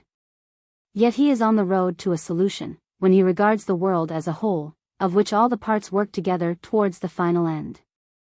We are surprised to find that the skepticism, which we attribute to young men in our own day, existed then. Compare Republic. That the Epicureanism expressed in the line of Horace, borrowed from Lucretius, Namque Deos didici securum agira evum, was already prevalent in the age of Plato. And that the terrors of another world were freely used in order to gain advantages over other men in this. The same objection which struck the psalmist, when I saw the prosperity of the wicked, is supposed to lie at the root of the better sort of unbelief.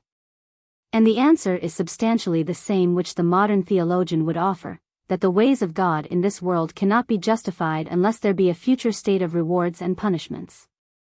Yet this future state of rewards and punishments is in Plato's view not any addition of happiness or suffering imposed from without, but the permanence of good and evil in the soul. Here he is in advance of many modern theologians.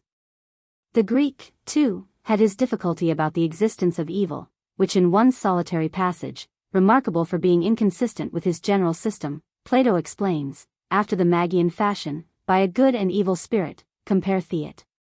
Statesman. This passage is also remarkable for being at variance with the general optimism of the 10th book. Not all things are ordered by God for the best, but some things by a good, others by an evil spirit. The 10th book of the Laws presents a picture of the state of belief among the Greeks singularly like that of the world in which we live. Plato is disposed to attribute the incredulity of his own age to several causes. First, to the bad effect of mythological tales, of which he retains his disapproval, but he has a weak side for antiquity, and is unwilling, as in the Republic, wholly to proscribe them. Secondly, he remarks the self-conceit of a newly fledged generation of philosophers, who declare that the sun, moon, and stars are earth and stones only, and who also maintain that the gods are made by the laws of the state. Thirdly, he notes a confusion in the minds of men arising out of their misinterpretation of the appearances of the world around them. They do not always see the righteous rewarded and the wicked punished. So in modern times there are some whose infidelity has arisen from doubts about the inspiration of ancient writings, others who have been made unbelievers by physical science, or again by the seemingly political character of religion. While there is a third class to whose minds the difficulty of justifying the ways of God to man has been the chief stumbling block. Plato is very much out of temper at the impiety of some of his contemporaries. Yet he is determined to reason with the victims, as he regards them, of these illusions before he punishes them. His answer to the unbelievers is twofold: first, that the soul is prior to the body. Secondly, that the ruler of the universe being perfect has made all things with a view to their perfection. The difficulties arising out of ancient sacred writings were far less serious in the age of Plato than in our own. We too have our popular Epicureanism, which would allow the world to go on as if there were no God. When the belief in him, whether of ancient or modern times, begins to fade away, men relegate him, either in theory or practice, into a distant heaven. They do not like expressly to deny God when it is more convenient to forget him. And so the theory of the Epicurean becomes the practice of mankind in general. Nor can we be said to be free from that which Plato justly considers to be the worst unbelief, of those who put superstition in the place of true religion.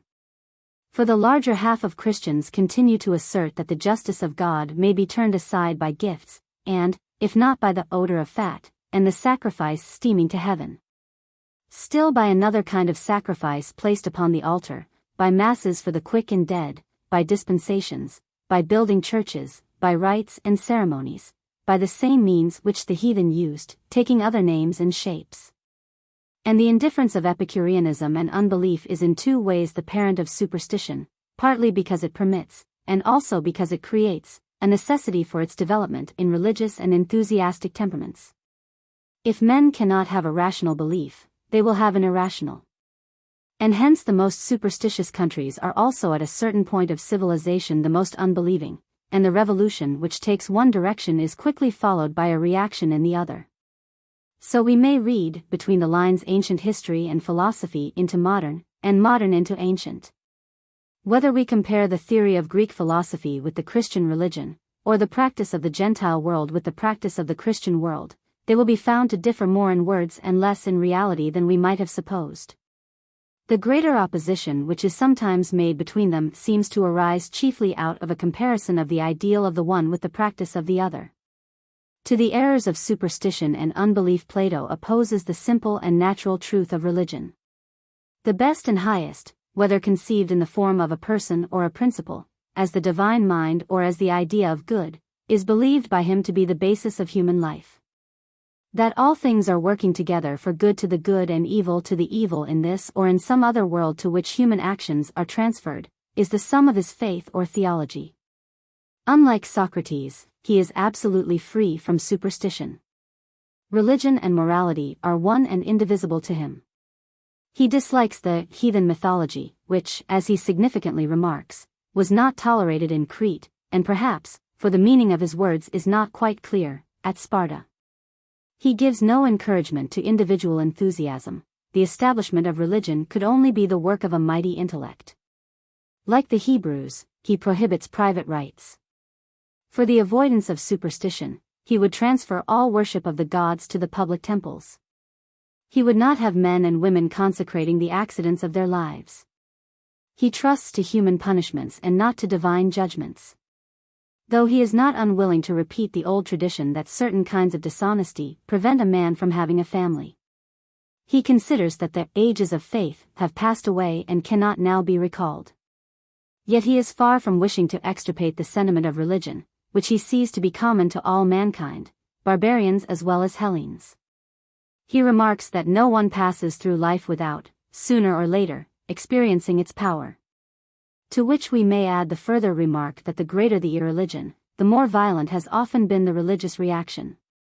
It is remarkable that Plato's account of mind at the end of the Laws goes beyond Anaxagoras, and beyond himself in any of his previous writings.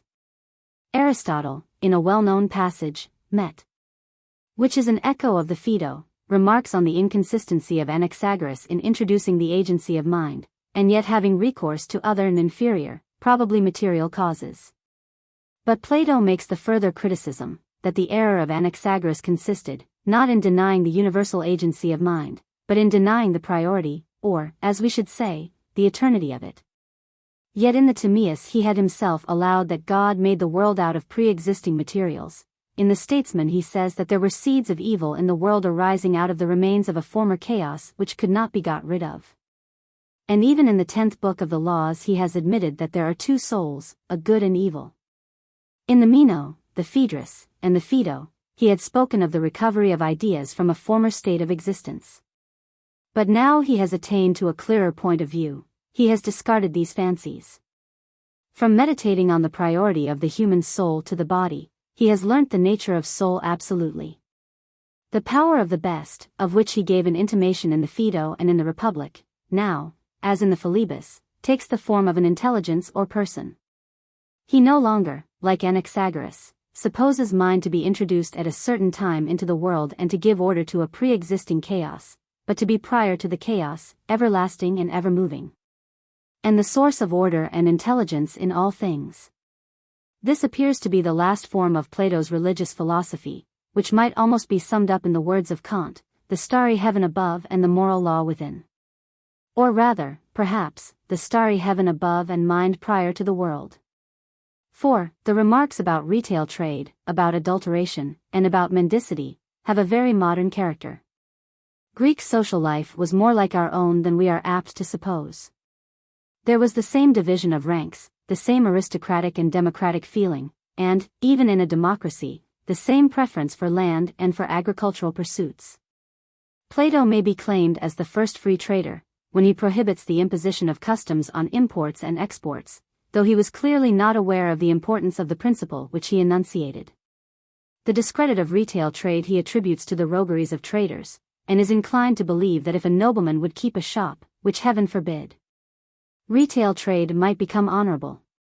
He has hardly lighted upon the true reason, which appears to be the essential distinction between buyers and sellers, the one class being necessarily in some degree dependent on the other.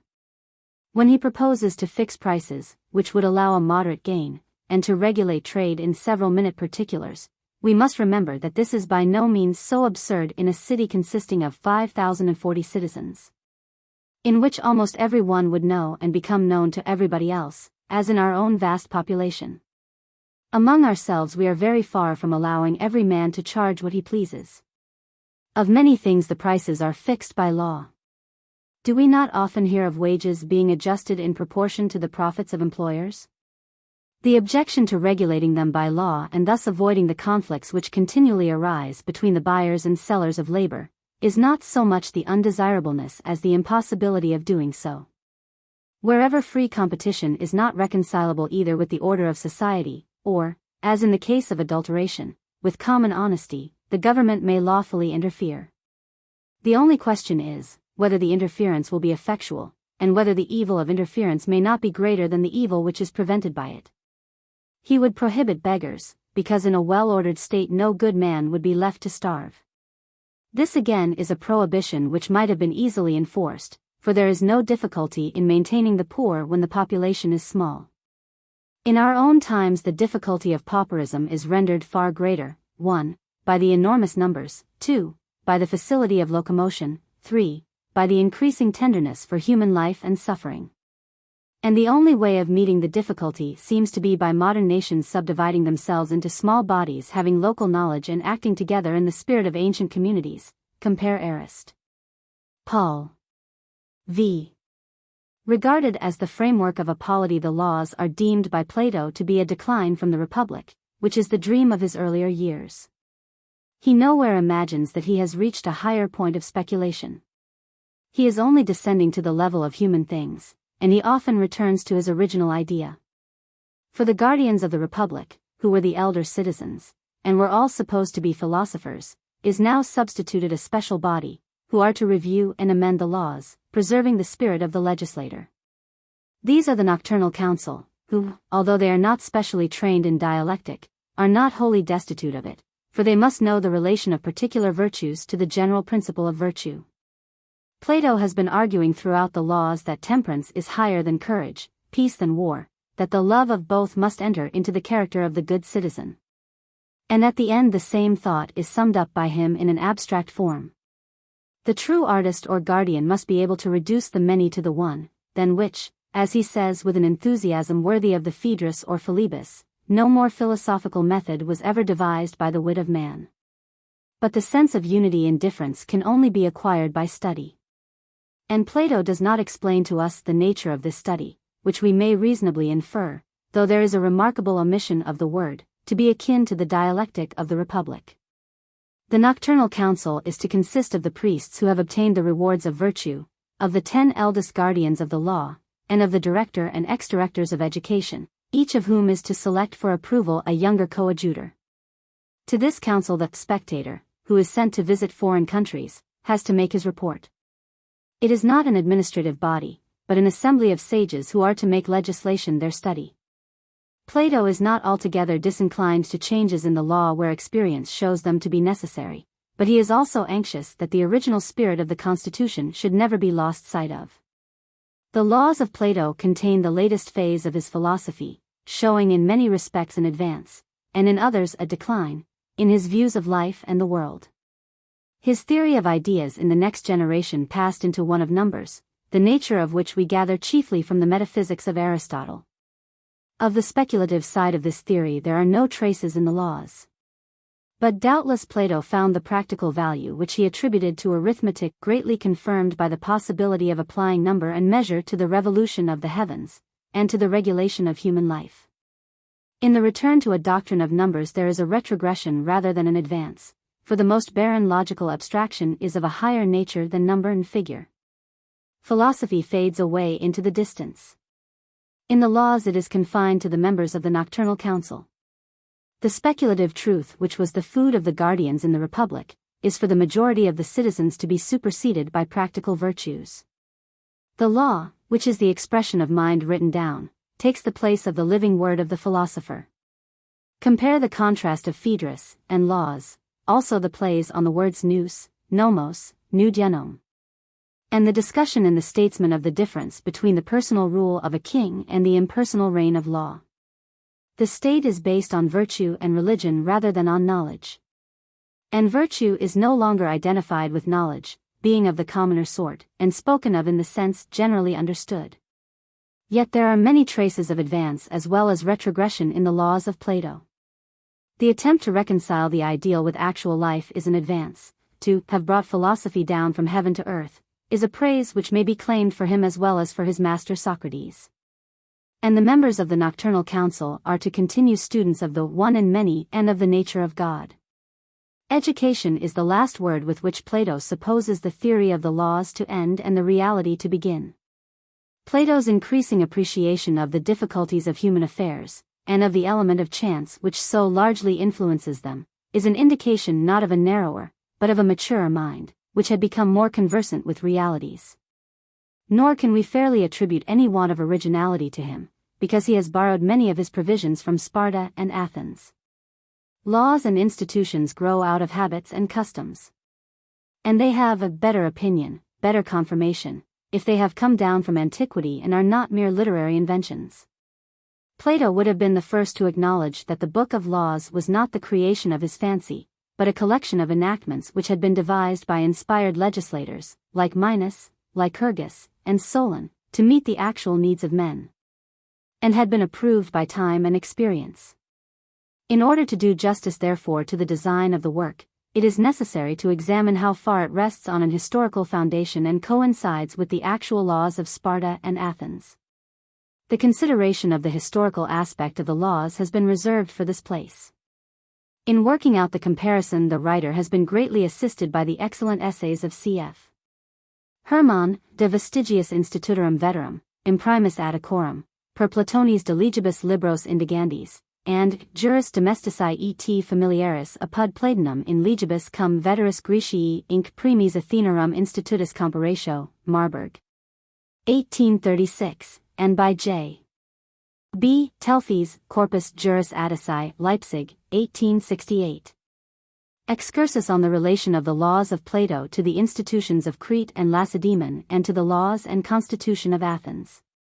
The laws of Plato are essentially Greek. Unlike Xenophon's Cyropaedia, they contain nothing foreign or oriental.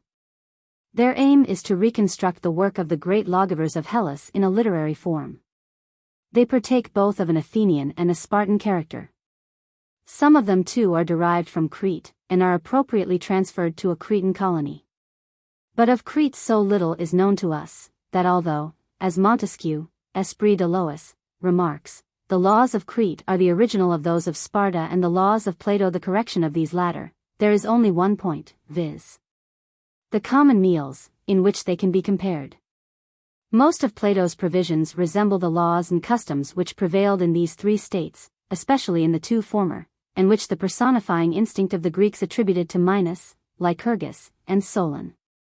A very few particulars may have been borrowed from Zaleucus, cic. De Legibus, and Charondas, who is said to have first made laws against perjury, Arist. Paul, and to have forbidden credit, Staub. Florileg, Gaisford. Some enactments are Plato's own, and were suggested by his experience of defects in the Athenian and other Greek states. The laws also contain many lesser provisions, which are not found in the ordinary codes of nations, because they cannot be properly defined, and are therefore better left to custom and common sense. The greater part of the work, as Aristotle remarks, Paul, is taken up with laws, yet this is not wholly true, and applies to the latter rather than to the first half of it. The book rests on an ethical and religious foundation. The actual laws begin with a hymn of praise in honor of the soul. And the same lofty aspiration after the good is perpetually recurring, especially in books X, 11, 12, and whenever Plato's mind is filled with his highest themes.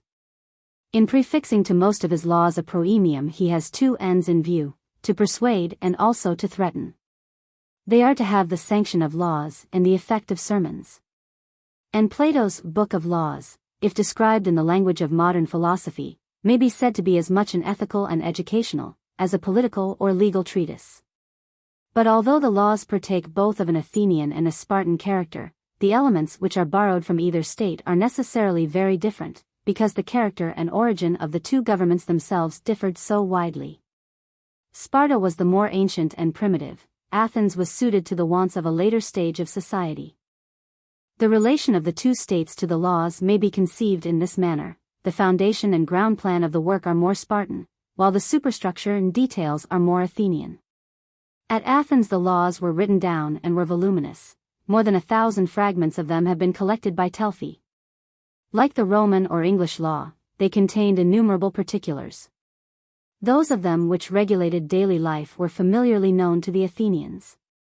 For every citizen was his own lawyer, and also a judge, who decided the rights of his fellow citizens according to the laws, often after hearing speeches from the parties interested or from their advocates.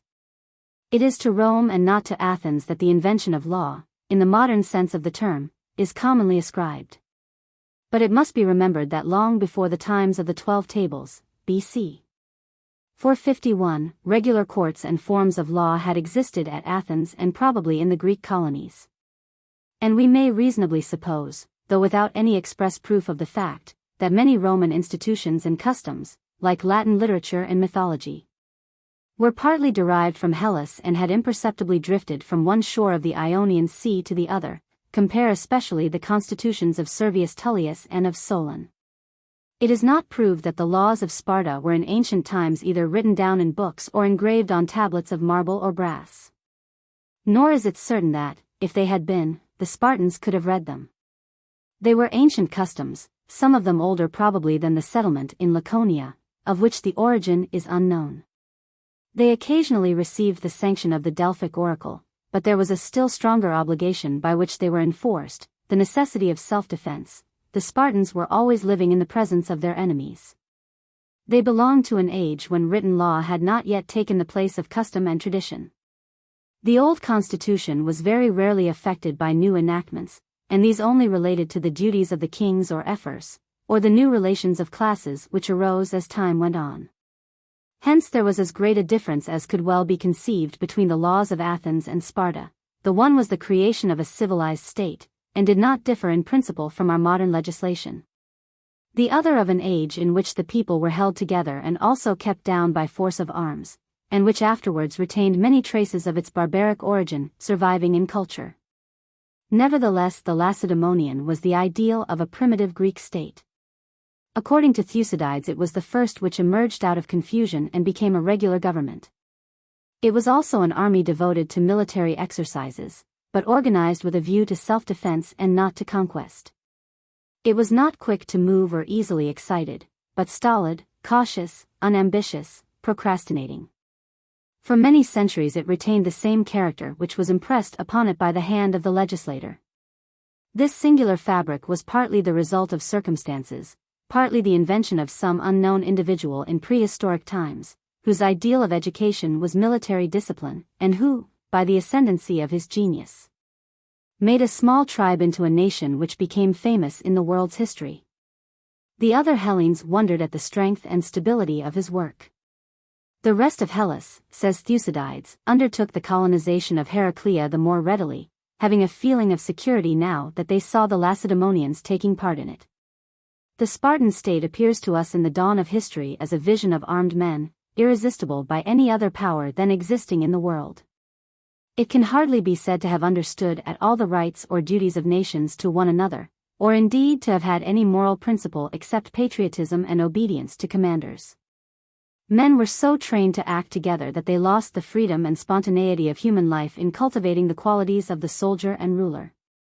The Spartan state was a composite body in which kings, nobles, citizens, perioeci, artisans, slaves, had to find a modus vivendi with one another. All of them were taught some use of arms. The strength of the family tie was diminished among them by an enforced absence from home and by common meals. Sparta had no life or growth, no poetry or tradition of the past, no art, no thought. The Athenians started on their great career some centuries later, but the Spartans would have been easily conquered by them, if Athens had not been deficient in the qualities which constituted the strength, and also the weakness, of her rival. The ideal of Athens has been pictured for all time in the speech which Thucydides puts into the mouth of Pericles, called the funeral oration. He contrasts the activity and freedom and pleasantness of Athenian life with the immobility and severe looks and incessant drill of the Spartans. The citizens of no city were more versatile, or more readily changed from land to sea, or more quickly moved about from place to place. They took their pleasures merrily, and yet, when the time for fighting arrived, were not a whit behind the Spartans, who were like men living in a camp, and, though always keeping guard, were often too late for the fray. Any foreigner might visit Athens, her ships found a way to the most distant shores, the riches of the whole earth poured in upon her. Her citizens had their theaters and festivals, they provided their souls with many relaxations. Yet they were not less manly than the Spartans or less willing to sacrifice this enjoyable existence for their country's good.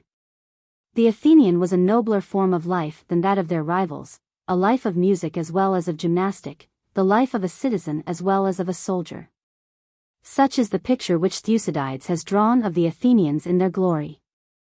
It is the spirit of this life which Plato would infuse into the Magnesian state and which he seeks to combine with the common meals and gymnastic discipline of Sparta. The two great types of Athens and Sparta had deeply entered into his mind. He had heard of Sparta at a distance and from common Hellenic fame. He was a citizen of Athens and an Athenian of noble birth. He must often have sat in the law courts, and may have had personal experience of the duties of offices such as he is establishing. There is no need to ask the question, whence he derived his knowledge of the laws of Athens. They were a part of his daily life. Many of his enactments are recognized to be Athenian laws from the fragments preserved in the orators and elsewhere. Many more would be found to be so if we had better information. Probably also still more of them would have been incorporated in the Magnesian Code, if the work had ever been finally completed. But it seems to have come down to us in a form which is partly finished and partly unfinished, having a beginning and end, but wanting arrangement in the middle. The laws answer to Plato's own description of them, in the comparison which he makes of himself and his two friends to gatherers of stones or the beginners of some composite work, who are providing materials and partly putting them together, having some of their laws, like stones, already fixed in their places, while others lie about. Plato's own life coincided with the period at which Athens rose to her greatest heights and sank to her lowest depths. It was impossible that he should regard the blessings of democracy in the same light as the men of a former generation, whose view was not intercepted by the evil shadow of the taking of Athens, and who had only the glories of Marathon and Salamis and the administration of Pericles to look back upon. On the other hand, the fame and prestige of Sparta, which had outlived so many crimes and blunders, was not altogether lost at the end of the life of Plato. Hers was the only great Hellenic government which preserved something of its ancient form. And although the Spartan citizens were reduced to almost 1/10 of their original number, Paul, she still retained, until the rise of Thebes and Macedon, a certain authority and predominance due to her final success in the struggle with Athens and to the victories which Agesilaus won in Asia Minor. Plato, like Aristotle, had in his mind some form of a mean state which should escape the evils and secure the advantages of both aristocracy and democracy. It may however be doubted whether the creation of such a state is not beyond the legislator's art, although there have been examples in history of forms of government, which through some community of interest or of origin, through a balance of parties in the state itself, or through the fear of a common enemy, have for a while preserved such a character of moderation. But in general there arises a time in the history of a state when the struggle between the few and the many has to be fought out. No system of checks and balances, such as Plato has devised in the Laws, could have given equipoise and stability to an ancient state, any more than the skill of the legislator could have withstood the tide of democracy in England or France during the last 100 years, or have given life to China or India. The basis of the Magnesian Constitution is the equal division of land. In the new state, as in the Republic, there was to be neither poverty nor riches. Every citizen under all circumstances retained his lot, and as much money as was necessary for the cultivation of it, and no one was allowed to accumulate property to the amount of more than 5 times the value of the lot, inclusive of it. The equal division of land was a Spartan institution, not known to have existed elsewhere in Hellas. The mention of it in the Laws of Plato affords considerable presumption that it was of ancient origin, and not first introduced, as Mr. Grote and others have imagined, in the Reformation of Cleomenes III. But at Sparta, if we may judge from the frequent complaints of the accumulation of property in the hands of a few persons, Arist. Paul. No provision could have been made for the maintenance of the lot. Plutarch indeed speaks of a law introduced by the Ephor Epitadius soon after the Peloponnesian War, which first allowed the Spartans to sell their land, aegis, but from the manner in which Aristotle refers to the subject, we should imagine this evil in the state to be of a much older standing. Like some other countries in which small proprietors have been numerous, the original equality passed into inequality, and, instead of a large middle class, there was probably at Sparta greater disproportion in the property of the citizens than in any other state of Hellas. Plato was aware of the danger, and has improved on the Spartan custom. The land, as at Sparta, must have been tilled by slaves, since other occupations were found for the citizens. Bodies of young men between the ages of 25 and 30 were engaged in making biennial peregrinations of the country. They and their officers are to be the magistrates, police, engineers, aediles, of the 12 districts into which the colony was divided. Their way of life may be compared with that of the Spartan secret police or cryptiae, a name which Plato freely applies to them without apparently any consciousness of the odium which has attached to the word in history. Another great institution which Plato borrowed from Sparta, or Crete, is the syssitia or common meals. These were established in both states, and in some respects were considered by Aristotle to be better managed in Crete than at Lacedaemon, Paul. In the Laws the Cretan custom appears to be adopted, this is not proved, as Hermann supposes, de vestigiis, etc. That is to say, if we may interpret Plato by Aristotle, the cost of them was defrayed by the state and not by the individuals, Arist. Pol, so that the members of the mess, who could not pay their quota, still retained their rights of citizenship. But this explanation is hardly consistent with the Laws, where contributions to the syssitia from private estates are expressly mentioned.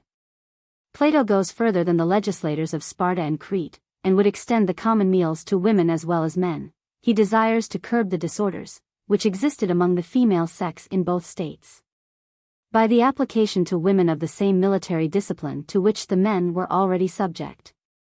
It was an extension of the custom of syssitia from which the ancient legislators shrank, and which Plato himself believed to be very difficult of enforcement.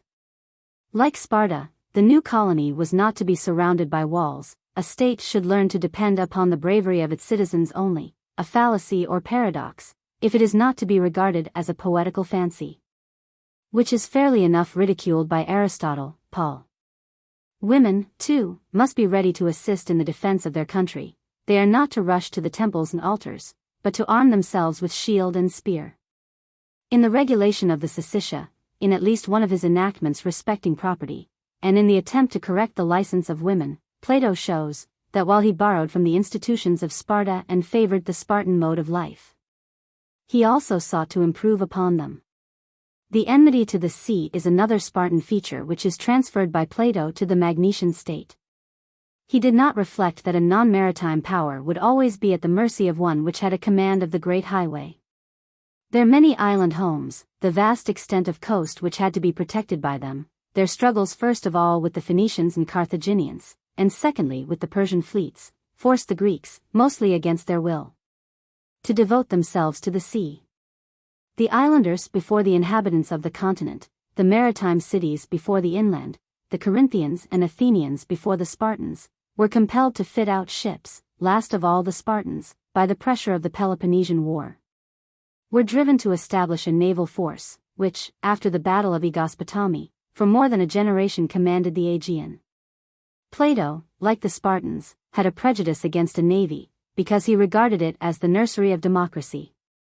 But he either never considered, or did not care to explain, how a city, set upon an island and distant not more than 10 miles from the sea, having a seaboard provided with excellent harbors, could have safely subsisted without one. Neither the Spartans or the Magnesian colonists were permitted to engage in trade or commerce. In order to limit their dealings as far as possible to their own country, they had a separate coinage. The Magnesians were only allowed to use the common currency of Hellas when they traveled abroad, which they were forbidden to do unless they received permission from the government.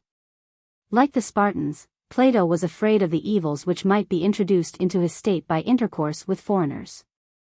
But he also shrinks from the utter exclusiveness of Sparta, and is not unwilling to allow visitors of a suitable age and rank to come from other states to his own, as he also allows citizens of his own state to go to foreign countries and bring back a report of them. Such international communication seemed to him both honorable and useful. We may now notice some points in which the commonwealth of the laws approximates to the Athenian model. These are much more numerous than the previous class of resemblances. We are better able to compare the laws of Plato with those of Athens, because a good deal more is known to us of Athens than of Sparta. The information which we possess about Athenian law, though comparatively fuller, is still fragmentary. The sources from which our knowledge is derived are chiefly the following. 1. The orators, Antiphon, Andocides, Lysias, Isocrates, Demosthenes, Aeschines, Lycurgus, and others. 2. Herodotus, Thucydides, Xenophon, Plato, Aristotle, as well as later writers, such as Cicero de Legibus, Plutarch, Aelian, Pausanias. 3. Lexicographers, such as Harpocration, Pollux, Hesychius, Suidas, and the compiler of the Etymologicum Magnum, many of whom are of uncertain date, and to a great extent based upon one another. Their writings extend altogether over more than 800 years, from the 2nd to the 10th century. 4. The Scholia on Aristophanes, Plato, Demosthenes. 5. A few inscriptions. Our knowledge of a subject derived from such various sources and for the most part of uncertain date and origin, is necessarily precarious. No critic can separate the actual laws of Solon from those which passed under his name in later ages. Nor do the scholiasts and lexicographers attempt to distinguish how many of these laws were still in force at the time when they wrote, or when they fell into disuse and were to be found in books only. Nor can we hastily assume that enactments which occur in the laws of Plato were also a part of Athenian law, however probable this may appear. There are two classes of similarities between Plato's laws and those of Athens, I. Of institutions, 2. Of minor enactments. I. The constitution of the laws in its general character resembles much more nearly the Athenian constitution of Solon's time than that which succeeded it, or the extreme democracy which prevailed in Plato's own day.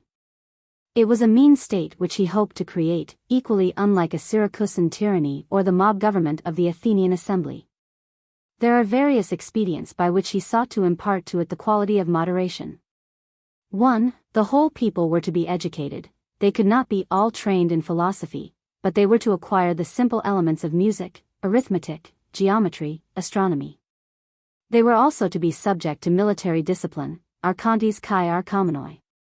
2. The majority of them were, or had been at some time in their lives, magistrates, and had the experience which is given by office. 3. The persons who held the highest offices were to have a further education, not much inferior to that provided for the guardians in the Republic. Though the range of their studies is narrowed to the nature and divisions of virtue, here their philosophy comes to an end. 4. The entire number of the citizens, 50-40, rarely, if ever, assembled, except for purposes of elections. The whole people were divided into 4 classes, each having the right to be represented by the same number of members in the council. The result of such an arrangement would be, as in the constitution of Servius Tullius, to give a disproportionate share of power to the wealthier classes, who may be supposed to be always much fewer in number than the poorer. This tendency was qualified by the complicated system of selection by vote, previous to the final election by lot, of which the object seems to be to hand over to the wealthy few the power of selecting from the many poor, and vice versa. 5. The most important body in the state was the Nocturnal Council, which is borrowed from the Areopagus at Athens, as it existed, or was supposed to have existed, in the days before Ephialtes and the Eumenides of Aeschylus, when its power was undiminished. In some particulars Plato appears to have copied exactly the customs and procedure of the Areopagus. Both assemblies sat at night, Telphi. There was a resemblance also in more important matters.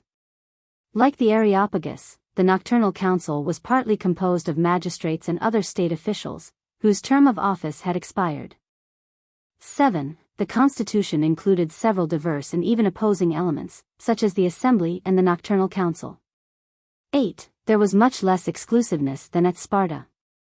The citizens were to have an interest in the government of neighboring states, and to know what was going on in the rest of the world. All these were moderating influences. A striking similarity between Athens and the constitution of the Magnesian colony is the use of the lot in the election of judges and other magistrates. That such a mode of election should have been resorted to in any civilized state, or that it should have been transferred by Plato to an ideal or imaginary one, is very singular to us. The most extreme democracy of modern times has never thought of leaving government wholly to chance. It was natural that Socrates should scoff at it, and ask, who would choose a pilot or carpenter or flute player by lot, Zen. Mem. Yet there were many considerations which made this mode of choice attractive both to the oligarch and to the democrat.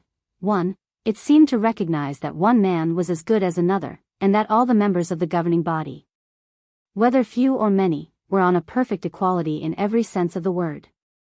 2. To the pious mind it appeared to be a choice made, not by man, but by heaven, compare Laws. 3. It afforded a protection against corruption and intrigue. It must also be remembered that, although elected by lot, the persons so elected were subject to a scrutiny before they entered on their office, and were therefore liable, after election, if disqualified, to be rejected. Laws. They were, moreover, liable to be called to account after the expiration of their office. In the election of councillors Plato introduces a further check. They are not to be chosen directly by lot from all the citizens, but from a select body previously elected by vote. In Plato's state at least, as we may infer from his silence on this point, judges and magistrates performed their duties without pay, which was a guarantee both of their disinterestedness and of their belonging probably to the higher class of citizens, compare Arist. Paul. Hence we are not surprised that the use of the lot prevailed, not only in the election of the Athenian council, but also in many oligarchies, and even in Plato's colony. The evil consequences of the lot are to a great extent avoided, if the magistrates so elected do not, like the dicasts at Athens, receive pay from the state. Another parallel is that of the popular assembly, which at Athens was omnipotent, but in the Laws has only a faded and secondary existence. In Plato it was chiefly an elective body, having apparently no judicial and little political power entrusted to it. At Athens it was the mainspring of the democracy. It had the decision of war or peace, of life and death. The acts of generals or statesmen were authorized or condemned by it. No office or person was above its control. Plato was far from allowing such a despotic power to exist in his model community, and therefore he minimizes the importance of the assembly and narrows its functions. He probably never asked himself a question, which naturally occurs to the modern reader: where was to be the central authority in this new community, and by what supreme power would the differences of inferior powers be decided? At the same time he magnifies and brings into prominence the Nocturnal Council, which is in many respects a reflection of the Areopagus, but does not make it the governing body of the state. Between the judicial system of the laws and that of Athens there was very great similarity, and a difference almost equally great. Plato not unfrequently adopts the details when he rejects the principle. At Athens any citizen might be a judge and member of the great court of the Heliaea. This was ordinarily subdivided into a number of inferior courts, but an occasion is recorded on which the whole body, in number 6,000, met in a single court, andoc. Demist. Plato significantly remarks that a few judges, if they are good, are better than a great number. He also, at least in capital cases, confines the plaintiff and defendant to a single speech each, instead of allowing two apiece, as was the common practice at Athens. On the other hand, in all private suits he gives two appeals, from the arbiters to the courts of the tribes, and from the courts of the tribes to the final or supreme court. There was nothing answering to this at Athens. The three courts were appointed in the following manner: the arbiters were to be agreed upon by the parties to the cause, the judges of the tribes to be elected by lot. The highest tribunal to be chosen at the end of each year by the great officers of state out of their own number. They were to serve for a year, to undergo a scrutiny, and, unlike the Athenian judges, to vote openly. Plato does not dwell upon methods of procedure; these are the lesser matters which he leaves to the younger legislators. In cases of murder and some other capital offenses, the cause was to be tried by a special tribunal, as was the custom at Athens. Military offenses, too, as at Athens, were decided by the soldiers. Public causes in the laws, as sometimes at Athens, were voted upon by the whole people, because, as Plato remarks, they are all equally concerned in them. They were to be previously investigated by 3 of the principal magistrates. He believes also that in private suits all should take part, for he who has no share in the administration of justice is apt to imagine that he has no share in the state at all. The wardens of the country, like the 40 at Athens, also exercised judicial power in small matters, as well as the wardens of the agora and city. The Department of Justice is better organized in Plato than in an ordinary Greek state, proceeding more by regular methods, and being more restricted to distinct duties. The executive of Plato's laws, like the Athenian, was different from that of a modern civilized state. The difference chiefly consists in this, that whereas among ourselves there are certain persons or classes of persons set apart for the execution of the duties of government, in ancient Greece, as in all other communities in the earlier stages of their development, they were not equally distinguished from the rest of the citizens. The machinery of government was never so well organized as in the best modern states. The judicial department was not so completely separated from the legislative, nor the executive from the judicial, nor the people at large from the professional soldier, lawyer, or priest. To Aristotle, Paul. It was a question requiring serious consideration: who should execute a sentence? There was probably no body of police to whom were entrusted the lives and properties of the citizens in any Hellenic state. Hence it might be reasonably expected that every man should be the watchman of every other, and in turn be watched by him. The ancients do not seem to have remembered the homely adage that, "What is every man's business is no man's business," or always to have thought of applying the principle of a division of labor to the administration of law and to government. Every Athenian was at some time or on some occasion in his life a magistrate, judge, advocate, soldier, sailor, policeman. He had not necessarily any private business. A good deal of his time was taken up with the duties of office and other public occupations. So, too, in Plato's laws. A citizen was to interfere in a quarrel, if older than the combatants, or to defend the outraged party, if his junior. He was especially bound to come to the rescue of a parent who was ill-treated by his children. He was also required to prosecute the murderer of a kinsman. In certain cases he was allowed to arrest an offender. He might even use violence to an abusive person. Any citizen who was not less than 30 years of age at times exercised a magisterial authority, to be enforced even by blows. Both in the Magnesian state and at Athens many thousand persons must have shared in the highest duties of government, if a section only of the council, consisting of 30 or of 50 persons, as in the laws. Or at Athens after the days of Cleisthenes, held office for a month, or for 35 days only. It was almost as if, in our own country, the ministry or the houses of parliament were to change every month. The average ability of the Athenian and Magnesian counselors could not have been very high, considering there were so many of them. And yet they were entrusted with the performance of the most important executive duties. In these respects the constitution of the laws resembles Athens far more than Sparta. All the citizens were to be, not merely soldiers, but politicians and administrators. 2. There are numerous minor particulars in which the laws of Plato resemble those of Athens. These are less interesting than the preceding, but they show even more strikingly how closely in the composition of his work Plato has followed the laws and customs of his own country. 1. Evidence. At Athens a child was not allowed to give evidence, Telphi. Plato has a similar law: a child shall be allowed to give evidence only in cases of murder. B. At Athens an unwilling witness might be summoned. But he was not required to appear if he was ready to declare on oath that he knew nothing about the matter in question, Telphi.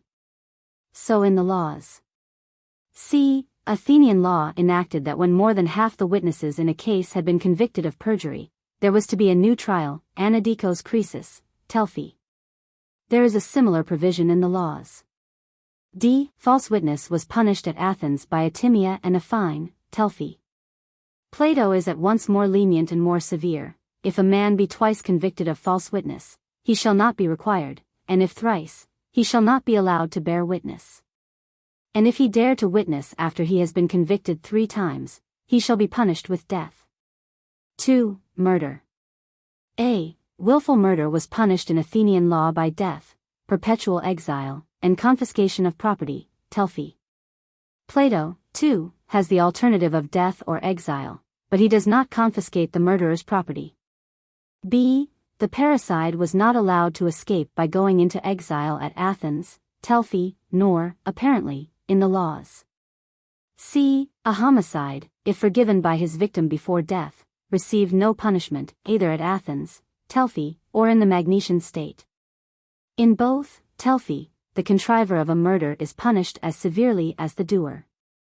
And persons accused of the crime are forbidden to enter temples or the agora until they have been tried, Telphi. D. At Athens slaves who killed their masters and were caught red-handed, were not to be put to death by the relations of the murdered man, but to be handed over to the magistrates, Telphi. So in the laws, the slave who is guilty of willful murder has a public execution, but if the murder is committed in anger, it is punished by the kinsman of the victim. 3. Involuntary homicide. A. The guilty person, according to the Athenian law, had to go into exile, and might not return, until the family of the man slain were conciliated. Then he must be purified, Telphi. If he is caught before he has obtained forgiveness, he may be put to death. These enactments reappear in the laws. B. The curious provision of Plato, that a stranger who has been banished for involuntary homicide and is subsequently wrecked upon the coast, must take up his abode on the sea-shore, wetting his feet in the sea, and watching for an opportunity of sailing, recalls the procedure of the Judicium Fredium at Athens, according to which an involuntary homicide, who, having gone into exile, is accused of a willful murder, was tried at Phreato for this offense in a boat by magistrates on the shore. C. A still more singular law, occurring both in the Athenian and Magnesian code, enacts that a stone or other inanimate object which kills a man is to be tried, and cast over the border, Telphi. 4. Justifiable or excusable homicide. Plato and Athenian law agree in making homicide justifiable or excusable in the following cases. 1. At the games, Telphi. 2. In war, Telphi. 3. If the person slain was found doing violence to a free woman, Telphi. 4. If a doctor's patient dies. 5. In the case of a robber, Telphi. 6. In self-defense, Telphi. 5. Impiety. Death or expulsion was the Athenian penalty for impiety, Telphi. In the laws it is punished in various cases by imprisonment for 5 years, for life, and by death. 6. Sacrilege. Robbery of temples at Athens was punished by death, refusal of burial in the land, and confiscation of property, Telphi. In the laws the citizen who is guilty of such a crime is to perish ingloriously and be cast beyond the borders of the land, but his property is not confiscated. 7. Sorcery. The sorcerer at Athens was to be executed, Telfy compare laws, where it is enacted that the physician who poisons and the professional sorcerer shall be punished with death. 8. Treason. Both at Athens and in the laws the penalty for treason was death, Telfy, and refusal of burial in the country, Telfy. 9. Sheltering exiles. If a man receives an exile, he shall be punished with death. So, too, in Athenian law, Telfy. 10. Wounding. Athenian law compelled a man who had wounded another to go into exile. If he returned, he was to be put to death, Telfy. Plato only punishes the offense with death when children wound their parents or one another, or a slave wounds his master. 11. Bribery. Death was the punishment for taking a bribe, both at Athens, Telfy, and in the laws. But Athenian law offered an alternative, the payment of a fine of 10 times the amount of the bribe. 12. Theft. Plato, like Athenian law, Telfy, punishes the theft of public property by death. The theft of private property in both involves a fine of double the value of the stolen goods, Telfy. 13. Suicide. He who slays him who of all men, as they say, is his own best friend, is regarded in the same spirit by Plato and by Athenian law. Plato would have him buried ingloriously on the borders of the 12 portions of the land, in such places as are uncultivated and nameless, and no column or inscription is to mark the place of his interment. Athenian law enacted that the hand which did the deed should be separated from the body and be buried apart, Telfy. 14. Injury. In cases of willful injury, Athenian law compelled the guilty person to pay double the damage. In cases of involuntary injury, simple damages, Telfy. Plato enacts that if a man wounds another in passion, and the wound is curable, he shall pay double the damage, if incurable or disfiguring, fourfold damages. If, however, the wounding is accidental, he shall simply pay for the harm done. 15. Treatment of parents. Athenian law allowed anyone to indict another for neglect or ill treatment of parents, Telfy.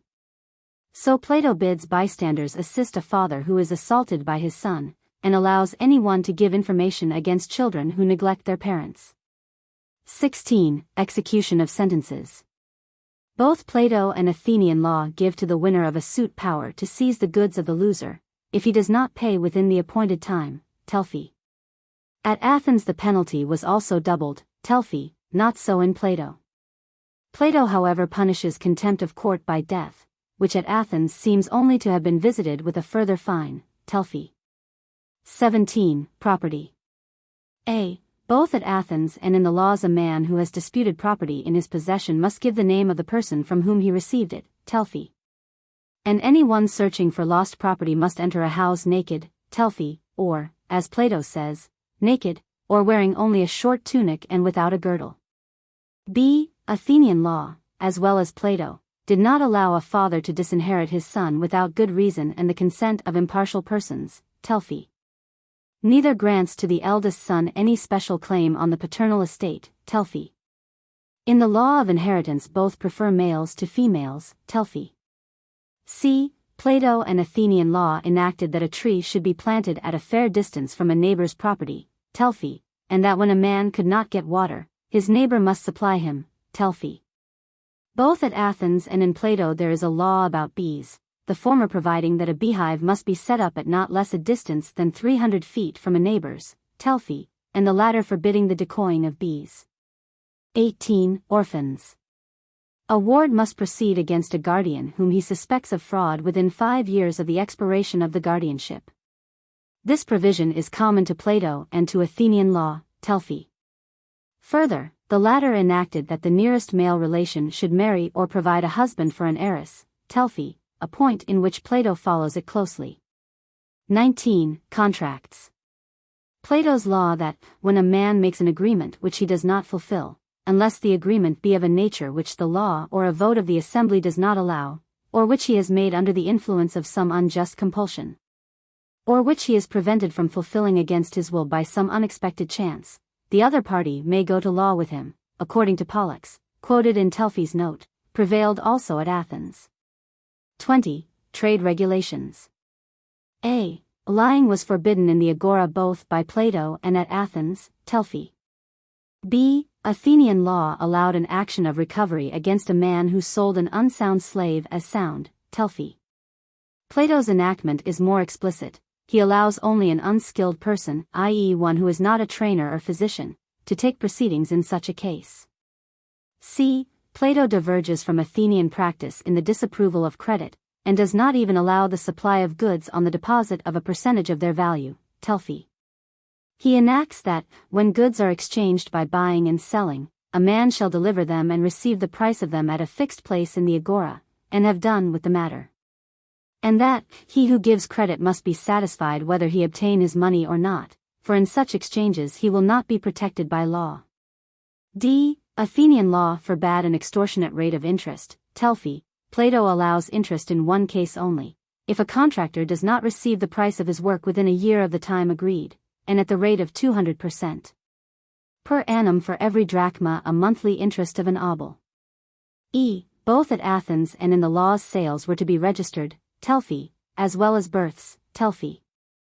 21. Sumptuary laws. Extravagance at weddings, Telphi, and at funerals, Telphi, was forbidden at Athens and also in the Magnesian state. There remains the subject of family life, which in Plato's laws partakes both of an Athenian and Spartan character. Under this head may conveniently be included the condition of women and of slaves. To family life may be added citizenship. As at Sparta, marriages are to be contracted for the good of the state. And they may be dissolved on the same ground, where there is a failure of issue, the interest of the state requiring that every one of the 5,040 lots should have an heir.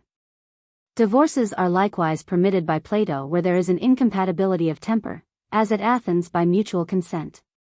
The duty of having children is also enforced by a still higher motive, expressed by Plato in the noble words, "A man should cling to immortality, and leave behind him children's children to be the servants of God in his place." Again, as at Athens, the father is allowed to put away his undutiful son, but only with the consent of impartial persons, Telphi, and the only suit which may be brought by a son against a father is for imbecility. The class of elder and younger men and women are still to regard one another, as in the Republic, as standing in the relation of parents and children. This is a trait of Spartan character rather than of Athenian. A peculiar sanctity and tenderness was to be shown towards the aged. The parent or grandparent stricken with years was to be loved and worshipped like the image of a god, and was to be deemed far more able than any lifeless statue to bring good or ill to his descendants. Great care is to be taken of orphans. They are entrusted to the 15 eldest guardians of the law, who are to be lawgivers and fathers to them not inferior to their natural fathers, as at Athens they were entrusted to the archons. Plato wishes to make the misfortune of orphanhood as little sad to them as possible. Plato, seeing the disorder into which half the human race had fallen at Athens and Sparta, is minded to frame for them a new rule of life. He renounces his fanciful theory of communism, but still desires to place women as far as possible on an equality with men. They were to be trained in the use of arms, they are to live in public. Their time was partly taken up with gymnastic exercises, there could have been little family or private life among them. Their lot was to be neither like that of Spartan women, who were made hard and common by excessive practice of gymnastic and the want of all other education, nor yet like that of Athenian women, who, at least among the upper classes, retired into a sort of oriental seclusion, but something better than either. They were to be the perfect mothers of perfect children, yet not wholly taken up with the duties of motherhood, which were to be made easy to them as far as possible, compare Republic. But able to share in the perils of war and to be the companions of their husbands. Here, more than anywhere else, the spirit of the laws reverts to the Republic. In speaking of them as the companions of their husbands, we must remember that it is an Athenian and not a Spartan way of life which they are invited to share, a life of gaiety and brightness, not of austerity and abstinence, which often by a reaction degenerated into license and grossness. In Plato's age the subject of slavery greatly interested the minds of thoughtful men, and how best to manage this troublesome piece of goods exercised his own mind a good deal. He admits that they have often been found better than brethren or sons in the hour of danger, and are capable of rendering important public services by informing against offenders. For this they are to be rewarded. And the master who puts a slave to death for the sake of concealing some crime which he has committed, is held guilty of murder. But they are not always treated with equal consideration. The punishments inflicted on them bear no proportion to their crimes. They are to be addressed only in the language of command. Their masters are not to jest with them, lest they should increase the hardship of their lot. Some privileges were granted to them by Athenian law of which there is no mention in Plato. They were allowed to purchase their freedom from their master, and if they despaired of being liberated by him they could demand to be sold, on the chance of falling into better hands. But there is no suggestion in the laws that a slave who tried to escape should be branded with the words, "Kachemi, Fugo," or that evidence should be extracted from him by torture. That the whole household was to be executed if the master was murdered and the perpetrator remained undetected, all these were provisions of Athenian law. Plato is more consistent than either the Athenians or the Spartans, for at Sparta too the Helots were treated in a manner almost unintelligible to us. On the one hand, they had arms put into their hands, and served in the army, not only, as at Plataea, in attendance on their masters, but, after they had been manumitted, as a separate body of troops called neodamodes. On the other hand, they were the victims of one of the greatest crimes recorded in Greek history, thucid. The two great philosophers of Hellas sought to extricate themselves from this cruel condition of human life, but acquiesced in the necessity of it. A noble and pathetic sentiment of Plato, suggested by the thought of their misery, may be quoted in this place. The right treatment of slaves is to behave properly to them, and to do to them, if possible, even more justice than to those who are our equals. For he who naturally and genuinely reverences justice, and hates injustice, is discovered in his dealings with any class of men to whom he can easily be unjust. And he who in regard to the natures and actions of his slaves is undefiled by impiety and injustice, will best sow the seeds of virtue in them. And this may be truly said of every master, and tyrant, and of every other having authority in relation to his inferiors. All the citizens of the Magnesian state were free and equal. There was no distinction of rank among them, such as is believed to have prevailed at Sparta. Their number was a fixed one, corresponding to the 5,040 lots. One of the results of this is the requirement that younger sons or those who have been disinherited shall go out to a colony. At Athens, where there was not the same religious feeling against increasing the size of the city, the number of citizens must have been liable to considerable fluctuations. Several classes of persons, who were not citizens by birth, were admitted to the privilege. Perpetual exiles from other countries, people who settled there to practice a trade, Telfi, anyone who had shown distinguished valor in the cause of Athens, the Plataeans who escaped from the siege, medics and strangers who offered to serve in the army, the slaves who fought at Arginusi, all these could or did become citizens.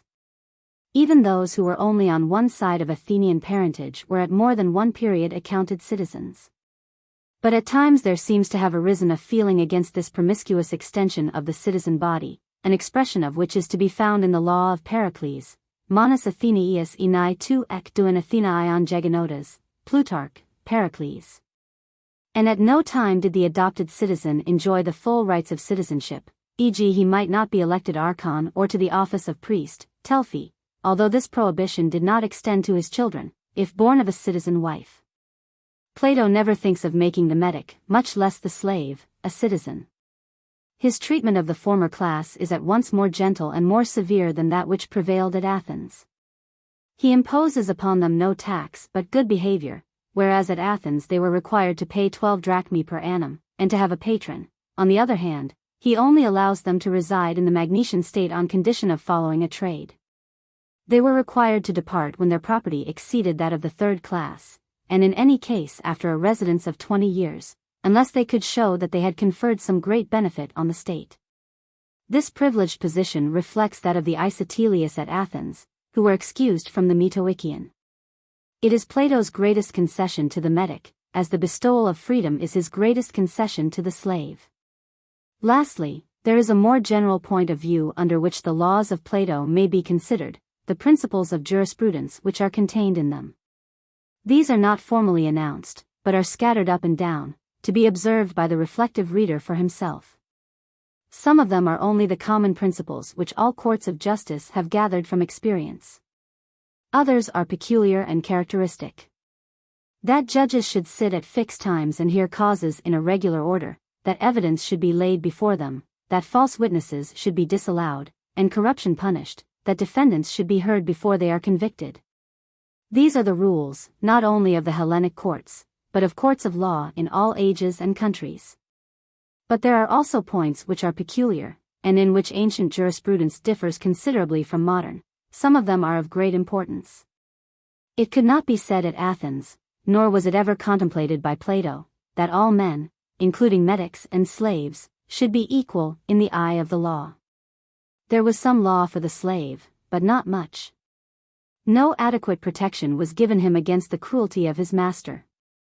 It was a singular privilege granted, both by the Athenian and Magnesian law, to a murdered man, that he might, before he died, pardon his murderer, in which case no legal steps were afterwards to be taken against him. This law is the remnant of an age in which the punishment of offenses against the person was the concern rather of the individual and his kinsmen than of the state. Plato's division of crimes into voluntary and involuntary and those done from passion, only partially agrees with the distinction which modern law has drawn between murder and manslaughter. His attempt to analyze them is confused by the Socratic paradox, that all vice is involuntary. It is singular that both in the laws and at Athens theft is commonly punished by a twofold restitution of the article stolen. The distinction between civil and criminal courts or suits was not yet recognized. Possession gives a right of property after a certain time. The religious aspect under which certain offenses were regarded greatly interfered with a just and natural estimate of their guilt, as among ourselves, the intent to murder was distinguished by Plato from actual murder. We note that both in Plato and the laws of Athens, libel in the marketplace and personality in the theater were forbidden. Both in Plato and Athenian law, as in modern times, the accomplice of a crime is to be punished as well as the principal. Plato does not allow a witness in a cause to act as a judge of it. Oaths are not to be taken by the parties to a suit. Both at Athens and in Plato's laws capital punishment for murder was not to be inflicted, if the offender was willing to go into exile. Respect for the dead, duty towards parents, are to be enforced by the law as well as by public opinion. Plato proclaims the noble sentiment that the object of all punishment is the improvement of the offender. Finally, he repeats twice over, as with the voice of a prophet, that the crimes of the fathers are not to be visited upon the children.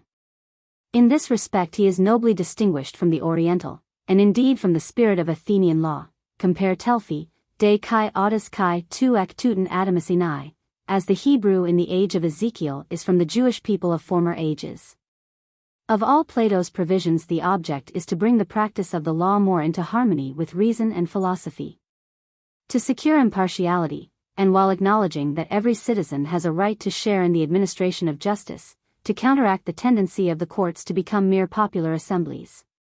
Thus we have arrived at the end of the writings of Plato, and at the last stage of philosophy which was really his. For in what followed, which we chiefly gather from the uncertain intimations of Aristotle, the spirit of the master no longer survived. The doctrine of ideas passed into one of numbers. Instead of advancing from the abstract to the concrete, the theories of Plato were taken out of their context, and either asserted or refuted with a provoking literalism. The Socratic or Platonic element in his teaching was absorbed into the Pythagorean or Megarian. His poetry was converted into mysticism. His unsubstantial visions were assailed secundum artem by the rules of logic. His political speculations lost their interest when the freedom of Hellas had passed away. Of all his writings, the laws were the furthest removed from the traditions of the Platonic school in the next generation. Both his political and his metaphysical philosophy are for the most part misinterpreted by Aristotle. The best of him, his love of truth, and his contemplation of all time and all existence, was soonest lost. And some of his greatest thoughts have slept in the ear of mankind almost ever since they were first uttered. We have followed him during his 40 or 50 years of authorship, from the beginning when he first attempted to depict the teaching of Socrates in a dramatic form, down to the time at which the character of Socrates had disappeared. And we have the latest reflections of Plato's own mind upon Hellas and upon philosophy. He, who was the last of the poets, in his book of laws writes prose only. He has himself partly fallen under the rhetorical influences which in his earlier dialogues he was combating. The progress of his writings is also the history of his life. We have no other authentic life of him. They are the true self of the philosopher, stripped of the accidents of time and place. The great effort which he makes is, first, to realize abstractions, secondly, to connect them.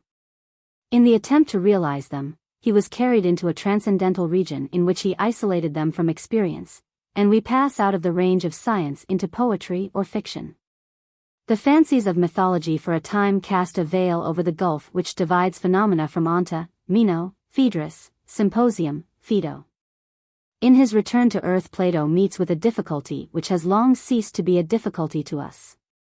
He cannot understand how these obstinate, unmanageable ideas, residing alone in their heaven of abstraction, can be either combined with one another, or adapted to phenomena. Parmenides, Philebus, Sophist. That which is the most familiar process of our own minds, to him appeared to be the crowning achievement of the dialectical art. The difficulty which in his own generation threatened to be the destruction of philosophy, he has rendered unmeaning and ridiculous. For by his conquests in the world of mind our thoughts are widened, and he has furnished us with new dialectical instruments which are of greater compass and power. We have endeavored to see him as he truly was, a great original genius struggling with unequal conditions of knowledge, not prepared with a system nor evolving in a series of dialogues ideas which he had long conceived, but contradictory. Inquiring as he goes along, following the argument, first from one point of view and then from another, and therefore arriving at opposite conclusions, hovering around the light and sometimes dazzled with excessive light. But always moving in the same element of ideal truth. We have seen him also in his decline, when the wings of his imagination have begun to droop, but his experience of life remains, and he turns away from the contemplation of the eternal to take a last sad look at human affairs. And so, having brought into the world noble children, Phaedr, he rests from the labors of authorship. More than 2,200 years have passed away since he returned to the place of Apollo and the Muses. Yet the echo of his words continues to be heard among men, because of all philosophers he has the most melodious voice. He is the inspired prophet or teacher who can never die, the only one in whom the outward form adequately represents the fair soul within. In whom the thoughts of all who went before him are reflected and of all who come after him are partly anticipated. Other teachers of philosophy are dried up and withered, after a few centuries they have become dust.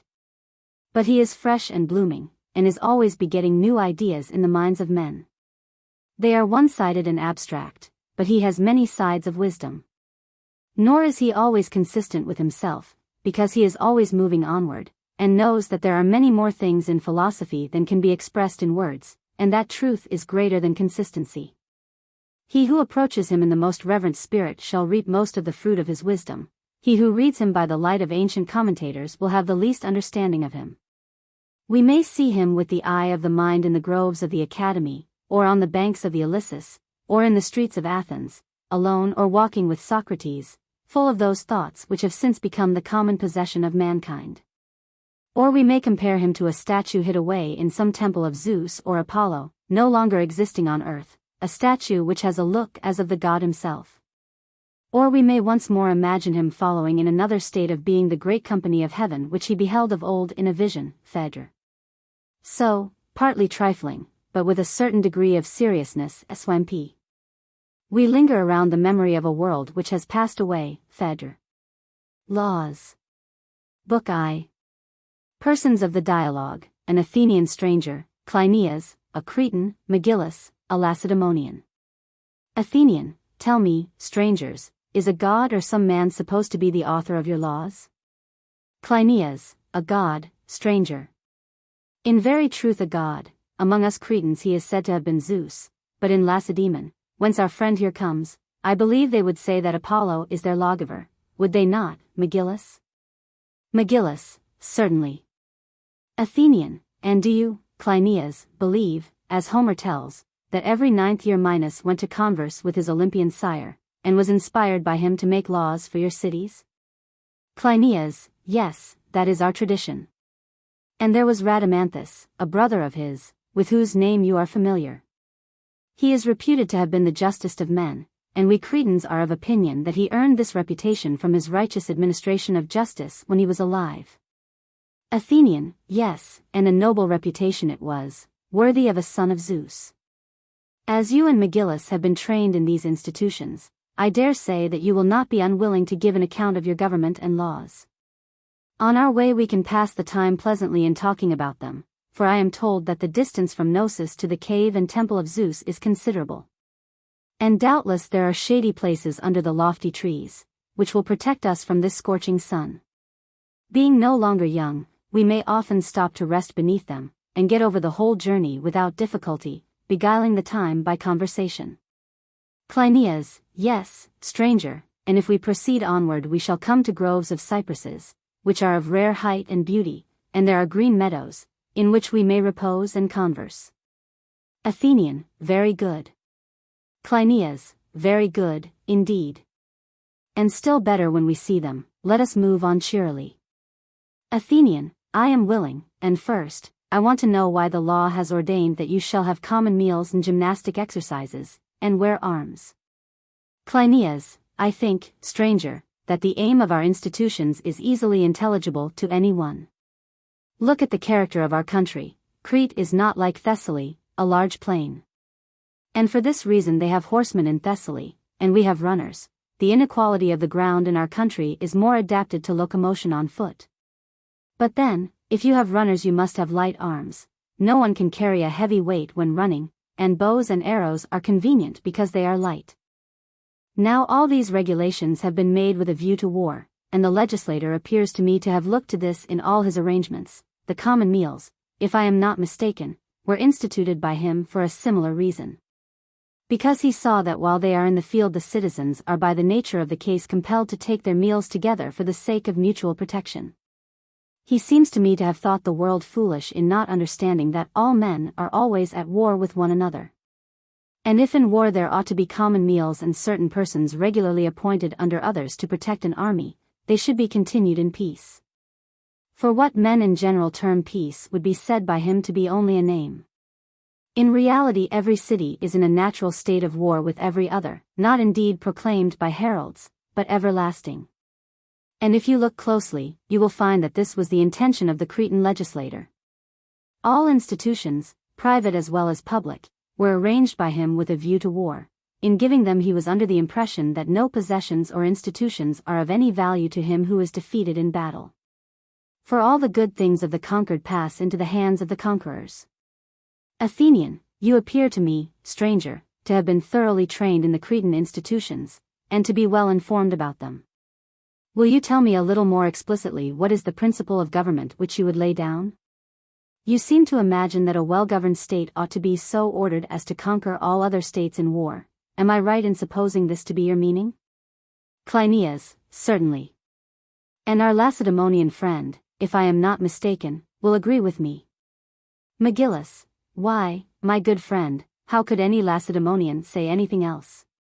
Athenian, and is what you say applicable only to states, or also to villages? Cleinias, to both alike. Athenian, the case is the same? Cleinias, yes. Athenian, and in the village will there be the same war of family against family, and of individual against individual? Cleinias, the same. Athenian, and should each man conceive himself to be his own enemy, what shall we say? Cleinias, O Athenian stranger, inhabitant of Attica, I will not call you, for you seem to deserve rather to be named after the goddess herself, because you go back to first principles, you have thrown a light upon the argument. And will now be better able to understand what I was just saying, that all men are publicly one another's enemies, and each man privately his own. Athenian, my good sir, what do you mean? Cleinias, moreover, there is a victory and defeat, the first and best of victories, the lowest and worst of defeats, which each man gains or sustains at the hands, not of another, but of himself. This shows that there is a war against ourselves going on within every one of us. Athenian, let us now reverse the order of the argument, seeing that every individual is either his own superior or his own inferior, may we say that there is the same principle in the house, the village, and the state? Cleinias, you mean that in each of them there is a principle of superiority or inferiority to self? Athenian, yes. Cleinias, you are quite right in asking the question, for there certainly is such a principle, and above all in states. And the state in which the better citizens win a victory over the mob and over the inferior classes may be truly said to be better than itself, and may be justly praised, where such a victory is gained, or censured in the opposite case. Athenian, whether the better is ever really conquered by the worse, is a question which requires more discussion, and may be therefore left for the present. But I now quite understand your meaning when you say that citizens who are of the same race and live in the same cities may unjustly conspire, and having the superiority in numbers may overcome and enslave the few just. And when they prevail, the state may be truly called its own inferior and therefore bad, and when they are defeated, its own superior and therefore good. Cleinias, your remark, stranger, is a paradox, and yet we cannot possibly deny it. Athenian, here is another case for consideration. In a family there may be several brothers, who are the offspring of a single pair. Very possibly the majority of them may be unjust, and the just may be in a minority. Cleinias, very possibly. Athenian, and you and I ought not to raise a question of words as to whether this family and household are rightly said to be superior when they conquer, and inferior when they are conquered. For we are not now considering what may or may not be the proper or customary way of speaking, but we are considering the natural principles of right and wrong in laws. Cleinias, what you say, stranger, is most true. Megillus, quite excellent, in my opinion, as far as we have gone. Athenian, again, might there not be a judge over these brethren, of whom we were speaking? Cleinias, certainly. Athenian, now, which would be the better judge, one who destroyed the bad and appointed the good to govern themselves, or one who, while allowing the good to govern, let the bad live, and made them voluntarily submit? Or third, I suppose, in the scale of excellence might be placed a judge, who, finding the family distracted, not only did not destroy any one, but reconciled them to one another for ever after, and gave them laws which they mutually observed, and was able to keep them friends. Cleinias, the last would be by far the best sort of judge and legislator.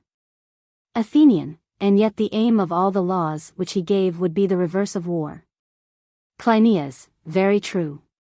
Athenian, and will he who constitutes the state and orders the life of man have in view external war, or that kind of intestine war called civil, which no one, if he could prevent, would like to have occurring in his own state? And when occurring, every one would wish to be quit of as soon as possible? Cleinias, he would have the latter chiefly in view. Athenian, and would he prefer that this civil war should be terminated by the destruction of one of the parties, and by the victory of the other, or that peace and friendship should be re-established and that, being reconciled, they should give their attention to foreign enemies? Cleinias, every one would desire the latter in the case of his own state. Athenian, and would not that also be the desire of the legislator? Cleinias, certainly. Athenian, and would not every one always make laws for the sake of the best? Cleinias, to be sure. Athenian, but war, whether external or civil, is not the best, and the need of either is to be deprecated, but peace with one another and goodwill are best. Nor is the victory of the state over itself to be regarded as a really good thing, but as a necessity. A man might as well say that the body was in the best state when sick and purged by medicine, forgetting that there is also a state of the body which needs no purge. And in like manner no one can be a true statesman, whether he aims at the happiness of the individual or state, who looks only, or first of all, to external warfare. Nor will he ever be a sound legislator who orders peace for the sake of war, and not war for the sake of peace. Cleinias, I suppose that there is truth, stranger, in that remark of yours. And yet I am greatly mistaken if war is not the entire aim and object of our own institutions, and also of the Lacedaemonian. Athenian, I dare say. But there is no reason why we should rudely quarrel with one another about your legislators, instead of gently questioning them, seeing that both we and they are equally in earnest. Please follow me and the argument closely, and first I will put forward Tertius, an Athenian by birth, but also a Spartan citizen, who of all men was most eager about war. Well, he says, I sing not, I care not, about any man. Even if he were the richest of men, and possessed every good, and then he gives a whole list of them, if he be not at all times a brave warrior. I imagine that you, too, must have heard his poems, our Lacedaemonian friend has probably heard more than enough of them. Megillus, very true. Cleinias, and they have found their way from Lacedaemon to Crete. Athenian, come now and let us all join in asking this question of Tertius. O most divine poet, we will say to him, the excellent praise which you have bestowed on those who excel in war sufficiently proves that you are wise and good. And I and Megillus and Cleinias of Gnosis do, as I believe, entirely agree with you. But we should like to be quite sure that we are speaking of the same men. Tell us, then, do you agree with us in thinking that there are two kinds of war, or what would you say?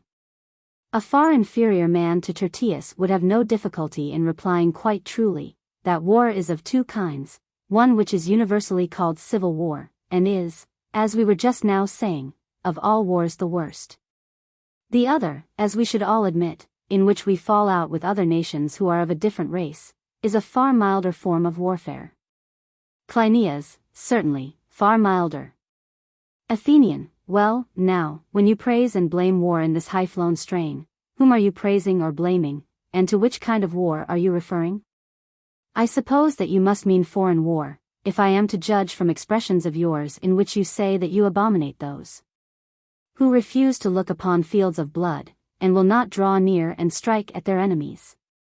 And we shall naturally go on to say to him, you, Tertius, as it seems, praise those who distinguish themselves in external and foreign war, and he must admit this. Cleinias, evidently. Athenian, they are good. But we say that there are still better men whose virtue is displayed in the greatest of all battles. And we too have a poet whom we summon as a witness, Theognis, citizen of Megara in Sicily. Cernus, he says, he who is faithful in a civil broil is worth his weight in gold and silver. And such an one is far better, as we affirm, than the other in a more difficult kind of war, much in the same degree as justice and temperance and wisdom, when united with courage, are better than courage only. For a man cannot be faithful and good in civil strife without having all virtue. But in the war of which Tertius speaks, many a mercenary soldier will take his stand and be ready to die at his post, and yet they are generally and almost without exception insolent, unjust, violent men, and the most senseless of human beings.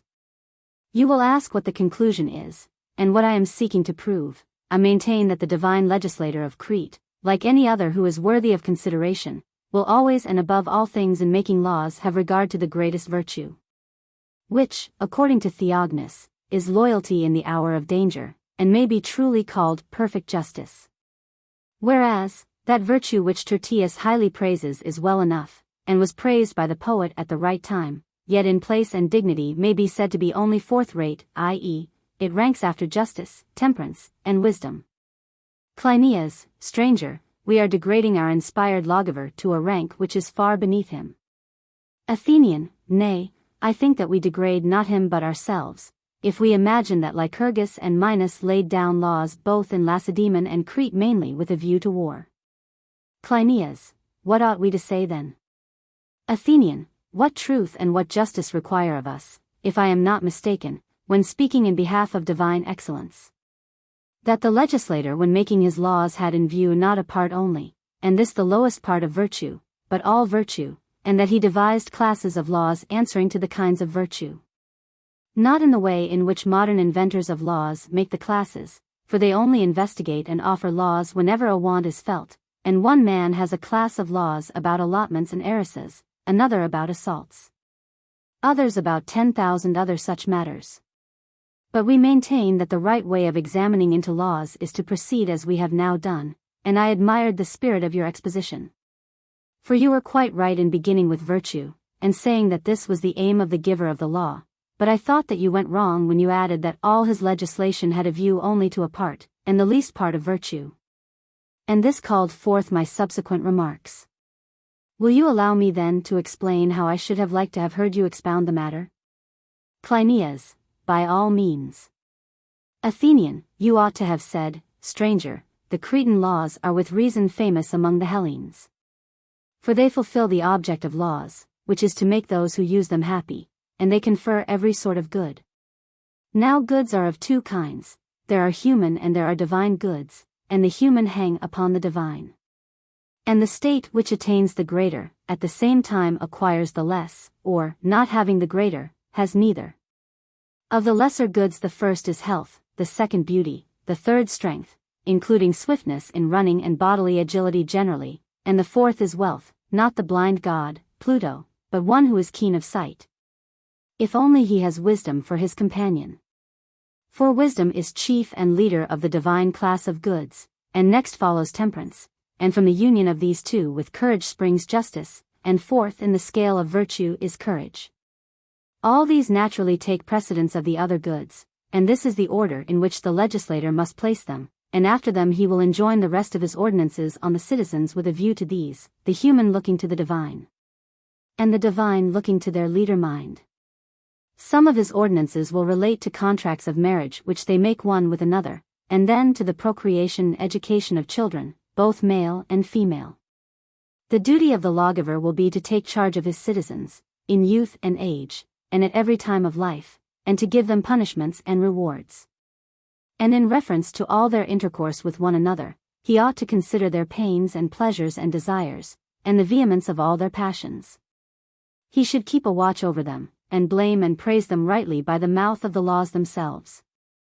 Also with regard to anger and terror, and the other perturbations of the soul, which arise out of misfortune, and the deliverances from them which prosperity brings, and the experiences which come to men in diseases, or in war, or poverty, or the opposite of these. In all these states he should determine and teach what is the good and evil of the condition of each.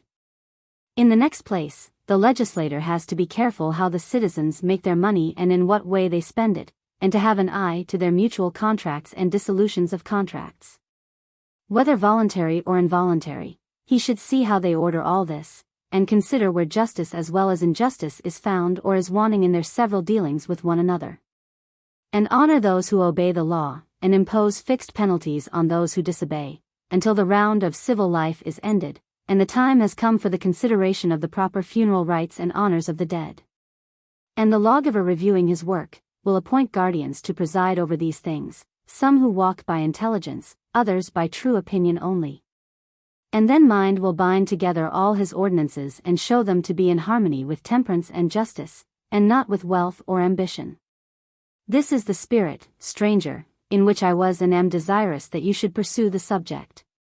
And I want to know the nature of all these things, and how they are arranged in the laws of Zeus, as they are termed, and in those of the Pythian Apollo, which Minos and Lycurgus gave.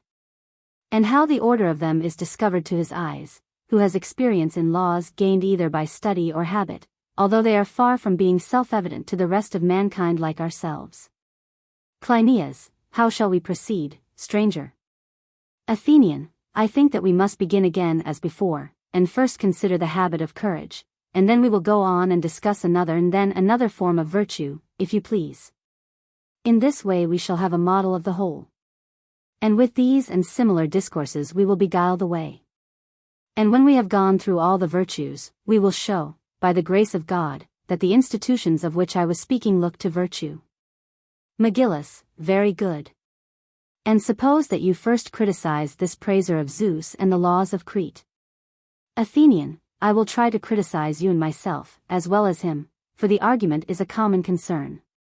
Tell me, were not first the Syssitia, and secondly the Gymnasia, invented by your legislator with a view to war?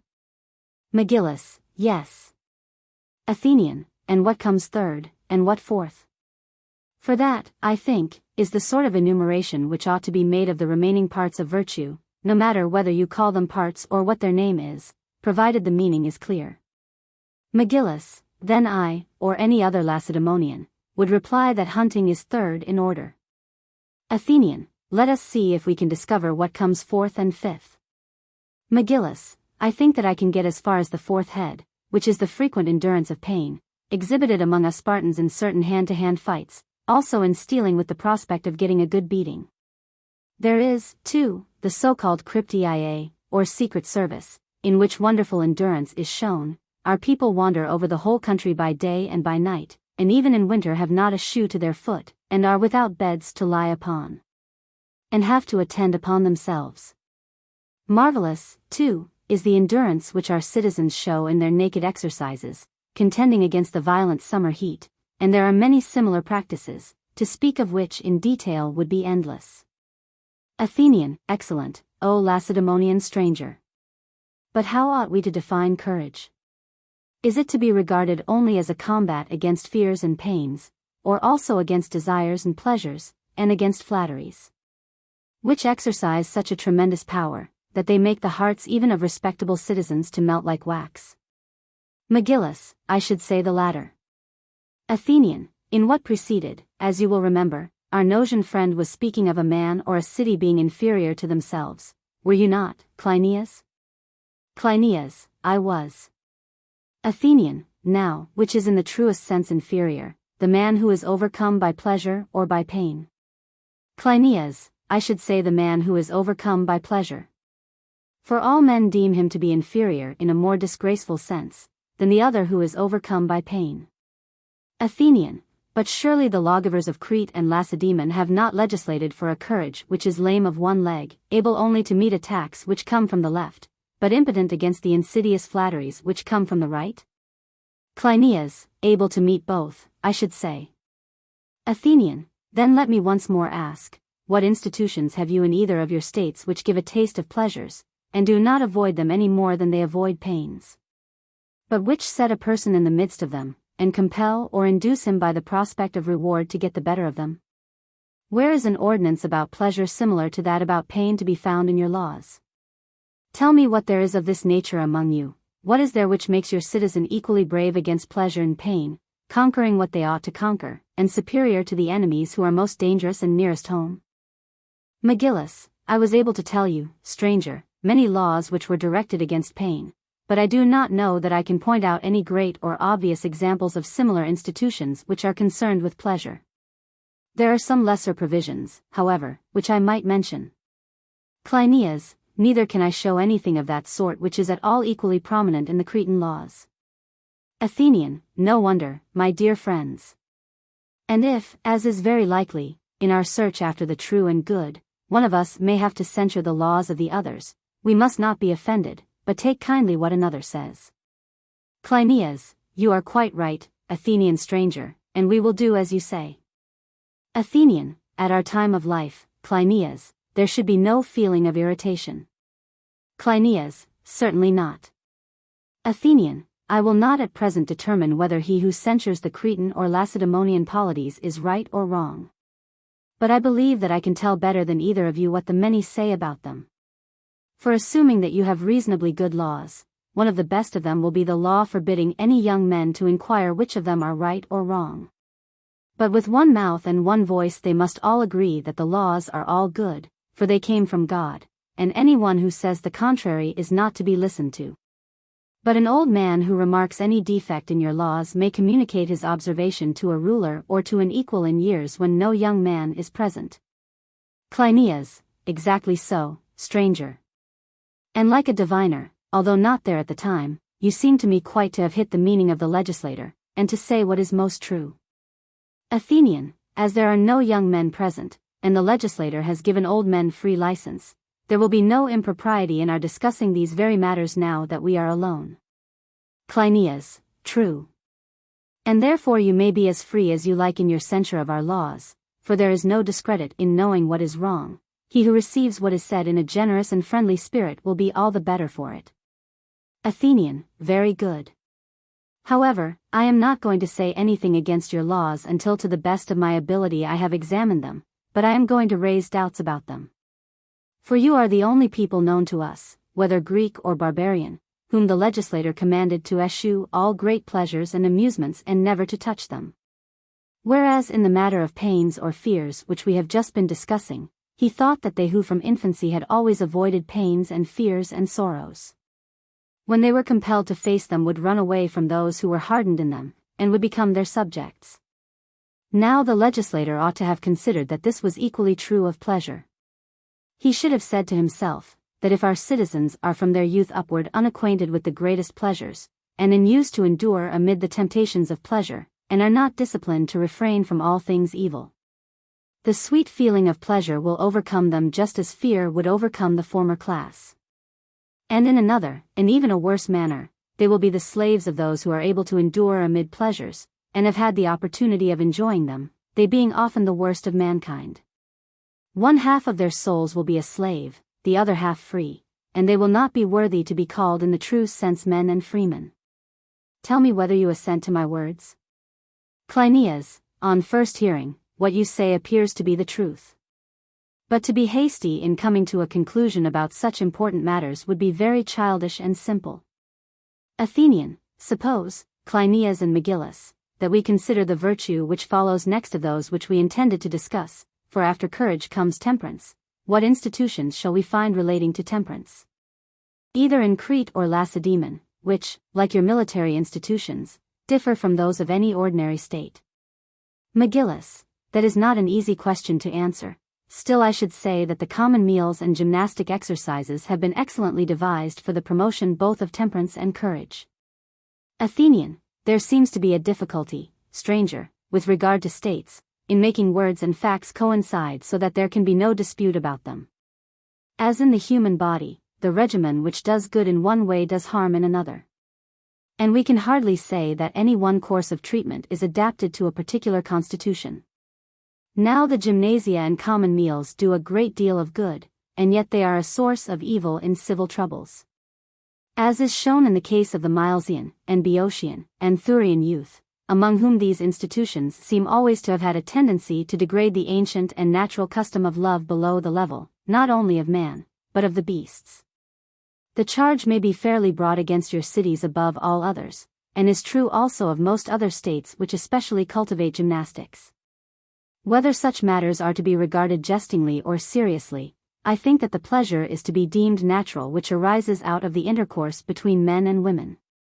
But that the intercourse of men with men, or of women with women, is contrary to nature, and that the bold attempt was originally due to unbridled lust. The Cretans are always accused of having invented the story of Ganymede and Zeus because they wanted to justify themselves in the enjoyment of unnatural pleasures by the practice of the god whom they believed to have been their lawgiver. Leaving the story, we may observe that any speculation about laws turns almost entirely on pleasure and pain, both in states and in individuals. These are two fountains which nature lets flow, and he who draws from them where and when, and as much as he ought, is happy. And this holds of men and animals, of individuals as well as states, and he who indulges in them ignorantly and at the wrong time, is the reverse of happy. Megillus, I admit, stranger, that your words are well spoken, and I hardly know what to say in answer to you, but still I think that the Spartan lawgiver was quite right in forbidding pleasure. Of the Cretan laws, I shall leave the defense to my Nosian friend. But the laws of Sparta, in as far as they relate to pleasure, appear to me to be the best in the world. For that which leads mankind in general into the wildest pleasure and license, and every other folly, the law has clean driven out. And neither in the country nor in towns which are under the control of Sparta, will you find revelries and the many incitements of every kind of pleasure which accompany them. And anyone who meets a drunken and disorderly person, will immediately have him most severely punished, and will not let him off on any pretense, not even at the time of a Dionysiac festival. Although I have remarked that this may happen at your performances, on the cart, as they are called, and among our Tarentine colonists I have seen the whole city drunk at a Dionysiac festival, but nothing of the sort happens among us. Athenian, O Lacedaemonian stranger, these festivities are praiseworthy where there is a spirit of endurance, but are very senseless when they are under no regulations. In order to retaliate, an Athenian has only to point out the license which exists among your women. To all such accusations, whether they are brought against the Tarentines, or us, or you, there is one answer which exonerates the practice in question from impropriety.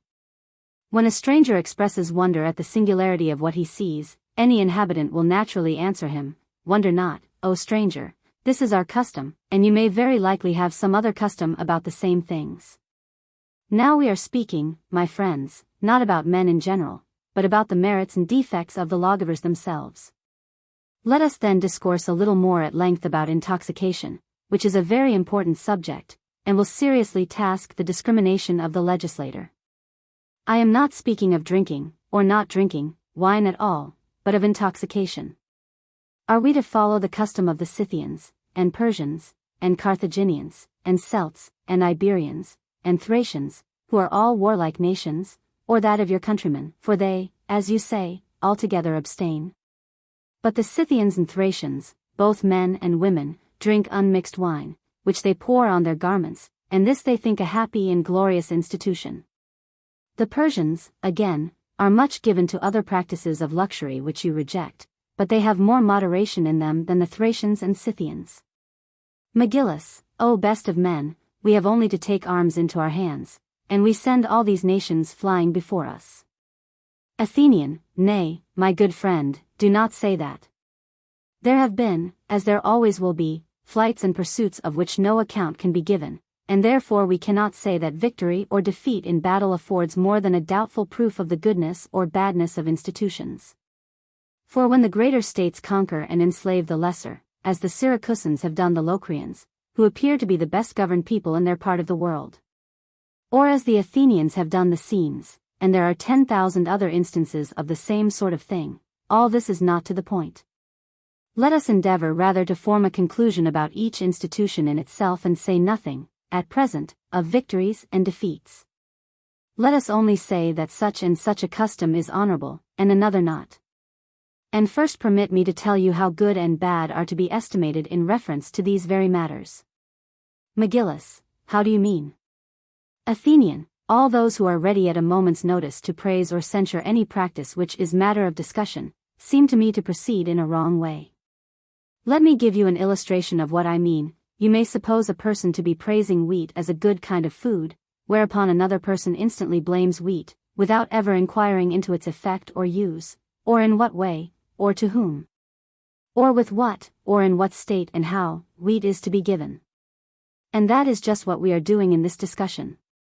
At the very mention of the word intoxication, one side is ready with their praises and the other with their censures, which is absurd. For either side adduce their witnesses and approvers, and some of us think that we speak with authority because we have many witnesses, and others because they see those who abstain conquering in battle, and this again is disputed by us. Now I cannot say that I shall be satisfied, if we go on discussing each of the remaining laws in the same way.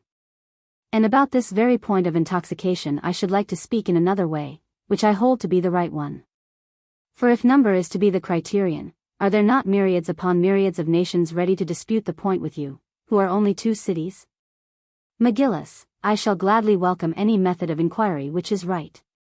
Athenian, let me put the matter thus. Suppose a person to praise the keeping of goats, and the creatures themselves as capital things to have, and then someone who had seen goats feeding without a goatherd in cultivated spots, and doing mischief, were to censure a goat or any other animal who has no keeper, or a bad keeper, would there be any sense or justice in such censure? Megillus, certainly not. Athenian, does a captain require only to have nautical knowledge in order to be a good captain, whether he is seasick or not? What do you say? Megillus, I say that he is not a good captain if, although he have nautical skill, he is liable to seasickness. Athenian, and what would you say of the commander of an army? Will he be able to command merely because he has military skill if he be a coward, who, when danger comes, is sick and drunk with fear? Megillus, impossible. Athenian, and what if besides being a coward he has no skill? Megillus, he is a miserable fellow, not fit to be a commander of men, but only of old women. Athenian, and what would you say of someone who blames or praises any sort of meeting which is intended by nature to have a ruler, and is well enough when under his presidency? The critic, however, has never seen the society meeting together at an orderly feast under the control of a president, but always without a ruler or with a bad one, when observers of this class praise or blame such meetings. Are we to suppose that what they say is of any value? Megillus, certainly not, if they have never seen or been present at such a meeting when rightly ordered. Athenian, reflect, may not banquetiers and banquets be said to constitute a kind of meeting? Megillus, of course. Athenian, and did any one ever see this sort of convivial meeting rightly ordered? Of course you too will answer that you have never seen them at all, because they are not customary or lawful in your country. But I have come across many of them in many different places, and moreover I have made inquiries about them wherever I went, as I may say, and never did I see or hear of anything of the kind which was carried on altogether rightly. In some few particulars they might be right, but in general they were utterly wrong. Cleinias, what do you mean, stranger, by this remark? Explain. For we, as you say, from our inexperience in such matters, might very likely not know, even if they came in our way, what was right or wrong in such societies. Athenian, likely enough. Then let me try to be your instructor. You would acknowledge, would you not, that in all gatherings of mankind, of whatever sort, there ought to be a leader? Cleinias, certainly I should. Athenian, and we were saying just now, that when men are at war the leader ought to be a brave man? Cleinias, we were. Athenian, the brave man is less likely than the coward to be disturbed by fears? Cleinias, that again is true. Athenian, and if there were a possibility of having a general of an army who was absolutely fearless and imperturbable, should we not by all means appoint him? Cleinias, assuredly. Athenian, now, however, we are speaking not of a general who is to command an army, when foe meets foe in time of war, but of one who is to regulate meetings of another sort, when friend meets friend in time of peace. Cleinias, true. Athenian, and that sort of meeting, if attended with drunkenness, is apt to be unquiet. Cleinias, certainly, the reverse of quiet. Athenian, in the first place, then, the revelers as well as the soldiers will require a ruler? Cleinias, to be sure. No men more so. Athenian, and we ought, if possible, to provide them with a quiet ruler? Cleinias, of course. Athenian, and he should be a man who understands society. For his duty is to preserve the friendly feelings which exist among the company at the time, and to increase them for the future by his use of the occasion. Cleinias, very true. Athenian, must we not appoint a sober man no wise to be our master of the revels? For if the ruler of drinkers be himself young and drunken, and not overwise, only by some special good fortune will he be saved from doing some great evil. Cleinias, it will be by a singular good fortune that he is saved.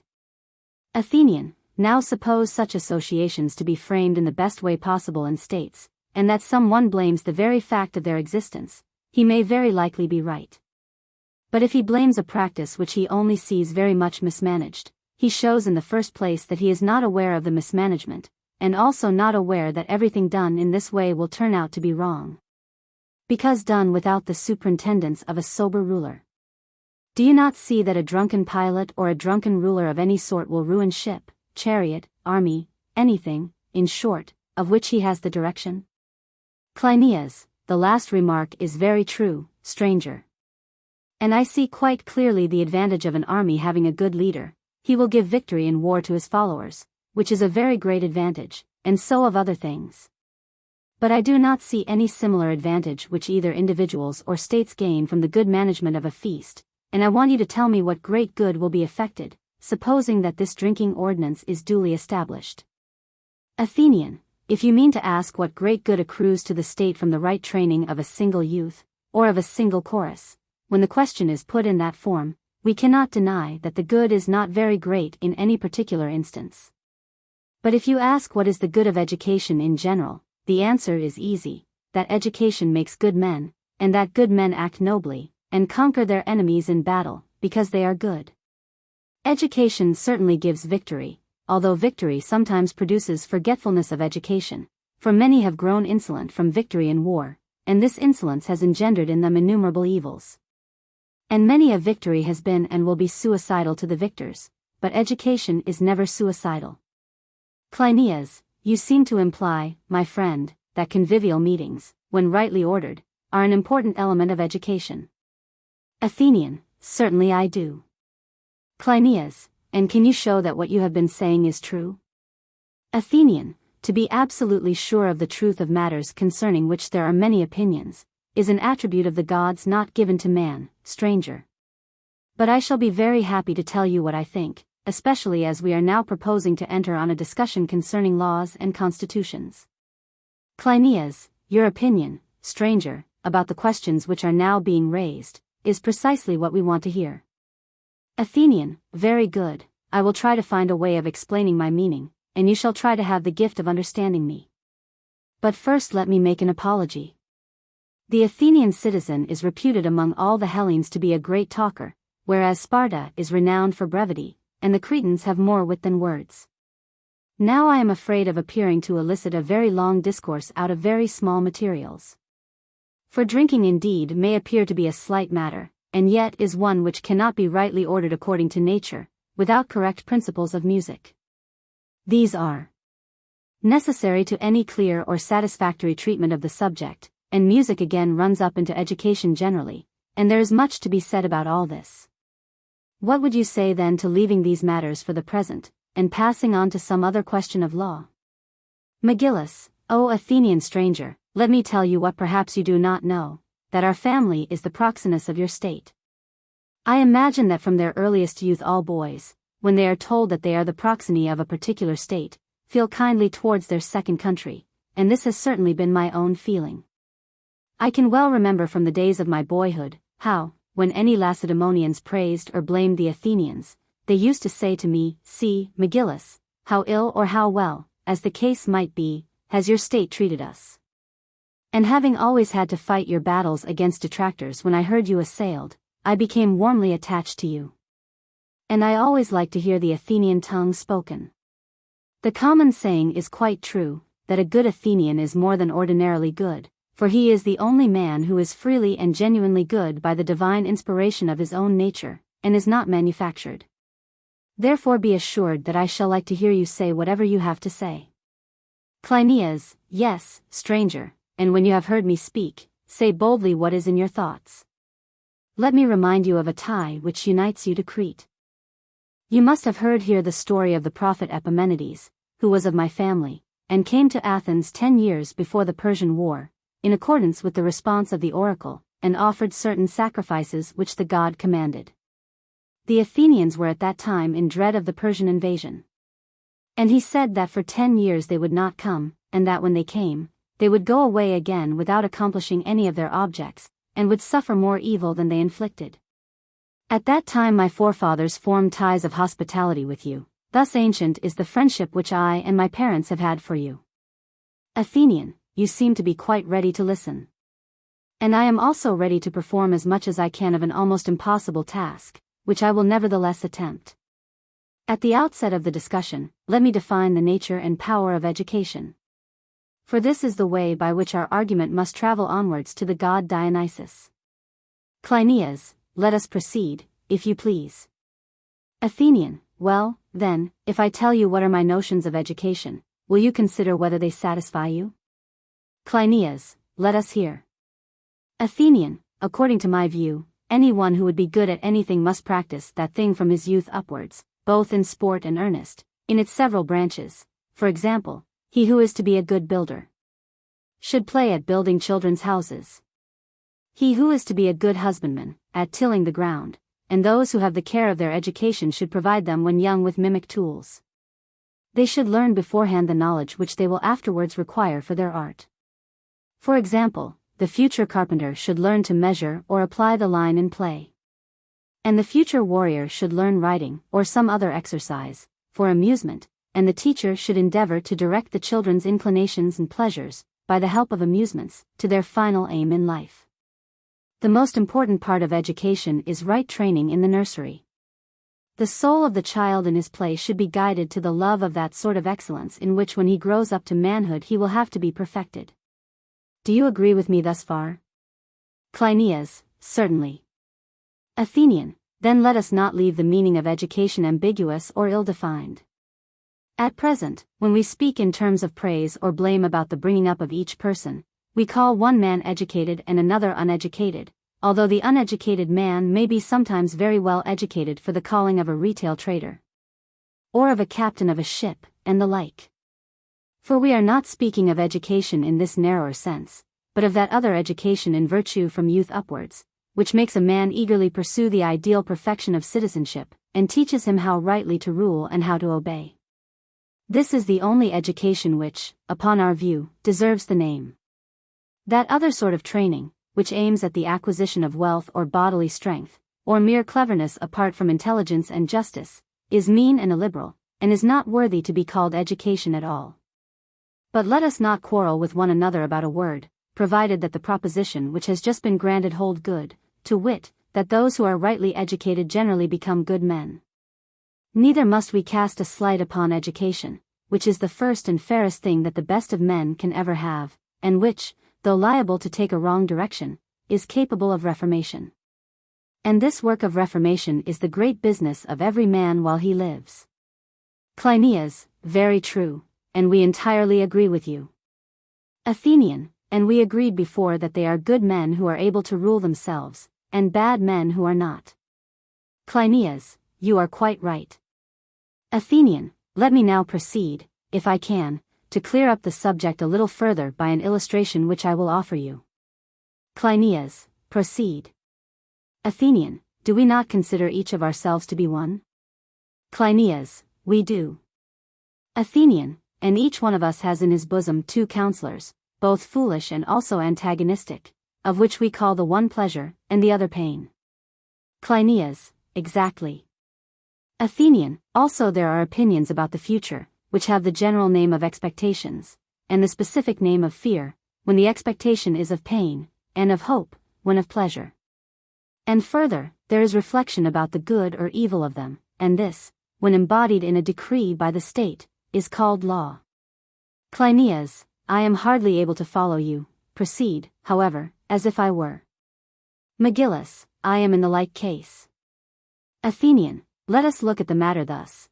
May we not conceive each of us living beings to be a puppet of the gods, either their plaything only, or created with a purpose, which of the two we cannot certainly know. But we do know, that these affections in us are like cords and strings, which pull us different and opposite ways, and to opposite actions, and herein lies the difference between virtue and vice. According to the argument there is one among these cords which every man ought to grasp and never let go, but to pull with it against all the rest, and this is the sacred and golden cord of reason, called by us the common law of the state. There are others which are hard and of iron, but this one is soft because golden, and there are several other kinds. Now we ought always to cooperate with the lead of the best, which is law. For inasmuch as reason is beautiful and gentle, and not violent, her rule must needs have ministers in order to help the golden principle in vanquishing the other principles. And thus the moral of the tale about our being puppets will not have been lost, and the meaning of the expression, superior or inferior to a man's self, will become clearer. And the individual, attaining to right reason in this matter of pulling the strings of the puppet, should live according to its rule. While the city, receiving the same from some god or from one who has knowledge of these things, should embody it in a law, to be her guide in her dealings with herself and with other states. In this way virtue and vice will be more clearly distinguished by us. And when they have become clearer, education and other institutions will in like manner become clearer. And in particular that question of convivial entertainment, which may seem, perhaps, to have been a very trifling matter, and to have taken a great many more words than were necessary. Cleinias, perhaps, however, the theme may turn out not to be unworthy of the length of discourse. Athenian, very good. Let us proceed with any inquiry which really bears on our present object. Cleinias, proceed. Athenian, suppose that we give this puppet of ours drink, what will be the effect on him? Cleinias, having what in view do you ask that question? Athenian, nothing as yet. But I ask generally, when the puppet is brought to the drink, what sort of result is likely to follow? I will endeavor to explain my meaning more clearly. What I am now asking is this. Does the drinking of wine heighten and increase pleasures and pains, and passions and loves? Cleinias, very greatly. Athenian, and are perception and memory, and opinion and prudence, heightened and increased? Do not these qualities entirely desert a man if he becomes saturated with drink? Cleinias, yes, they entirely desert him. Athenian, does he not return to the state of soul in which he was when a young child? Cleinias, he does. Athenian, then at that time he will have the least control over himself? Cleinias, the least. Athenian, and will he not be in a most wretched plight? Cleinias, most wretched. Athenian, then not only an old man but also a drunkard becomes a second time a child? Cleinias, well said, stranger. Athenian, is there any argument which will prove to us that we ought to encourage the taste for drinking instead of doing all we can to avoid it? Cleinias, I suppose that there is. You at any rate, were just now saying that you were ready to maintain such a doctrine. Athenian, true, I was, and I am ready still, seeing that you have both declared that you are anxious to hear me.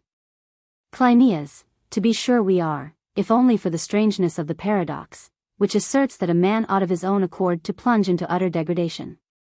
Athenian, are you speaking of the soul? Cleinias, yes. Athenian, and what would you say about the body, my friend? Are you not surprised at any one of his own accord bringing upon himself deformity, leanness, ugliness, decrepitude? Cleinias, certainly. Athenian, yet when a man goes of his own accord to a doctor's shop, and takes medicine, is he not aware that soon, and for many days afterwards, he will be in a state of body which he would die rather than accept as the permanent condition of his life? Are not those who train in gymnasia, at first beginning reduced to a state of weakness? Cleinias, yes, all that is well known. Athenian, also that they go of their own accord for the sake of the subsequent benefit? Cleinias, very good.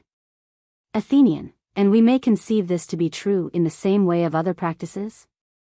Cleinias, certainly. Athenian, and the same view may be taken of the pastime of drinking wine, if we are right in supposing that the same good effect follows? Cleinias, to be sure.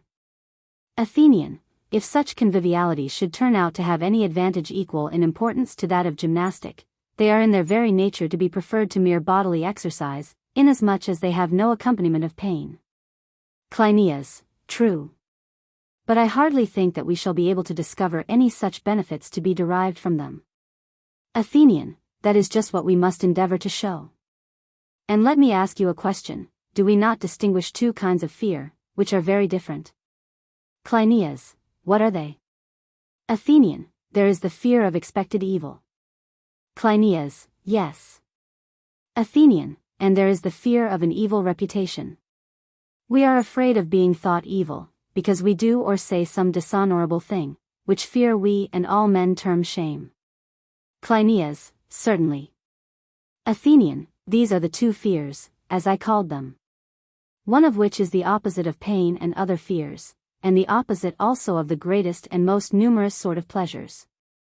Cleinias, very true.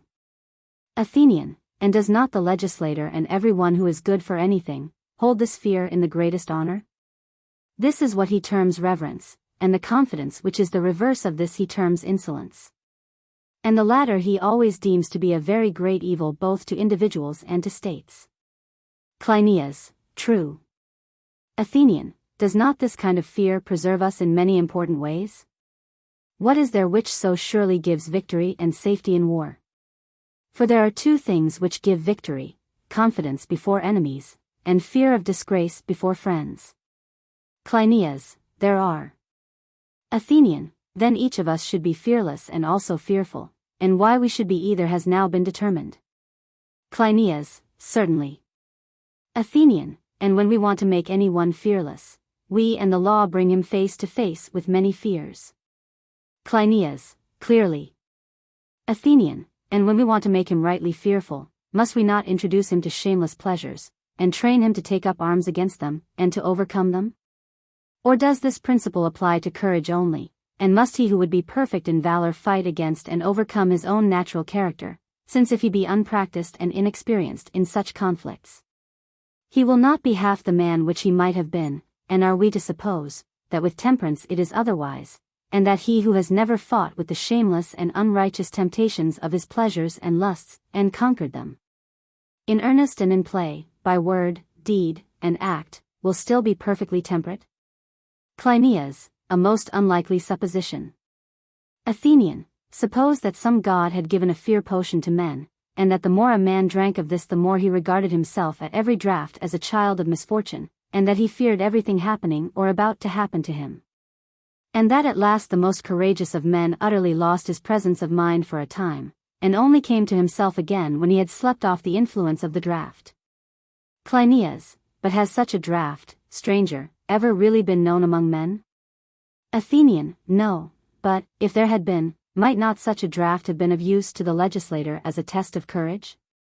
Might we not go and say to him, O legislator, whether you are legislating for the Cretan, or for any other state, would you not like to have a touchstone of the courage and cowardice of your citizens? Cleinias, I should, will be the answer of every one. Athenian, and you would rather have a touchstone in which there is no risk and no great danger than the reverse? Cleinias, in that proposition every one may safely agree. Athenian, and in order to make use of the draft, you would lead them amid these imaginary terrors, and prove them, when the affection of fear was working upon them, and compel them to be fearless, exhorting and admonishing them. And also honoring them, but dishonoring anyone who will not be persuaded by you to be in all respects such as you command him, and if he underwent the trial well and manfully, you would let him go unscathed. But if ill, you would inflict a punishment upon him? Or would you abstain from using the potion altogether, although you have no reason for abstaining? Cleinias, he would be certain, stranger, to use the potion.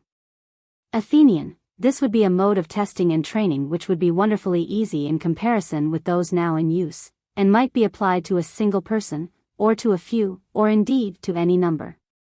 And he would do well who provided himself with the potion only, rather than with any number of other things, whether he preferred to be by himself in solitude, and there contend with his fears. Because he was ashamed to be seen by the eye of man until he was perfect. Or trusting to the force of his own nature and habits, and believing that he had been already disciplined sufficiently, he did not hesitate to train himself in company with any number of others, and display his power in conquering the irresistible change effected by the draft, his virtue being such, that he never in any instance fell into any great unseemliness, but was always himself, and left off before he arrived at the last cup, fearing that he, like all other men, might be overcome by the potion. Cleinias, yes, stranger, in that last case, too, he might equally show his self-control.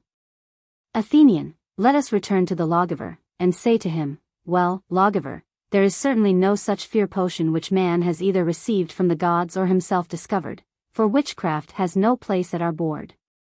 But is there any potion which might serve as a test of overboldness and excessive and indiscreet boasting?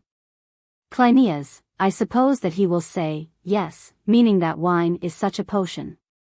Athenian, is not the effect of this quite the opposite of the effect of the other? When a man drinks wine he begins to be better pleased with himself, and the more he drinks the more he is filled full of brave hopes, and conceit of his power, and at last the string of his tongue is loosened, and fancying himself wise, he is brimming over with lawlessness, and has no more fear or respect, and is ready to do or say anything. Cleinias, I think that every one will admit the truth of your description. Megillus, certainly. Athenian, now, let us remember, as we were saying, that there are two things which should be cultivated in the soul: first, the greatest courage. Secondly, the greatest fear. Cleinias, which you said to be characteristic of reverence, if I am not mistaken.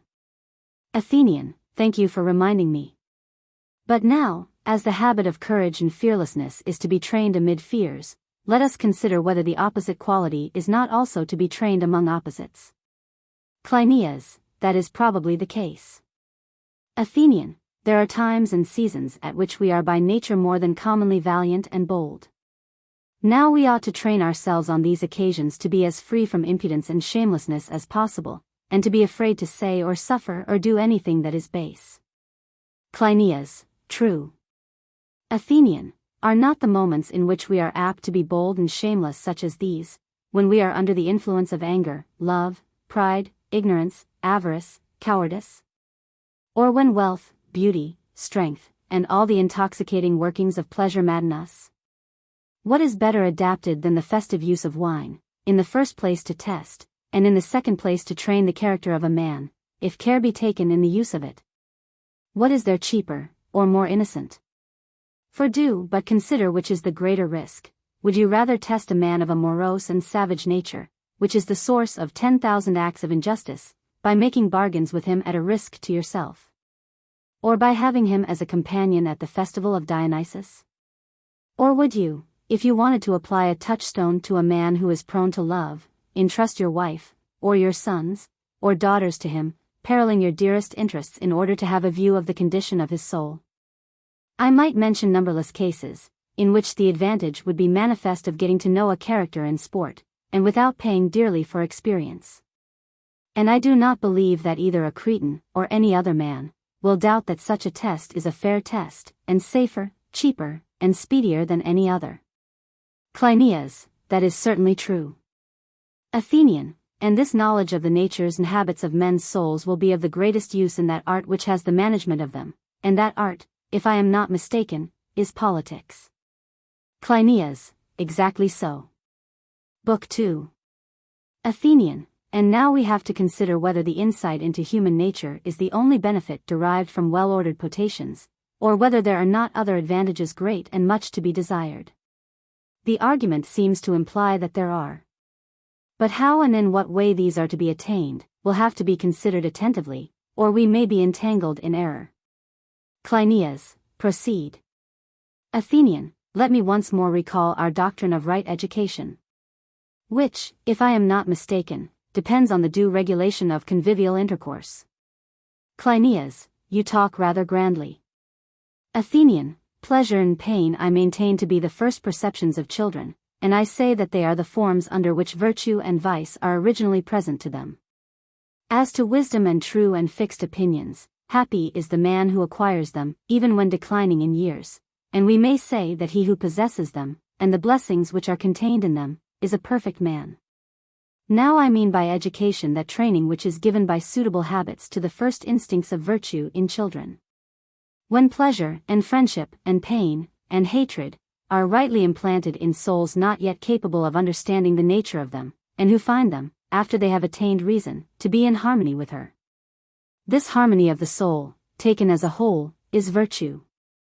But the particular training in respect of pleasure and pain, which leads you always to hate what you ought to hate, and love what you ought to love from the beginning of life to the end, may be separated off.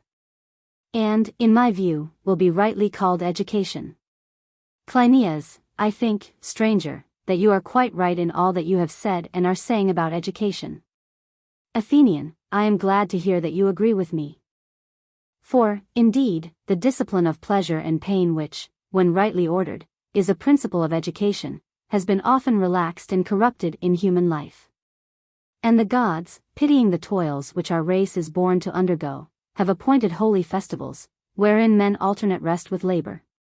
And have given them the Muses and Apollo, the leader of the Muses, and Dionysus, to be companions in their revels, that they may improve their education by taking part in the festivals of the gods, and with their help. I should like to know whether a common saying is in our opinion true to nature or not. For men say that the young of all creatures cannot be quiet in their bodies or in their voices, they are always wanting to move and cry out. Some leaping and skipping, and overflowing with sportiveness and delight at something, others uttering all sorts of cries. But, whereas the animals have no perception of order or disorder in their movements, that is, of rhythm or harmony, as they are called, to us, the gods, who, as we say, have been appointed to be our companions in the dance, have given the pleasurable sense of harmony and rhythm. And so they stir us into life, and we follow them, joining hands together in dances and songs, and these they call choruses, which is a term naturally expressive of cheerfulness. Shall we begin, then, with the acknowledgement that education is first given through Apollo and the Muses? What do you say? Cleinias, I assent. Athenian, and the uneducated is he who has not been trained in the chorus, and the educated is he who has been well trained? Cleinias, certainly. Athenian, and the chorus is made up of two parts, dance and song? Cleinias, true. Athenian, then he who is well educated will be able to sing and dance well? Cleinias, I suppose that he will. Athenian, let us see, what are we saying? Cleinias, what? Athenian, he sings well and dances well. Now must we add that he sings what is good and dances what is good? Cleinias, let us make the addition.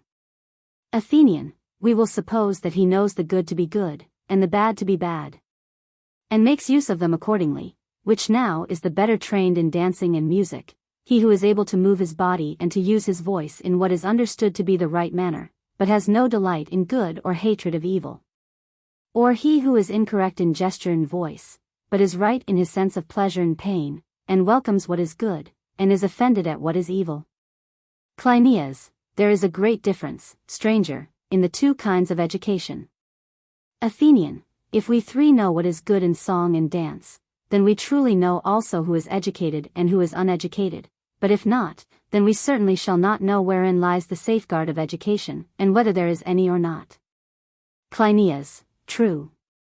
Athenian, let us follow the scent like hounds, and go in pursuit of beauty of figure, and melody, and song, and dance. If these escape us, there will be no use in talking about true education, whether Hellenic or barbarian. Cleinias, yes. Athenian, and what is beauty of figure, or beautiful melody? When a manly soul is in trouble, and when a cowardly soul is in similar case, are they likely to use the same figures and gestures, or to give utterance to the same sounds? Cleinias, how can they, when the very colors of their faces differ? Athenian, good, my friend. I may observe, however, in passing, that in music there certainly are figures and there are melodies, and music is concerned with harmony and rhythm. So that you may speak of a melody or figure having good rhythm or good harmony, the term is correct enough.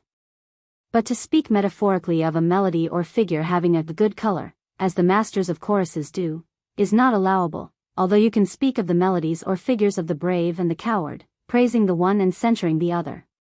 And not to be tedious, let us say that the figures and melodies which are expressive of virtue of soul or body, or of images of virtue, are without exception good, and those which are expressive of vice are the reverse of good.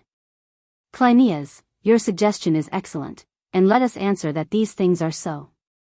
Athenian, once more, are all of us equally delighted with every sort of dance? Cleinias, far otherwise. Athenian, what, then, leads us astray? Are beautiful things not the same to us all, or are they the same in themselves, but not in our opinion of them? For no one will admit that forms of vice in the dance are more beautiful than forms of virtue, or that he himself delights in the forms of vice, and others in a muse of another character. And yet most persons say, that the excellence of music is to give pleasure to our souls. But this is intolerable and blasphemous. There is, however, a much more plausible account of the delusion. Cleinias, what? Athenian, the adaptation of art to the characters of men. Choric movements are imitations of manners occurring in various actions, fortunes, dispositions, each particular is imitated, and those to whom the words, or songs, or dances are suited, either by nature or habit or both, cannot help feeling pleasure in them and applauding them, and calling them beautiful. But those whose natures, or ways, or habits are unsuited to them, cannot delight in them or applaud them, and they call them base.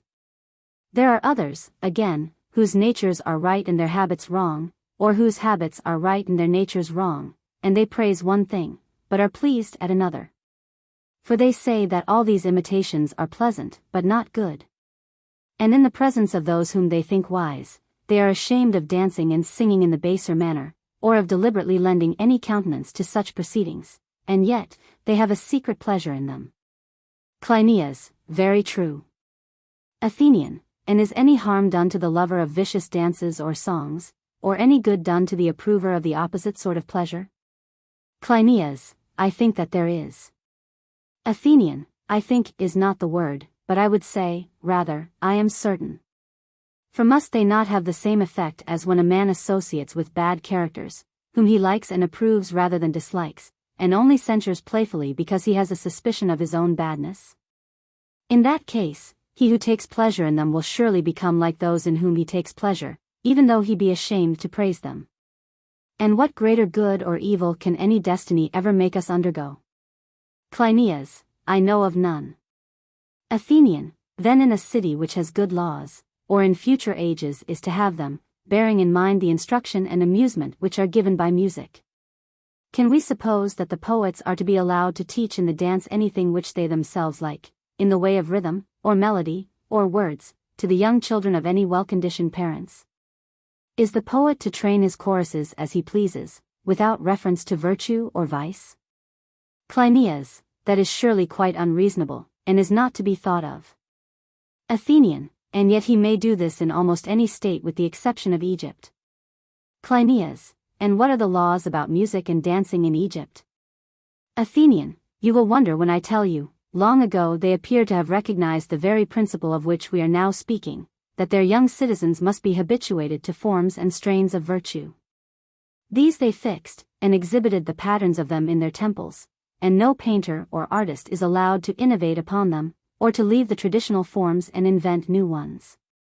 To this day, no alteration is allowed either in these arts, or in music at all.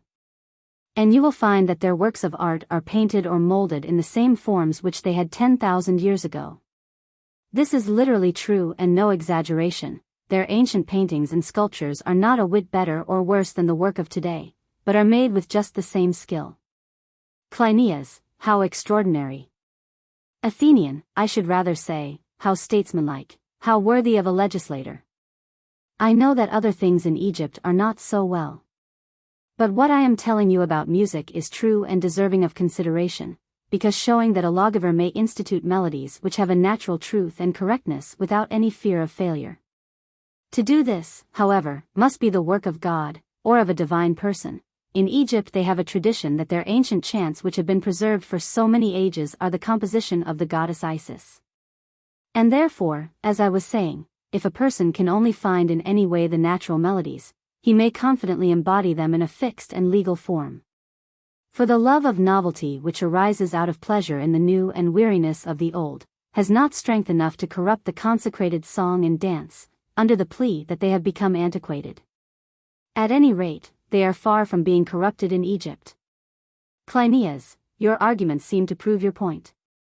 Athenian, may we not confidently say that the true use of music and of choral festivities is as follows?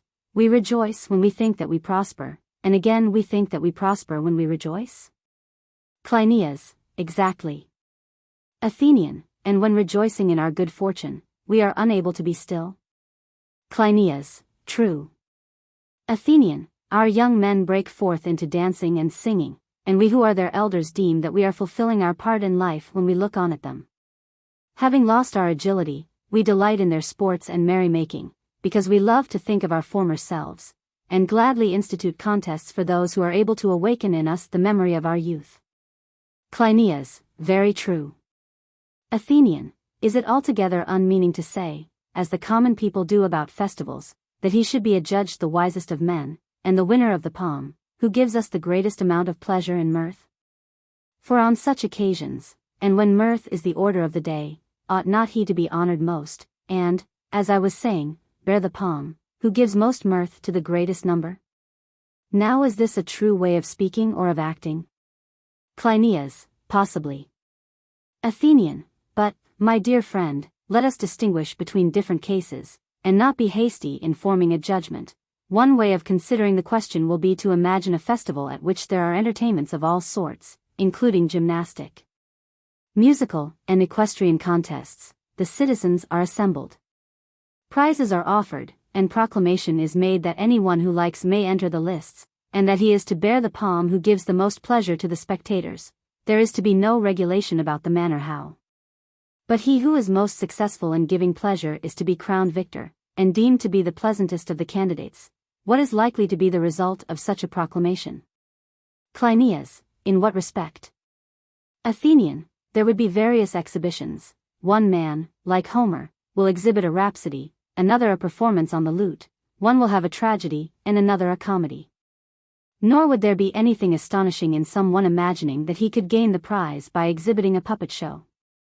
Suppose these competitors to meet, and not these only, but innumerable others as well, can you tell me who ought to be the victor? Cleinias, I do not see how any one can answer you, or pretend to know, unless he has heard with his own ears the several competitors. The question is absurd. Athenian, well, then, if neither of you can answer, shall I answer this question which you deem so absurd? Cleinias, by all means. Athenian, if very small children are to determine the question, they will decide for the puppet show. Cleinias, of course. Athenian, the older children will be advocates of comedy, educated women, and young men, and people in general, will favor tragedy. Cleinias, very likely. Athenian, and I believe that we old men would have the greatest pleasure in hearing a rhapsodist recite well the Iliad and Odyssey, or one of the Hesiodic poems, and would award the victory to him. But, who would really be the victor? That is the question. Cleinias, yes. Athenian, clearly you and I will have to declare that those whom we old men adjudge victors ought to win, for our ways are far and away better than any which at present exist anywhere in the world. Cleinias, certainly. Athenian, thus far I too should agree with the many, that the excellence of music is to be measured by pleasure. But the pleasure must not be that of chance persons. The fairest music is that which delights the best and best educated, and especially that which delights the one man who is preeminent in virtue and education. And therefore the judges must be men of character, for they will require both wisdom and courage. The true judge must not draw his inspiration from the theater, nor ought he to be unnerved by the clamor of the many in his own incapacity. Nor again, knowing the truth, ought he through cowardice and unmanliness carelessly to deliver a lying judgment, with the very same lips which have just appealed to the gods before he judged. He is sitting not as the disciple of the theater, but, in his proper place, as their instructor, and he ought to be the enemy of all pandering to the pleasure of the spectators. The ancient and common custom of Hellas, which still prevails in Italy and Sicily, did certainly leave the judgment to the body of spectators, who determined the victor by show of hands. But this custom has been the destruction of the poets. For they are now in the habit of composing with a view to please the bad taste of their judges, and the result is that the spectators instruct themselves, and also it has been the ruin of the theater. They ought to be having characters put before them better than their own, and so receiving a higher pleasure, but now by their own act the opposite result follows. What inference is to be drawn from all this? Shall I tell you? Cleinias, what? Athenian, the inference at which we arrive for the third or fourth time is, that education is the constraining and directing of youth towards that right reason, which the law affirms, and which the experience of the eldest and best has agreed to be truly right. In order, then, that the soul of the child may not be habituated to feel joy and sorrow in a manner at variance with the law, and those who obey the law, but may rather follow the law and rejoice and sorrow at the same things as the aged, in order, I say, to produce this effect, chants appear to have been invented, which really enchant, and are designed to implant that harmony of which we speak. And, because the mind of the child is incapable of enduring serious training, they are called plays and songs, and are performed in play. Just as when men are sick and ailing in their bodies, their attendants give them wholesome diet in pleasant meats and drinks, but unwholesome diet in disagreeable things, in order that they may learn, as they ought, to like the one, and to dislike the other.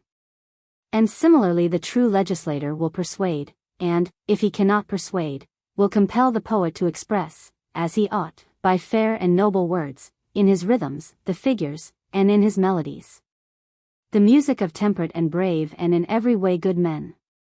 Cleinias, but do you really imagine, stranger, that this is the way in which poets generally compose in states at the present day? As far as I can observe, except among us and among the Lacedaemonians, there are no regulations like those of which you speak.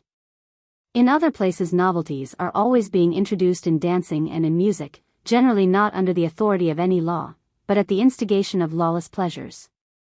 And these pleasures are so far from being the same, as you describe the Egyptian to be, or having the same principles, that they are never the same. Athenian, most true, Cleinias. And I dare say that I may have expressed myself obscurely, and so led you to imagine that I was speaking of some really existing state of things, whereas I was only saying what regulations I would like to have about music.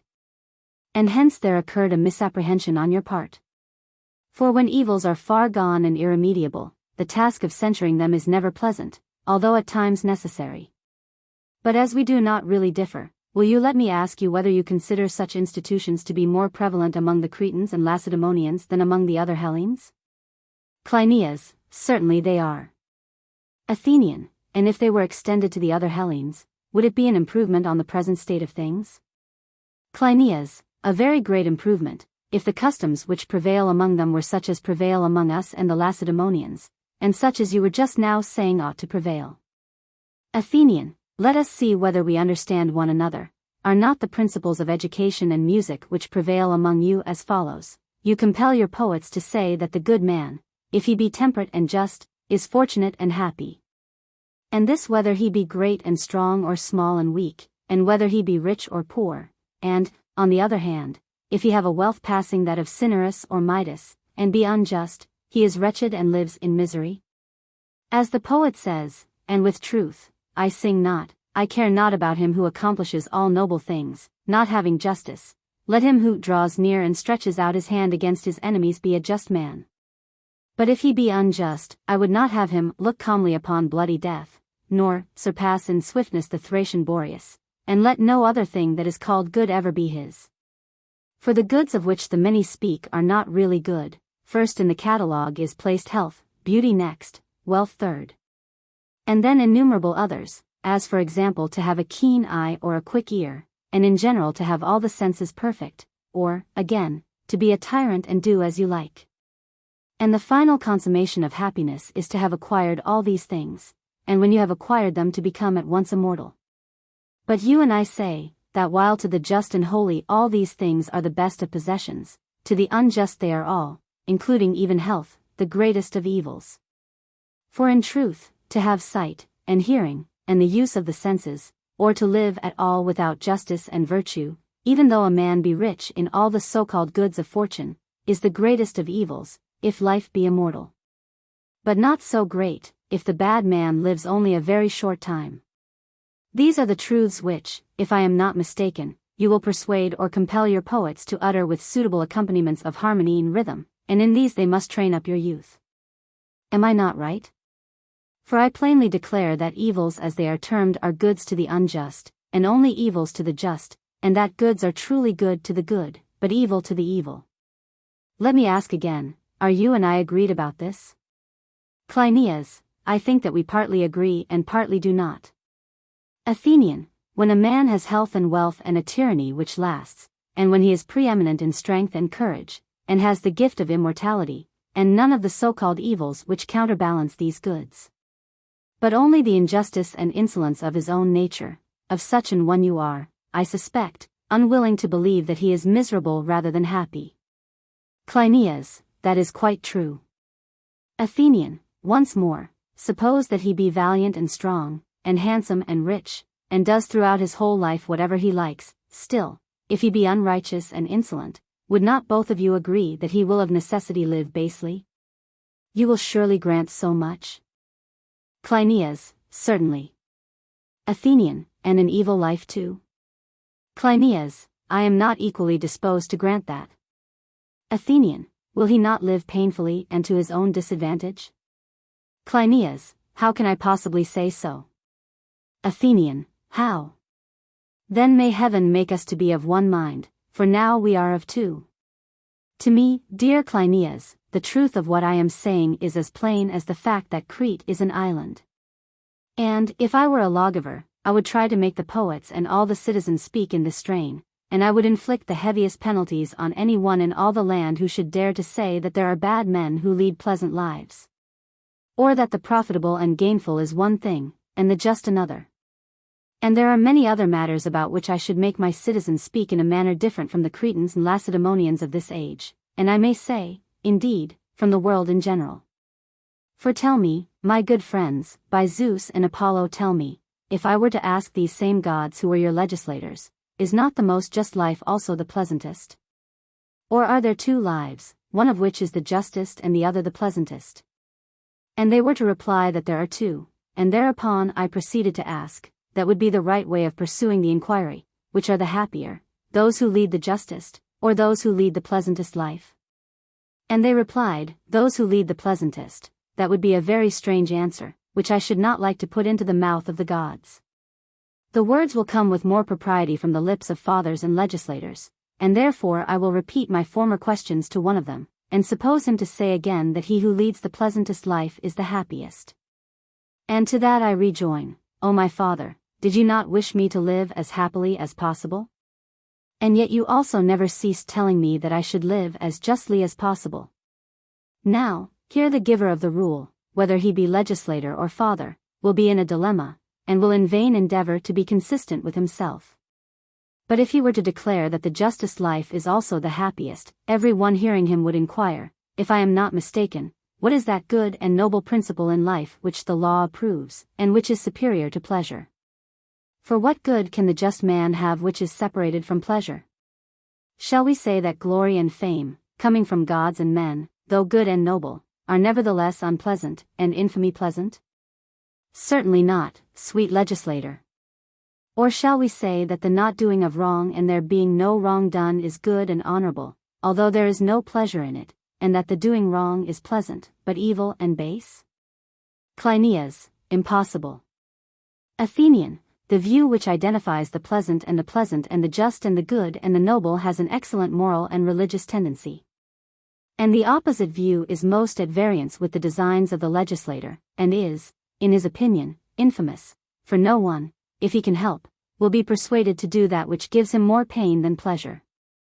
But as distant prospects are apt to make us dizzy, especially in childhood, the legislator will try to purge away the darkness and exhibit the truth. He will persuade the citizens, in some way or other, by customs and praises and words, that just and unjust are shadows only, and that injustice, which seems opposed to justice, when contemplated by the unjust and evil man, appears pleasant and the just most unpleasant. But that from the just man's point of view, the very opposite is the appearance of both of them. Cleinias, true.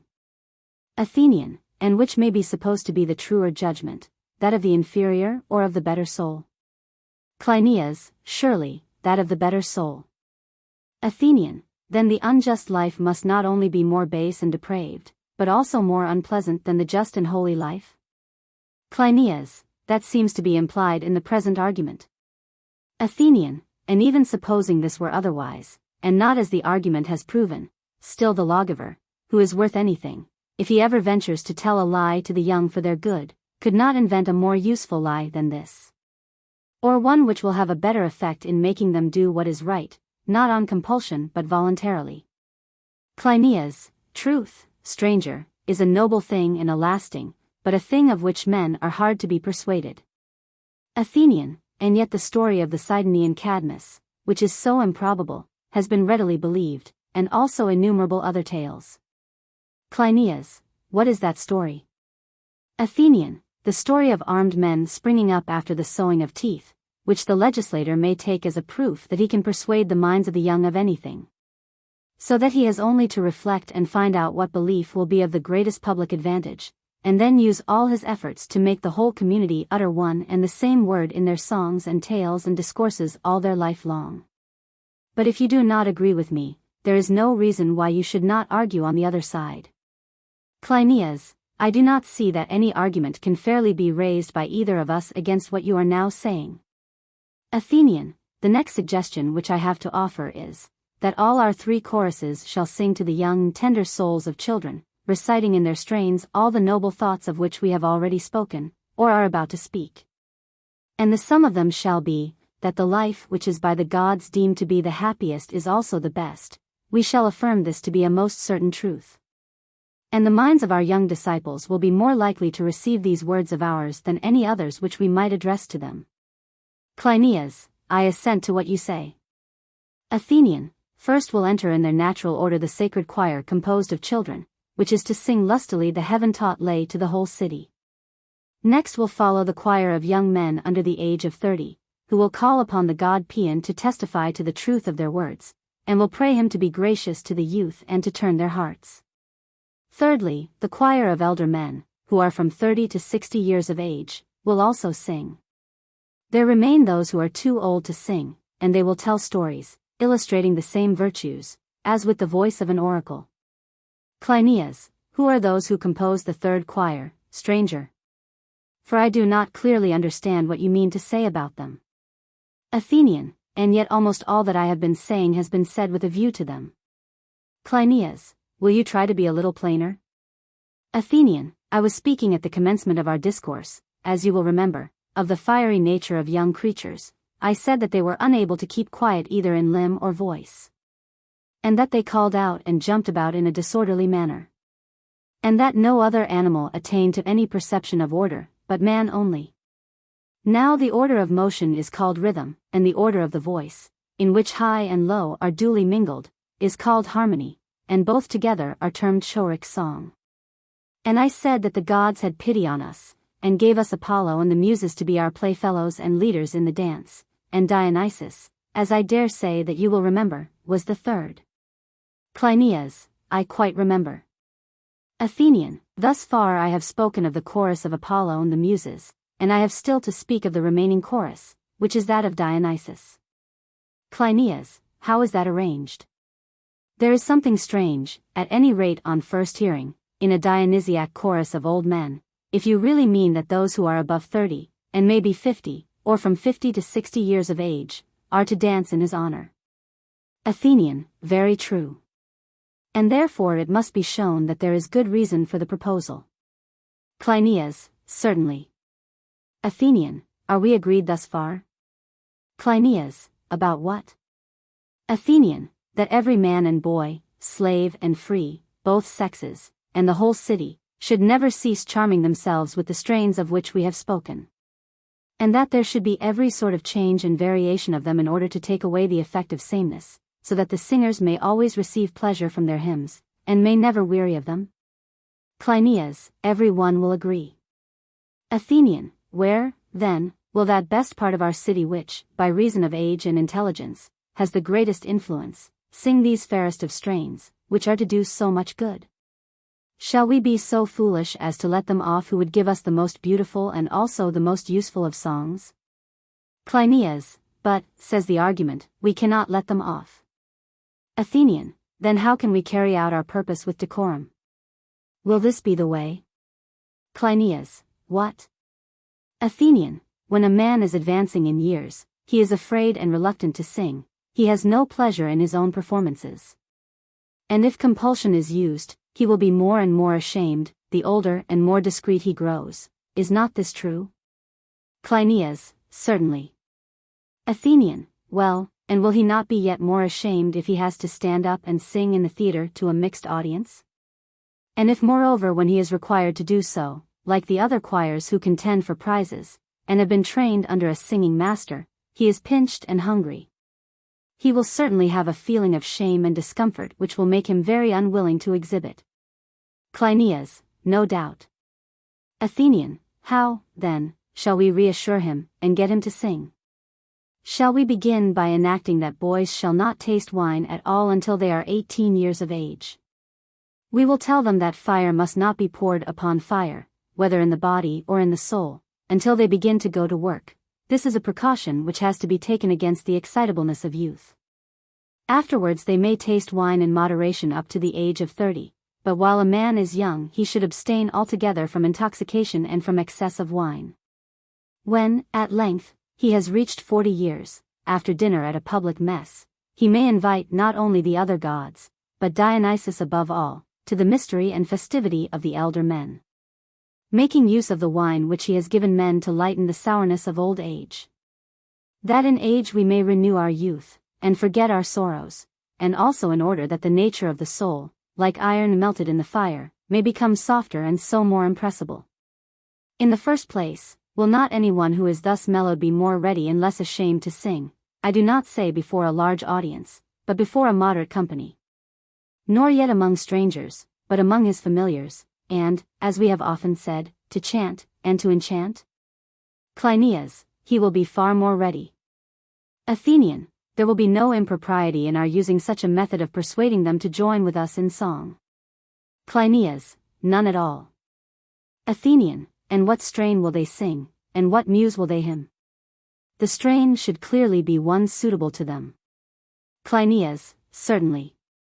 Athenian, and what strain is suitable for heroes? Shall they sing a choric strain?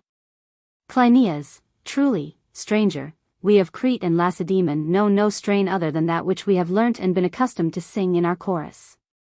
Athenian, I dare say. For you have never acquired the knowledge of the most beautiful kind of song, in your military way of life, which is modeled after the camp, and is not like that of dwellers in cities. And you have your young men herding and feeding together like young colts. No one takes his own individual colt and drags him away from his fellows against his will, raging and foaming, and gives him a groom to attend to him alone, and trains and rubs him down privately, and gives him the qualities in education which will make him not only a good soldier, but also a governor of a state and of cities. Such an one, as we said at first, would be a greater warrior than he of whom Tertius sings, and he would honor courage everywhere, but always as the fourth, and not as the first part of virtue, either in individuals or states. Cleinias, once more, stranger, I must complain that you depreciate our lawgivers. Athenian, not intentionally, if at all, my good friend, but whither the argument leads, thither let us follow. For if there be indeed some strain of song more beautiful than that of the choruses or the public theatres, I should like to impart it to those who, as we say, are ashamed of these, and want to have the best. Cleinias, certainly. Athenian, when things have an accompanying charm, either the best thing in them is this very charm, or there is some rightness or utility possessed by them. For example, I should say that eating and drinking, and the use of food in general, have an accompanying charm which we call pleasure. But that this rightness and utility is just the healthfulness of the things served up to us, which is their true rightness. Cleinias, just so. Athenian, thus, too, I should say that learning has a certain accompanying charm which is the pleasure. But that the right and the profitable, the good and the noble, are qualities which the truth gives to it. Cleinias, exactly. Athenian, and so in the imitative arts, if they succeed in making likenesses, and are accompanied by pleasure, may not their works be said to have a charm? Cleinias, yes. Athenian, but equal proportions, whether of quality or quantity, and not pleasure, speaking generally, would give them truth or rightness. Cleinias, yes. Athenian, then that only can be rightly judged by the standard of pleasure, which makes or furnishes no utility or truth or likeness, nor on the other hand is productive of any hurtful quality, but exists solely for the sake of the accompanying charm. And the term pleasure is most appropriately applied to it when these other qualities are absent. Cleinias, you are speaking of harmless pleasure, are you not? Athenian, yes. And this I term amusement, when doing neither harm nor good in any degree worth speaking of. Cleinias, very true. Athenian, then, if such be our principles, we must assert that imitation is not to be judged of by pleasure and false opinion. And this is true of all equality, for the equal is not equal or the symmetrical symmetrical, because somebody thinks or likes something, but they are to be judged of by the standard of truth, and by no other whatever. Cleinias, quite true. Athenian, do we not regard all music as representative and imitative? Cleinias, certainly. Athenian, then, when any one says that music is to be judged of by pleasure, his doctrine cannot be admitted. And if there be any music of which pleasure is the criterion, such music is not to be sought out or deemed to have any real excellence, but only that other kind of music which is an imitation of the good. Cleinias, very true. Athenian, and those who seek for the best kind of song music ought not to seek for that which is pleasant, but for that which is true. And the truth of imitation consists, as we were saying, in rendering the thing imitated according to quantity and quality. Cleinias, certainly. Athenian, and every one will admit that musical compositions are all imitative and representative. Will not poets and spectators and actors all agree in this? Cleinias, they will. Athenian, surely then he who would judge correctly must know what each composition is. For if he does not know what is the character and meaning of the piece, and what it represents, he will never discern whether the intention is true or false. Cleinias, certainly not. Athenian, and will he who does not know what is true be able to distinguish what is good and bad? My statement is not very clear, but perhaps you will understand me better if I put the matter in another way. Cleinias, how? Athenian, there are 10,000 likenesses of objects of sight? Cleinias, yes. Athenian, and can he who does not know what the exact object is which is imitated, ever know whether the resemblance is truthfully executed? I mean, for example, whether a statue has the proportions of a body, and the true situation of the parts, what those proportions are, and how the parts fit into one another in due order. Also their colors and conformations, or whether this is all confused in the execution. Do you think that anyone can know about this, who does not know what the animal is which has been imitated? Cleinias, impossible. Athenian, but even if we know that the thing pictured or sculptured is a man, who has received at the hand of the artist all his proper parts and colors and shapes, must we not also know whether the work is beautiful or in any respect deficient in beauty? Cleinias, if this were not required, stranger, we should all of us be judges of beauty. Athenian, very true. And may we not say that in everything imitated, whether in drawing, music, or any other art, he who is to be a competent judge must possess three things. He must know, in the first place, of what the imitation is. Secondly, he must know that it is true, and thirdly, that it has been well executed in words and melodies and rhythms? Cleinias, certainly. Athenian, then let us not faint in discussing the peculiar difficulty of music. Music is more celebrated than any other kind of imitation, and therefore requires the greatest care of them all. For if a man makes a mistake here, he may do himself the greatest injury by welcoming evil dispositions, and the mistake may be very difficult to discern, because the poets are artists very inferior in character to the muses themselves, who would never fall into the monstrous error of assigning to the words of men the gestures and songs of women. Nor after combining the melodies with the gestures of freemen would they add on the rhythms of slaves and men of the baser sort. Nor, beginning with the rhythms and gestures of freemen, would they assign to them a melody or words which are of an opposite character. Nor would they mix up the voices and sounds of animals and of men and instruments, and every other sort of noise, as if they were all one. But human poets are fond of introducing this sort of inconsistent mixture, and so make themselves ridiculous in the eyes of those who, as Orpheus says, are ripe for true pleasure. The experienced see all this confusion, and yet the poets go on and make still further havoc by separating the rhythm and the figure of the dance from the melody, setting bare words to meter, and also separating the melody and the rhythm from the words, using the lyre or the flute alone. For when there are no words, it is very difficult to recognize the meaning of the harmony and rhythm, or to see that any worthy object is imitated by them. And we must acknowledge that all this sort of thing, which aims only at swiftness and smoothness and a brutish noise, and uses the flute and the lyre not as the mere accompaniments of the dance and song, is exceedingly coarse and tasteless. The use of either instrument, when unaccompanied, leads to every sort of irregularity and trickery. This is all rational enough. But we are considering not how our choristers, who are from 30 to 50 years of age, and maybe over 50, are not to use the muses, but how they are to use them. And the considerations which we have urged seem to show in what way these 50-years-old choristers who are to sing, may be expected to be better trained.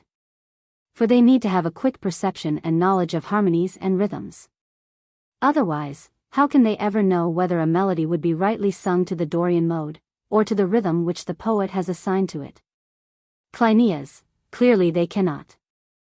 Athenian, the many are ridiculous in imagining that they know what is in proper harmony and rhythm, and what is not, when they can only be made to sing and step in rhythm by force. It never occurs to them that they are ignorant of what they are doing. Now every melody is right when it has suitable harmony and rhythm, and wrong when unsuitable. Cleinias, that is most certain. Athenian, but can a man who does not know a thing, as we were saying, know that the thing is right? Cleinias, impossible. Athenian, then now, as would appear, we are making the discovery that our newly appointed choristers, whom we hereby invite and, although they are their own masters, compel to sing, must be educated to such an extent as to be able to follow the steps of the rhythm and the notes of the song, that they may know the harmonies and rhythms, and be able to select what are suitable for men of their age and character to sing, and may sing them, and have innocent pleasure from their own performance, and also lead younger men to welcome with dutiful delight good dispositions. Having such training, they will attain a more accurate knowledge than falls to the lot of the common people, or even of the poets themselves. For the poet need not know the third point, viz., whether the imitation is good or not, though he can hardly help knowing the laws of melody and rhythm. But the aged chorus must know all the three, that they may choose the best, and that which is nearest to the best. For otherwise they will never be able to charm the souls of young men in the way of virtue. And now the original design of the argument which was intended to bring eloquent aid to the chorus of Dionysus, has been accomplished to the best of our ability. And let us see whether we were right, I should imagine that a drinking assembly is likely to become more and more tumultuous as the drinking goes on. This, as we were saying at first, will certainly be the case. Cleinias, certainly. Athenian, every man has a more than natural elevation. His heart is glad within him, and he will say anything and will be restrained by nobody at such a time. He fancies that he is able to rule over himself and all mankind. Cleinias, quite true.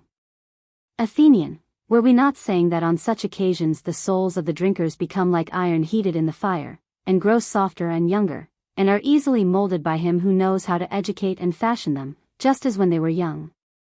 And that this fashioner of them is the same who prescribed for them in the days of their youth, viz. the good legislator. And that he ought to enact laws of the banquet, which, when a man is confident, bold, and impudent, and unwilling to wait his turn and have his share of silence and speech, and drinking and music, will change his character into the opposite, such laws as will infuse into him a just and noble fear, which will take up arms at the approach of insolence, being that divine fear which we have called reverence and shame? Cleinias, true. Athenian, and the guardians of these laws and fellow workers with them are the calm and sober generals of the drinkers. And without their help there is greater difficulty in fighting against drink than in fighting against enemies when the commander of an army is not himself calm.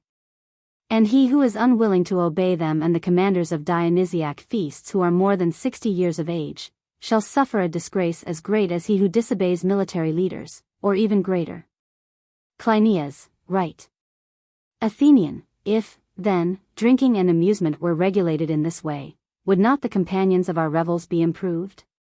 They would part better friends than they were, and not, as now, enemies. Their whole intercourse would be regulated by law and observant of it, and the sober would be the leaders of the drunken. Cleinias, I think so too, if drinking were regulated as you propose. Athenian, let us not then simply censure the gift of Dionysus as bad and unfit to be received into the state.